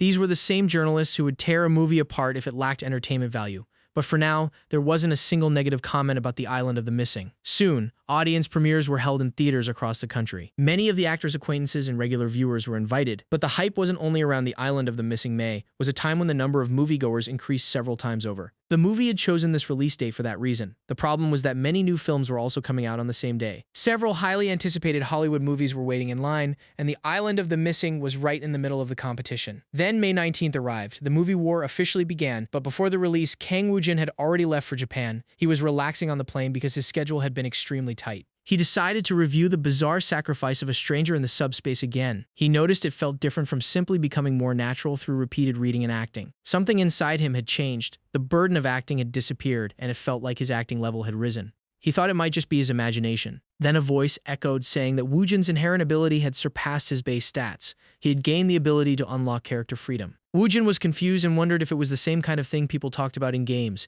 He felt an immediate change during the synthesis of the last character, then something suddenly caught his eye. He got nervous when he saw a glass barrier. He could not touch it because it did not physically exist. He assumed that whatever was inside him was starting to become visible. When he raised his hand, the glass shattered. He was so confused that he could not understand what was happening. It felt like he was being pulled into the subspace. He tried to distract himself and realized that nothing was changing the way it had before. Instead, it felt like something inside him had transformed. This was the path Woojin's characters would walk, and his inner space had now expanded infinitely. The subspace ability was originally designed to strictly follow the scenario and script. Everything about each character was predetermined, and Woojin was almost like an existence that perfectly copied them. Until now, it had been a one-way path. Woojin could not deviate from what was already set. The recent character synthesis worked the same way, only the person changed while the scenario and character values stayed fixed. But now that framework had shattered. Woojin had reached a state where he could directly change everything. In other words, he could create freely while still maintaining perfect execution. He decided to test it and see how it felt. He entered the world of Park Ha-seong from Leech. The world that once had only one path was gone. Now Woojin could go anywhere. He decided to keep practicing inside the subspace until he got used to it. Woojin felt that he had definitely become better than before, but he still needed the subspace. The core of the ability was naturalness. People already called him a monster actor, so he thought it would be better to become an even crazier monster. He decided it would help both his concept acting and his future. After a few days in Japan, everyone was busy getting the props ready. Meanwhile, Woojin was secretly anxious about the official results for the Island of the Missing, but he decided to wait for Choi. For now, he focused on the script. Something about it bothered him. Although the bizarre sacrifice of a stranger had been heavily adapted, its beginning and ending still closely followed the original work. Kiyoshi Iota's ending was poetic justice. It delivered a clear message: take responsibility for your actions and face the consequences. But Woojin found Kiyoshi's ending a little disappointing. He couldn't understand what was actually wrong with Kiyoshi's world, where there was no real point in separating good from evil since the story was told through Kiyoshi's eyes. Woojin felt Kiyoshi should be the one to make the judgment, but in the end, Kiyoshi never took either side. He simply acted because he was a stranger. Woojin wanted him to stay a stranger until the very end. From Woojin's perspective, Kiyoshi also wasn't the kind of character who would deliver a message to the audience. To Kiyoshi, there was no such thing as wrongdoing or regret. Revenge wasn't an emotion. It was simply about putting things back the way they were. Woojin felt the ending should be changed, but he wasn't sure if that would actually happen. Then director Kiyotaro came over and told Woojin to get ready for standby. He said one of the cuts would be changed. Kiyotaro wanted to change the first face-to-face scene between Kiyoshi and Detective Moicho and planned to show two different versions. He asked Woojin and Kosaku if they were okay with it since he had already discussed it with writer Akari and the staff. Woojin saw it as a great chance to use the freedom of the character. Kiyotaro also mentioned that this cut would likely become the final scene of the bizarre sacrifice of a stranger. Writer Akari was there, along with the film studio executives and chairman Yoshimura Hideki. Since the writer was present, Woojin thought he should bring it up. Since Kiyoshi was a stranger, Woojin asked, wouldn't he eventually choose to return to his everyday life? He could show Toka that Kiyoshi was still doing well. Somehow he needed to check his homework, and that role would likely fall to Toka. Both the writer and director were surprised when Woojin said poetic justice didn't suit Kiyoshi. It made more sense for him to eat well and live normally as if nothing had happened. Woojin wondered if changing the ending based on his suggestion would affect the script's grade, but he didn't care about the grade. It felt like he was protecting Kiyoshi somehow. Woojin said that since this ending was different from the original, the fans might push back. Since it felt like Kiyoshi was breaking down, Woojin thought he should bring it up, and the director understood. The director knew that breaking the usual poetic justice cliché would be hard for both the public and the industry to accept, but their way around it was Kang Woojin. Putting a Korean actor at the center of Akari's work was already a twist in itself. The director felt Kiyoshi would shine even more if they followed Woojin's idea. He asked Woojin to wait a moment, then pulled writer Akari aside. Kiyoshi had been an outsider and a stranger from the very beginning. From the moment he finished his homework until he returned to his everyday life, he never connected with anyone. He was cut off from everyone. There was also the question of whether Misaki Toka was still alive. If that connection had never been broken, and the two had grown up together, things might have turned out differently, but Toka disappeared, and Kiyoshi became a complete stranger. Because of that, he became even darker. Maybe Kiyoshi simply wanted to live by replacing the meaning of life with the homework he had barely endured. It didn't matter if people called him selfish or said his methods were wrong. His life was already falling apart. So, just to survive, he tried to return to where it all began. He wasn't desperately struggling. He was calmly doing what needed to be done. That was Kiyoshi's revenge. After finishing everything, Kiyoshi returned to his normal life. This was the ending writer Akari had originally imagined, but at the time, there were too many factors to consider, including fans around the world and the social climate, so Akari had no choice but to change it. After that, he buried the ending deep in his heart. He never expected an actor from another country to bring it back. Akari realized that Woojin truly understood Kiyoshi, so he told him the whole story. The director said he would regret it for the rest of his life if they didn't change the ending. Akari said a storm crashing in with a huge tidal wave would be much better than a quiet ending. More than anything, he wanted to see what he couldn't achieve back then, but he was also worried about the director. Akari told him to talk about it during the press release, but director Kiyotaro refused. He said they would share the responsibility. Akari wondered if Woojin could handle it, but the director said he definitely could. After all, Woojin was a monster who never compromised with the world. The director then told the other actor that everything except Kiyoshi Iota's ending would stay the same. He handed them the script for Fragmentus and told them to read it. He would give both of them the revised storyboard within a few days. Woojin was happy to see the ending change, but the other actor was worried about the backlash. He grew nervous when the director said he'd be happy if that was the only controversy they faced. With that, the ending of the bizarre sacrifice of a stranger was finalized. He told Woojin he would probably get the most criticism, but Woojin said he was fine with it. The guy was impressed by Woojin's attitude. Meanwhile, Woojin thought that if things got too bad, he could always flee back to Korea. The guy then told the confused Woojin that he was amazing in so many ways. Woojin decided to briefly enter the subspace and check the grade because he was secretly worried. After checking, he realized changing the ending had been the right choice. The bizarre sacrifice of a stranger had received an SSS grade. Woojin couldn't even brag about it to anyone, but he was secretly ecstatic. While the bizarre sacrifice of a stranger was premiering in both Korea and Japan,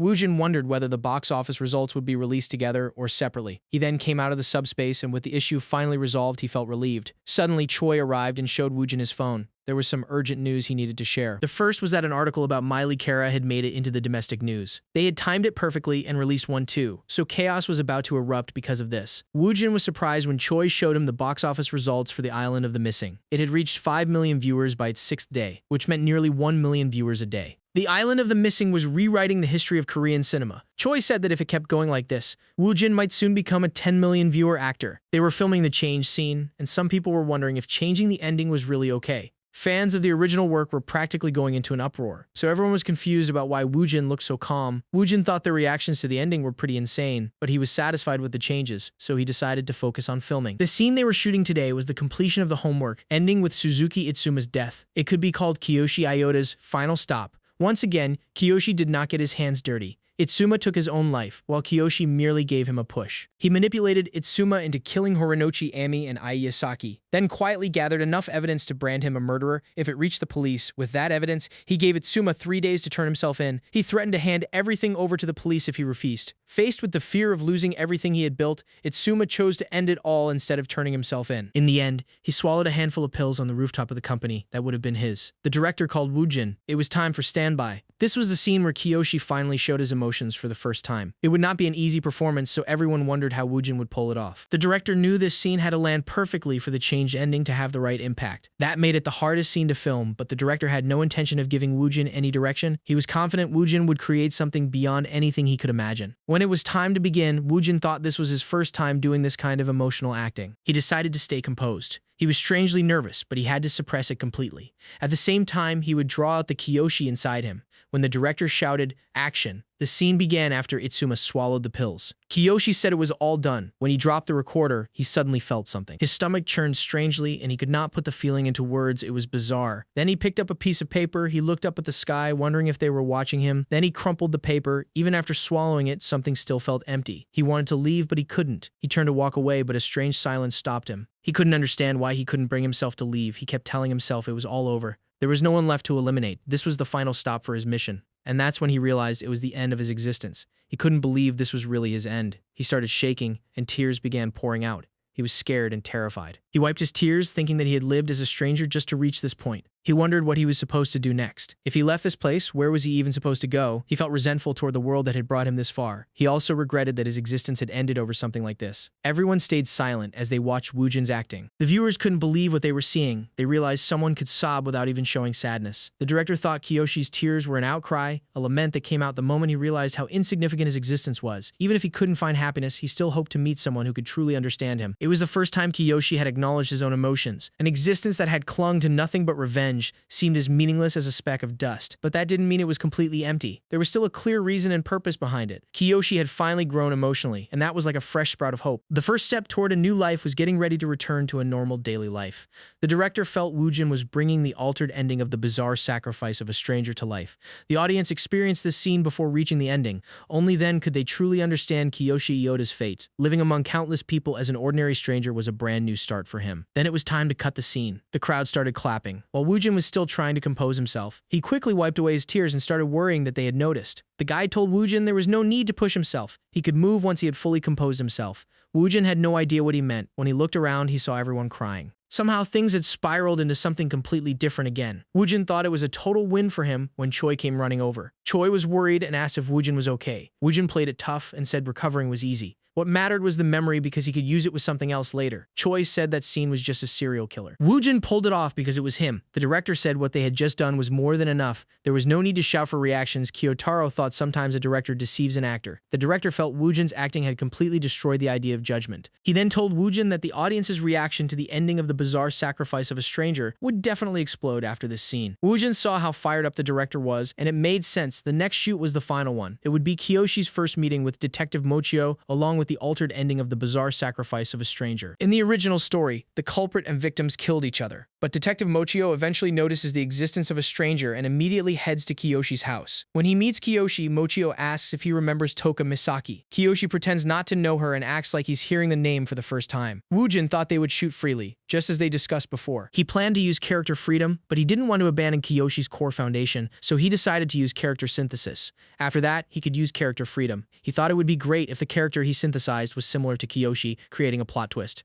He turned toward another door and thought that in that case, this guy would be perfect. It was the final day of shooting for the bizarre sacrifice of the stranger. Mochio came to Kiyoshi's house and knocked on the door. He thought Kiyoshi looked more ordinary than he expected. When Kiyoshi opened the door, it hit Mochio in the head. Kiyoshi said he scared him. A girl mentioned that other actors and people from the distribution company were also coming today. Then a boy suddenly pointed toward Chairman Yoshimura Hidaki in fear. The chairman had arrived with his secretary. Once he took his seat, Mochio asked Kiyoshi if he was Kiyoshi Iota. Kiyoshi asked how he knew his name and why he was looking for him. Mochio then asked if he remembered Toka Misaki. Kiyoshi acted like he had never heard the name before. The director told them to continue with some free acting and discussion while keeping the rest of the scene the same. Chairman Yoshimura wanted to tell writer Akari something. He asked about Kiyoshi's character because something about it felt unusual. Akari explained that Kiyoshi already knew Detective Mochio was coming, so he intentionally confused him with his acting. The original work showed this scene to some extent, but the director had added more detailed direction and adaptation. When the chairman said he heard the actor would break from the script and act freely, Akari said she had come to see that too. The chairman thought it was something you don't get to see every day. He could also feel the tension on the set rising. The director gave them a few tips and Woojin understood them right away.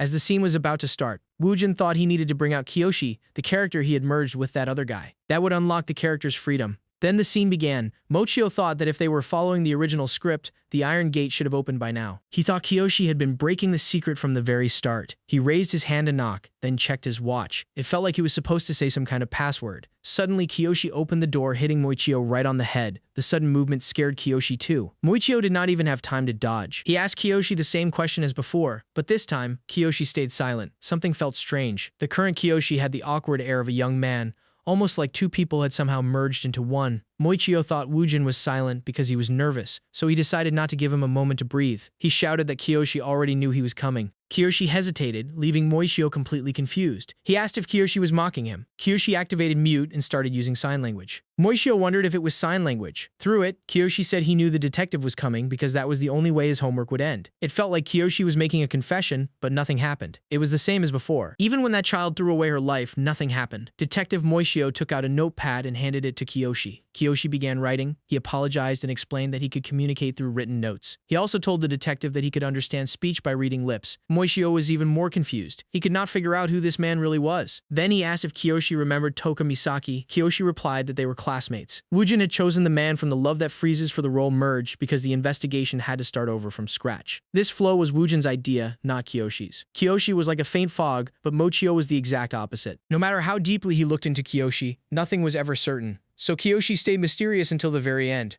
Mochio apologized and said he would come back next time. Then Kiyoshi raised both hands. Mochio wondered if it was some kind of final goodbye. Even the director didn't expect a plot twist like this. That kind of reverse interpretation was only possible because of Woojin. The director wondered how the audience would feel watching the scene. As soon as the scene ended, the director ran to Woojin and asked what the sign language meant. Woojin explained that at first he was apologizing and telling the detective that he couldn't hear him clearly. The director was surprised that Woojin had created an entirely new scene on the spot. Then he asked what the final sign language meant. Woojin's answer shocked him. The director asked Kosaku to talk for a moment and told him they would add a few more cuts of his scene at the end. Kosaku asked what the final sign language meant and why it made the director add another scene. The director did not answer him. He said they thought it had been about 2 weeks since Detective Mochio met Kiyoshi. Japan was still in turmoil because of the serial deaths, but with so many other cases to handle, the police eventually closed the investigation. One day, Mochio saw someone at the police station using sign language while an interpreter translated it. Seeing the signs reminded him of Kiyoshi. He still remembered the last signs Kiyoshi had made, so he asked the interpreter what they meant,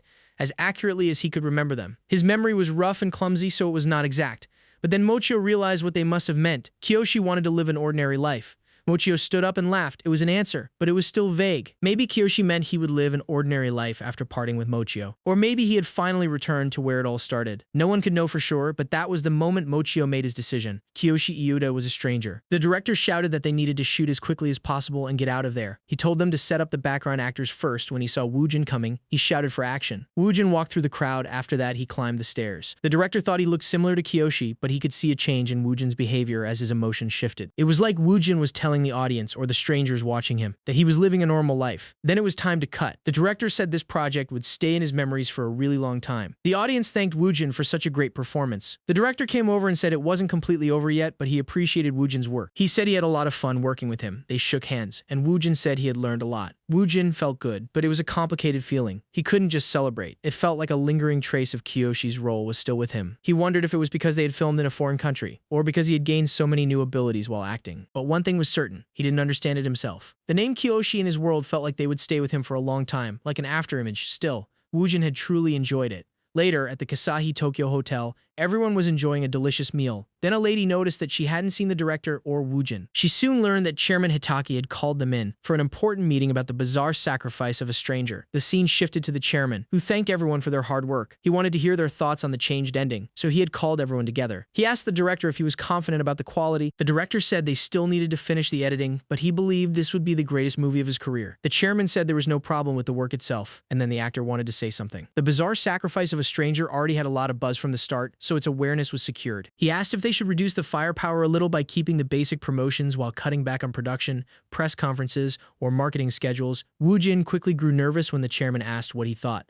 Woojin felt reducing promotions was a bit pitiful because it would seem like running away. He again thought that if things went wrong, he could just flee back to Korea. Then Woojin suggested making the stage even bigger instead. He said that if they took a step back, people would look down on them, and there would be more negative reactions. The chairman asked if Woojin meant they should break through head-on by making all the promotional activities bigger than before. The chairman thought it might be better to avoid the noise, but he liked Woojin's proposal. Woojin said that was his stance on the matter. The chairman said a certain degree of madness would be necessary, and the director agreed. Deep down, Woojin grew nervous because the atmosphere had become too serious. He thought he hadn't said it with such deep thoughts in mind. The chairman decided they would put several times more effort into this than the original plan and asked Woojin if he would join once the official promotions began. Woojin nodded and said they had agreed on about a week, including the production press conference and stage greetings. Woojin had another schedule, so the chairman told them they could leave first if they were busy. The chairman quietly watched them as Cho and Woojin left. He told the director that every industry needed a superstar. He added that there were plenty of top actors in BSS, but Kang Woojin would ultimately take center stage as its pillar. The chairman assumed Woojin was perhaps aiming for a massive jackpot. He said Woojin was known for declaring war, and his suggestion to scale things up surely meant he was prepared to blow everyone away yet again. The chairman thought Woojin had a real business mindset, and that if he hadn't become an actor, he had a talent the chairman would have snatched up long ago. Chairman wondered what kind of bombshell Woojin would drop this time. He knew Woojin had received love calls from Hollywood and thought it wouldn't be long before he made a massive leap there. It was also time for the chairman to expand into Hollywood, where Woojin would soon be active. With Woojin's current momentum, breaking into Hollywood was only a matter of time. Regarding the BW Entertainment overseas branch, the chairman said he should reach out to CEO Choi soon. As Woojin and Choi headed to their next schedule, Choi thanked Woojin and said that once they finished a few minor schedules, they could head back to Korea. Woojin thought he should check the results of Island of the Missing. Then he got a call from director An Gabok. The director said he would get straight to the point. The opening date for the King Film Festival was set for September 30th, and it would run for 10 days. It was one of the world's top 3 international film festivals. The King Film Festival was a huge event where renowned filmmakers from around the world gathered. Its prestige and scale could be overwhelming for actors because of how much influence it carried. That was why even top Hollywood actors competed to win an award at King. South Korea had also consistently made its presence known there. Woojin didn't feel nervous at all because he had never seen it in person. The director told him it wasn't something to take lightly, but there was no need to overthink it either. Woojin felt faint when the director told him not to forget Park Ha-seong. He understood that the director was worried about him, not doubting him. Woojin said he would keep Park Ha-seong in mind after they hung up. Woojin thought about it. This would be his first time visiting France. Then he suddenly wondered how many times he had traveled overseas just this year. As soon as shooting for BSS ended, news and social media updates about the film spread rapidly across Japan. Normally, they would have waited a bit before starting the marketing campaign. But after deciding to scale up production, the film company and distributor moved immediately. Director Kiyotaro had also started post-production editing the day before. Some of the actors, except Woojin, had already begun their promotional schedules. Meanwhile, in Korea, Island of the Missing had surpassed 12 million viewers and was still the talk of the town. But weekday ticket sales had dropped to around 500,000, so its momentum was starting to slow down. As its fierce run finally took a breather, competing films could relax for a moment. But right then, Woojin returned. Woojin was at the center of the buzz as his car headed toward its destination. Choi told him he could take at least a day off to rest. Woojin said he was fine and had nothing else to do. Choi then said he would brief him on the upcoming schedule. He went through one schedule after another, and Woojin started getting nervous. He wondered if he had made some mistake because the schedule just wouldn't end. Dang Juo said Woojin had a second commercial meeting with Nung Shim the next morning for Lever Makuksu. Filming for Leech was about 70% complete. Woojin thought he should join for the latter half and stay until the end. Since that would be pretty brutal, Choi said they had to make up for the promotion they missed for IOTM. He added that the film had briefly bounced back after Woojin returned to Korea. They needed about 3 million more viewers to take the all-time #1 spot. Woojin thought it was similar to Drug Dealer, where audiences dropped sharply during the later stages of a theatrical run. He calculated that IOTM might finish somewhere around 16 million viewers. It would be a shame to miss the record after coming this far. Woojin thought taking the #1 spot would sound even cooler. On top of that, he wondered if he could set a unique record for the future. With his very first leading role, he could achieve an overwhelming audience count and claim yet another first-ever title. They had already come this far. Now, even if his body ends up breaking down, he has to flip through the script. While thinking, he suddenly noticed the papers on the next seat. When he asked Choi about them, Choi said they were one of the movie scripts sent in for Ha-yeon. It looked pretty decent to Choi, but when he asked for Woojin's opinion, Woojin went into the subspace to take a look. He thought it was also a good excuse to take a breather. He saw that the script was B grade and felt a little disappointed. He said working with an S grade or higher was incredibly rare, so his standards had gotten way too high. A to B grade works were still considered top tier in today's entertainment market. Even The Love That Breezes, which wrapped up with a 10% viewer rating, was a B+. For Woojin, a plus was definitely worth doing. He thought he should probably tell them the piece was good. When he selected it, a page appeared, and he got confused by the lie in option C. The name sounded incredibly unusual to Woojin, then he tapped on it. A sound echoed, saying that a new language other than the default language had been detected, and Woojin would first acquire French. The system then prepared the French reading, and once that was done, the preparation was complete. The day was brightening. Some staff were showing Woojin the way, then Choi asked what he thought of the script he had read earlier. Woojin replied that it was pretty decent. Choi said he would pass Woojin's thoughts along to Ha-yeon. When Choi thanked him, Woojin thought he should be the one thanking Choi. Woojin thought the pronunciation was incredible. He could even use it when he went to the Cannes Film Festival soon, but before that, he was eager to try it somewhere else. Then Woojin told Choi he was heading to the restroom for a moment. When he entered, he saw nobody was there. He tried speaking French and was so satisfied that he thought it gave him a different kind of thrill compared to English or Japanese. He wondered what would be served for lunch. Jung Min suddenly came in, startling Woojin. He told Woojin that he had heard everything and asked if it was French. To sound completely natural, Woojin said he was just practicing a simple greeting for the Cannes Film Festival. Jung Min said, unless Woojin was winning an award, there was no need to prepare a French greeting. Woojin replied that he was just trying it out in advance. Eugene was confused when Jung Min claimed Woojin was expecting to stand on the festival stage. Jung Min kept making assumptions, which made Woojin feel dizzy. Woojin decided to play along because refusing would just look ridiculous. Jung Min asked if winning was Woojin's default setting. It annoyed Woojin because he was only babbling in French about wanting to eat meat. Jung Min then said if Woojin spoke French at Cannes, everyone would probably be shocked and give him a standing ovation. It was already rare for a Korean actor to win at Cannes,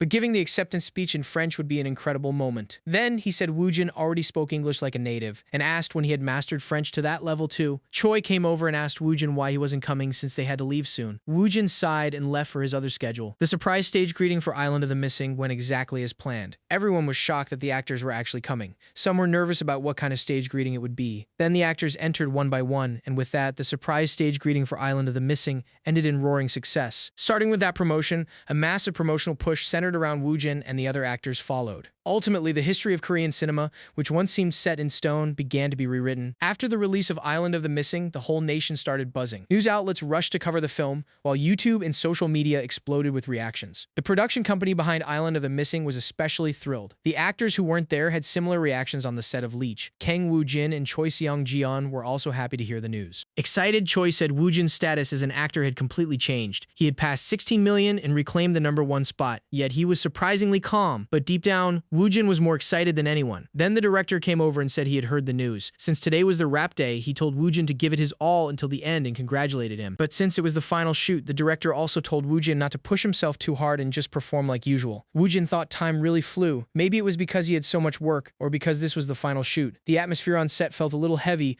almost like the day of a final exam. It had felt the same way during BSS. Woojin was strangely nervous and felt like he had to act even better than usual. Not that he had ever slacked off, still he thought he should give Park Ha-seong his final performance. They soon shot another scene which was also set in the evening. Woojin was exhausted after working hard since morning. Then he suddenly remembered that he hadn't entered the subspace today. He had been so caught up in the atmosphere on set that he couldn't go in.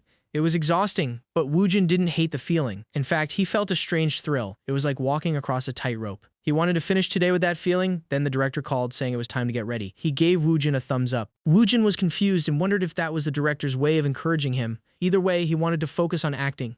Even though it was the final shoot, the scene they were filming took place around the middle of the latter part of Leech. Park Ha-seong was already somewhat corrupted. He still wasn't aware that he had Ripley syndrome, but the corruption was slowly taking over. He had already crossed the line of normalcy he thought it was his from the start, and he had already assimilated into this world. Then the scene began. Ha-seong sighed and thought he should sit on the sofa. Woojin made Park Ha-seong several times deeper as a character. If that was the case, there was no need to stay trapped inside the scenario. Ha-seong said it was disgusting, but it wasn't bad. He felt attached to him because they were similar. The director was shocked. He thought the acting so far was already three-dimensional enough.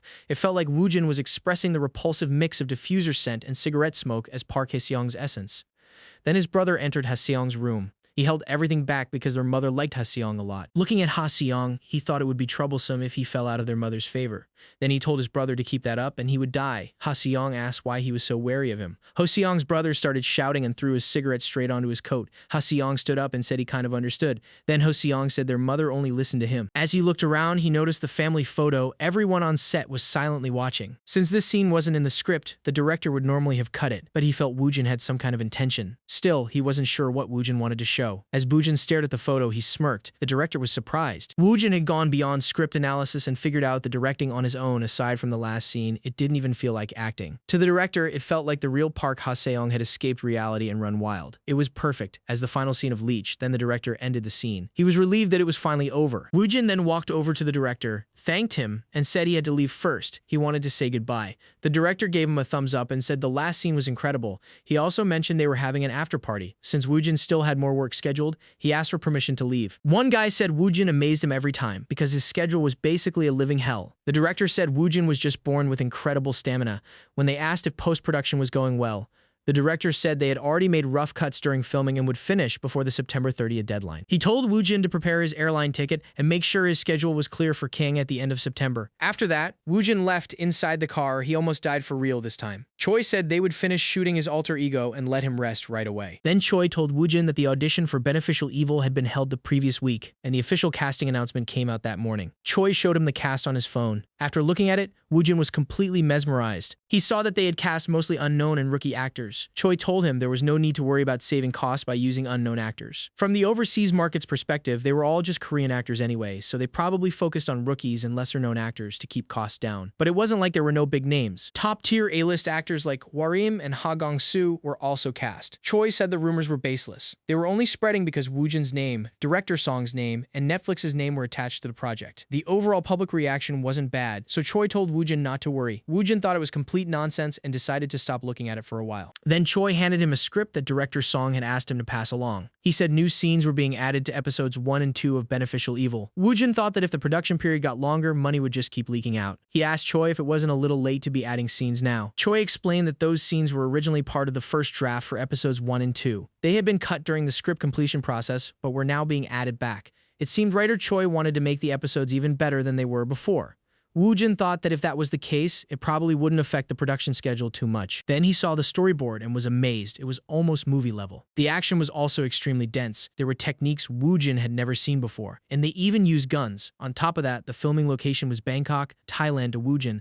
This sounded absolutely crazy. He was surprised, but he stayed calm. Choi said he had also skimmed through it and the scenes looked like they would turn out great. The auditions themselves gave hints about the male lead's past, so it felt like they had put a lot of effort into everything. Choi then said the revised script would be sent over soon, but before that, there would be promotional shoots and meetings lined up with the Beneficial Evil team. Choi also said the audience count for Island of the Missing was slowly approaching 19 million. At this rate, it would probably stall there or rise a little more, but even that was more than enough. Island of the Missing had completely shaken up the Korean film industry, and Woojin had carved his name into the history of Korean actors. Woojin excitedly showed him that articles like these still got on his nerves a bit. Soon, Ms. Uramatsu Mifuyu would enter Korea for Woojin's alter ego shoot. Since she was a top Japanese actress, her arrival would bring in plenty of articles too. Along with the content shoot, she would appear with Ms. Mifuyu for Woojin's alter ego. As the buzz around Beneficial Evil slowly grew, there was a good chance Island of the Missing's audience count would rise because of Woojin's influence. Choi told Woojin to wait and see, adding that the public mood would shift again. As Seong-gyeon had said, with Woojin at the center, various press and media outlets kept making noise day after day. Meanwhile, Woojin and BW Entertainment were frantically keeping up with their schedules. After some time, the sun was shining brightly. Inside the car, Woojin let out a sigh.